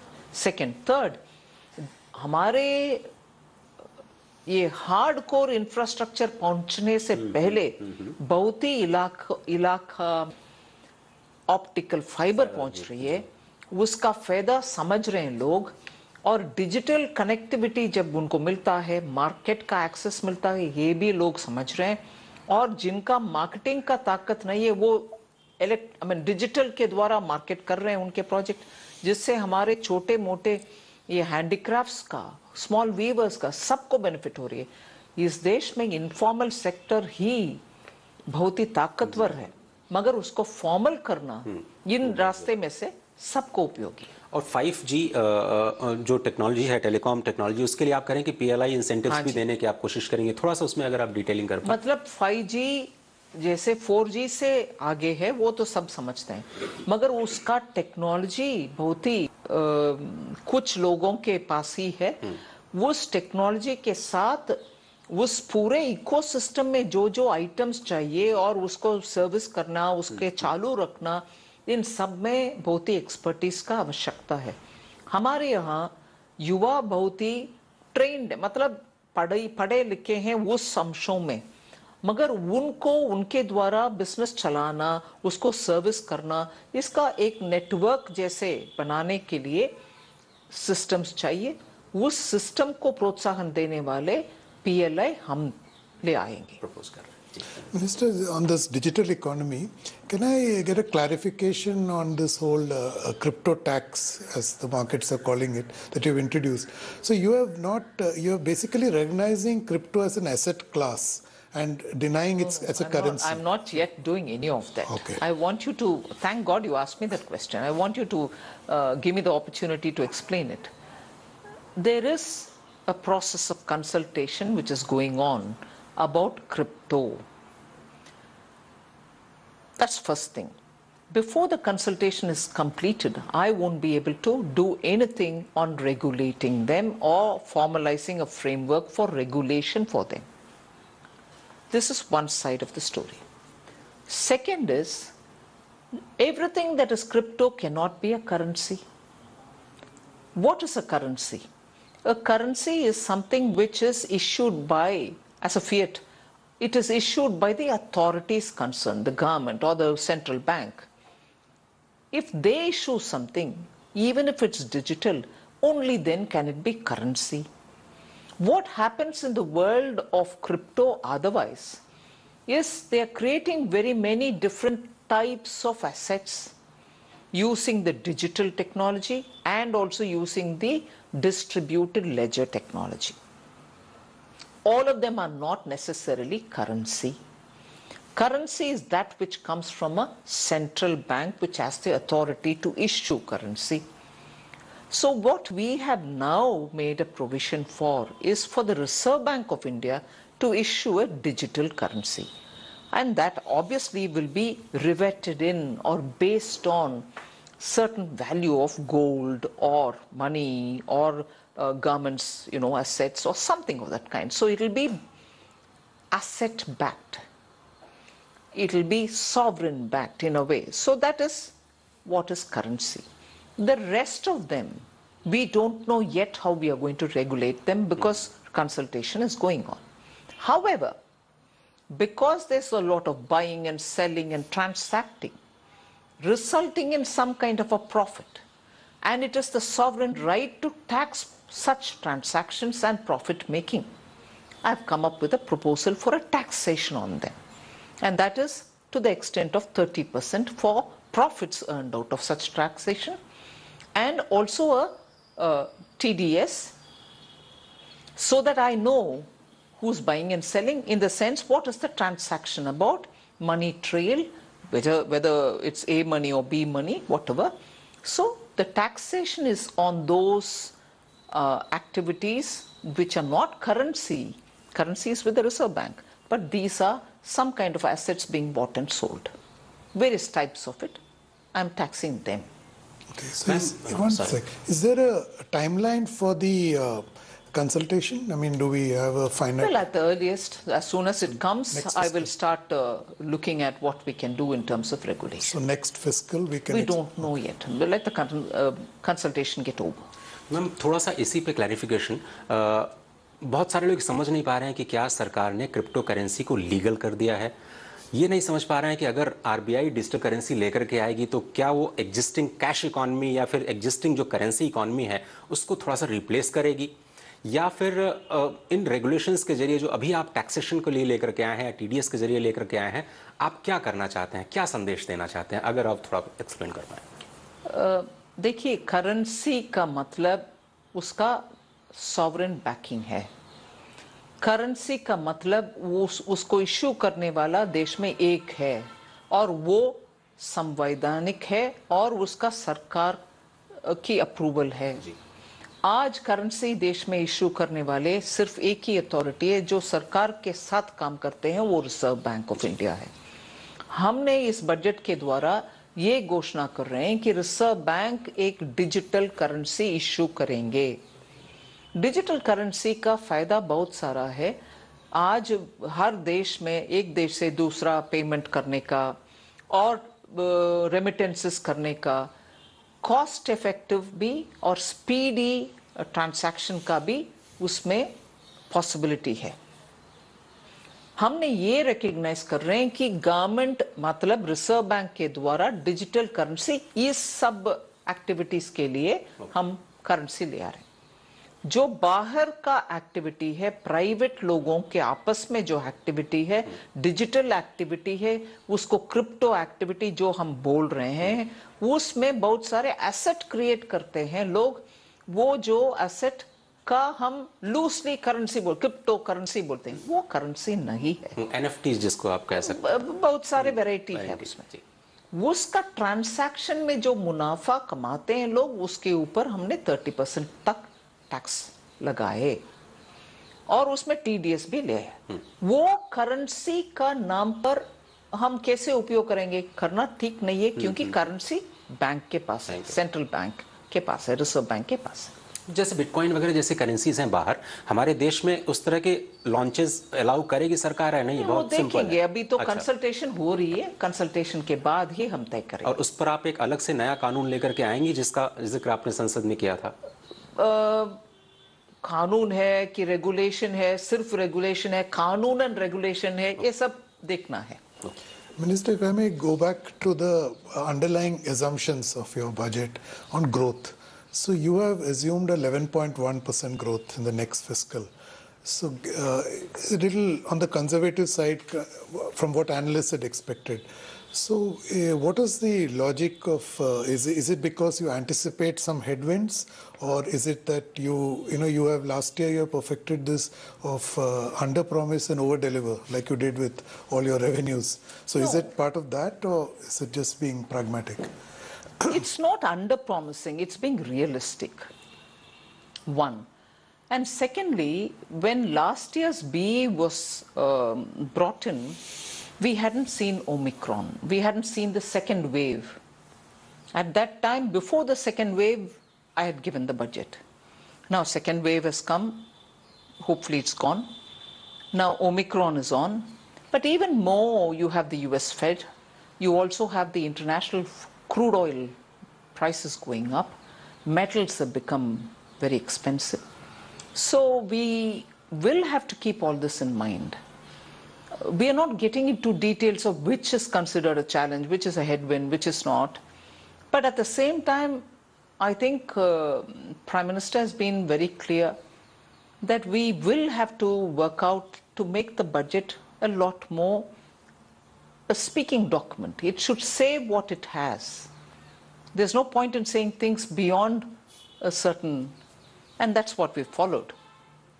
So, quick follow-up. So, the contact economy, because our vaccination program is now more or less heading towards conclusion. So, in this, the expectation is that it will create the right ecosystem to revive the contact economy once more. So, are you anticipating an upside, a pleasant upside in the next fiscal from the contact economy coming back, because services is almost 50% of India's GDP at this point? Yes, but equally I've made a provision for helping the hospitality and contact intensive sectors. I've just mentioned it as hospitality and related sectors because I've not described them, but broadly I've mentioned hospitality and contact intensive. We've made a provision of 50,000 crores of sovereign guaranteed loans to be given, which is what we did in the ECG LS, which was a successful way of helping the MSMEs. Similar, we want to have a treatment given for hospitality. For that, additionally 50,000 has been given. वित्त मंत्री जी, अब मैं बात करना चाहता हूं आत्मनिर्भर भारत योजना की, और मैं आप ही से बोरो कर रहा हूं क्योंकि आपने कई सारे चरणों में वो पैकेज का ऐलान किया जब कोरोना की महामारी देश पे आई, और उसी के साये तले हमने ये दूसरा बजट देखा, आप लगातार लेकर के आई हैं। आपने डिफेंस की स्पेसिफिकली बात की कि 68% हमारा डिफेंस प्रोक्योरमेंट जो मेक इन इंडिया होगा, और कस्टम्स के जो कुछ कस्टम ड्यूटी के जो प्रोविजंस हैं वो भी मेक इन इंडिया को प्रमोट करने के लिए। अगर हम आज के 5 साल डाउन द लाइन हम देखें, आत्मनिर्भर भारत का जो एक तरह से शुरुआत आपने इस देश को दी, वो कहां पर जाता हुआ दिखाई दे रहा है, अगर उसकी डायरेक्शन आपके जरिए समझ? अच्छा चल रही है और उसका डायरेक्शन पॉजिटिव है, और आगे भी उसका स्ट्रेंथन हम करते रहेंगे। 68% आपने सही कहा, डिफेंस का प्रोक्योरमेंट बजट में 68% तक भारत में जो उत्पादन होते हैं उन सभी सामानों को, सामग्री को आर्म फोर्सेस खरीदेगी। उसके अलावा ये भी हमने किया कि 65% ऑफ R&D बजट जो डिफेंस का होता है वो भी भारत देश में रिसर्च करें, DRDO के साथ करें, और इनोवेशन भी इधर ही हो। और इससे पहले हमने 200 आइटम्स को आइडेंटिफाई करके डिफेंस को ये भी कहा कि वो खरीदें, अगले 10 साल तक उसका गारंटी SMEs को दें, जिससे उनको मालूम होगा कि आज खरीद लिया मगर कल खरीदेंगे कि नहीं खरीदेंगे, वो डाउट रहना चाहिए। अगला 10 साल के लिए उनको ऑर्डर पक्का होना चाहिए। ऐसे बहुत सारे हम कदम उठा रहे हैं, जिससे मुझे बिल्कुल भरोसा है कि आत्मनिर्भर भारत का संदेश जनता भी समझ रहे हैं और उस रास्ते पर जल्दी बहुत सारे उस गाड़ी पर चढ़ रहे हैं आगे बढ़ाने के लिए। तो जो सोलर में आपने प्रोविजन किया या फिर PLIs के जरिए जो अलग अलग सेक्टर्स हैं उस पर आप फोकस कर रहे हैं, आपको लगता है कि हम जल्दी ही, जैसे सेमीकंडक्टर चिप की बड़ी समस्या आई है इसी दौरान हमने देखी, मगर तो हम सेमीकंडक्टर्स को भी PLI के द्वारा हेल्प कर रहे हैं। बिल्कुल। Minister, staying on the expenditure theme, one criticism that has been leveled is that in your estimates on fertilizer spending, food subsidy, on rural development, compared to RE, they are almost the same or lesser in this. Is it because they are all comparing the current BE with the last RE? How right is that? BE is compared with the BE. You don't compare BE with RE. Okay, no, my question was that is it your budgeting low because it's a demand linked? That's right. When programs are demand driven, we give it as and when we get the data. So if at the moment you see that this amount will take care of the immediate couple of months, we give it.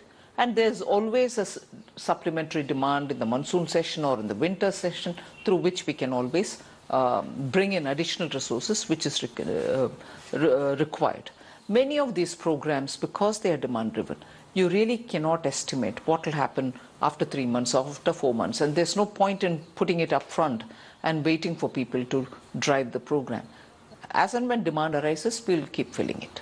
So quick follow-up that your economic survey yesterday talked about agile fiscal planning. So given that and given the uncertainties which you have mentioned, so can we expect that a similar kind of agile, I mean, if the circumstances require, you would go back to coming with these mini budgets? Absolutely, absolutely. We'll keep ourselves very close to the ground and understand what's happening and keep responding accordingly. वित्त मंत्री जी, अब थोड़ा सा growth पे वापस आते हैं।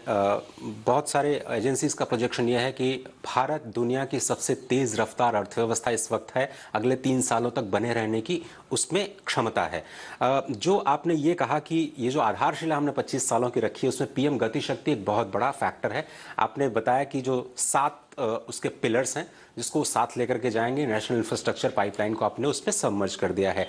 ये जो पोटेंशियल है सबसे तेज रफ्तार अर्थव्यवस्था बने, कौन से सनराइज सेक्टर्स और कौन से फैक्टर्स हैं जिसको फ्यूल करने जा रहे हैं, जिस पर सरकार का ध्यान अगले 2 से 3 सालों में रहने वाला है? ये सातों के साथ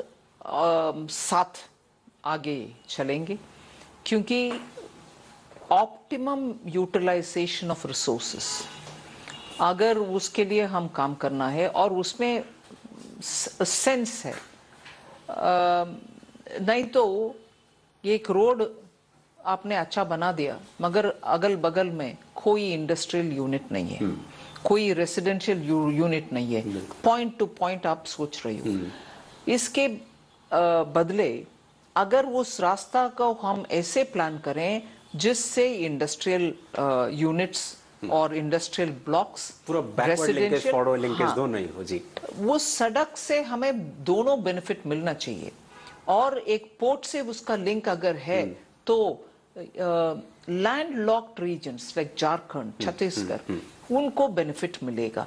और ये मान लीजिए किसी का इच्छा है कि इधर मेरे कॉन्स्टिट्यूएंसी में एयरपोर्ट बना दो, खर्च उठा करके एयरपोर्ट बनाते हैं मगर उससे फायदा किसी को नहीं है और उसका आसपास में इंडस्ट्री नहीं है। इंडस्ट्री, एयरपोर्ट आ गया इसीलिए इंडस्ट्री को हम ले नहीं सकते क्योंकि इंडस्ट्री का रॉ मटेरियल से कनेक्शन है और सेल का पोर्ट से कनेक्शन है। इसीलिए एयरपोर्ट भी ऐसे जगह पर बनाना जिससे तुरंत मैन्युफैक्चरिंग हो, सर्विसेज हो, उन सबको बेनिफिट मिले। सो एक कॉम्प्रिहेंसिव होलिस्टिक सभी दृष्टिकोण से सोच करके डेवलपमेंट बनाना ही पीएम गति शक्ति का एसेंशियल मैसेज। मैडम अगर आप अलाउ करें तो लास्ट क्वेश्चन, एक क्वेश्चन हम लोग जी। I actually wanted to ask you on a issue which is a very important cohort in India which you alluded to in your speech, the middle class. So they have also been hurting for the last 2 years. So the anticipation among the middle class is always linked to some tax break. So I heard you said I did not raise taxes for the last 2 years. So what is your message for the middle class which has also suffered in this horrible pandemic? I fully recognize every section of the society has suffered. Middle class has definitely suffered. But when we talk about middle class, I understand, you understand, all of us understand, and each of us also perceive that there is an element of middle class in us also, and therefore we understand the element of suffering. But yet, we also belong to some other group. For instance, if you or your brother or your son would start up and he gets benefits, isn't that middle class? If his children are going abroad, and if I give them all the facility to transfer money for their education abroad and give them also a passport which is going to be futuristic and ensure that when they come back they can have a skilling program, and I also make sure that high class universities are set up in India, isn't that not addressing the middle class? And similarly, would we want to think that the farmers are not middle class? Would they not get benefits? Will we think that MSME running person is not middle class? So middle class is a large spectrum which has that middle income being the common factor, but are spread across board. In one or the other way, the government is dealing with them. Affordable housing, is that not for middle class? Ma'am हम इस कार्यक्रम के अंतिम सवाल पर हम आते हैं। ये हमने देखा कि one nation one tax GST की आपने बात की और हम लोग ऑलमोस्ट प्री कोविड लेवल पे आ चुके हैं अगर हम ग्रोथ की बात करें। इकोनॉमिक सर्वे भी ये कहता है, आपने भी ये पॉइंट आउट किया। उसके बाद आपने अनाउंस किया one class one TV channel, one station one product railway station के लिए, one nation one registration software. तो ये जो पूरा एक देश और एक सिस्टम के साथ जोड़ने की बात, राज्यों को साथ लेकर के चलने की बात, बड़ी मैसेजिंग क्या है इस बजट के जरिए? इसमें एक भी ऐसे राज्य ना होना है जिसमें ऐसे बेनिफिट्स नहीं पहुंचता। अगर एक डेवलप्ड स्टेट के पास ऑप्टिकल फाइबर है, गुड हॉस्पिटल्स है, स्कूल्स है और उधर कुछ रजिस्ट्रेशन के लिए फैसिलिटी है, उनके पास अधिकार का एक कार्ड है, क्यों अंडर डेवलप्ड एरियाज में, उसी राज्य में कहीं और अंडर डेवलप्ड पॉकेट्स है, उसमें भी जैसे शहर में होता है वैसे उनका बेनिफिट भी होना चाहिए। इसीलिए हर पाई में हम देख रहे हैं कि कोई भी छूट ना जाए, सबको बेनिफिट मिलना चाहिए। सरकार की पॉलिसी इतना बारीकी से सोचकर करना चाहिए जिससे कोई भी रह ना जाए। और इसीलिए आप एस्पिरेशनल ब्लॉक्स पे फोकस कर रहे हैं, नॉर्थ ईस्ट पे फोकस कर रहे हैं। 112 एस्पिरेशन डिस्ट्रिक्ट में पिछले 3 साल में, क्योंकि प्रधानमंत्री जी महीने में एक बार प्रगति प्रोग्राम के द्वारा उनसे डायरेक्टली बात करते हैं। आज उन सभी 112 में अच्छा प्रोग्रेस हो रही है, फिर भी उनमें एक आध ब्लॉक में थोड़ा कमी है, उसका हम फोकस कर रहे हैं। वित्त मंत्री जी बहुत धन्यवाद इतने ट्रांसपेरेंट बजट के लिए, और बजट में जो अनाउंसमेंट हैं वो कैसे ज़मीन तक पहुंचे, उसका लाभ कैसे सभी तक पहुंचे, ये जो फोकस है वो लगता है कि बहुत ही कमेंडेबल है। आपने कहा कि ये फोकस है समावेशी विकास पर है, नई उभरती तकनीक पर निवेश और सरकारी निवेश के साथ साथ निजी निवेश वापस आएगा जो ग्रोथ और रोजगार को बढ़ावा देगा। बहुत बहुत धन्यवाद बात करने के लिए इस खास प्रोग्राम में। तो फिलहाल इस खास बातचीत में सिर्फ इतना ही। पूरी टीम को दीजिए इजाजत। नमस्कार। संसद में बजट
పాడి పశువుల పెంపకంలో అతి ముఖ్యమైనది పశు పోషణ.